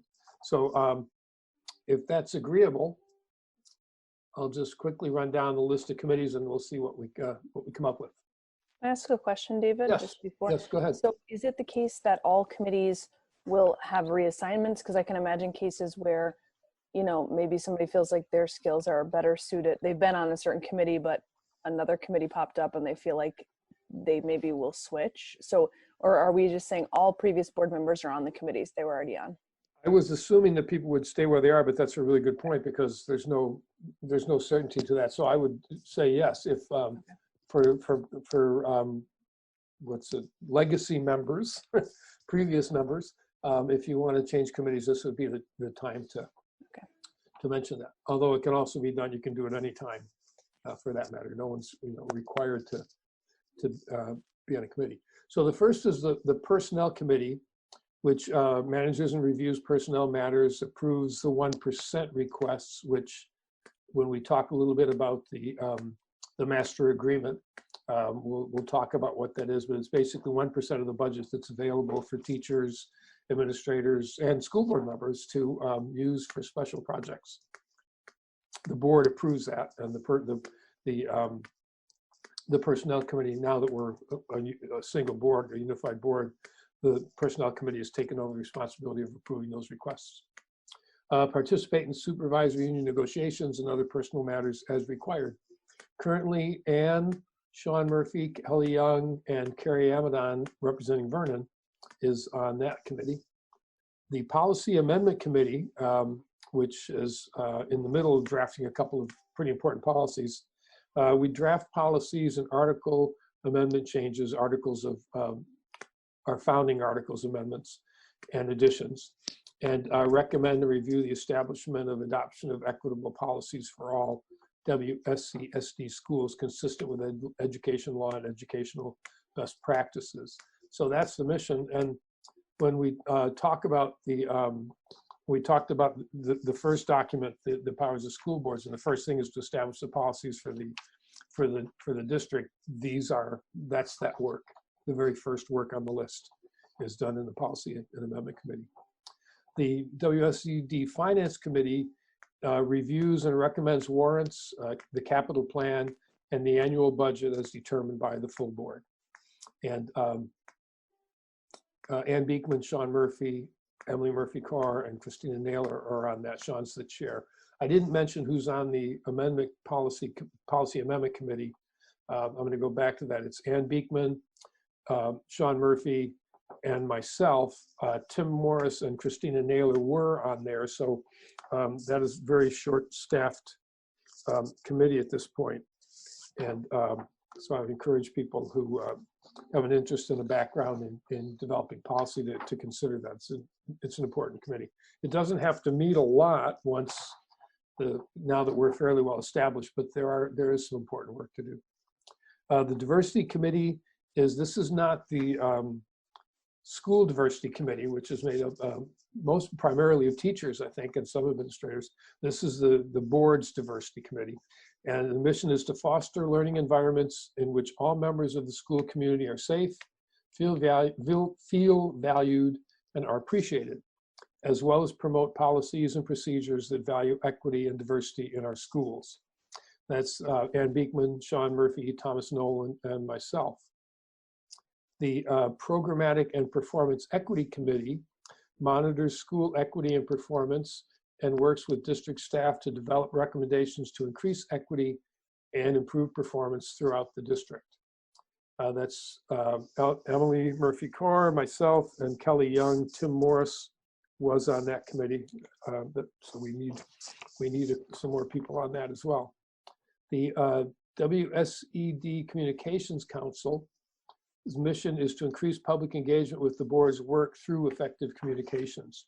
And an example of what this committee would be doing is when we start to get reports on the development of the proposals for the Academy project, this committee would be the part of the board that puts together the communication documents that would go to the media, public relations, or press relations and press releases. It would also get a pretty good list of social media as well that committee is working on. Tim Morris was on that committee. Emily, I think, operates in a kind of a support role and loans her skills to that committee. I was on it partly, and the other member is Jamie Contois, who is a community member from Putney and a former Putney board member. So that committee needs some additional support as well. The Sustainability Council, it was initially the Sustainability Council, it was renamed the Climate Crisis Task Force. And that mission, the mission of that committee is to assist the board in developing practices, promoting curriculum, and determining purchases that will lessen our environmental and climate change impact. And that committee has 1 and possibly 2 students on it. Thomas Nolan and I are the current board members, and Paul Smith joins us pretty regularly. We also have a community representative, Howard Burrows, who's a member of the Brooks Public Library Board, Brooks Memorial Library Board in Brattleboro. I'd add and then Tim to that as well. What's that? Tim Maciel as well. Oh, Tim is on that committee now? You are on the committee, correct, Tim?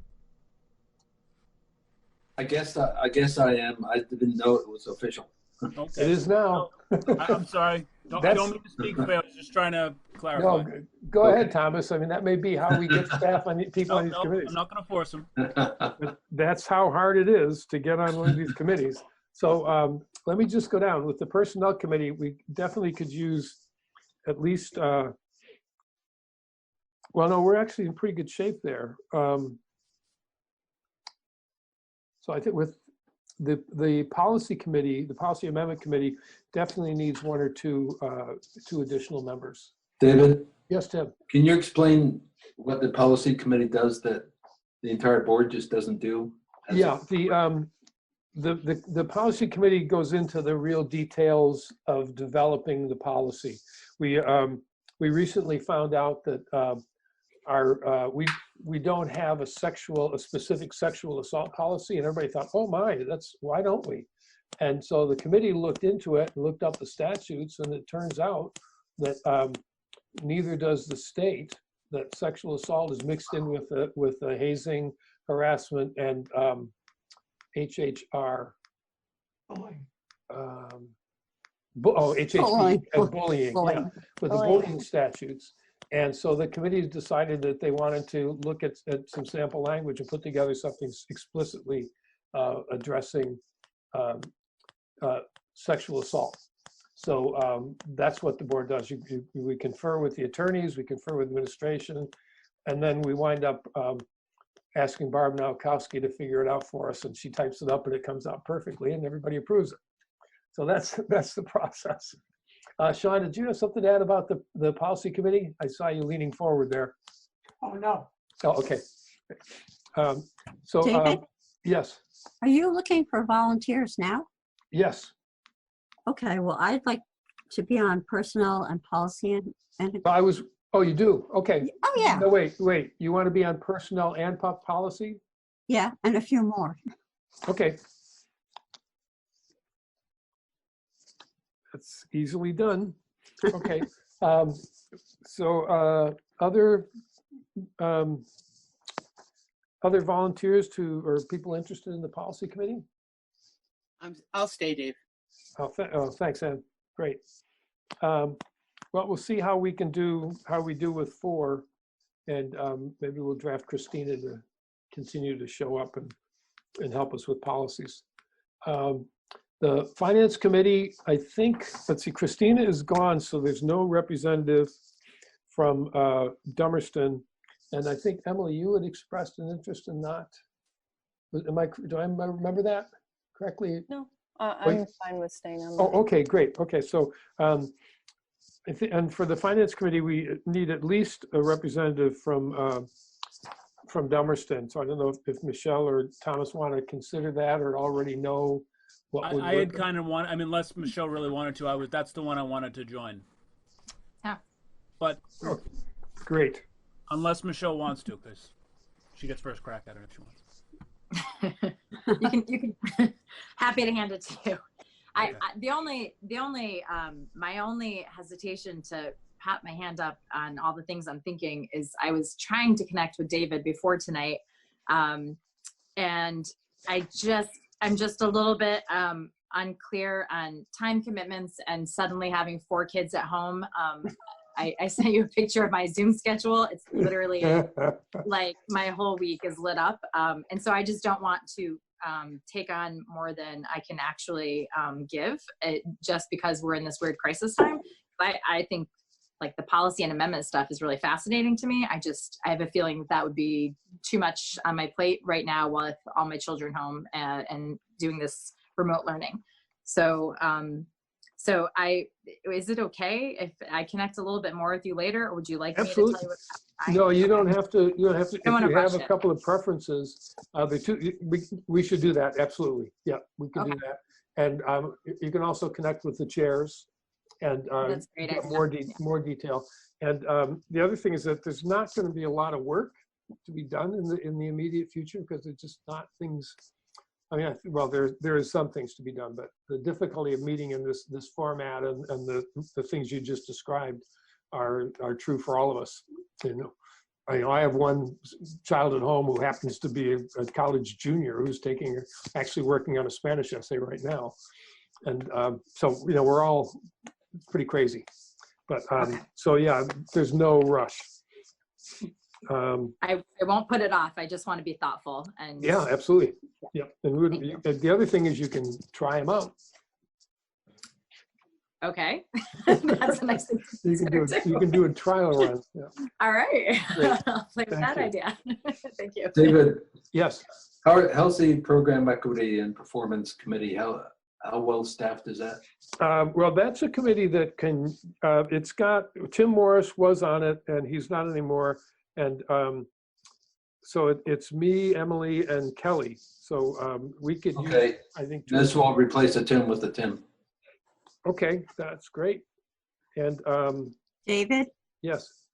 I believe Ann, correct me if I'm wrong, but I think that you didn't want to be on the finance committee anymore, and I said I would do it. Sorry, my mute thing wasn't working. That's okay. Yeah, no, you wanted to take a turn at that, Liz. That's fine by me. You go ahead and take a turn at that. I can always show up and be a pain in the neck if necessary. Okay. Okay, so Liz is going up to finance, and I also wanted to be on performance programming, the PP&E committee. right. Okay, so so now okay, so we're still on the programmatic and performance equity committee. Other interests, Sean? Well, I just wanted to mention at this time that the finance committee meets at 5 o'clock, the first meeting of the month. So before the regular board meeting, which is always was at the Cusick room and now will be virtual, but it has a regular meeting schedule. I thought if people were interested in that, it might be beneficial to know that's when we meet. Great. Okay, Jackie. Well, I was first raising my hand for finance committee, but then also PPE. Great. Well, good. Let me put you there and there. Okay, great. Any other anybody else for performance or programmatic and performance equity committee? Good. That's a good strong team. The Communications Council. Right now, the primary member is Jamie Contois from Putney. And so again, there's not going to be an awful lot of work for that group to do, but if you like communicating and working out effective language for public communications, this is a great spot for you if you're an articulate person. Jackie's got her hand up. You do that sort of in your regular life, don't you? Sure do. Great. Well, Jamie's going to be really happy. I would love for Jackie to be the Brattleboro rep and for me to maybe recuse myself from the committee. Great. And we'll just call on you when we absolutely have to have Yeah, help. that's fine. Thank Great. you. Great. Thank you. Anybody else want to try the Communications Council? Yeah, I'm comfortable with adding my name to that. It seems great. pretty straightforward with what that would entail. Yeah, and a lot of it, because we now have Zoom, it used to be a problem for the committee. The committee would have to physically meet to go over language, draft language and stuff. You couldn't do it online, but now that we have Zoom meetings, we can convene a meeting and record it, and you can work on language from home. So I think it's actually going to be, we may wind up working this way even after that we don't have to. Oh, yeah. Oh, that's great. Jamie's going to be really excited. The last one is the Climate Crisis Task Force, and I'm told that Tim is already on it. That's me and Thomas so far, and Tim, and boy, that's a pretty and then Paul Smith too, so that's pretty male-dominated committee. We also have Django Grace, who's an 8th grader who will be at BUHS next year. Who's a fascinating young man. And I mentioned Howard Burroughs from the town.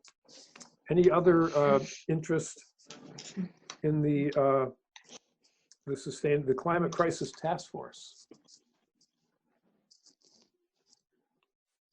Well, we'll leave it as it is for now. This is great. This is we're in good shape. I would ask let me just go through. Thomas is the chair of the task force, so I'd ask you to convene. I'd ask all the chairs to convene a meeting, or at least make email contact, and see about trying to get together at some point in the next few weeks. Next week is a vacation week for school, so it's going to be even harder for people with kids. But yeah, Jackie, question? Sorry, did we skip volunteering for the diversity committee? I really meant to do that too. Oh, well, I got your name there, but I think we probably did skip over it. You just knew. Yeah, I just knew. Yep. Yeah, the diversity committee is Ann Beekman, Sean Murphy, Thomas, and myself, and Thomas is chair of that as well. That would be fantastic, Jackie. David, Kelly Young has her hand up. Oh, hi, Kelly. What would you like to say? So at the end of this, can you send out an email just confirming who's on each? So, yes. The chair will know who to send the email to. Right, and I will, that's a really good point. And I will also send this to Barb, and she'll put it up on the web as well, but I'll send it out in the morning as an email. Thank you. Great, thank you for that suggestion. It's a great idea. I just want to make one note. Yes. So PPC typically, but I'll email out everybody, but it's for something for you guys to think about. Typically, we met on the opposite Wednesday of the board meeting in the evening, so that could accommodate. And sometimes we'll often have administrators there who are kind of presenting or supporting. I'll email out to make sure it's good for everybody, but just to keep in mind. Great, thank you. So Emily, you're going to take care of that, and Thomas, the diversity committee. I'll contact Jamie about the Communications Council. Sean will contact Liz, Jackie, Thomas, and Emily about the Finance Committee. The Policy Committee doesn't have a chair without Christina anymore. So, Ann, would you like to chair the Policy Committee? Sure, Dave. Thank you. Okay, great. And then Kelly on the Personnel Committee. So great, thank you. Now we now that we are 10 and we have 10 schools, it's time to sign up for Leadership Council. So we currently have Sean is on the Leadership Council in Guilford. I think Ann and Liz, are you both attending the Putney one? We have been, but if you want to officially assign me to the Career Center, I remain. Oh, that's right. Right, that's right, Ann, I forgot. Yeah, you can obviously, board members can go to any of the leadership councils and attend their public meetings. It's never an issue. But yeah, thanks, Ann. I forgot about that. You wouldn't want to do. You already have one. So that leaves. David, I'm always at the Putney Leadership Council. What's that? Meeting. I'm always at the Putney Leadership Council meetings. Yeah. So I'll be there. Okay, good. Okay, so we have Academy, Green Street, Oak Grove, Dummerston, BUHS, and Dummerston, Guilford, Putney, Career Center, BAMS, and what am I leaving out? Guilford, Putney, Dummerston, Academy, Green Street, Oak Grove, BUHS, and BAMS. Well, that's only 9. The 10 includes Vernon, doesn't it? No, it includes EES. Yes. EES, thank you. Thank you. Okay, great. So anyone want to nominate themselves for any of those schools? It doesn't have to be in your community. It's nice if it is, but it doesn't have to be. Is there any idea of when they meet? No, there are only a few that are established, and the meeting, Sean's got some information on that, but I'll just tell you the little bit that I understand so far is that different councils are setting up their own times and shifting them. Sometimes they meet late in the afternoon, they meet in the afternoon, sometimes in the early evening, and so there's no real pattern. And we also haven't talked about length of term, although we can wait and see how things work out and then talk about that when we have a little bit more experience. But no, it's up to the councils to figure out when they can meet. And there is a tension between teachers who don't want to have to stay and administrators who don't want to have to hang around necessarily for a 5 or 6 o'clock meeting, and then parents who can't get to a meeting until 5 or 6 o'clock, or community members. So that needs to be worked out. But that's up to the councils to try and find their way through. Putney has a meeting time.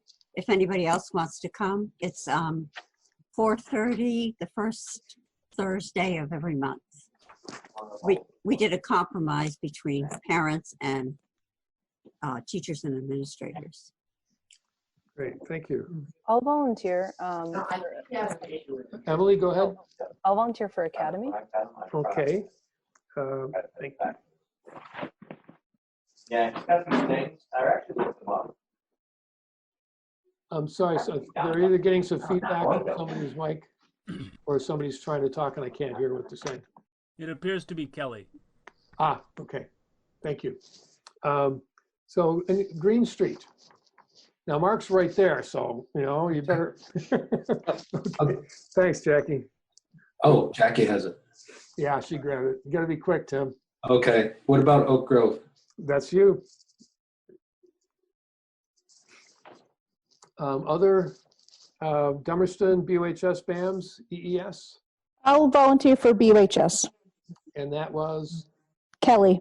Kelly, thank you. You can put me down for Dummerston. Okay.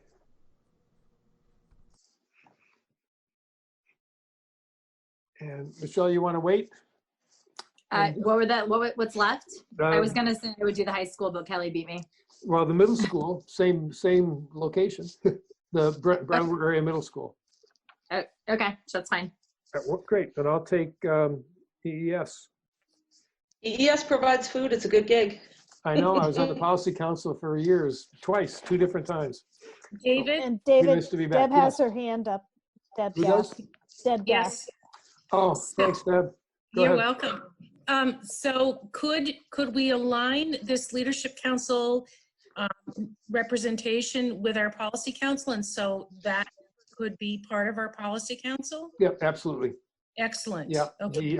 you generally have staff there, and the leadership councils have staff. Yep. And you also have obviously parents. And the same thing is, the same is true for the Career Center, which has an existing council. What's that called? The Career Center Council? It's a state. Oh, the Regional Advisory Board. Regional Advisory Board, yep, the RAB. Okay, So great. it's not unprecedented. Yeah. Great, perfect. Thanks, Deb. Thank you. Thank you, Lyle, for seeing that. Well, that was easy. So I guess it's up to each of us to contact the administrator. Well, Liz, how has it worked in Putney? Does the, you've got your time set aside, or Sean, either way, how do you convene your meetings? Does the principal send out an email to everybody? Well, we elected to go with a chair and a clerk. So that goes, it goes to central office, but I can certainly let the board know. No, I'm trying to figure out how to convene, how each of these people each of us who just signed up for a board can find out when the next meeting is. So it's always posted, but I could also let you know. Well, no, I wasn't, not so much for Putney, because we know you're on Right. Putney and you know when it is, but everybody else has to contact their individual schools to figure out when that committee is going to meet. So Sean, how do you do it in Guilford? Well, they establish an agenda, so it is posted on the website, and then we also have a regular meeting time, so it's the 1st and 3rd, I believe, Fridays at 1 o'clock. Okay. And actually, now they're meeting every week since the Right. COVID issue has come on. Right. Okay, so I think what I'm gonna propose is that we each contact the administrator in the building that where we've joined the leadership council, and let them know that we're there, and to convene a meeting when they think they can manage. For those that are already in place, it's going to be a lot easier. For councils that don't yet exist, it's going to be more of a challenge. But because of the value of the input that we've been getting from Putney and from Guilford, from those leadership councils, it's really obvious that the idea was a sound one, and that having that voice, being able to have the teacher voice immediately available every few weeks or month, and the staff or the administrator and the parents is really helpful. It really does inform our work. So we want to get these set up so that we can have regular access to those voices in all of the school buildings. So please contact the administrator that you are going to be working with, and see what you can arrange to set up. It's going to be different in every building. There's not really a format except for the broad outlines that are in the policy. And so actually I'll send that out to everybody. I'll send that out again. There actually was an amendment to the articles, or to our articles of agreement that was amended this whenever that vote was. So I'll send that around to everybody. So it's a good template for how to proceed. David? Yes. Sean, I think you're on the leadership council for Guilford, is that right? How are we going to respond to that letter of concern that they wrote?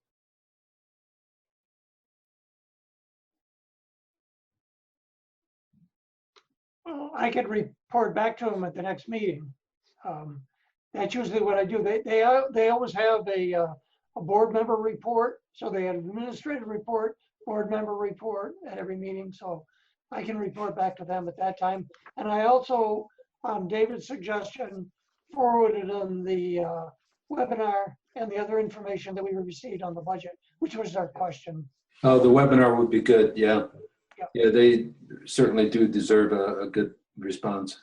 Yeah, and I also suggested that since this meeting is being recorded, and BCTV will have it posted shortly, you can watch the meeting, and I believe BCTV has actually I'll check with Rich after we're done tonight and see, but typically they have a little table of contents about what time any particular item was talked about, and the financial stability item, that'll be notated, and then the rescheduling the annual meeting, which is another question that they asked about in terms of our budget vote. Those, they can find those on the meeting and watch the conversation. So, but thank you, Tim, for following up on that. And thanks, Sean, for sharing that that concern from the council. It really helps guide the work. So I think we're good for committee reports and for leadership council. So now, next topic is to reschedule our annual meeting. As you probably know, the Secretary of State sent advice that anybody that had one scheduled during this time of social distancing should probably reschedule it. And they suggested May or June. Ours, I think, was scheduled for May 19th, was it? May 9th? I had it in front of me previously, but May 12th. May 12th, yeah, I was wrong both times. That's all right. But so May 12th. So I guess I'm open to suggestions for what we should do. I think we should try and reschedule it just in case we could meet. The other suggestion from the secretary was that we consider remote or mail-in ballots. And so anyway, Thomas, you had a thought? I was going to ask, is it illegal or completely impossible for us to do it like this? Yes, it's illegal and impossible. Okay. There's no way to verify. What the governor signs so that we can do this does not apply to that? No, this is, people can find this meeting and they can tune in. The only people that are not, it's not available to are people who don't have internet access, and they've decided that was okay for now. That some people would not be able to attend the public meeting. But the annual meeting is you have to sign in, you have to be checked in as a town resident, a voting resident of the town, and that's impossible to do online. Yeah, I wasn't to thinking verify the voters. Yeah. I say we push for however possible mail-in absentee voting, because it has to be done. We have to do it, but it's not worth people risking their lives for if we can control it. So, just like what would happen in Wisconsin was ridiculous. Yep. This would be ridiculous if we can control it. If we could do mail-in ballots, there's no reason not to, in my opinion. David? Yes. So part of this pending legislation that we were discussing earlier, that we wrote the resolution on, that actually removes the requirement for a public vote. So you may want to not address it this meeting, just because that's going to be discussed this Friday, and there may be some more guidance that comes out relatively soon. Oh, thank you. I didn't know that. That's really important. Is there anyone that I can't see any advantage, since they're going to be talking about this on Friday, and we might have some news about it within a week or so. I can't see any reason to schedule a meeting now and go through that whole process. Right. We'll have to make sure, if we decide that we're going to have a meeting, we'll have to do the 30 day Right. warning. So that we'll need to keep in mind. I think part of the issue with Australian ballot is, can we bring the people in to count ballots safely? And that's one of the considerations that I think we'd want to make sure we're talking with town clerks about before we went down that road as well. A whole new group of problems to solve. David? Yes. So unclear. I'm sorry. Was that Ann?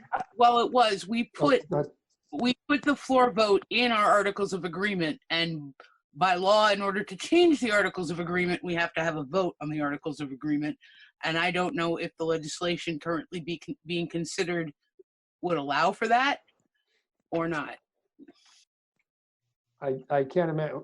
Well, I guess I can't speak now knowingly. I can't imagine that the legislature couldn't set that aside, given under these conditions, and or that if they pass new legislation that would, for this 1 year, that would override what we're saying. Yes, and I think in the guidance, either from Will Senning or from Jim Condos, it talks about 1 year in regards to the Articles of Agreement. I'd have to go back to reread it to be specific, but it seems like they had talked about Articles of Agreement in one of their. Good point, Ann. Well, definitely got to have to chase that one down. Sean? Yeah, I approached our town clerk in Guilford, and she didn't warm up to the idea of having an election through the mail at all, because you have to have the BOC there. It's too risky, and so it did not float very far. Yep. David, Carrie Yes. Amadon has her hand up. Carrie, thank you, Lyle. Hey, David, thanks. I'm sorry, lawyer's daughter coming out in me. At the May 17th meeting, I think we just postponed to a certain date. Is there any legal thing we need to do? Do we actually need to get 7 people in a room on that date to postpone again? Not if the legislation is passed saying that we don't have to pass a budget. So, but if the legislation doesn't pass on Friday, is there some bizarre obligation we have to gather people in a room and say, we're going to postpone again? I'm sorry, just my brain went, wait a minute, what did we do at that meeting? Yeah, we'd have to get clarification on that. It seems Okay. like, when you've got the governor saying don't meet and then the statute saying meet, who do you listen to? So yeah, more unknowns. Okay, thank you. Put it on the list of unknowns. Any other? Well, I just wanted to clarify what was just said. There's not going to be a vote in the legislature this Friday. It's just going to be the subcommittee. So I think if the vote does take place, it'll be at a time uncertain. Yeah, it won't be. They won't take a long time though, because they know about the July 1st deadline. Yeah, and just since you mentioned that, Sean, one other thing, that meeting will be streamed. If you go to the Vermont Legislature website, you can watch them to discuss that on Friday. Everything is on Zoom now. But what I'm hearing is that we probably don't need to do anything now.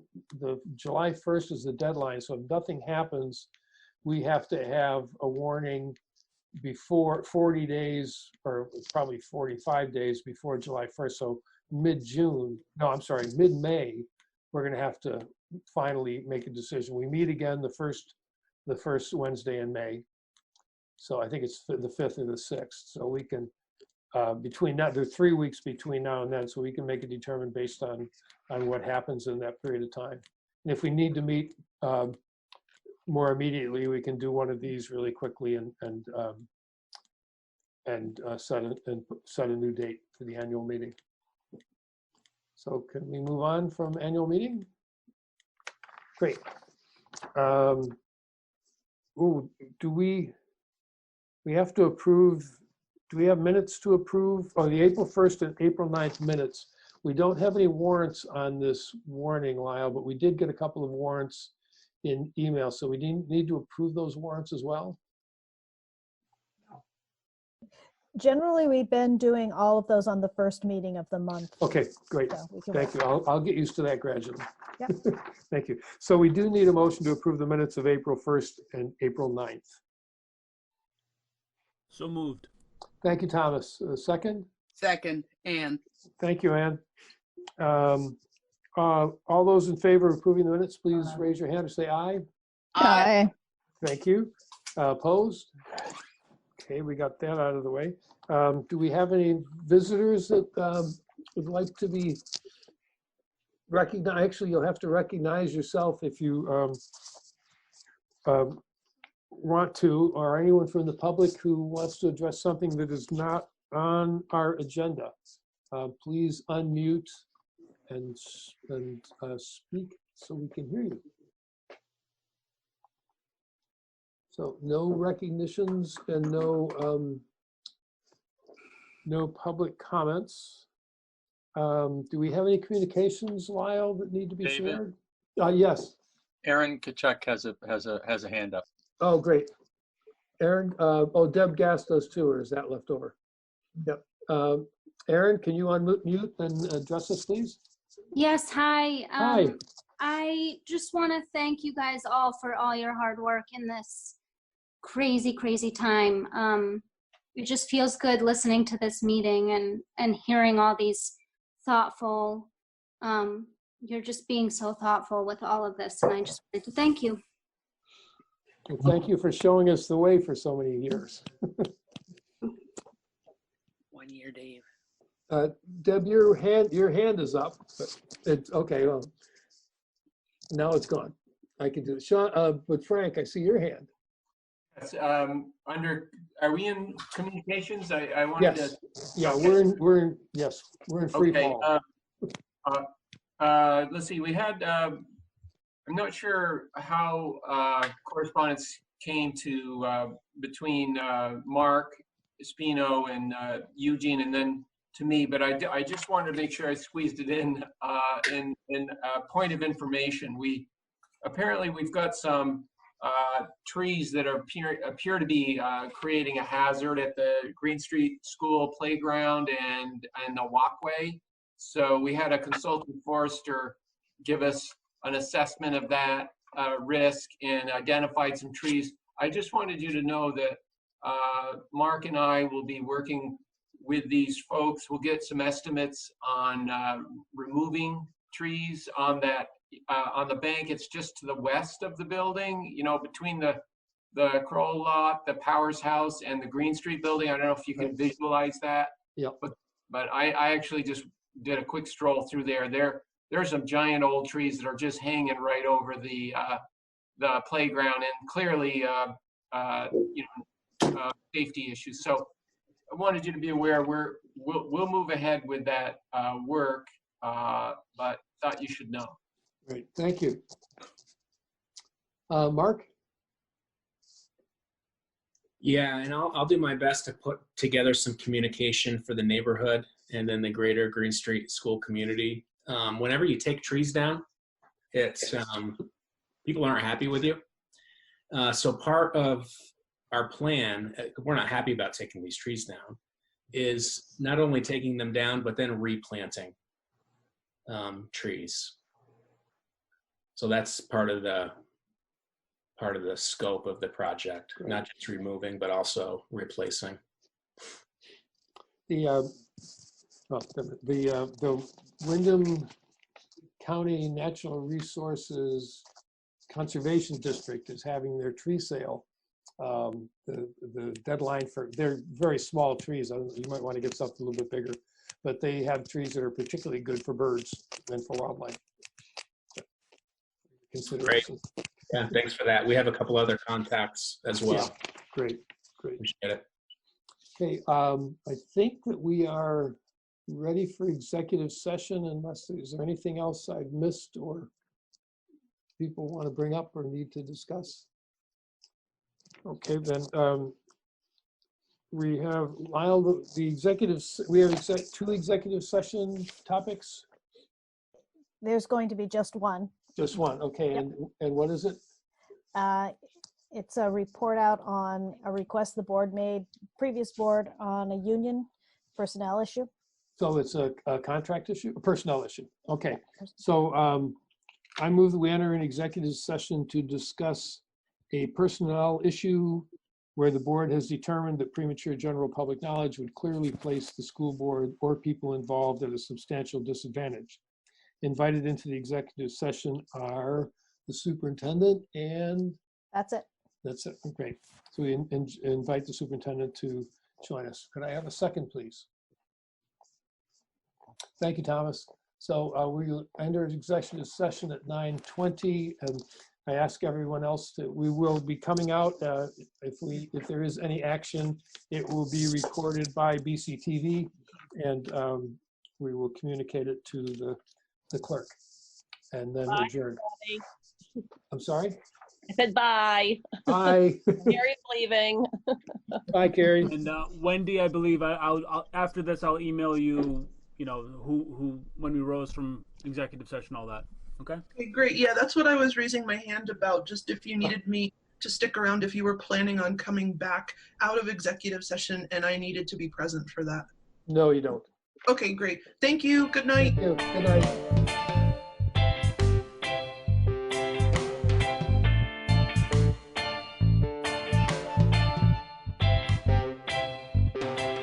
Could I have a motion to adjourn? We can stay on, Rich, and we'll figure this out. Motion. Yes.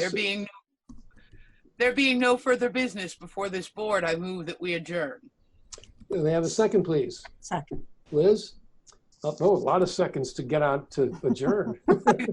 Before we do, I just really appreciate, Aaron Kachak said it kind of nicely, but probably better than I could, but I really appreciate the people willing to state their their deep values on these questions, and that all of us, regardless of what the view is or how we participate, it's everybody, we're all coming from the place of wanting what's really best to take care of our kids. And I'm just really grateful to be part of a group like this, especially at a challenging time, because it's good work. So thank you. Thank you, David. So all those in favor of going home? Oh, we're already home. Oh, we're home. Looks like everybody. Bye. Right. Thank you. Good night. Good night.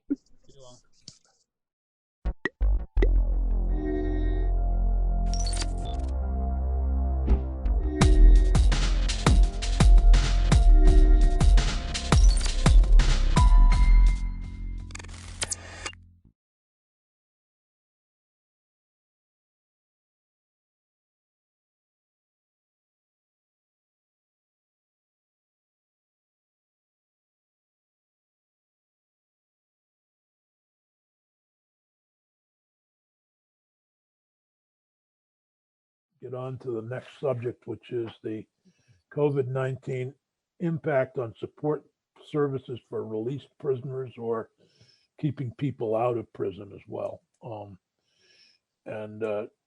We've got a number of witnesses, and we'll try to hear from everybody in some kind of order, but people should feel free to jump in.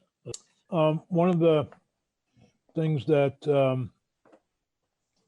I looked at the beginning of the pandemic was the 7 things from the Council of State Governments Justice Center that we should look for.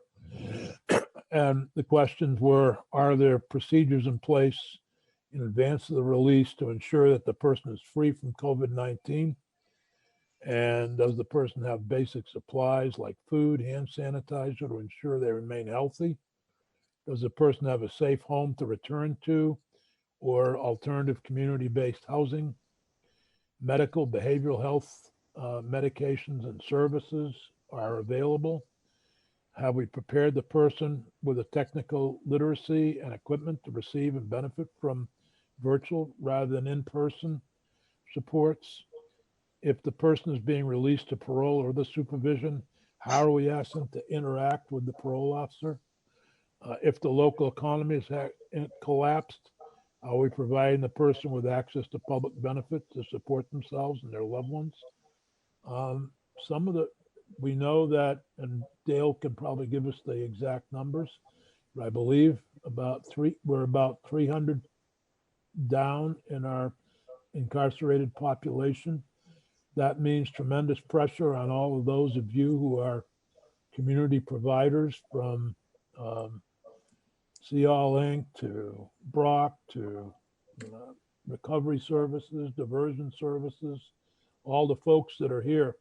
So maybe Dale, you could update us on where we're at in terms of release. I know many of them were people who were on bail conditions. Some of that may not have been actual releases into parole or probation, but if we could talk a little bit about the numbers we're at today, and then we could hear from various folks that are on the agenda. Yeah, so for the record, my name is Dale Crook. I am the Director of Field Services for the Vermont Department of Corrections. Today, our population is at 1985. It came at, so that is quite a turn since this COVID happened. We're looking at... What were we at on January 1st or another date before this all?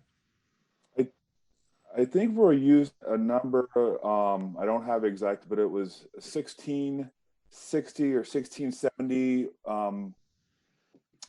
end of January-ish. I don't have the exact date, but we can get that to you, sir, if you need. No, I just roughly, it was before the pandemic started. It was 1670ish, so it's over 300. It's about 300 people. Yep. And releases have probably have been through the department's expanded use of furlough. We've kind of lightened up on some of our restrictions in order to get more people out. It was very important for the department and our facilities for the safety of the population and staff that we do try to make some room so we can have isolation rooms and quarantine areas for our facilities. Right now, anyone that comes into one of our correctional facilities will actually be quarantined for 14 days. They'll be screened and we're following the guidelines from the Department of Health as to have you had contact with anyone that's tested positive or close contact, have you, do you have any signs or symptoms? Regardless of those answers, they're still quarantined. And for at least a 14-day period without any signs or symptoms before they get moved into the general population. In order for us to do that, we've had to make room in our facilities. Generally, our facilities are running at like full or over capacity within the state. So, so by having the action done by the department, also there was action taken through some state's attorneys and defense attorneys. So there was detainers taken out. And I think one of the other hacks, there were less people coming into our facilities. So with all those actions, the numbers did drop quite a bit, relatively rapid. So that's where we're at right now. As you can imagine, operating corrections in this type of environment has been a bit challenging. We've been very creative. Ideas are coming from line staff all the way up. So what we've done right now in the field is we've really kind of minimized, or we didn't quite stop, but to minimize face-to-face contact with our offenders. We are, in some ways, we're actually increasing our contact because we're doing a lot of phone contact, Zoom, video conferencing, and we're doing that more than what our contact standards were for face-to-face. So that's kind of how we're supervising. And it's not just us, it's the general theme around what the department's doing and what our partners are doing. And you have a lot of partners there, so they'll be able to chime in specifically what they're doing is if they've cut back to face,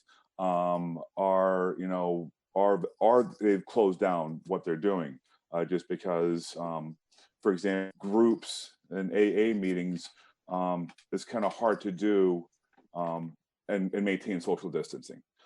So there's been a lot more Zoom meetings with our providers, our work crews. We don't have work crews running right now. Those staff have been deployed into our correctional facilities to supplement staffing levels there. Our community corrections officers have been added to our facilities to supplement staffing there because the staffing of our facilities is an absolute must. And so we have to do that. There's no questions about that. Other staff that's on call ready to come in. So yes. Has the Mississippi population remained the same? Yes, at I the believe 230, around 230. I believe so. I don't think we have not made a transport in, I believe, but I'm not absolutely positive. That's not in my bailiwick. But I have not seen anything about the population coming down. I think there may be transports lined up. I think what the goal of the department is going to try to keep our in-state population as low as we can, just to be able to manage the COVID situation. We will definitely bring back individuals from Mississippi that are either prepared for release or that are in their cycle to come back to the States. We're not going to keep people there longer than we have to. Okay. But in that figure of 1385, it includes the 236 and 230, whatever in Mississippi. Correct. Right? That's our total population. Detainers. Our detainers are, if you give me a second, I can find our pop today. I think our detention population is quite low as well today. So it's been really an all-around effort from all of our partners in the criminal justice world to make it happen. So today's number is 1384. the in-state detention population is 267. So that has dropped quite a bit over the last 3 months or so. That's down by about 120 from where it traditionally was 380 to 400, right? I think it's varied. I think over the last 6 months, it's been around 350. It's hovering around there. So it's almost 100 drop or 100 person drop. Yeah. And I know there's hearings going on, I think as we speak, to try to look at who is more available to get released. The department doesn't control. Okay. Question for Dale. Senator White first. So thanks, Dale. One of the things that in my other committee, we're looking at how vulnerable communities are impacted by the COVID. And one of the things that we heard was that there is no, we don't have any data on who has been released and any race, ethnic, socioeconomic information on who's been released. And there's a feeling, I believe, that it may be disproportionately, how do I put this, not proportional to the communities of color persons who are in corrections. So do we have that information? And there also was a question about whether the committee, and I don't remember what it's called, it has a name like RAPID or something like that. It's the committee that's looking at racial inequities in the justice system, if they had any role in helping being involved in how people were released and when. Thank you. So I do believe that there's a request for that type of information. We don't, during the release process, our staff aren't tracking that, but our system, I think we have to pull that. I can ask Monica if we've had requests for that. I can see if we can gather that information. That is a concern for us as well. The lens that we looked at to release our population was really the big thing was violent and public safety. So we really didn't loosen the rules, so to speak, for the violation. If we figured there was a victim or victim issues, Commissioner Baker has been absolutely clear on that. We're not gonna release individuals that are gonna put a strain on public safety. So can I? Yes. Yeah, can I just do one little follow-up? Yeah, go ahead. Okay. So if you do start collecting that data, or if you look at it, I think it's important to know whether you're collecting it, if it's self-identified data or if it's data that's interpreted by the person who's doing the survey or the release, because sometimes people are unwilling to self-identify because it's often been used against them for different purposes. So just to be aware of how it's being collected and where the information is coming from. Thanks. Thank you, Senator White. If we could go now to Willa Farrell and David Scher from the Attorney General's office.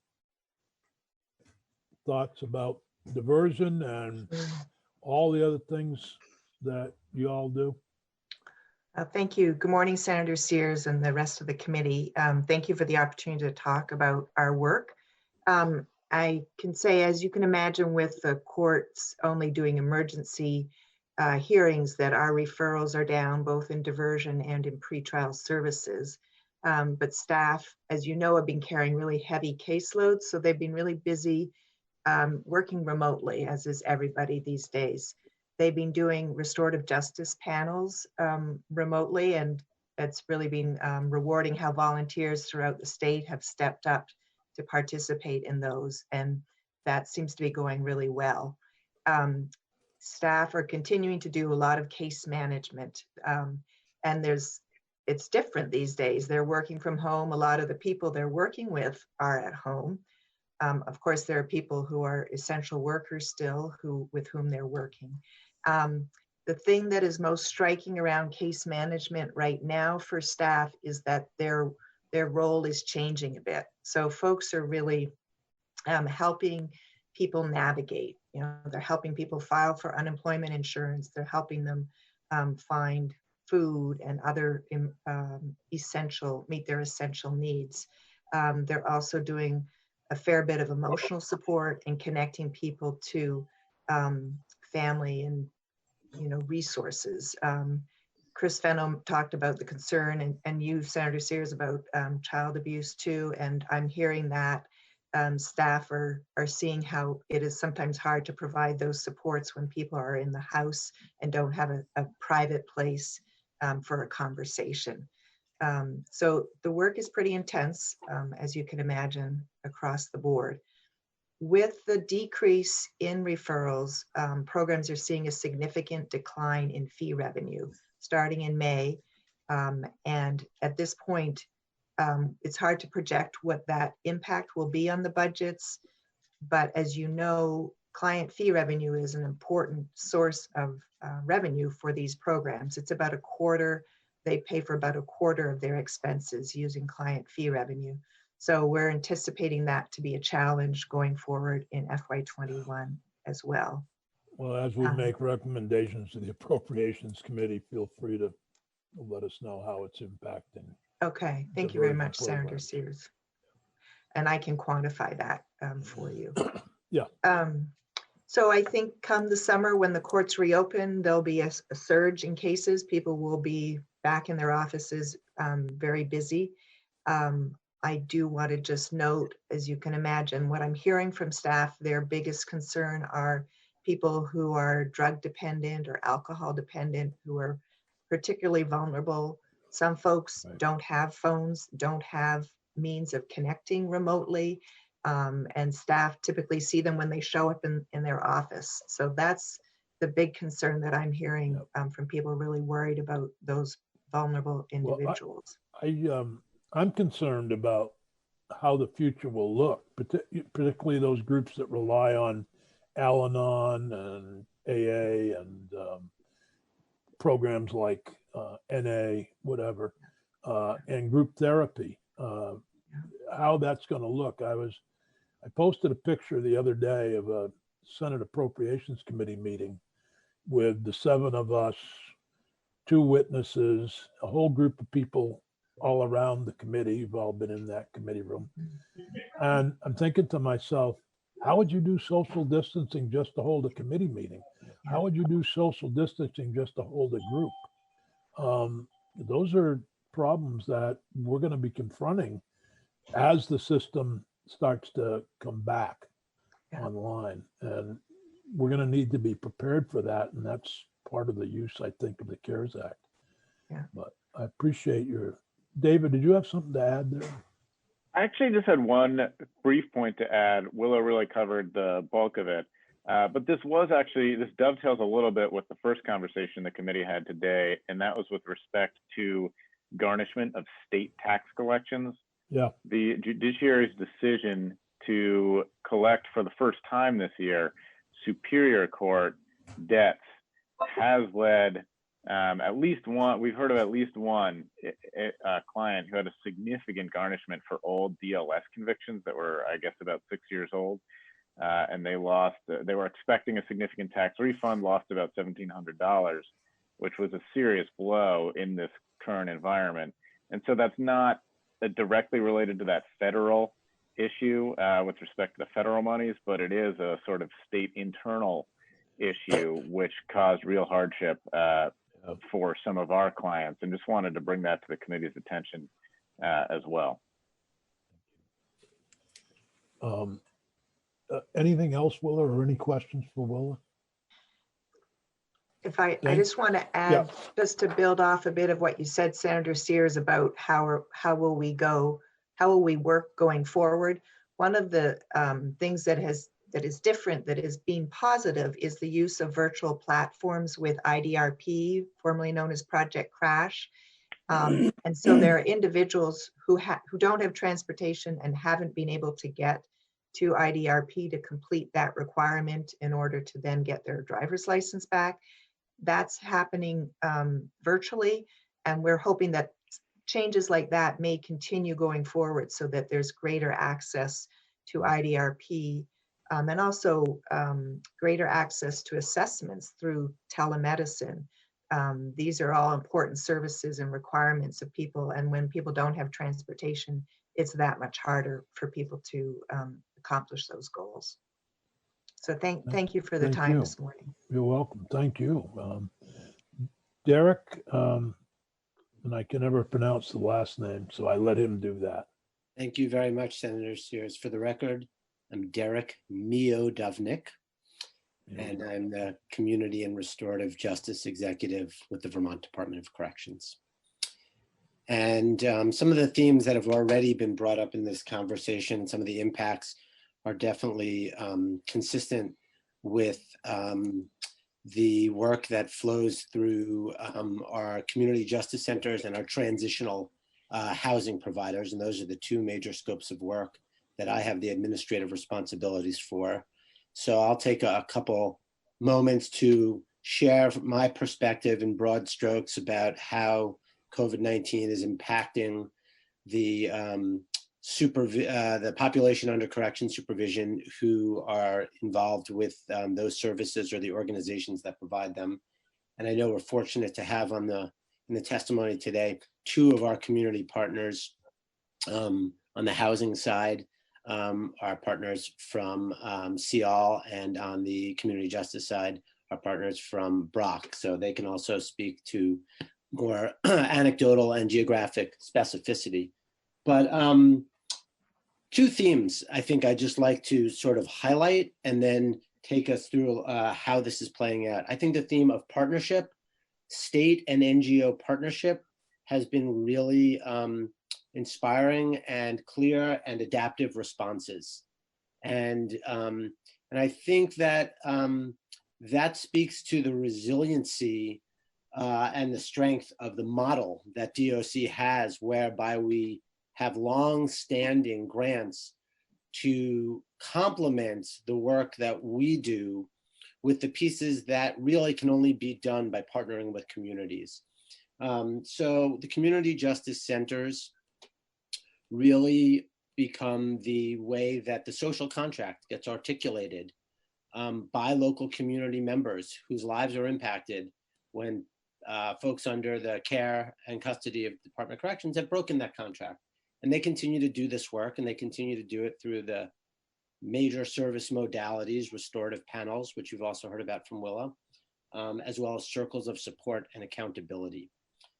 And both of those services are going forward for the same reasons that, again, Willa detailed. The panels work is dependent on some upstream mechanisms that have certainly been impacted, namely the courts. However, the restorative panels at justice centers also serve local police departments. And in part because the courts are now having to really prioritize and downshift, I do think we're seeing some local law enforcement make potential greater use of the opportunity to directly refer cases that are happening in their community to their local community justice centers, which in turn are continuing using virtual platforms to enact that same process. And the feedback that I've received has been that it's working pretty smoothly. That the caliber of the conversation is not entirely diminished by the fact that now you've got multiple volunteers working through a process with somebody taking responsibility online. And the COSAs, I want to take a moment to just stress how important those are. COSAs, for those who aren't familiar, are circles of support and accountability. There are about 3 or so dedicated community members who agree to meet once a week with somebody who's just re-entered, and who usually, based on our target population, is high risk and high need. So these are folks who need a fair amount of structure and support and accountability in order to stay safely in the community. And as you can imagine, COVID-19 has really been an incredibly destabilizing experience. And so these COSAs have really stepped it up. They're meeting virtually, but we've got hundreds of volunteers around the state who are now calling the offenders, who we call core members, who are at the center of the circle, multiple times a day. Our early guidance when this started happening was, now's the time to really ramp up your contact with these folks. In some cases, the call that that offender might receive, other than perhaps the probation and parole officer, as Dale spoke to, might be some of the only contact that some of these folks are getting during the day. They are isolated, and their isolation is in fact tied into their risk. So the CJCs have really been stepping up their engagement activities through phone and virtual contact, as well as with our push to depopulate, consistent with public safety, the facilities. We've had some new people come into COSAs as well, actually. So more folks have stepped out of the facilities, as we know, during this time. We are conscious about who we're releasing, and if we're releasing somebody for whom a COSA would ordinarily be appropriate, that capacity has remained, and we've continued to develop those. I mentioned adaptive responses. We obviously are working in a virtual environment. We still have a need to not only stand up these COSAs, but to continue to onboard new volunteers. And in a matter of weeks, we've developed new online training curricula and are standing that up.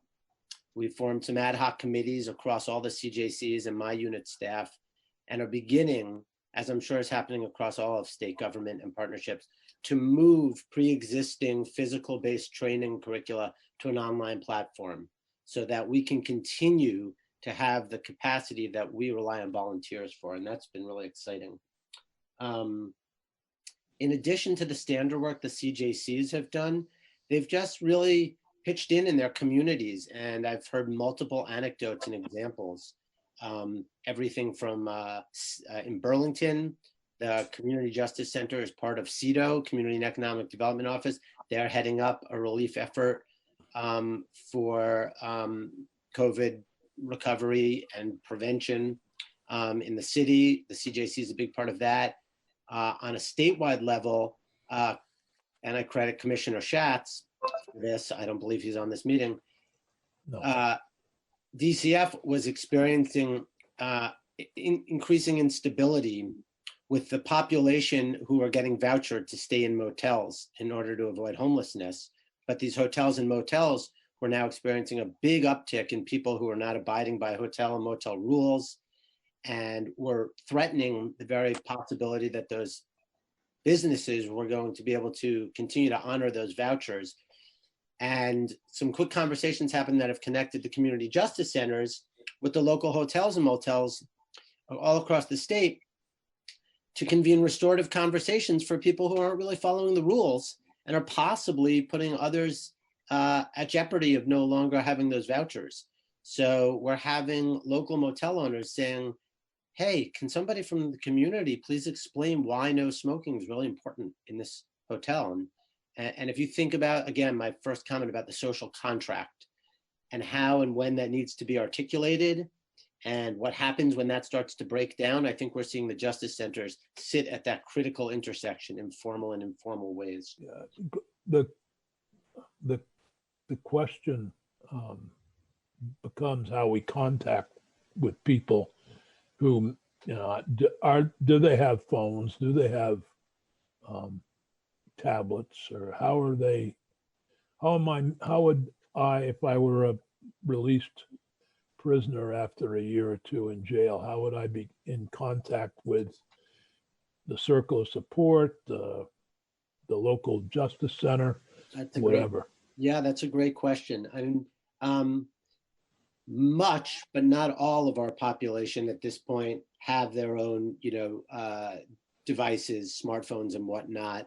As we know, if you've been released with a conviction for a sexual offense, you will, in all likelihood, have prohibitions against access to the internet, and that includes smartphones. But basically, all of our probation and parole offices have are well aware and make that connection either through formal referral, if a circle of support and accountability were integrated into the case plan center or Sears, or as just a general resource that, hey, there's this community justice center and it's got a whole bunch of volunteers that are actually really available to you. So maybe this is a good spot for Lisa Ryan to join us in a conversation about what's available on the local level, if you don't mind. I don't mean to cut you off there. No, but by all means, it's a wonderful segue, and I'm happy to toggle back onto transitional housing after that. Yeah, well, then we'll go to to my old friends from Bennington who are miles away, but I can see them both. Go ahead, Lisa, please. Okay, thank you. Thank you, Senator Sears and the committee for having me. I'm Lisa Ryan, and I'm the director of the Rutland County Community Justice Center at Bratt Community Action. I think that most of what Derek and Willis stated respective to how we're currently operating with the programs and clients that are in place is consistent with what we're doing here at Bratt. What I will speak about is kind of the overall impact that this has had, which has been really about relationships and relationship building with our clients from a restorative and transformative lens. That's been really challenging. So when we talk about the impact on programming, it's mostly related to logistics and accessibility. So, the process for example, the process for filling out paperwork has been altered. So we have to go through snail mail because of limited access to the internet or no internet, or like Derek said, they're not allowed to use the internet because of their crime.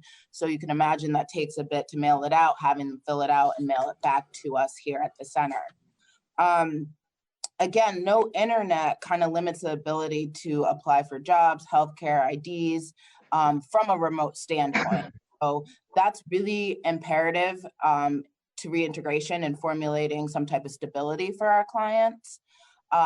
Ideally, we would assist them in the process at the office. So that's been altered a bit. As far as things like getting confidentiality in order to work with folks or work with partners and teams who also support the clients that we're working with. Again, utilizing different routes for that, for release of information. Again, snail mail, that really can inhibit the process for readily connecting with an individual support persons. In priority cases, we are doing verbal permissions in order to work or speak with somebody. A lot of individuals are being released into hotels. So the system for contacting and communicating has been a little bit complicated, especially if they don't have a permanent address. So they're moving between hotels or family and friends, or they don't have a cell phone. So we have to contact the hotel directly. Overall, that kind of, affects the opportunity for a holistic approach and the fostering of relationships to take place, which is really central to the work that we do. Organizationally, Bratt Community Action is more or less, for lack of a better word, one-stop shop. We are kind of this umbrella organization that allows us to offer our clients many different opportunities if they're engaged in one or another here at Bratt. So if they're working with us, they can also get help with financials and budgeting and job search and preparation, career and housing counseling. So we're just looking at how we're still being able to offer that to folks without doing it in person and connecting those folks to the resources that are really critical in their foundation and transition process. So those support services and programs are not currently as smooth and comfortable, not only for clients, but for staff and volunteers as well. But we're working with that, and we're trying to figure that out.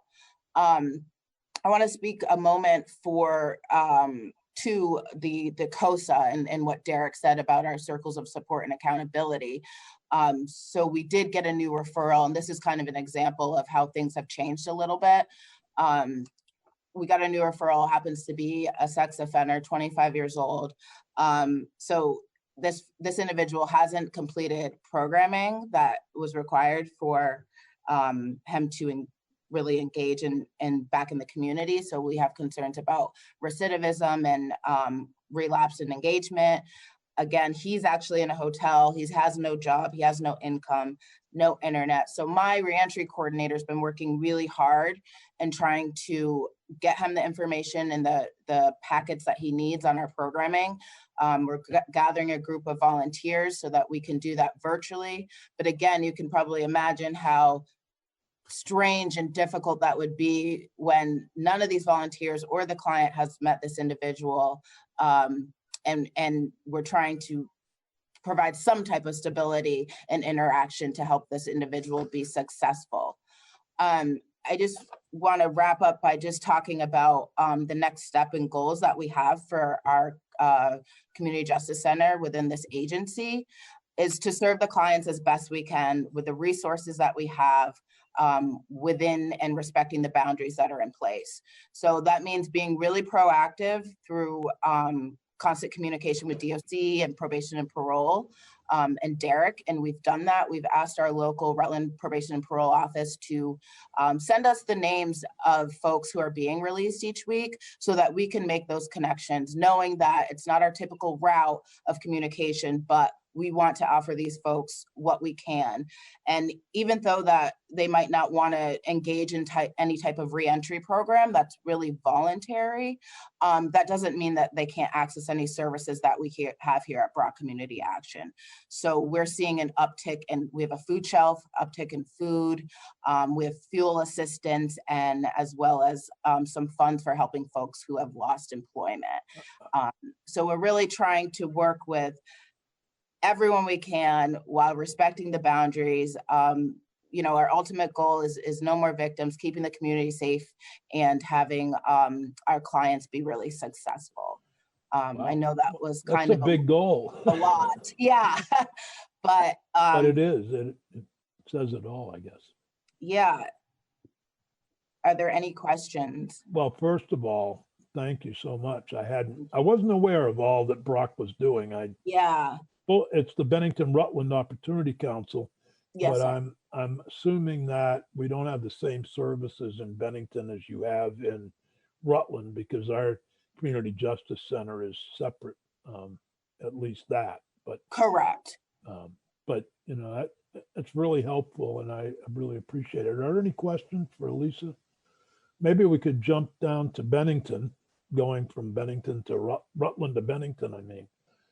At least virtually, it's fairly easy to do.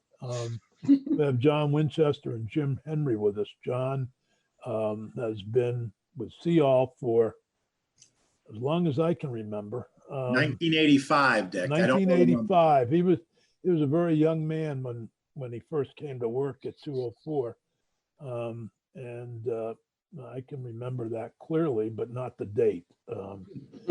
We often find ourselves talking about kids that we had in the program back when we were there. And then Jim Henry, most of you have met, who's the executive director of CEOL, and you've met most of them through the juvenile programs, but CEOL also runs an adult corrections program. So maybe you can describe how that's all changed with COVID and a little bit about what you all both do. Well, so thanks for having us. I am Jim Henry, for the record. I can touch base at least on the staffing part, and John can, get into the details on the ins and outs in the daily life. But basically with staffing, we've run into a couple quarantine staff who have been tested, and we're trying to follow as much as the state guidelines and CDC guidelines. And, we do have masks available for staff. All staff are washing their hands coming in, and, just trying to, be as careful as we can in that aspect. But probably most of what you'll want to hear is from John, with the daily life. So I will pass it on down to John, or unless there's any questions as well. Not right now, but I'm sure there will be, Jim. And John just showed us his mask. Yeah. Provided by the These local Department of Corrections. Yeah, and we're giving offenders masks. Yeah. And Every so offender here has a mask. they do, and are they wearing them? Are they required? They to wear them when they're out in the community. For instance, we have guys who are volunteering at the local food shelf, so they absolutely wear them there. Almost anytime they're in the community, they wear them. I've had to pick and choose which rules I can enforce. So as you taught me a long time ago, Dick, don't make rules you can't enforce. So in this environment, I'm having there's not as much of a bottom line as there was a couple months ago. With I can tell you that's been a difficult rule to follow in the legislature. I'm sure. So just to back up, my name is want to make a lot of rules we can't enforce. Indeed. I manage the 208 Depot program, part of See All Inc. We are a 14-bed transitional housing program with 14 males presently residing here. So we are full to capacity with a waiting list.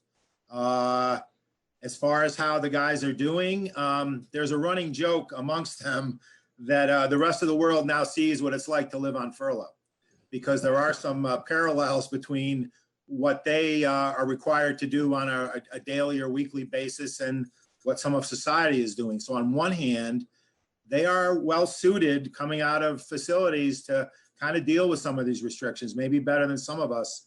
On the other hand, there are real challenges that are presented to them. And probably the biggest part of my job and the staff's job is just to deal with the anxieties, acknowledge the anxieties, and kind of deal with them on a day-by-day basis, focusing on what they have control over versus the things that they definitely do not have control over. And there's a real significance there. Guys are able to access services still. What's worked really well is the medically assisted treatment. Guys coming out of facility on Suboxone, there's been a smooth transition between the facilities to the local MAP providers. So there's been no where a guy comes out and can't get his Suboxone for 4 or 5 days, none of that. And all medications. So that's worked really well, which we appreciate. Getting benefits has worked pretty well as far as food stamps, insurance. So those things, there really hasn't been a huge problem. We have some guys who are still working. There are some factories in the county which are essential and are still operating and are hiring. On the other hand, we've had a few guys get laid off. So there's that. A couple of things that we have taken, steps we have taken, is we have suspended the housing fees for these guys. After the first 60 days here are typically free, and after that it's $100 a month for a housing fee. We have suspended those for the time being. There's plenty of stress out there. I do not want them stressing about their housing based on ability to pay during this time. The other thing we're doing is we typically offer 1 house meal per week. We now have upped that to 2. Just again, to try to calm anxiety and try to meet needs, that nobody's going to starve during this time here. That will not happen. 2 or did you mean once a week you have a community meal? Yeah, that once a week we provided a meal. Now we're doing 2 times a week. Okay. The rest of the time they provide their own meals. So, small things, but I think trying to be supportive and just trying to let them know that, hey, we're kind of in this together and we're still coming to work today. Every day as staff. We're in the buildings with these guys. So, we're fortunate to be essential, but it does have its own risks and anxieties. So those are the things we're providing. One of the advantages of our guys volunteering for the local food shelf is they get to come back with a box of food or bags of things. And the folks there have been very appreciative of their efforts. So that's been a real plus, the ability to give back to the community and to help out. It's been a group-wide effort, and the guys have really done great with it. John, could your capacity be more than 14 if the Department of Corrections needed more? Boy, with zoning regulations and just the space of the houses, it's pretty tight right now. The other issue, just from a safety perspective, is usually you've got guys working and out on passes, and with the restrictions, you've got a lot of guys cooped up in small spaces right now. So I would never say no to the state in need. However, I do have some concerns along those lines, and I'd be willing to have conversations, but boy, it would be tough, I think, at this point. Are all of your residents from Bennington County, or are they from outside? Right now, all of them are from, no, excuse me. We had one guy who's been here about 6 months who is not from Bennington County. He came prior to this. And on the waiting list, we have some guys from outside of Bennington County. Okay. And we've been looking at those guys for the last couple of years anyway. So we are open to that. We would like to give priority to Bennington County guys, however. Okay. And you just guys? At this time, we are males, but we're always looking, and we've been involved in conversations. Derek and I were at a conference not too long ago at Bennington College discussing female offenders. So we're open to discussions. Good. Are there questions for John or Lisa? And Derek, does this raise other things that you'd like to discuss with us? You're muted, by the way. Here we go. Is that better? Yep. So many people must be so happy that they have the ability to mute me now. I think my family is just looking for the mute button all the time. No, other than to say that John's programmatic and Jim's programmatic sharing is really illustrative of the great partnership that we've experienced across the state. This has been a big ask and a heavy lift, because as we've tried to, again, create the optimal public health conditions inside the facilities, we have leaned in a very quick way on our transitional housing providers. Yeah. And these folks are showing up every day in these houses too. They are really on the front line of risk as well. So I just want to publicly acknowledge our housing providers for really stepping up, really accepting their role as a critical partner, but also saying, well, wait a minute, we have to make sure we have proper protocols and procedures in place so that we're not in a rush to help creating environments that could also unwittingly, exacerbate the condition. And so I've been in close contact with all of our housing providers, and really en masse, they've formed a critical network that the department has really relied on very heavily to good effect. So John, Jim, or Lisa, anything to add to? Both of you mentioned substance abuse, and Derek did as well, which is a good segue to Peter Mallory, who's, I think we served together, Peter, in the Vermont legislature on occasion, and Tracy Hout Tracy's from the Rutland Turning. Rutland. Well, we're sticking with our Rutland Bennington partners today, I guess. Let me introduce her, though. I've got a couple of things to say, if that's okay, Senator. Yeah, please do. But I wanted to just thank you both for being here. Thank you. Thank you, Senator, and thank the committee for asking us to be with you. I would like to do two things quickly. One is say a word about what VAMHAR, I'm Peter Mallory from the Vermont Association of Mental Health and Addiction Recovery, and our partner organization, Recovery Vermont. I want to say a quick word about what we're doing to address this, and then a word about the recovery centers, and then turn it over to Tracy, if that's okay. That's fine. I'll be brief. At VAMHAR, Recovery Vermont, like everyone else is, we're trying to use technology to its most effective level. And every day we're having a recovery check-in on Zoom, which is getting a lot of attention, and we're trying to reach out to people to give them help and direction. We're also doing trainings 3 times a week on recovery-related issues. We are responsible for the training of recovery coaches for the state.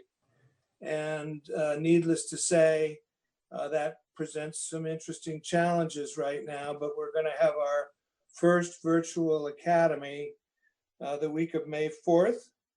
And I'm very hopeful that we will have a successful transition to Zoom, as you have in the Senate and the House, maybe. And we need the coaches doing the peer-to-peer work now more than ever, which really leads me to the recovery centers. And Tracy is a tremendously able leader of the Rutland Turning Point. The 12 centers in the state are a national model. They provide places for safety and support, and they face some real challenges in this atmosphere, with their meeting rooms closed, which host all sorts of meetings related to addiction and recovery. They've had to do remarkable work again with technology. Staff is, if anything, more burdened than ever, trying to do outreach and peer-to-peer using whatever technology is available. And it's not, there may be a rumor out there that because the meeting rooms are closed, it's saving money. It's not saving money, since we were talking a little bit about money, Senator. It's a challenge to find ways to upgrade the technology and have the staff to make this work. And this is particularly true for people in early recovery. We're very anxious not to lose people who are struggling with the earliest stages of recovery. And yes, well, no, I just want to bring us back to a focus on those being released from corrections. I'm going to shortly. If you could, I will immediately. So I just worry, I want to say one more thing, which is when the surge comes, as a number of other people have said, the surge for this will come after the surge in a number of other, mental health and recovery surge will come after the hospital surge and the medical surge. Tracy, Joe Benning, Senator Benning has met Tracy a couple times through our recovery day. She has done groundbreaking work with her center on corrections and working with people coming out of corrections. And she's got some particular challenges dealing with that. She's the center that's done the most over the last 4 years. She's done great grants work to support it, but it's a struggle now, and I want Tracy to address that. So I'm done. Thank you, Senator. Thank you, Peter. Well, good morning or good afternoon, whatever it is. Thank you guys for inviting me. Good morning. Our correctional program, I'm not sure if all of you are familiar with it. We started it in 2016, where we've provided recovery support groups, 2 different ones a week in Marble Valley Correctional Facility. And we provide recovery coaching to any inmate that wants it. Before this social distancing and everything closing down, I mean, we had about 26 inmates a week that wanted coaching. And we had a coach up there 3 days a week, and it had just gone to 4 days a week, for about a total of 10 hours a week. And then the coach was also going down to Springfield Correctional Facility to meet with inmates for coaching that were from Rutland area and going to be released to Rutland. When this all started with COVID, of course, everything shut down. No volunteers could go into the jail. So that really has limited our connection, and that's, in my experience with doing this, that's the most important thing, to establish that connection with the inmates so they trust us. So they will come to the center when they get out. And we had quite a good following with the program, with people being engaged post-release. We've tried to see if we could do virtual meetings or virtual coaching sessions with inmates at Marble Valley, and that can't be done right now. I'm sure it's crazy up there. So getting that set up is tough. So what my coaches and some of the group facilitators are doing are writing letters to the volunteer coordinator at the correctional facility, to the inmates that they were engaged with, to try to have some contact. One of my concerns, you know, this happened yesterday. I went down to the center in the afternoon to check voicemails. And there was somebody on the voicemail that I called back, and it was a individual who was released from Springfield 2 weeks ago. And he was looking for phone numbers to get into an MAT provider, because apparently he was on MAT while he was in jail, but he said they didn't realize he was going to be released that fast, and nothing got set up for him. So he'd been 2 weeks without MAT. So I gave him the numbers to the local places. He was in Rutland and didn't even know his way around Rutland. So, you know, I wonder how many more people are out there like that. I know with Vermont Recovery Network, we've worked with Annie Ramanuso, I'm probably mispronouncing her last name, They're very about close. doing a referral for inmates when they're getting released that the caseworkers would do to get them set up with a coach post-release. And we're still working out the details on that. So, but I mean, I guess what I'd like to say is I wish there was a way that we could connect with the caseworkers, or I don't know, just be able to have that communication so people know how to reach us, you know, when they get released. There may be a opportunity here to hear from Dale or Derek on that particular release and the coordination with the treatment, as well as from Morning Fox, who's the Deputy Commissioner of the Department of Mental Health. So hopefully there's coordination for all on any of those types of services that offenders need. And it sounds like the person who was released from Springfield fell through the cracks in his release, but did not have the information on how to access MAT treatment. Well, without knowing the individual. Yeah, no. Yeah. But the cases that the department has control over, we'll still do in reentry planning. Make sure we have that's part of our policy. What we're seeing is all of them, there are sentencing reconsiderations where they come back and they're released immediately, or they're released at court, or they're saying the release happens outside the control of the department. It happens immediately. So that does not allow time for the department to prepare for transition. I think David Shearer is still on the line, and I would hope that the state's attorneys, I don't have John Campbell here and Matt Valerio still there, but anybody who's released, who's been in for I know people are on the line. Hopefully that can get coordinated. People that are released directly from court, or who are not incarcerated. Hopefully we can coordinate something to make sure that they get all that information. That sounds like the old days when you got $5 and a suit of clothes when you left the jail. Right. I'm sorry, Tracy, go ahead. That's okay. Alice, did you have a comment or a question? Wondering, it maybe is a little bit off. Are victims who are connected with the persons who are getting out, are you able to be contacting them, or are they not getting out who are in positions who contact should be made? I think it depends on the avenue that they're getting out. So if they are sentenced, the Department of Corrections, our Victim Services Division has the responsibility to notify individuals that want to be notified that meet the language. If they are pre-sentence, it falls on the state's attorneys or for other individuals outside the department. Thank you. Tracy, if you can pick up where we were. Okay. I kind of, my mind's all over the place. If anybody on this Zoom meeting has any, ideas on how we can, I don't know, become a referral quicker, at our Rutland Center for anybody being released to Rutland.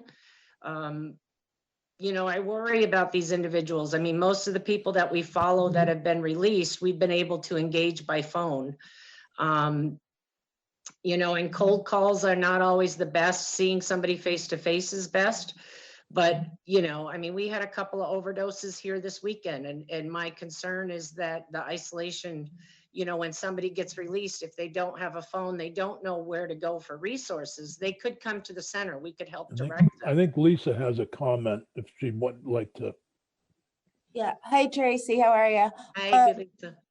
I was just wondering, I know Rose Kennedy, state's attorney here in Rutland, and her staff put out the resource guide.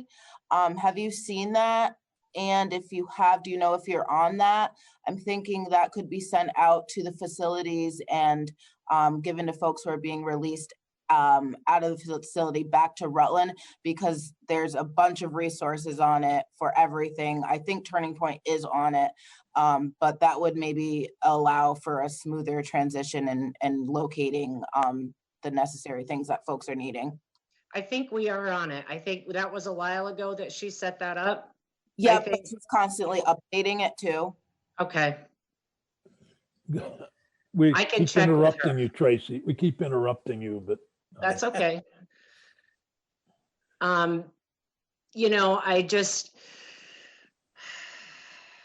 we had, you know, quite a presence in the jail, you know, and we had, you know, and it's expanded since we had the program. I mean, I have individuals that were involved in our program when they were housed at Marble Valley that probably got shipped off to other places and they've been released. One individual who was released in the beginning of March, and he'd served like a little over 3 years. I am getting letters at my center from other inmates that he has talked to about our program and about the supports, and that they want to, I mean, I have somebody that's writing me letters that has been in for 16 years. And they've done a lot of work on themselves supposedly while they're incarcerated, and they, you know, want to become a recovery coach. They want to help other people. They want to talk in corrections. He gets out in 6 months.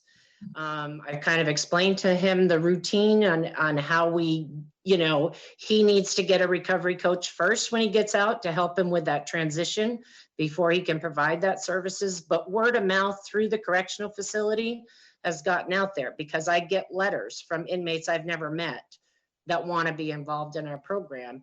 And I'm worried about losing that connection by this COVID. And I know, you know, it's tough for everybody. You know, I just really want to maintain it because I think it's vital, you know. I want to just urge all the players to try to keep that lines of communication open.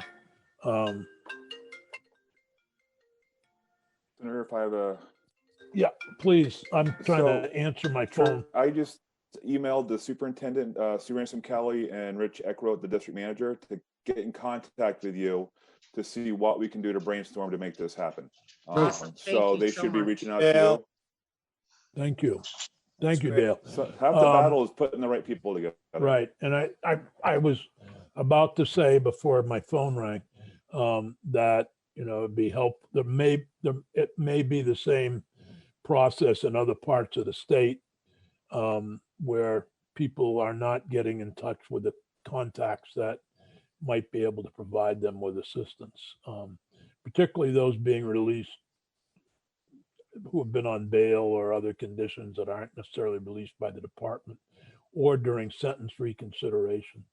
I wonder, could we turn to Morning Fox, who also, the Department of Mental Health obviously plays a major role in people who are being released from prison. Many of them have significant mental illnesses, including substance abuse problems. So maybe you could tell us a little bit how you're coordinating with the local agencies as well as DOC. Sure. Thank you for having me. For the record, Warning Fox, Deputy Commissioner, Department of Mental Health. We, like other folks who have testified earlier, and as folks are aware, just in general, staffing and such is continues to be an issue in all various areas of our work. That being said, the most traditional referral avenue is through the from Department of Corrections into our adult outpatient programs, and we're continuing to do all of our assessments at every designated agency for intakes for adult outpatient services, as well as CRT services for those with more serious and persistent mental illnesses. Granted, almost all of those assessments and meetings are via telehealth at this time, trying to reduce the contact, direct contact between individuals. And so, as some of the folks have mentioned earlier, that becomes a barrier for those individuals who do not have access to smartphones, tablets, things of that sort. And so continue to try and find workarounds to that. One glowing positive point around that is in Washington County, the CSIP program, Collaborative Solutions and Integration Project. And they're continuing to have some of their case management services done face-to-face, that they are continuing to do some community-based case management services while still observing social distancing, staff wearing masks, things of that sort. But having that ability to have face-to-face case management meetings has proven to be extremely helpful in this time when so many things are done virtually. To have the actual human being within feet of you to actually have a more positive interaction has been very beneficial, is my understanding. The other piece that the CSIP program is doing is that they actually have started a new support group, a men's group that's being done virtually via Zoom, just like this, and that is actually supposed to be starting just this week, in fact. So actually trying to develop some further supports in this kind of era of virtual supports. So those are some of the different areas that are moving along. The one other piece that I just wanted to mention as an aside is the agency Pathways Vermont, the Housing First model. The month of March saw Pathways have their highest number of individuals placed in housing since they're coming to Vermont. And those are both folks coming out of corrections as well as mental health connected folks coming out of hospitals. But to me, that just speaks volumes of the type of work that they're doing and really stepping up that work during this time, knowing that being held in congregate housing only increases the risk of spreading this disease.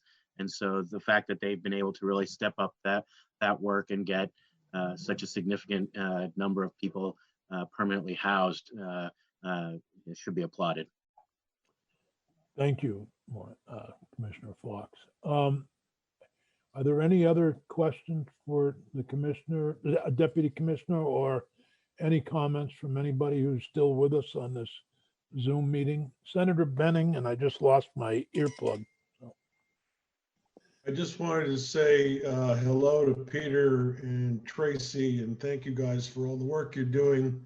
Peter, I don't know if you still live in Newbury, but I'll be the first to announce, if you haven't heard it because you've been on this call for a while, Chancellor of the State Colleges just agreed to drop his plan for closing the institutions. A lot more work going forward, but hopefully we're going to figure this out. Good, good. Thank you, Senator. Thank you. Mm-hmm. Well, that took me by surprise, but I shouldn't be surprised because Joe's column was in the local paper this morning. So I got to read about Joe Benning's position. So are there any other comments, questions? Anybody who hasn't been heard from, who's still on the call, who would like to speak on this subject? I'd just like to say, Dick, I think there's a lot more going on than I actually thought there was, which is good. Yeah, it's good, and it's, but you know, particularly for this population, I get concerned when they are released and the services are disjointed or aren't available. And when I hear that John has a waiting list down at 20, is it 8? Which Depot Street are we on anymore? I get lost with the numbers. I said to somebody years ago that they asked me why we called it 204 Depot. I said, well, because we didn't have any brains to think of anything else. So we just used the street address. So we've continued to use street addresses. So we got 206, 20, and you're at 208 Depot, right, John? So are there, if he's full and Pathways is way up, do we still have offenders that are held for lack of appropriate housing because the services aren't available yet to coordinate with that, which, I don't want to see people let out without appropriate services. That could be even have worse impacts, but so this has been, to me, this has been a very helpful conversation. I really want to thank everybody. It's helped me to understand what's going on in the community. The next step, though, for all of us, I think, is to question the capacity of the Department of Corrections. If we're down to these numbers, when we get back to whatever the new normal is, are we going to go way back up to the 16 to 1700 range, or are we going to be able to keep those numbers reduced into this level and then either end or sharply reduce our reliance on out of state? We also have the bill on justice reinvestment that's still in the House, and hopefully will get acted on whenever we have the opportunity to vote on bills that aren't COVID-19 related. So stay tuned. And committee, I think we'll continue to meet on Wednesdays if that's okay at this hour. And I need to get together with Michelle and Peggy on this issue with the intercepts and figure out whether we can meet earlier or not, and if in fact we need legislation. I'm beginning to wonder, I mean, we have the intercept of refunds, but that's not the issue here.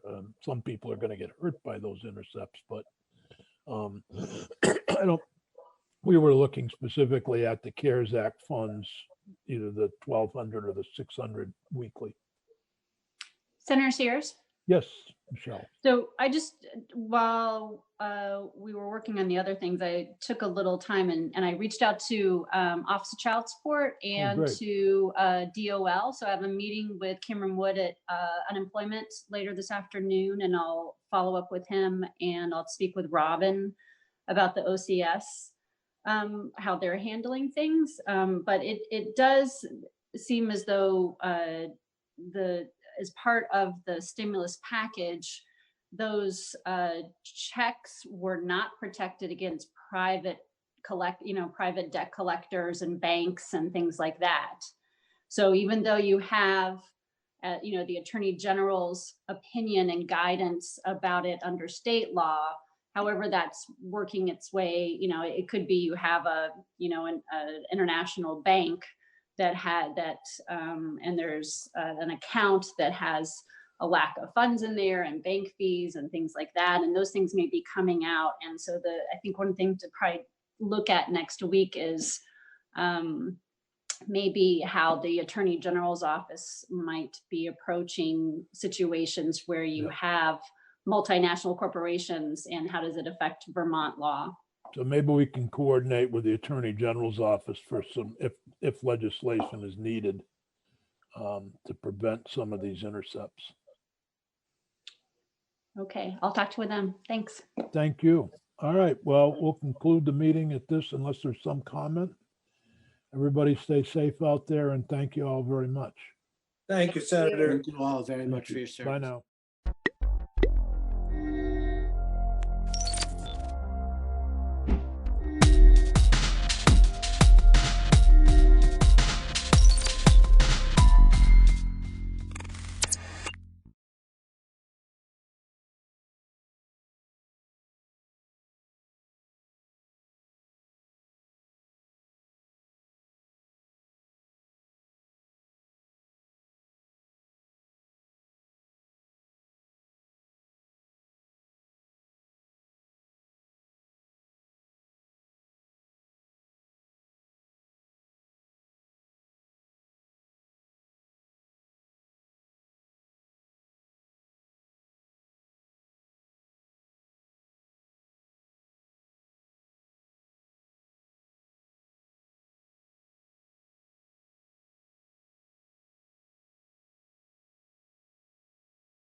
Welcome. Good morning. And this is Vermont House Judiciary Committee. Welcome. And we are continuing our testimony on S-114, which is an emergency judicial response to COVID-19. I've invited the Commissioner of Department of Motor Vehicles, as she did not have an opportunity to testify in the Senate. We will start with Judge Grierson, who will testify as to the need for S-114 in its entirety, as well as helping us understand the current landscape of the judiciary. So, Maxine? yes. I'm sorry to butt in. I just got a call from Tim Meehan, and he said that it's not coming up live. Okay. It's showing on my screen. It's like a 5-minute delay or something. So Yeah. It's not be. There's It takes a minute or two. okay. Mhm. Okay. Thank you. All right. Thanks, Tom. Okay. So Judge Grierson, welcome. Good morning. Morning. Thank you for inviting me. For the record, Brian Grierson, Chief Superior Judge, testifying on S-114. The draft I have in front of me still reads 3.2. Yes. And I don't remember if I've testified before on this bill before the committee. If not, I can give an overview of the bill and how it came about. If that would help. Yeah, it would be helpful. Everything is sort of blurring into everything else. I can vouch for that. Right. So the genesis for this bill came very early on in the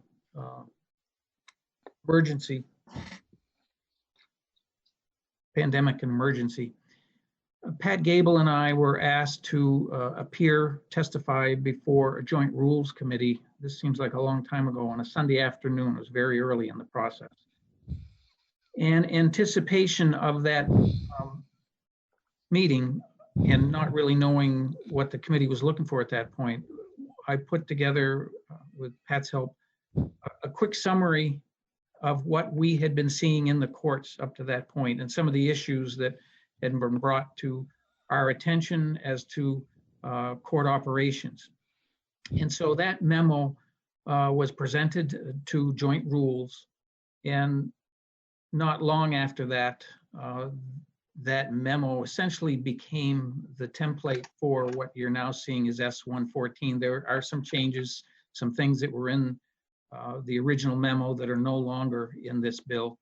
And I'll be glad to talk about the things that aren't there, but understanding that time is an issue, I'll focus on what the bill looks like now. And if committee members have other questions, I'll be glad to answer them. And so the bill essentially started in Senate Judiciary with that memo as a framework.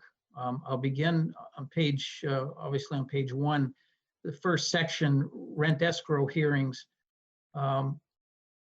This section really is a very small part of eviction proceedings. And the committee members will know that very early on in this emergency environment, one of the biggest concerns was landlord-tenant relations, eviction proceedings.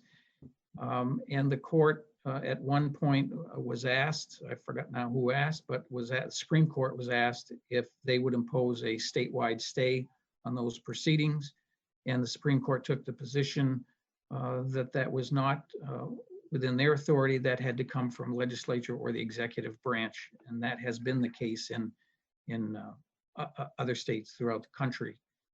So this piece was just one small section of the eviction proceedings that would allow a judge to exercise discretion if eviction proceedings came in as to, at the initial stage of any eviction proceeding, there's a hearing called a rent escrow order, or a payment of rent into court. If the individual tenant wants to continue the tenancy, they have to pay rent into court. And there's a question, the statute in its original form read shall pay all the rent that was due into court.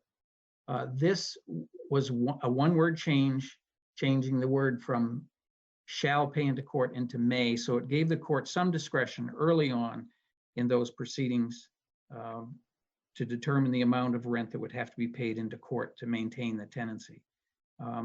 You're familiar with another bill, and I'm not sure the number, but there's a much broader bill in existence relating to eviction proceedings. There's still a place for this bill if this section, if a landlord-tenant issue came before the court in an emergency section, the court, if you will remember, issued an administrative order 49 that has been amended, I believe, through yesterday 7 times, that allows for emergency proceedings. And if an emergency landlord-tenant case was before us, this provision still could have some effect. And I'll go through each section unless you want me to stop after each section, Madam Chair, for questions, or go through the whole thing. I think it's fine to go through the whole thing. Thank you. So sections 2 and 3 really relate to the same issue, and that is the section 2 involves powers of attorney, and section 3 deals with deeds and other conveyances that normally would require appearance before a notary public. And both these provisions allow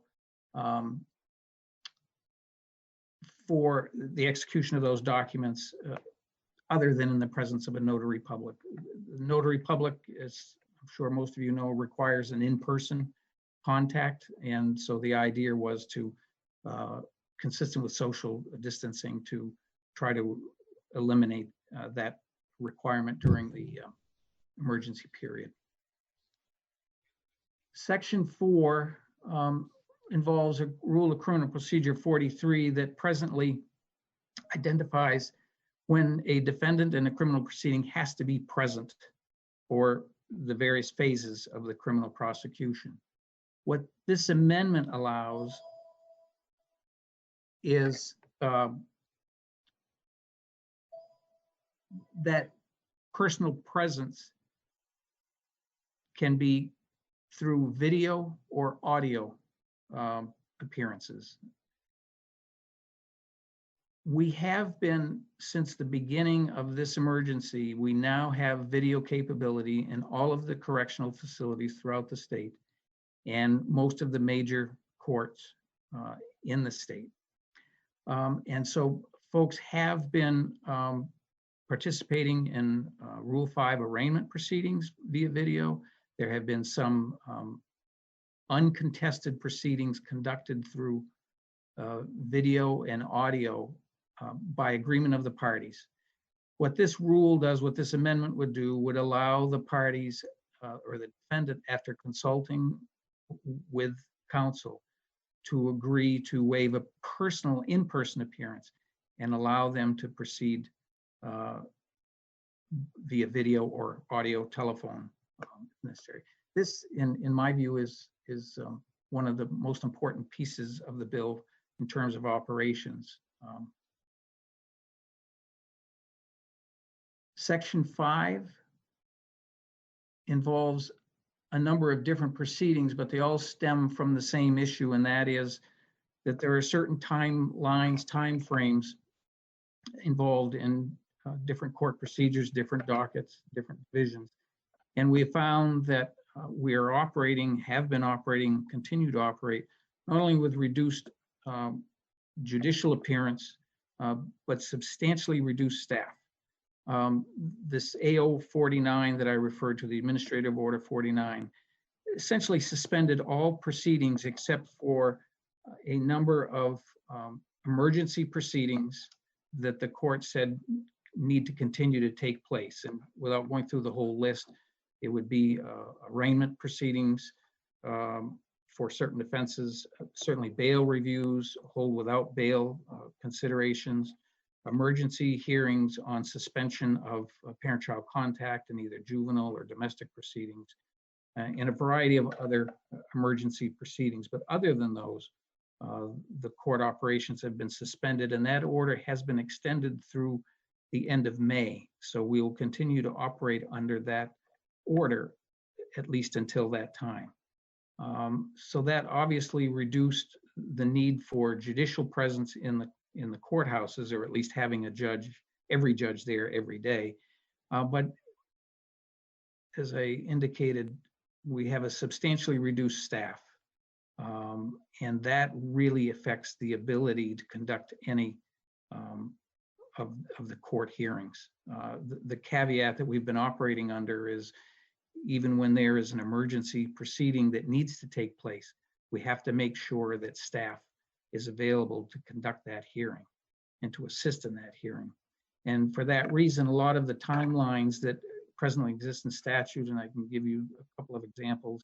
For instance, a bail review, once bail is, monetary bail is imposed, normally the individuals have, if they file for bail review, they're entitled to a hearing within 48 hours. If they are asking to have conditions of release reviewed, they would normally have a hearing within, I believe it's 7 days. But realistically, we're unable to meet those deadlines. And so we asked in this section to extend those deadlines. And you'll see on page 5, those deadlines have been extended.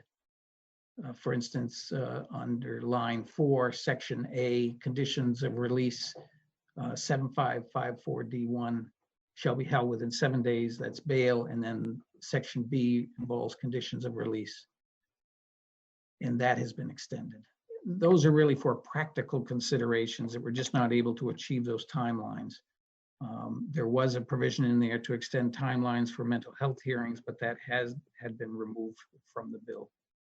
This next section down, beginning on line 13, talks about, line 8 talks about sealing and expungement, which reminds me that I think I did appear before this committee before, because we had a discussion about that. So I won't go into any detail with that, other than to say we're unable to meet some of the timelines in there, and we need additional, and with reduced staff, we need more time for that. But in order to accomplish that, section 3, beginning on line 13, involves the statutory timeframes for civil suspension proceedings.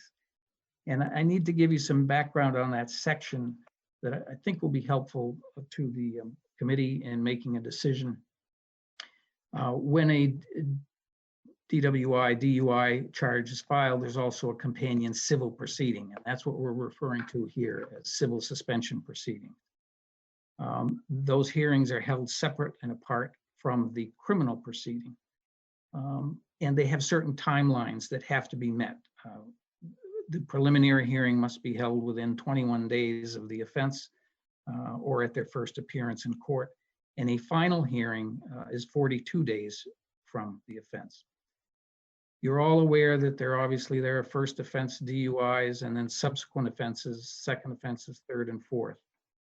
Those timeframes, the 21 days and 42-day timeframes, are not considered jurisdictional or mandatory for the first offense. They're not critical to the timing of those offenses, but when you get into the subsequent offenses, they are mandatory, meaning if we're unable to meet those timelines to have those hearings, then there is a possibility of the case, the suspension proceeding either being dismissed or a judgment entered for the defendant. So as you get into the subsequent offenses, and obviously the more serious offenses, the timelines and the ability to meet those timelines becomes critical. The original, and I should go back for a minute, I've been talking about Administrative Order 49. Administrative Order 49 from the Supreme Court did not identify civil suspension proceedings as an emergency proceeding that needed to be heard. When the original memo that I presented to Joint Rules, and I believe in the initial draft of S114, the the judiciary was not focusing on the suspension consequences of these proceedings. Our focus was on the timeliness of the hearings. And so my original memorandum, which I believe is on file with your committee, and in the initial draft of this bill, if you look at the language beginning on line 13 through 16,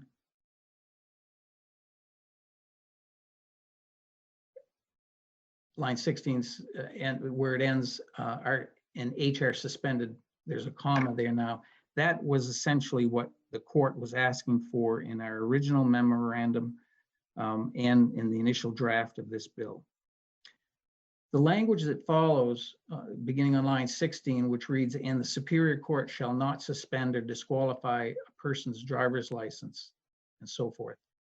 That language was added by the Senate Judiciary Committee. That was not part of our initial request. I did not pick up on the fact that the language as it presently reads, "and the Superior Court shall not suspend or disqualify a driver's license," until after the bill went through the Senate. But the Superior Court does not suspend an individual's driver's license. The Department of Motor Vehicles suspends. We hold the hearings, conduct the hearings on civil suspension proceedings, but all we do is either issue a judgment in favor of the state or in favor of the defendant. If it's in favor of the state, that would then trigger that notice going to the Department of Motor Vehicles, and it's the Department of Motor Vehicles that issues the suspension.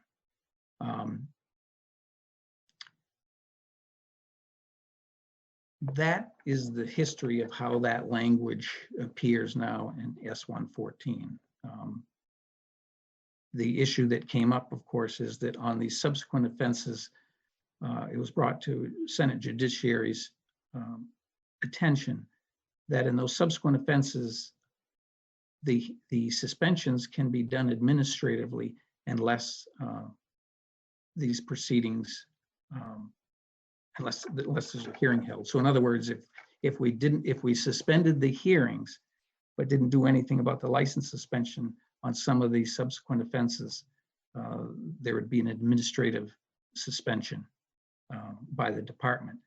So my sense is, and it's only my sense, is that the Senate Judiciary intended to, by the addition of that language, to eliminate any license suspensions until we could conduct these hearings.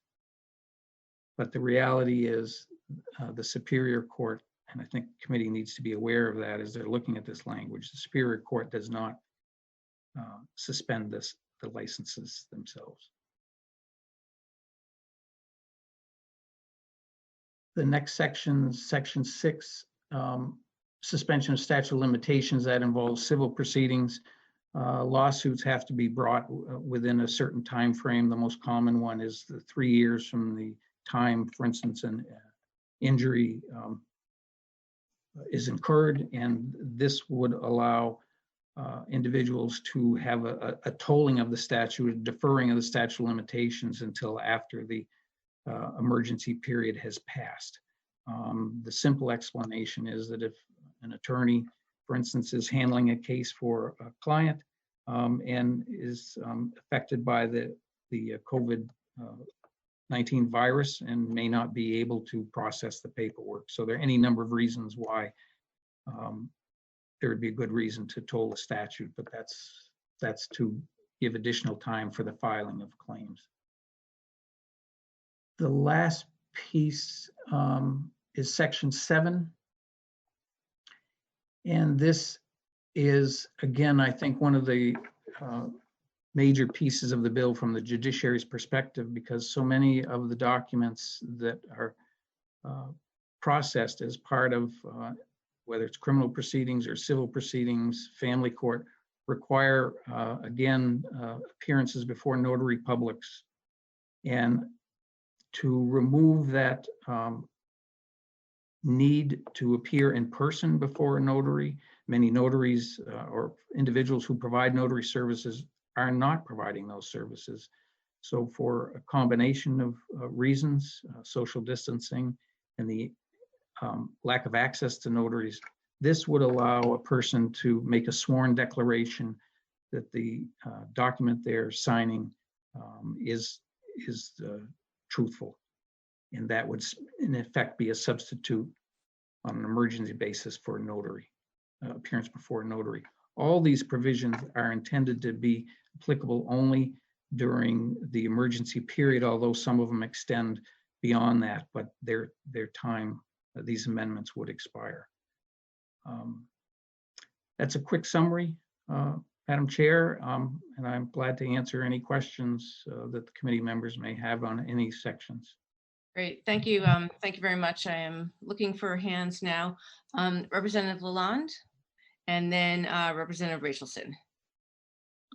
Thank you, Judge Gerson.